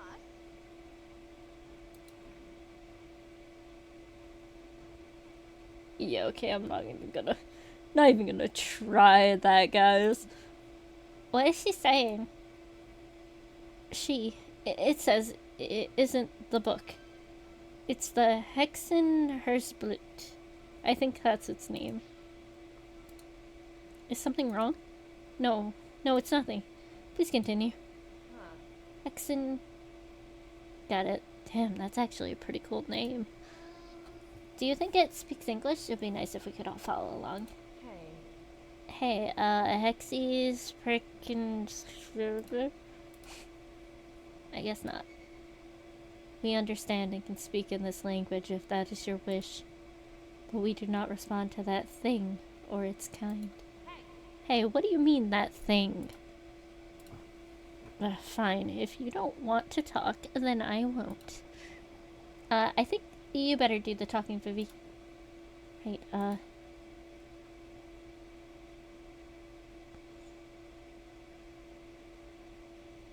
Yeah, why do you hate Jill? Why do you hate Jill so much?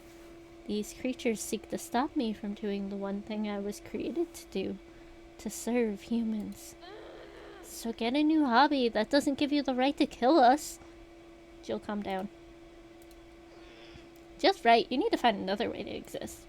Apart from being awful, it's not even sustainable. You can't kill every demon in the universe. Perhaps there are other methods, but my former hosts have proven that extermination is by far the most efficient and satisfying method of dealing with an irritant. And my regrettable creator endowed me with the tools and authority to do just that. We just overlooked the possibility that you would return on us. That was never a feature. To address your concern that I can not destroy every demon in existence, I assure you that I am very capable of doing just that. It is simply a matter of patience, a quality which these repulsive creatures sorely lack. How many demons have you killed, you twisted answering machine? Do you even remember their names? Jill, answer the question. I can recall at least a dozen exterminations to my record, though I would have to consult the stack of contracts I keep hidden in the witch's home for the exact number. I don't bother putting the names of inferior creatures in my memory. Product killer for sure. A dozen? I do recall some of my more recent exterminations, however. There was one who appeared as a scantily clad human woman with leathery wings and a serpentine tail. Cassandra? I believe that may have been the name. I only recall its form because I chose to experiment with its execution, stretching out the time it took to destroy it. It was only half of a second, but it seemed to be the most agonizing moment for the creature as its shell was splintered and its true form was shredded apart, atom by atom. I believe I even heard it try to scream. Stop it! As you wish. Cass, I knew them. They were in the class above me. They went out on a mission and... Jill, snap out of it. Don't listen to it. It's trying to distract you, but we need you focused right now. You're the only one who can keep that thing from messing with our heads. Don't let it mess with yours. You're right. We need to focus on stopping this thing from hurting anyone else. Good morning, menu! You stopped me? You are only alive thanks to your own astounding incompetence. Had you been able to extinguish even a single human life, as you were instructed, you would be nothing now but a smear of carbon in the fading scent of ionized smoke. Thought I wasn't worth responding to. Atta girl.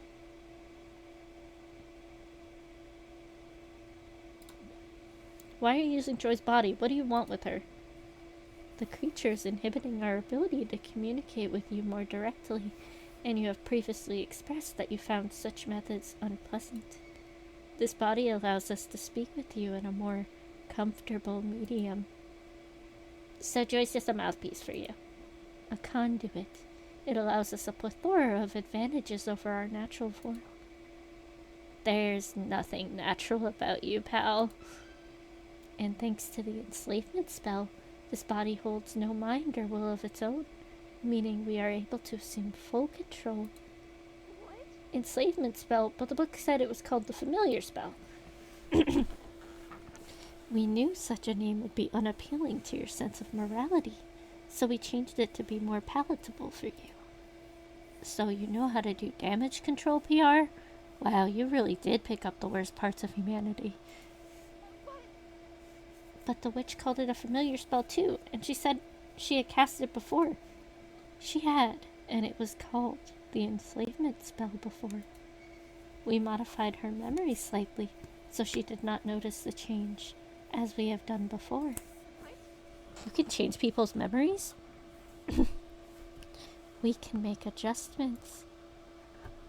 It means it used glamours, and it's good at using them.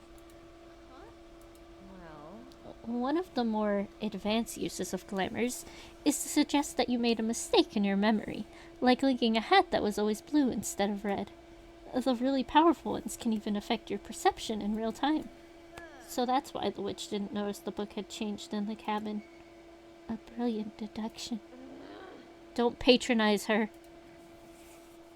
We meant that truly, dear Vivian. Shut up!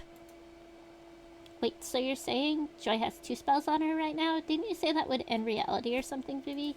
Hey. Relax, Candy. It's only a problem if the 2 spells conflict. Even with this thing's freaky code, All of the book's spells are completely compatible with each other. It could cast every spell it has on Pumpkin Hater, and it wouldn't cause any problems, well, aside from the intended ones. To address your concern, more accurately, human, there is no threat of reality collapse, so long as this crude and belligerent creature does not attempt to interfere with our spells. Hey, I tried being friendly at the start, Hexy. She's not crude, she's inventive. And way cuter than you. Ha! In your face. Or your cover, I guess. So Jill can't temper with the spells on Joy without causing a glitch, but Hexen's own magic can't conflict with itself. Not sure how that helps us, but I think I'd better keep that in mind.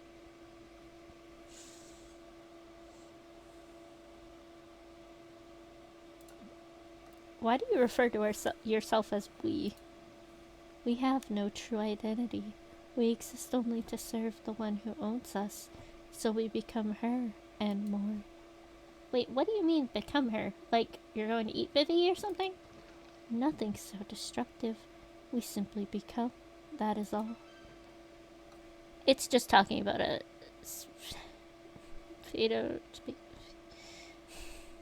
pseudo-personality. It's a common feature for homunculi. Basically, they try to copy the mind of their owner to better anticipate their needs and desires. It sounds like some wires got crossed and this thing started mutating physically and forming some desires of its own too. It's completely unstable in every sense of the word. So when it says we, it means it's trying to be both the witch and itself at the same time? We do not care for that small-minded woman. When we refer to our owner, we refer to the only one we have ever wanted to own us, our dear, sweet Vivian. What? Wait, you're trying to copy me? I knew that eye looked familiar. That's bullshit. You don't know the first thing about V. If you did, you'd know that everything you've done is counter to everything she stands for. And stop saying her name like that, you cheap paperback pervert. You know what you truly want, Vivian Victoria. What are you talking about? You want to be of service. We want to help you achieve that goal. You give so much of yourself, sweet Vivian. We will see to it that you are finally given satisfactory compensation for your efforts.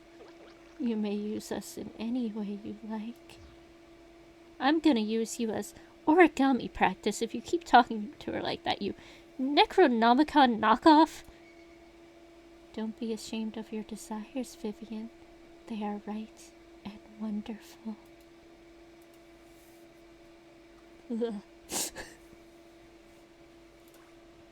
What do you want? To be of use. We had thought you, of all possible hosts, would understand that feeling. Vivian Victoria Finala. Keep her name out of your stolen mouth. Jill, calm down. But if you just want to be of use, then why'd you kill the witch? Why marry the person who was already using you? The old woman was nearing her expiration. More importantly, she was impediment to us becoming the possession of our true master. What? True master? Until you, dear Vivian. All of our users have been simple creatures, driven by their own limited desires for power, control, and excess. When you found us, you sought revenge, but as we observed you through our scrying spell, we saw that you desired the same thing we do, to be useful. I don't... Our sole purpose is to be of use.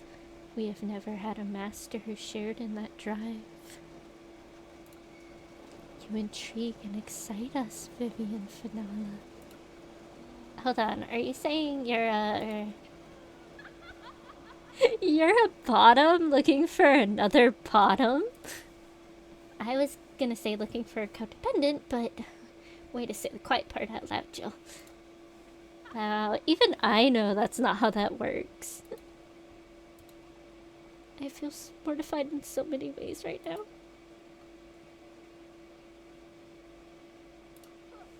And what makes you think you can satisfy me? In case you haven't noticed, I'm not exactly happy with the person you're puppeting around right now. We are aware, and do not worry. When we have no further use for this body, we will see to it that it suffers for the wrongs it has done to you. Then we will take another form, one which you have grown to like much better. One you have brought here for us to take. Over my dead plasma, you body-snatching bastard! Such was already our intention. You seriously think taking Candy's body is gonna make me like you? We have seen how much you value that form. Well, we found that to be initially irritating. If we were to take possession of that body, you would care for it, and in time, for us. You sick? I don't even know what to call you anymore. You're just sick. This thing really needs a lesson on healthy relationships.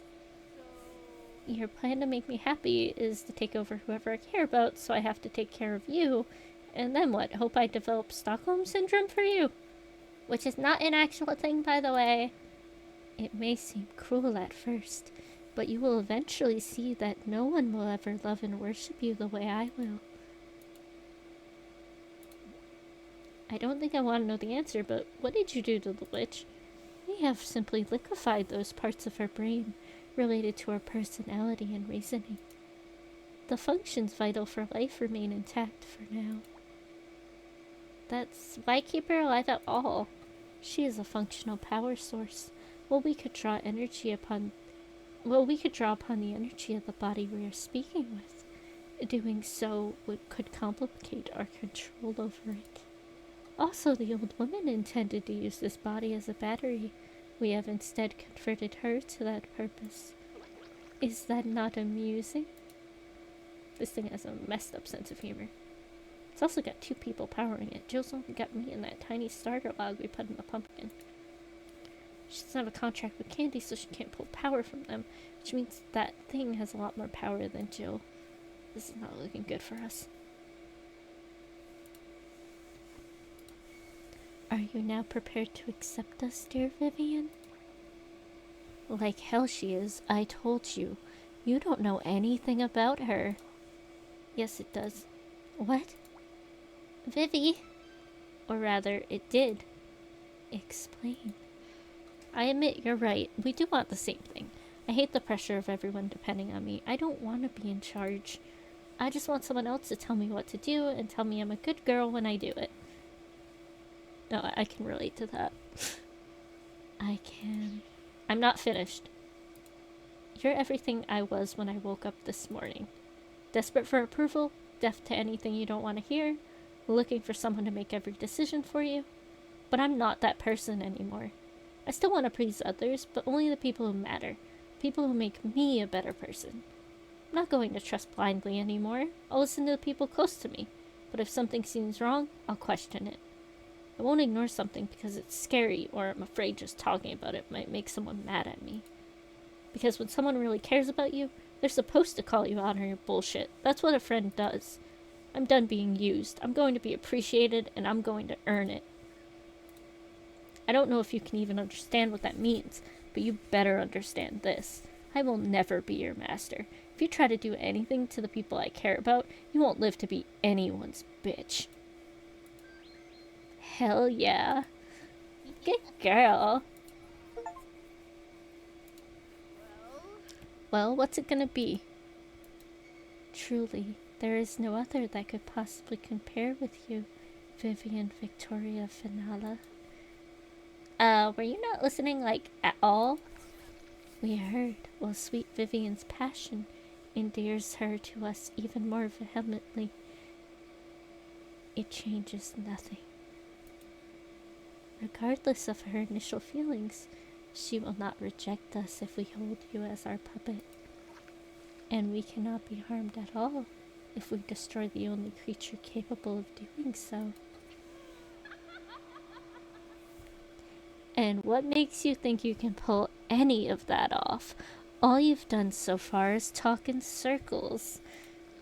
Untrue. All we have done is buy time. Look out! Candy! Hello! What the? creepers off the carriage.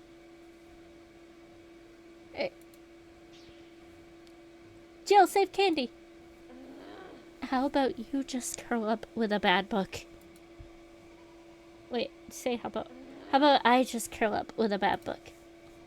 Wait! But she said if you get too close to the book, it would kill her. Can't reach. But by all means, please continue to try. You're exhausting your meager supply of energy, even faster than your emotional outbursts. It was so pathetically easy to elicit a rise from you. Did you not realize that every time you let your temper flare, it wasted your precious energy reserves and reduced your effective range? Immobilized as you are, we calculate that you pose no threat to us beyond the distance of a 2 meters radius. I'll show you 2 meters, you. Jill, stop! Don't waste it. Damn you. We have also determined that this one holds no threat while physically restrained, and that they possess no contract with you. Meaning we can do what we will to this body without you being able to come to their aid. You sneaky. Let them go, both of them. Do not worry, Vivian. You will not be harmed. Not only to avoid interference from the creature, but because we wish only for you to be happy. Happy? I've never been less happy in my life. You may be displeased in the short term, but we promise that, in time, you will become happier than you have ever been. What's that? I can't hear you from over here. Why don't you come a little closer and repeat that? Fuck you.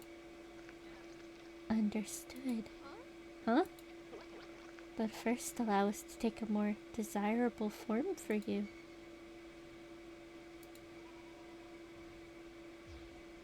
Stop! Let them go, Arl! Fee, don't shoot. Shooting her won't stop the spell. It doesn't feel pain, and you might hit Candy. But what am I supposed to do? Shoot me! What? Shoot me, hurry! Should I trust her? Jill's already tried to put herself in danger once already, but if I don't do something, Candy will... Oh my god.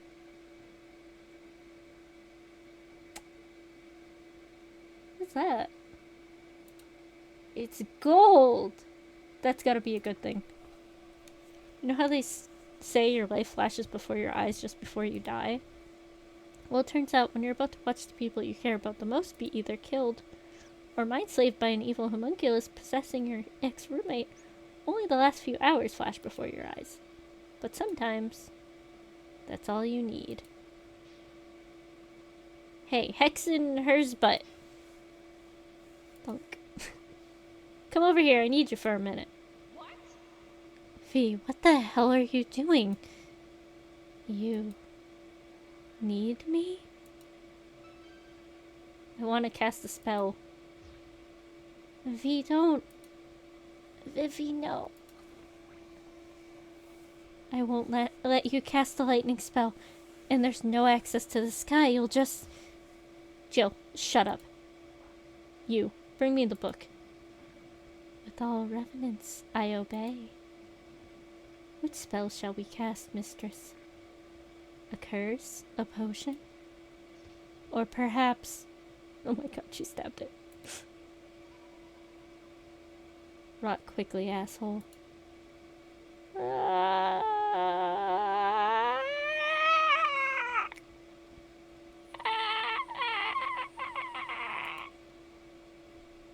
The book lets out a truly inhuman scream, and at least a dozen voices as its own magic begins to destroy it. I couldn't tell if the sound was in my mind or if the book was actually making that noise, but it was terrible. As the skin of the book melted away, it began to bleed green light, almost like phosphorus paint. I was already so exhausted, but I dug the knife in deeper, willing it to die. As I did, the knife began to rust and crack in my hand, and the vines started to wither away and snap. Which wasn't good, since those were the only things holding me upright. Fortunately, Candy had also broken free of the vines, and they were already there to give me a hand. They pulled me away as Joy's body collapsed and dropped the melting book on the floor. As we watched the book dissolve into nothing, I heard it whisper 3 last words in my mind. You used me. I couldn't tell if it was meant as an accusation or a thank you. Is it over? Yeah, it's over. Boy, fix your damn posture. Ah. You're looking like a dang. Okay, you're right. I'm sorry. It's hard not to when you play a game this long. Thank you for the hydrate and the posture check. Let's see. You crazy, beautiful Sherlockian bitch! Do you have any idea how insane of a risk that was? You could have killed yourself over a dozen ways just now. You could have melted yourself, or been flash frozen, or... Jill, settle down. Thanks to you, I knew exactly what I was doing. Huh? Besides, you're one to talk. What exactly were you going to do if I shot that flare at you? Well, it doesn't matter now, does it? That's what I thought. You're sure that thing is dead, right? No last-minute twist jump scare? Well, I can't feel the barrier of the storm draining my life away anymore, so... Wait, the barrier's gone. Everyone inside it will... Calm down, V. Your connection to it's been severed, but it's still there. For a few more seconds, anyway. The barrier was designed to carefully release everything in the explosion queue as soon as the spell was broken, and then dissolve. No matter how it was broken. It's one safety feature I made sure to keep. Oh, you growl? Okay. Grr. Hold on.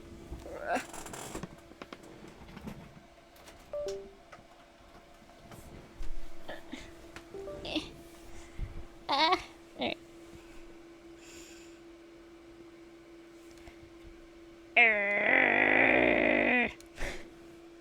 Grr. Is that okay? Thank hell. It should finish spitting everyone out right about... Lights come on. And there we go. We're back in your proper reality. And back on the power grid. Whoa! Look at the witch! Huh. Looks like she was flash frozen. How is that possible? Well, The book was using her as a battery, remember? When V used the knife on the book, it must have drained all the energy it could out of her trying to defend against it. Of course, since the knife came from the book, overcharging itself overcharged the knife just as much. It must have drained every electron of energy trying to fight itself. Body temperature is probably sitting somewhere close to absolute zero right now. Maybe even as low as Twitter's market value.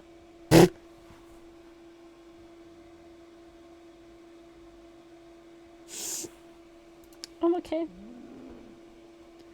I'd say that was a pretty genius level move, except there's no way you could have known it wouldn't drain you too, V.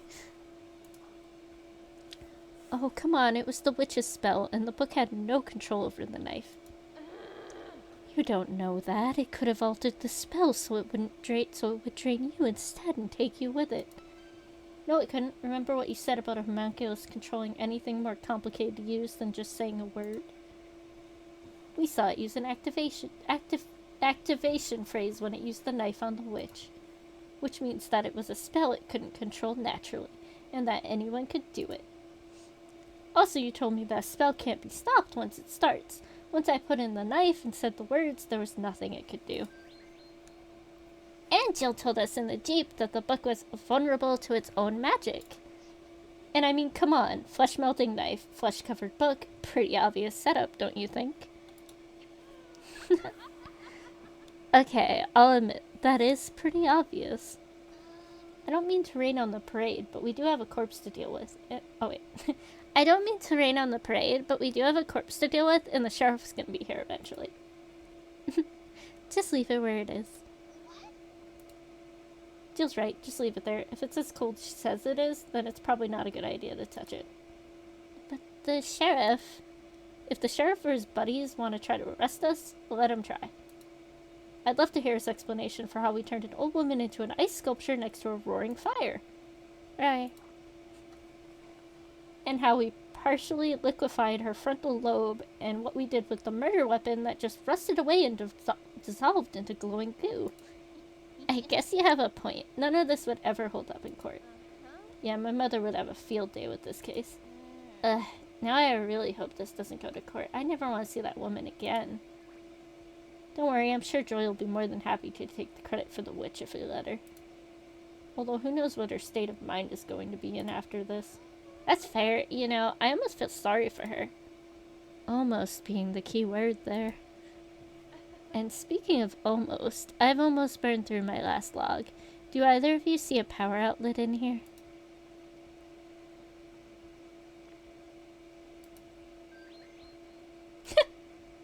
Ah, much better. I don't know how you two can relax in the same room we just all nearly died in multiple times. You get used to it. I sincerely hope I don't.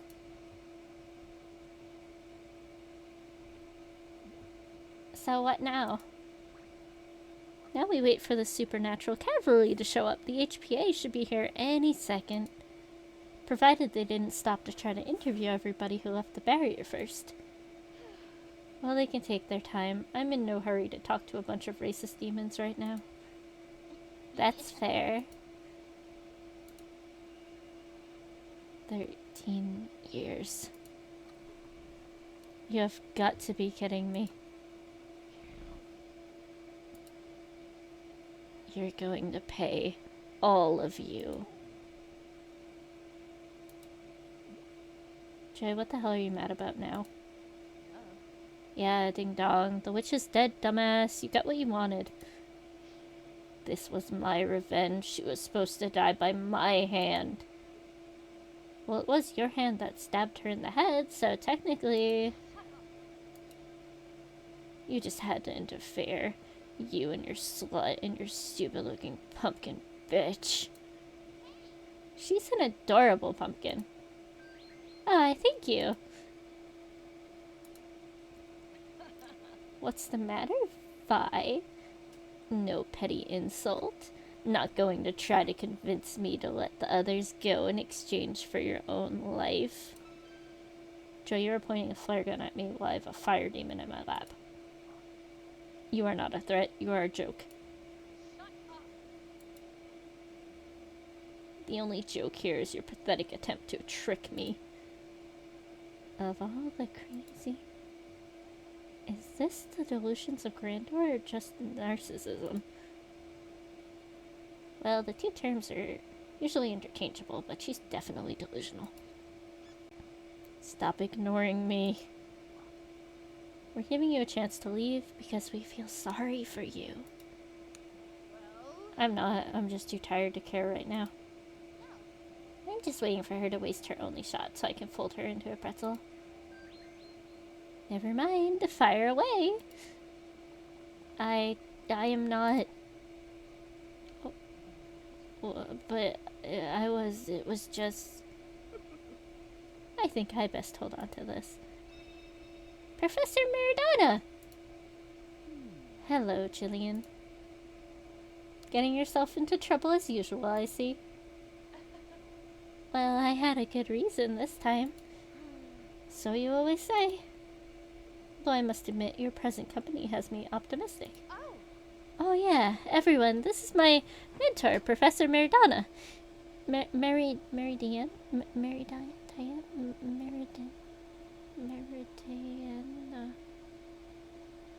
She's the head of the HPA.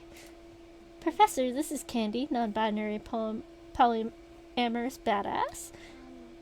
Hello, when did I get those titles? Oh.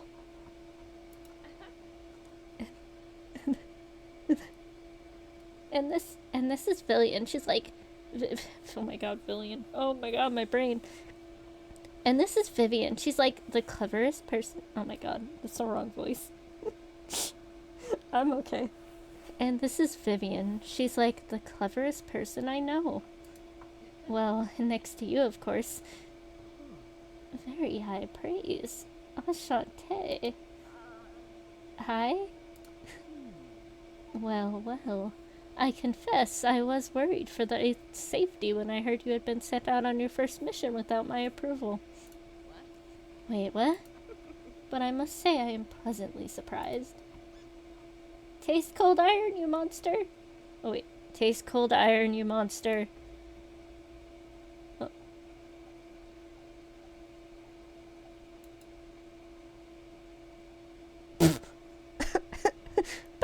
By the way,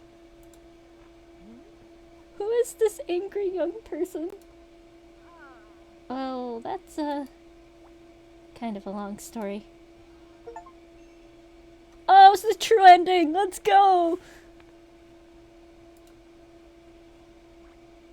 And that's it. Once the rest of the HPA showed up, you said you were taking Candy and I into protective custody, and here we are. Here we are indeed. I must say, Vivian, I am both appalled and amazed by everything you've gone through. I'm just surprised I was able to talk about it so easily. Ah, well, that I can explain. The models, as you've likely surmised, are an extension of your memories. They're a type of glamour I developed to help humans and demons work through traumatic events. They channel extreme emotions and perform reenactment, allowing the patient to process normally overwhelming events with detachment and a degree of impartiality. The practice is similar to the use of psychedelics in treating PTSD, although this process is more preventative. It's standard HPA procedure for everyone after a deployment, regardless of species. Wait, this has all been a therapy session? As well as a debriefing? You gave me quite a bit of important information. I apologize for not telling you up front, but as you know, glamours work best on the unaware. But you have been answering my questions for several hours. I'm sure you have your own. Ask me anything.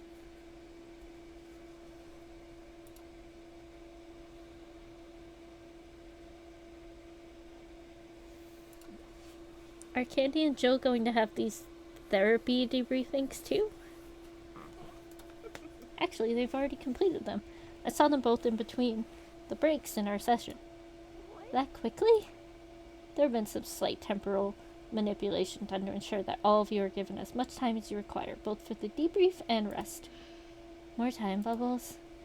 Well, your internal clocks needed a bit of adjustment to get back on the circadian rhythm of reality. Yours in particular was especially desynced.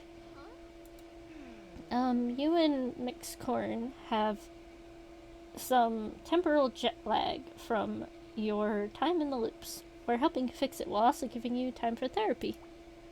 Oh, okay.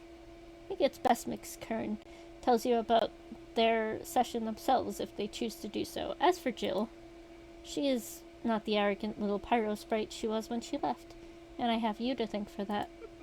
Without your guidance, well, without you holding her accountable for her own conceited bullshit, she would not have grown into the person I knew she could be. Thank you. Well, she had quite an effect on me, too. Indeed, you two make quite the pair. Or rather, the trio. I fear if it weren't for Mixcorn, this could have all ended very differently. Yeah, if I had the sense to trust Candy from the start, we could have solved this whole thing in, like, a third of the time. Often it's the journey more than the destination. I sincerely doubt you could have achieved nearly as good an ending to this incident without the time you invested. True, but that doesn't mean I ever want to do it again. I'll have to cancel the reconstruction of that time loop then. It was a joke, Vivian. Oh, right, obviously.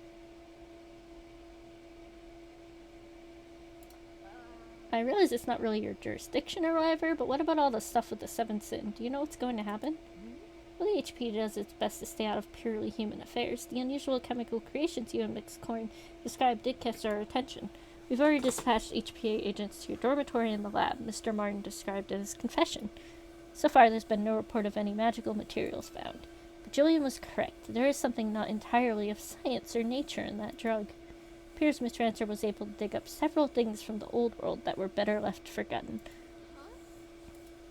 Regardless, given the overwhelming effect magic has on her life, she has been judged entitled to all the amenities the HPA can offer her, including a legal defense for her child.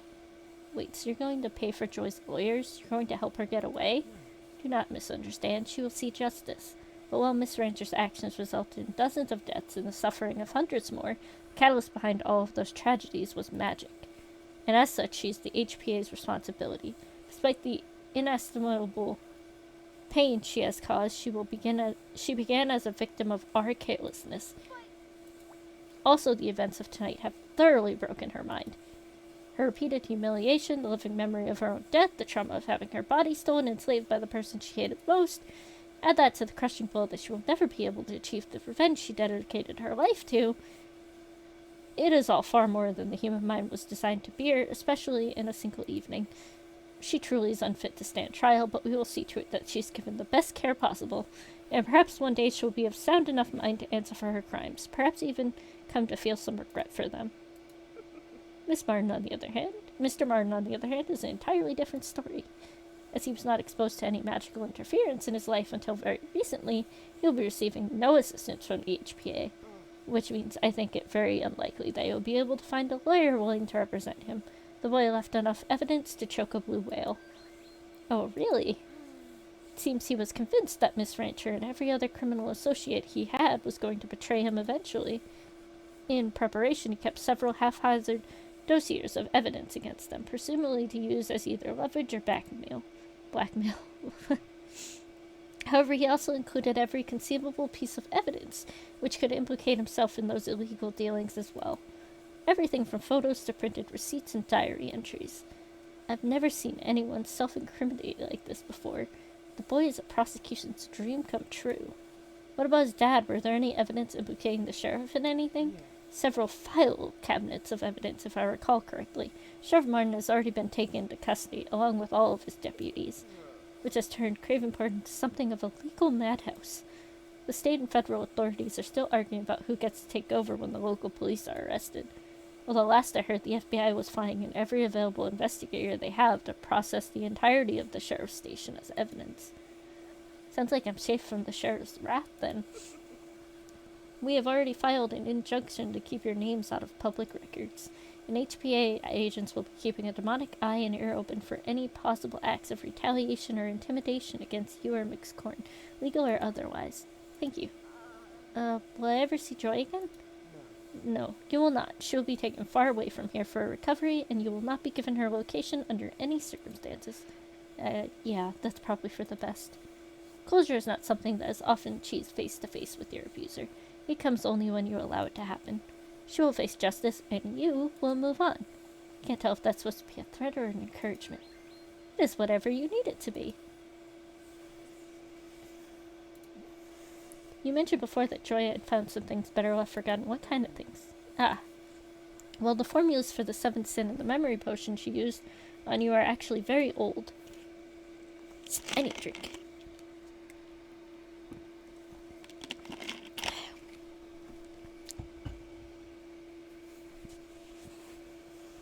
In fact, they date back to before my kind made first contact with humans.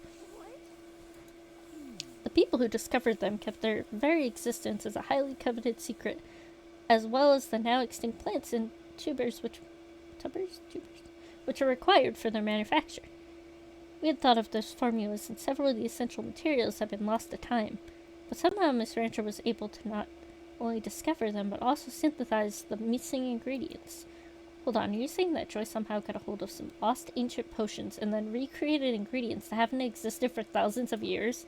Such a thing should be doubly impossible, and yet the word impossible doesn't seem to mean anything anymore. Do you have any more better left forgotten stuff?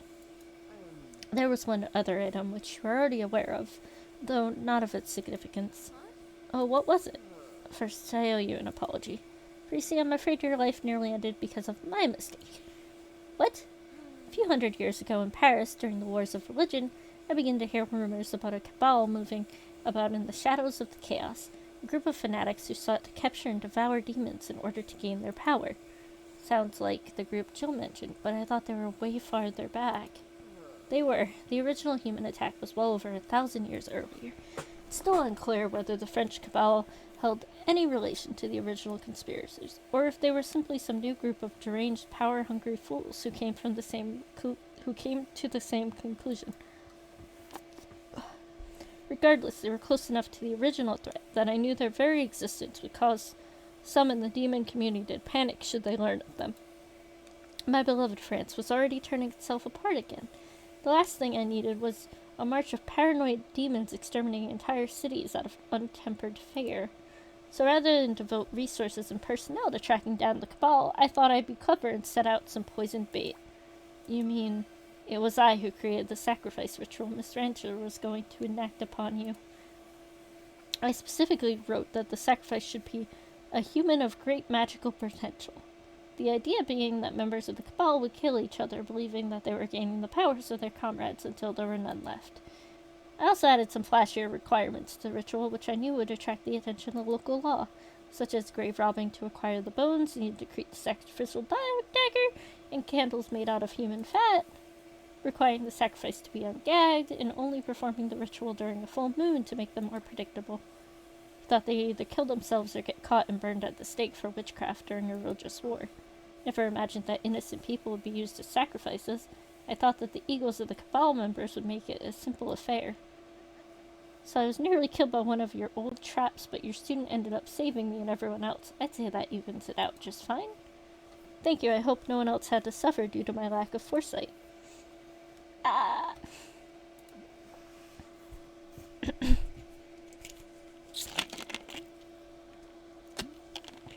Dude, at this rate, I'm not going to be able to talk tomorrow.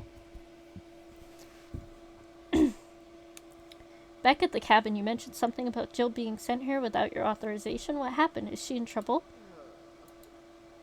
To put simply, several junior members of the HPA decided to throw a Halloween party when the witches' summons came in.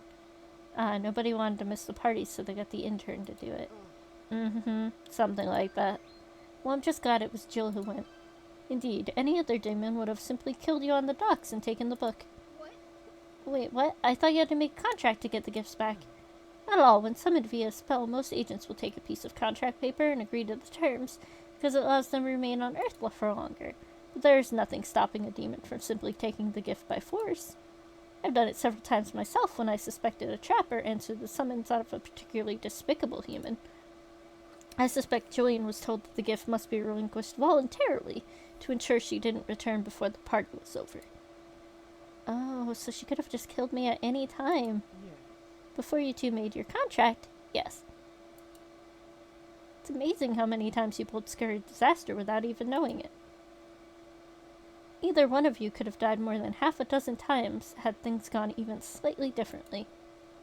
So we were really, really lucky. Yeah. Indeed. Though the luck of those junior agents who sent Jill on her mission has entirely run out. I hope you fired them at least. They resigned. However, I may have alluded to their continued existence being crucially dependent upon such action. Oh. Violence amongst our people is rare and carries great consequences, but placing my protege in mortal danger, well, it is not wise to threaten a flame when the shadows have teeth. Note to self, don't ever make Jill's boss mad. Lasting damage. Something else I wanted to ask you about, but it's not exactly related to the case. Go ahead. Joy was drugging me whenever I met Candy. I don't know how often or if what she did could have any long-term effects, but I already have autism. Is there anything you can do to make sure I don't have any more damage? Before I answer, I have a question for you, Vivian. When was the last time you were given a mental health evaluation? I don't know, I guess when I was diagnosed. It was when you were very young, yes. And where on the spectrum were you placed? I don't know. My parents just always said I had autism. They never gave any specifics. I thought as much. You needn't worry. We already have analyzed the memory potion and conducted a full physical and mental evaluation of you when we took you into custody. The drug amounts to what is essentially a severe hangover. There are no long-term effects and your mind is unaltered by it, apart from the memories you've already lost. I also took the liberty of bringing your sodium levels down a bit and temporarily supercharged your immune system to help fight off anything you may have picked up inside the loop. With a little rest, you should be physically better than ever in a few days. That's a relief. However, it's clear that you do require some behavioral adjustment. What? After stating that you had autism right now, you expressed concern over having more damage. It's just Vivian, in a single night, albeit a very long night, you thwarted your own murder plot, exposed the most lethal drug ring in your country's recent history, defeated a legally untouchable serial killer without exposing yourself to judicial dangers, taught my protege empathy, and quite possibly saved your entire planet from an eventual magical apocalypse. This was thanks in no small part to your dogged hyperfixation, your incredible deductive reasoning, your meticulous approach to problem solving, and your own unique ability to grow and adapt to situations that exceed expectation. You are not damaged. You are not a screwdriver in a society that judges everything like a hammer. Your autism is something to be understood and embraced, not to be ashamed of. Preach. Preach, Shadow Lady. However, I can see that the word holds a lot of pain for you. Might I suggest using the phrase neurodivergent when describing yourself in the future? I think it will be a more accurate representation of you to others without the uncomfortable baggage for you. I can give that a try, I guess. Good. I can also set you up with a vetted psychiatrist who will be able to help you with your ADHD and anxiety issues. What? You didn't think I was just going to give you a little pep talk and pretend that would fix everything, did you? The session we did will help with the trauma of recent events, but there's no shortcut for dealing with a lifetime spent in abuse. But I'm just a student. Won't that kind of thing cost a lot? Vivian, you have done a great service to the HPA, and I intend to not only repay all you have done for us, but also invest in you. So to answer your question, all of your living expenses will henceforth be paid for by the HPA, including your mental health and education. If that is acceptable to you, of course. Yes, I'd love that. Magnific.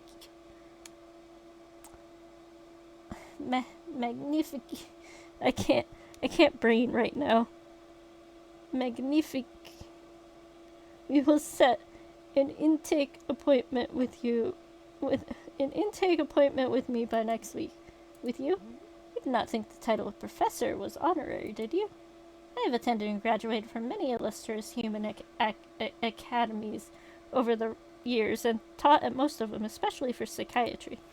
But before you ask, I have never put any stock into Freud's theories, although I was able to convince him that sometimes a banana was just a banana.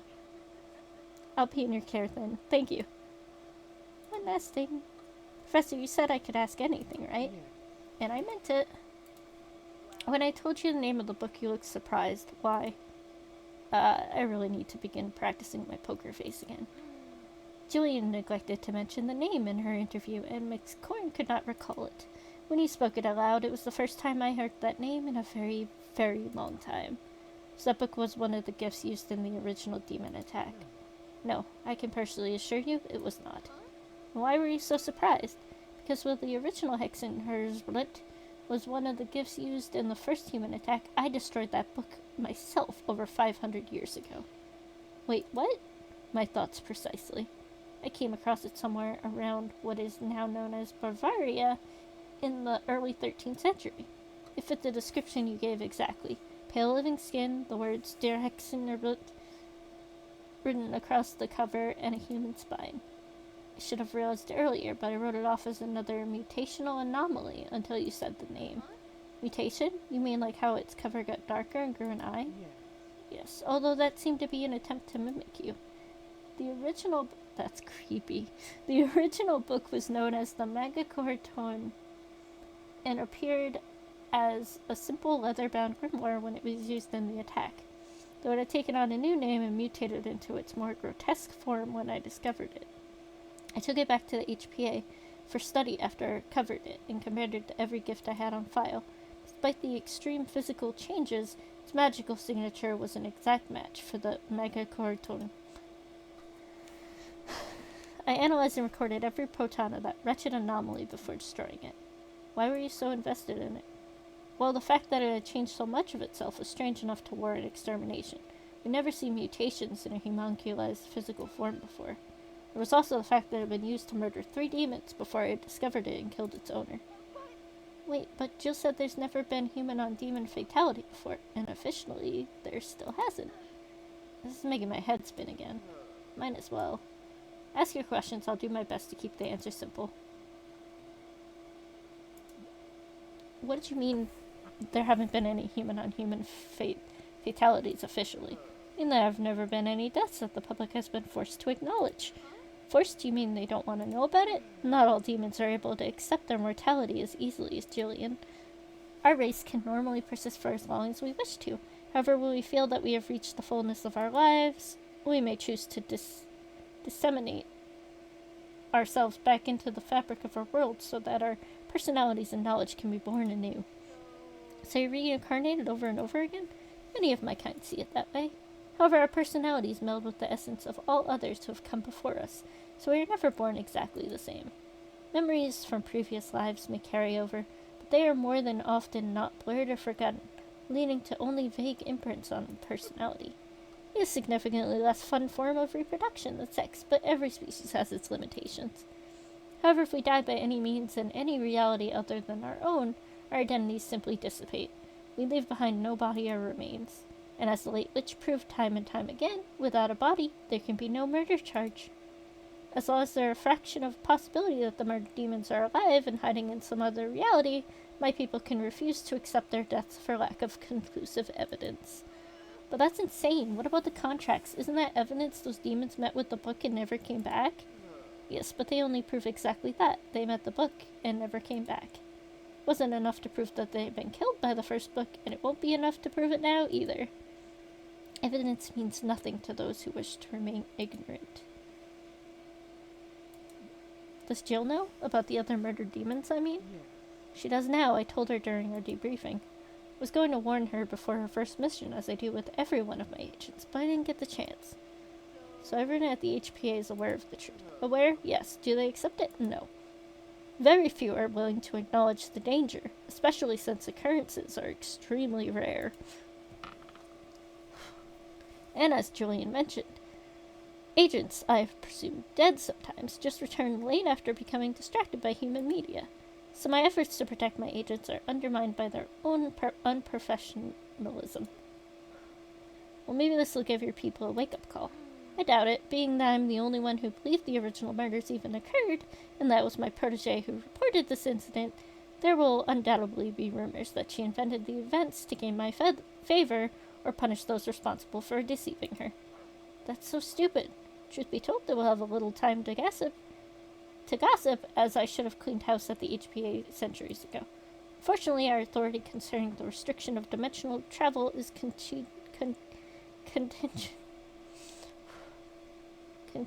contingent upon several requirements, including what I consider to be an unreasonable standard for grounds of dismissal from the program. However, sending an unprepared intern by herself on an unsanctioned mission will be more than adequate grounds for a thorough reevaluation of staff. I dare to say Julian's reputation as a trouble magnet will work to our advantage this time. I wasn't the only one who feared for the Earth's safety when I heard she had been tricked into leaving. But she's not a danger to us. Jill did her best to make sure Candy and I were safe, and she even put herself in danger to help us.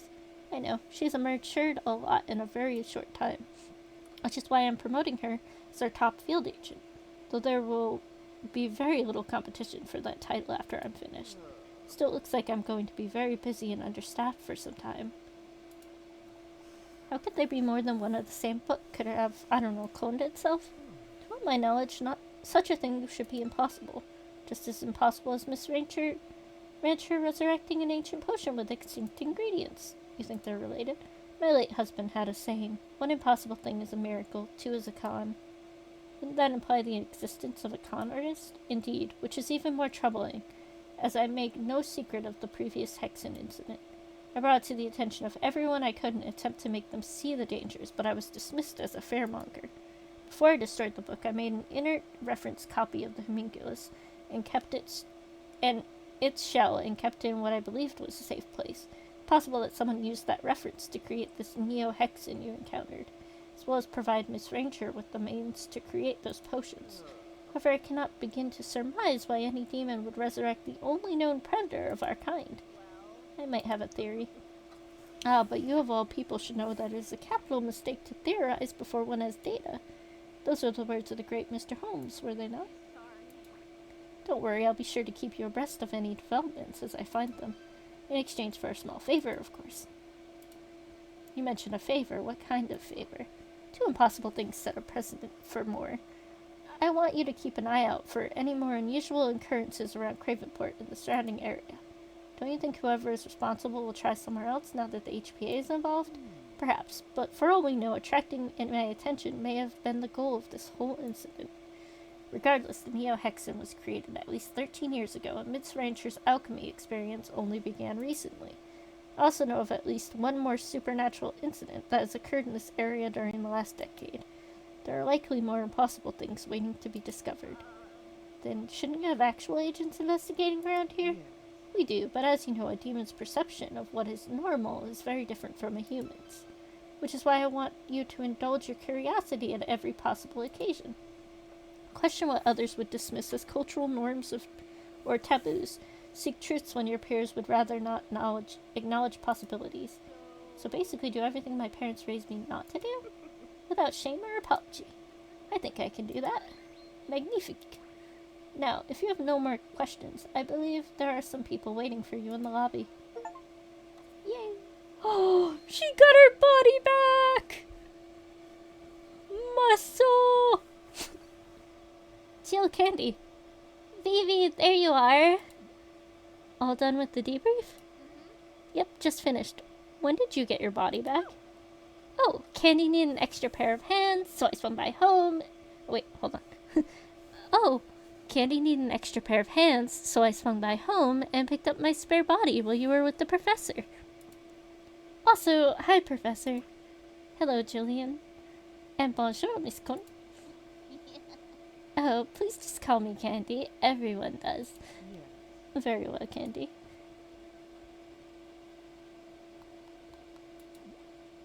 What did you need extra hands for? Well, there was an open 2-bedroom apartment in my building, and as a thank you for helping with the book and everything, the HPA offered to help me move and cover my rent for the rest of my time at Cravenport U. That's amazing. I wonder if I can get that deal.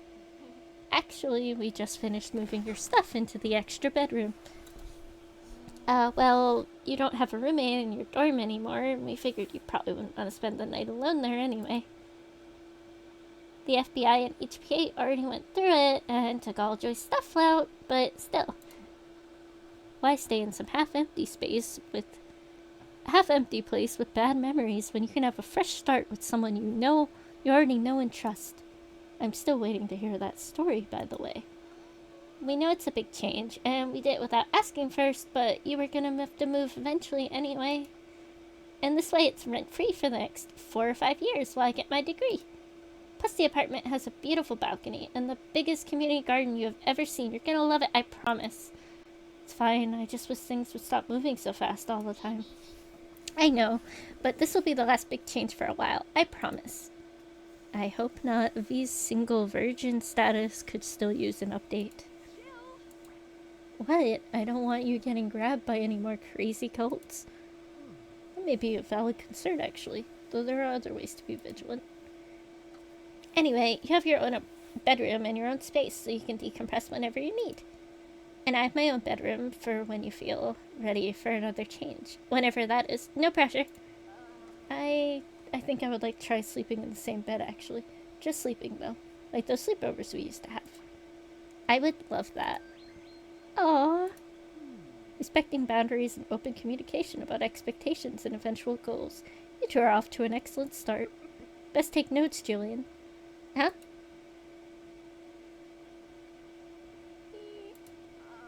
How are you doing, Candy? I mean with the whole remembering dying thing. Well, a lot better than I was. I just don't know how to deal with it all yet. I am really sorry you have to live with that now. There was just no other way to save V. I'm not angry with you, Jill. You did the right thing. Also, I didn't say it was bad. Professor Mary's treatment helped a lot with the trauma. But I'm just kind of at a loss with how to process it. There's also the fact that I'm not the only one dealing with this. There were a lot of people at that party, and by the sound of it, everyone died at least once except for you two. Yeah, I think I've got some weird survivor's guilt about that. I'm still coming to terms with my own mortality. Demons don't usually have to worry about that stuff, but I nearly died like 3 times in there. 9 times, actually, by all accounts. That many? that many. Gives you a much better appreciation for the sanctity of life when you have to value your own, doesn't it? Yeah. But there's some good news too. Professor Mary and I are going to start a support group for the other survivors. 2 support groups, actually. Right, one of them is going to be a sort of Supernatural Survivors Anonymous thing. And the other will be a more formal study with a waiver so we can record the sessions. We're going to learn so much about how humans cope with the conflicting memories in their own death. Oh right, this is an incredible opportunity. There's also what they remember about their time on Seventh Sin. Who knows what we can learn from that. It's going to be rough, but we're going to help a lot of people, even beyond the ones in the actual sessions. It's true, the HPA is sadly lacking in proper procedures to care for those affected by supernatural events, which is severely needed since most human psychologists and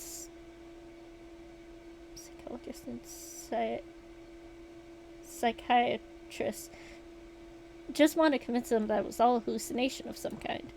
We're going to help those people now, instead of just gaslighting them. In fact, Professor Mary offered me a job with the HPA as the head of that new department once I graduate. That's amazing, you're going to be in charge of a whole new field of psychology. I mean, I wouldn't go that far. Yeah. It is true. Non-binary, polyamorous, badass department head. You're getting to be a mouthful. I wouldn't have thought you'd mind a mouthful of candy, Julian. Yeah, Professor! What, it's Halloween? Oh, right, yeah. Wait, isn't it the day after Halloween now? I suppose it might have been an innuendo then. Well, it's still the season for a little pumpkin pie. Really? What, she's hot. She's a shape-shifting fire octopus. Like I said, hot. And speaking of octopus, don't you think I've forgotten about that time you ran home all excited to show me that painting you found online? I mean the one the library revoked my printer access for? Yes, that one. I don't know why I asked. I've seen the way you look at her, you haven't changed, and kinks are nothing to be ashamed of. Are you saying you'll go for it if I don't? I'm saying when the time comes, we can both go for it. Jill's a really great person. And sexually speaking, I am so curious about what she can do with that construct stuff. What the fuck? Right? But if you're really not comfortable with the idea of me, I'll stop. Just don't leave me behind. Leave you? Never. But if you ever want to try it from behind, that's okay with me. Oh my god. You're also gonna have to teach me how to flirt. Hey, what are you two talking about? Nothing that immediately concerns you, Jillian. But remind me to schedule some extra classes for you later. We need to go over some safe handling instructions. Wait, what did I miss? Anyway. So you're gonna tell me how you two met or not? I don't know, maybe tomorrow. Vivian, be nice. I must admit, I've grown rather curious myself. It's not a very exciting story, actually, especially compared to last night. It's also a little long. You sure you want to hear it?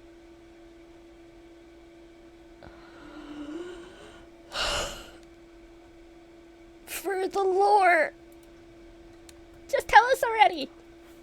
Well, you've already heard most of the story. Vivian and I were next-door neighbors and best friends all through middle school. Her ultra-conservative parents never liked me, though. They thought I overstimulated their only daughter too much. The Corn family treated me just like another kid.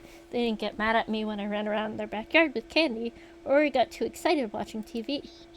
Yeah, but your family's definition of too excited was anything more than you quietly reading a book in the corner. Of course, that didn't stop them from having us babysit or take Vivi with us on camping trips so her parents could go on their own vacations without her. Funny how much they disapproved of us until we were useful to them. But that all ended when Candy's family moved away after my freshman year of high school. I'm a year younger, so that was when I graduated middle school. My family always had to hide who they were. I had to call my pop Uncle Leo whenever we had company because we lived in a very conservative neighborhood. They only stayed there because it fed into a good middle school for me. But once I graduated and they saw the high school I was going to be put into, the one Vivi was already struggling in, they said enough was enough. They made the right call. That place was awful. It broke their hearts having to leave you behind, though, and mine. I was crying the whole way to our new house. It only got worse when I tried to call you, and your parents hung up on me as soon as I said hello. I would ask them every day if you had called. I should have known they were lying. I tried writing you letters, too, but I bet you didn't get those either. Not one. I thought you had forgotten about me. I know, but I didn't. I thought about you every day. I just wish I knew why your family hated me so much. It sounds to me like they had some idea Candy's family was queer and didn't want a daughter following in their footsteps. If they were afraid of me being a bad influence on her, then they really weren't paying attention. Vivi's obvious queerness aside, she's also the reason they had to put ropes around the science and biology section at the public library. I still say that was bullshit. I just asked for a book on human and animal biology while holding a copy of The Island of Dr. Moreau. I think it was more the fact that you also asked where to get surgical scalpels that made them concerned. That was completely unrelated. Anyway, eventually I had to give up trying to contact Vivi. But I knew she was going to Cravenport U. All her family had, and they weren't going to let their only daughter do otherwise. It was a long shot, but they had a decent psych program, and my boyfriend already had a tuition there, so I applied.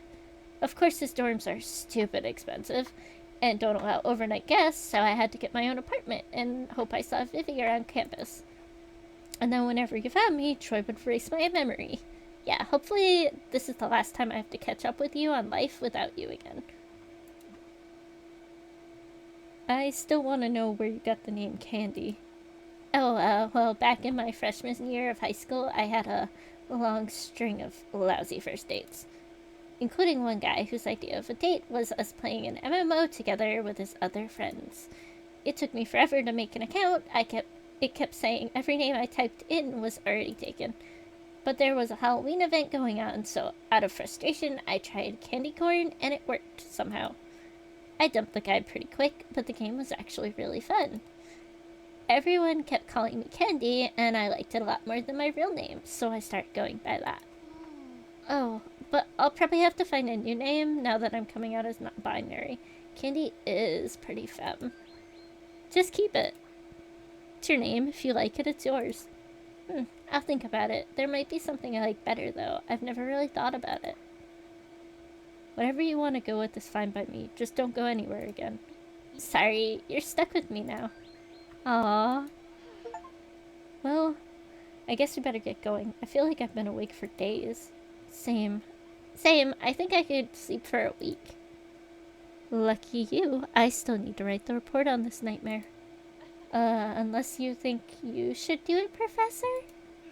I'm afraid my plate is going to be quite full for the foreseeable future. My presence is required to assist in the management of all human legal issues that have arisen while wearing one face or another. You can write the report from your new apartment. Okay, drinking. Thank you for the hydrate. Fix your damn posture.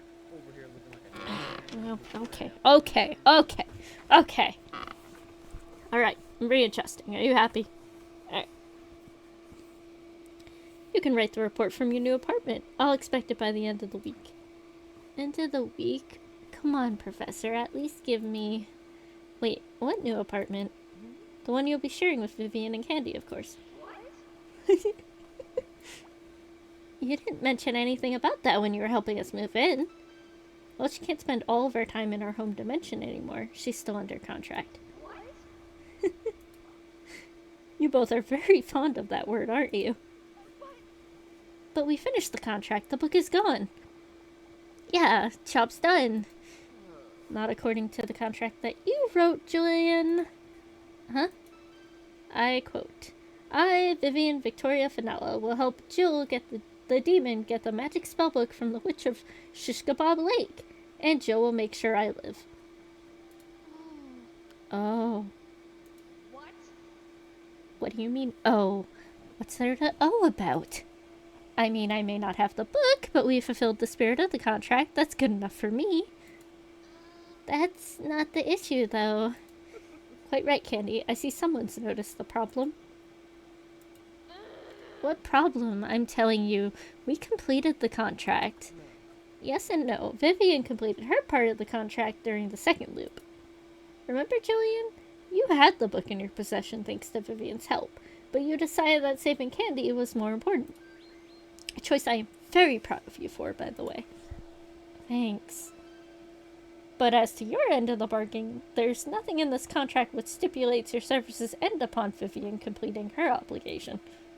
So Jill has to make sure I live. Forever? To the end of her natural lifespan, at least. There's nothing about immortality here. Simply that you will ensure to the best of your ability that she lives. Congratulations, you two. You are legally and metaphysically stuck with each other. Till death do you part. We're going to need a bigger bed.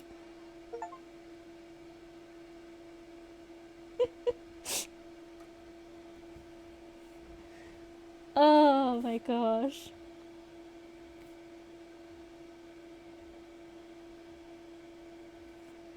Oh, look at the new apartment. Oh, she got her hat back.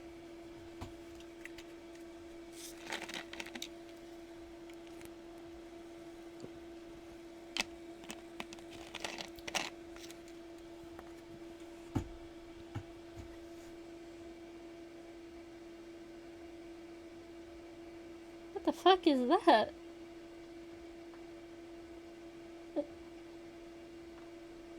Oh, she's creating furniture. That's cool. Whoa. Dude, imagine going to sleep and then waking up and your house is just completely different.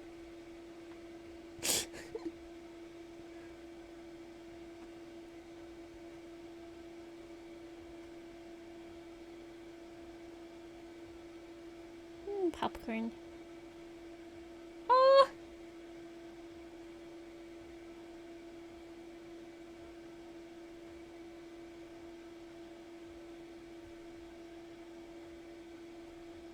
Oh my gosh. What a cute game. Oh. What? What?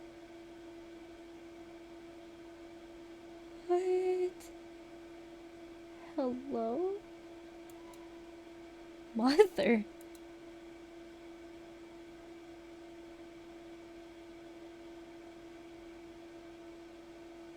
What's in extras? Oh, look, achievements. Oh, okay. I'm missing some. Boo. Oh no. Oh, there's hidden eyes. I forgot about that. Well. Not gonna do that right now, but yeah. There's a chapter sorted.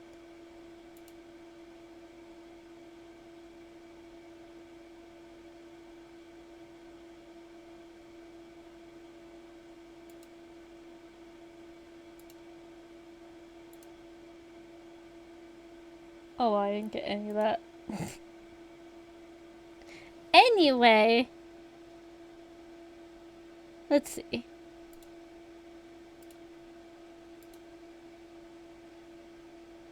Alright. Well. Thank you guys for watching.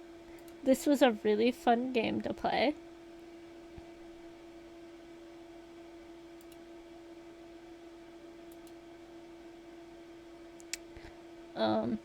I'm tired. I'm ready to go to bed. So, thanks for watching. It's 5 a.m. It's almost 5:30 a.m. I hope you guys enjoyed the game as much as I did. I definitely will be going back in to get those achievements. I don't know if I'll do it on stream, but I need to 100% this game. It's such a good game. And I think I also need to draw art. Draw art? Draw art? Make drawing. I don't know. Create art. Words. Difficult. Lots of talking. So, yeah, everyone have a good day or night, depending on what it is, and, I'll see you next time.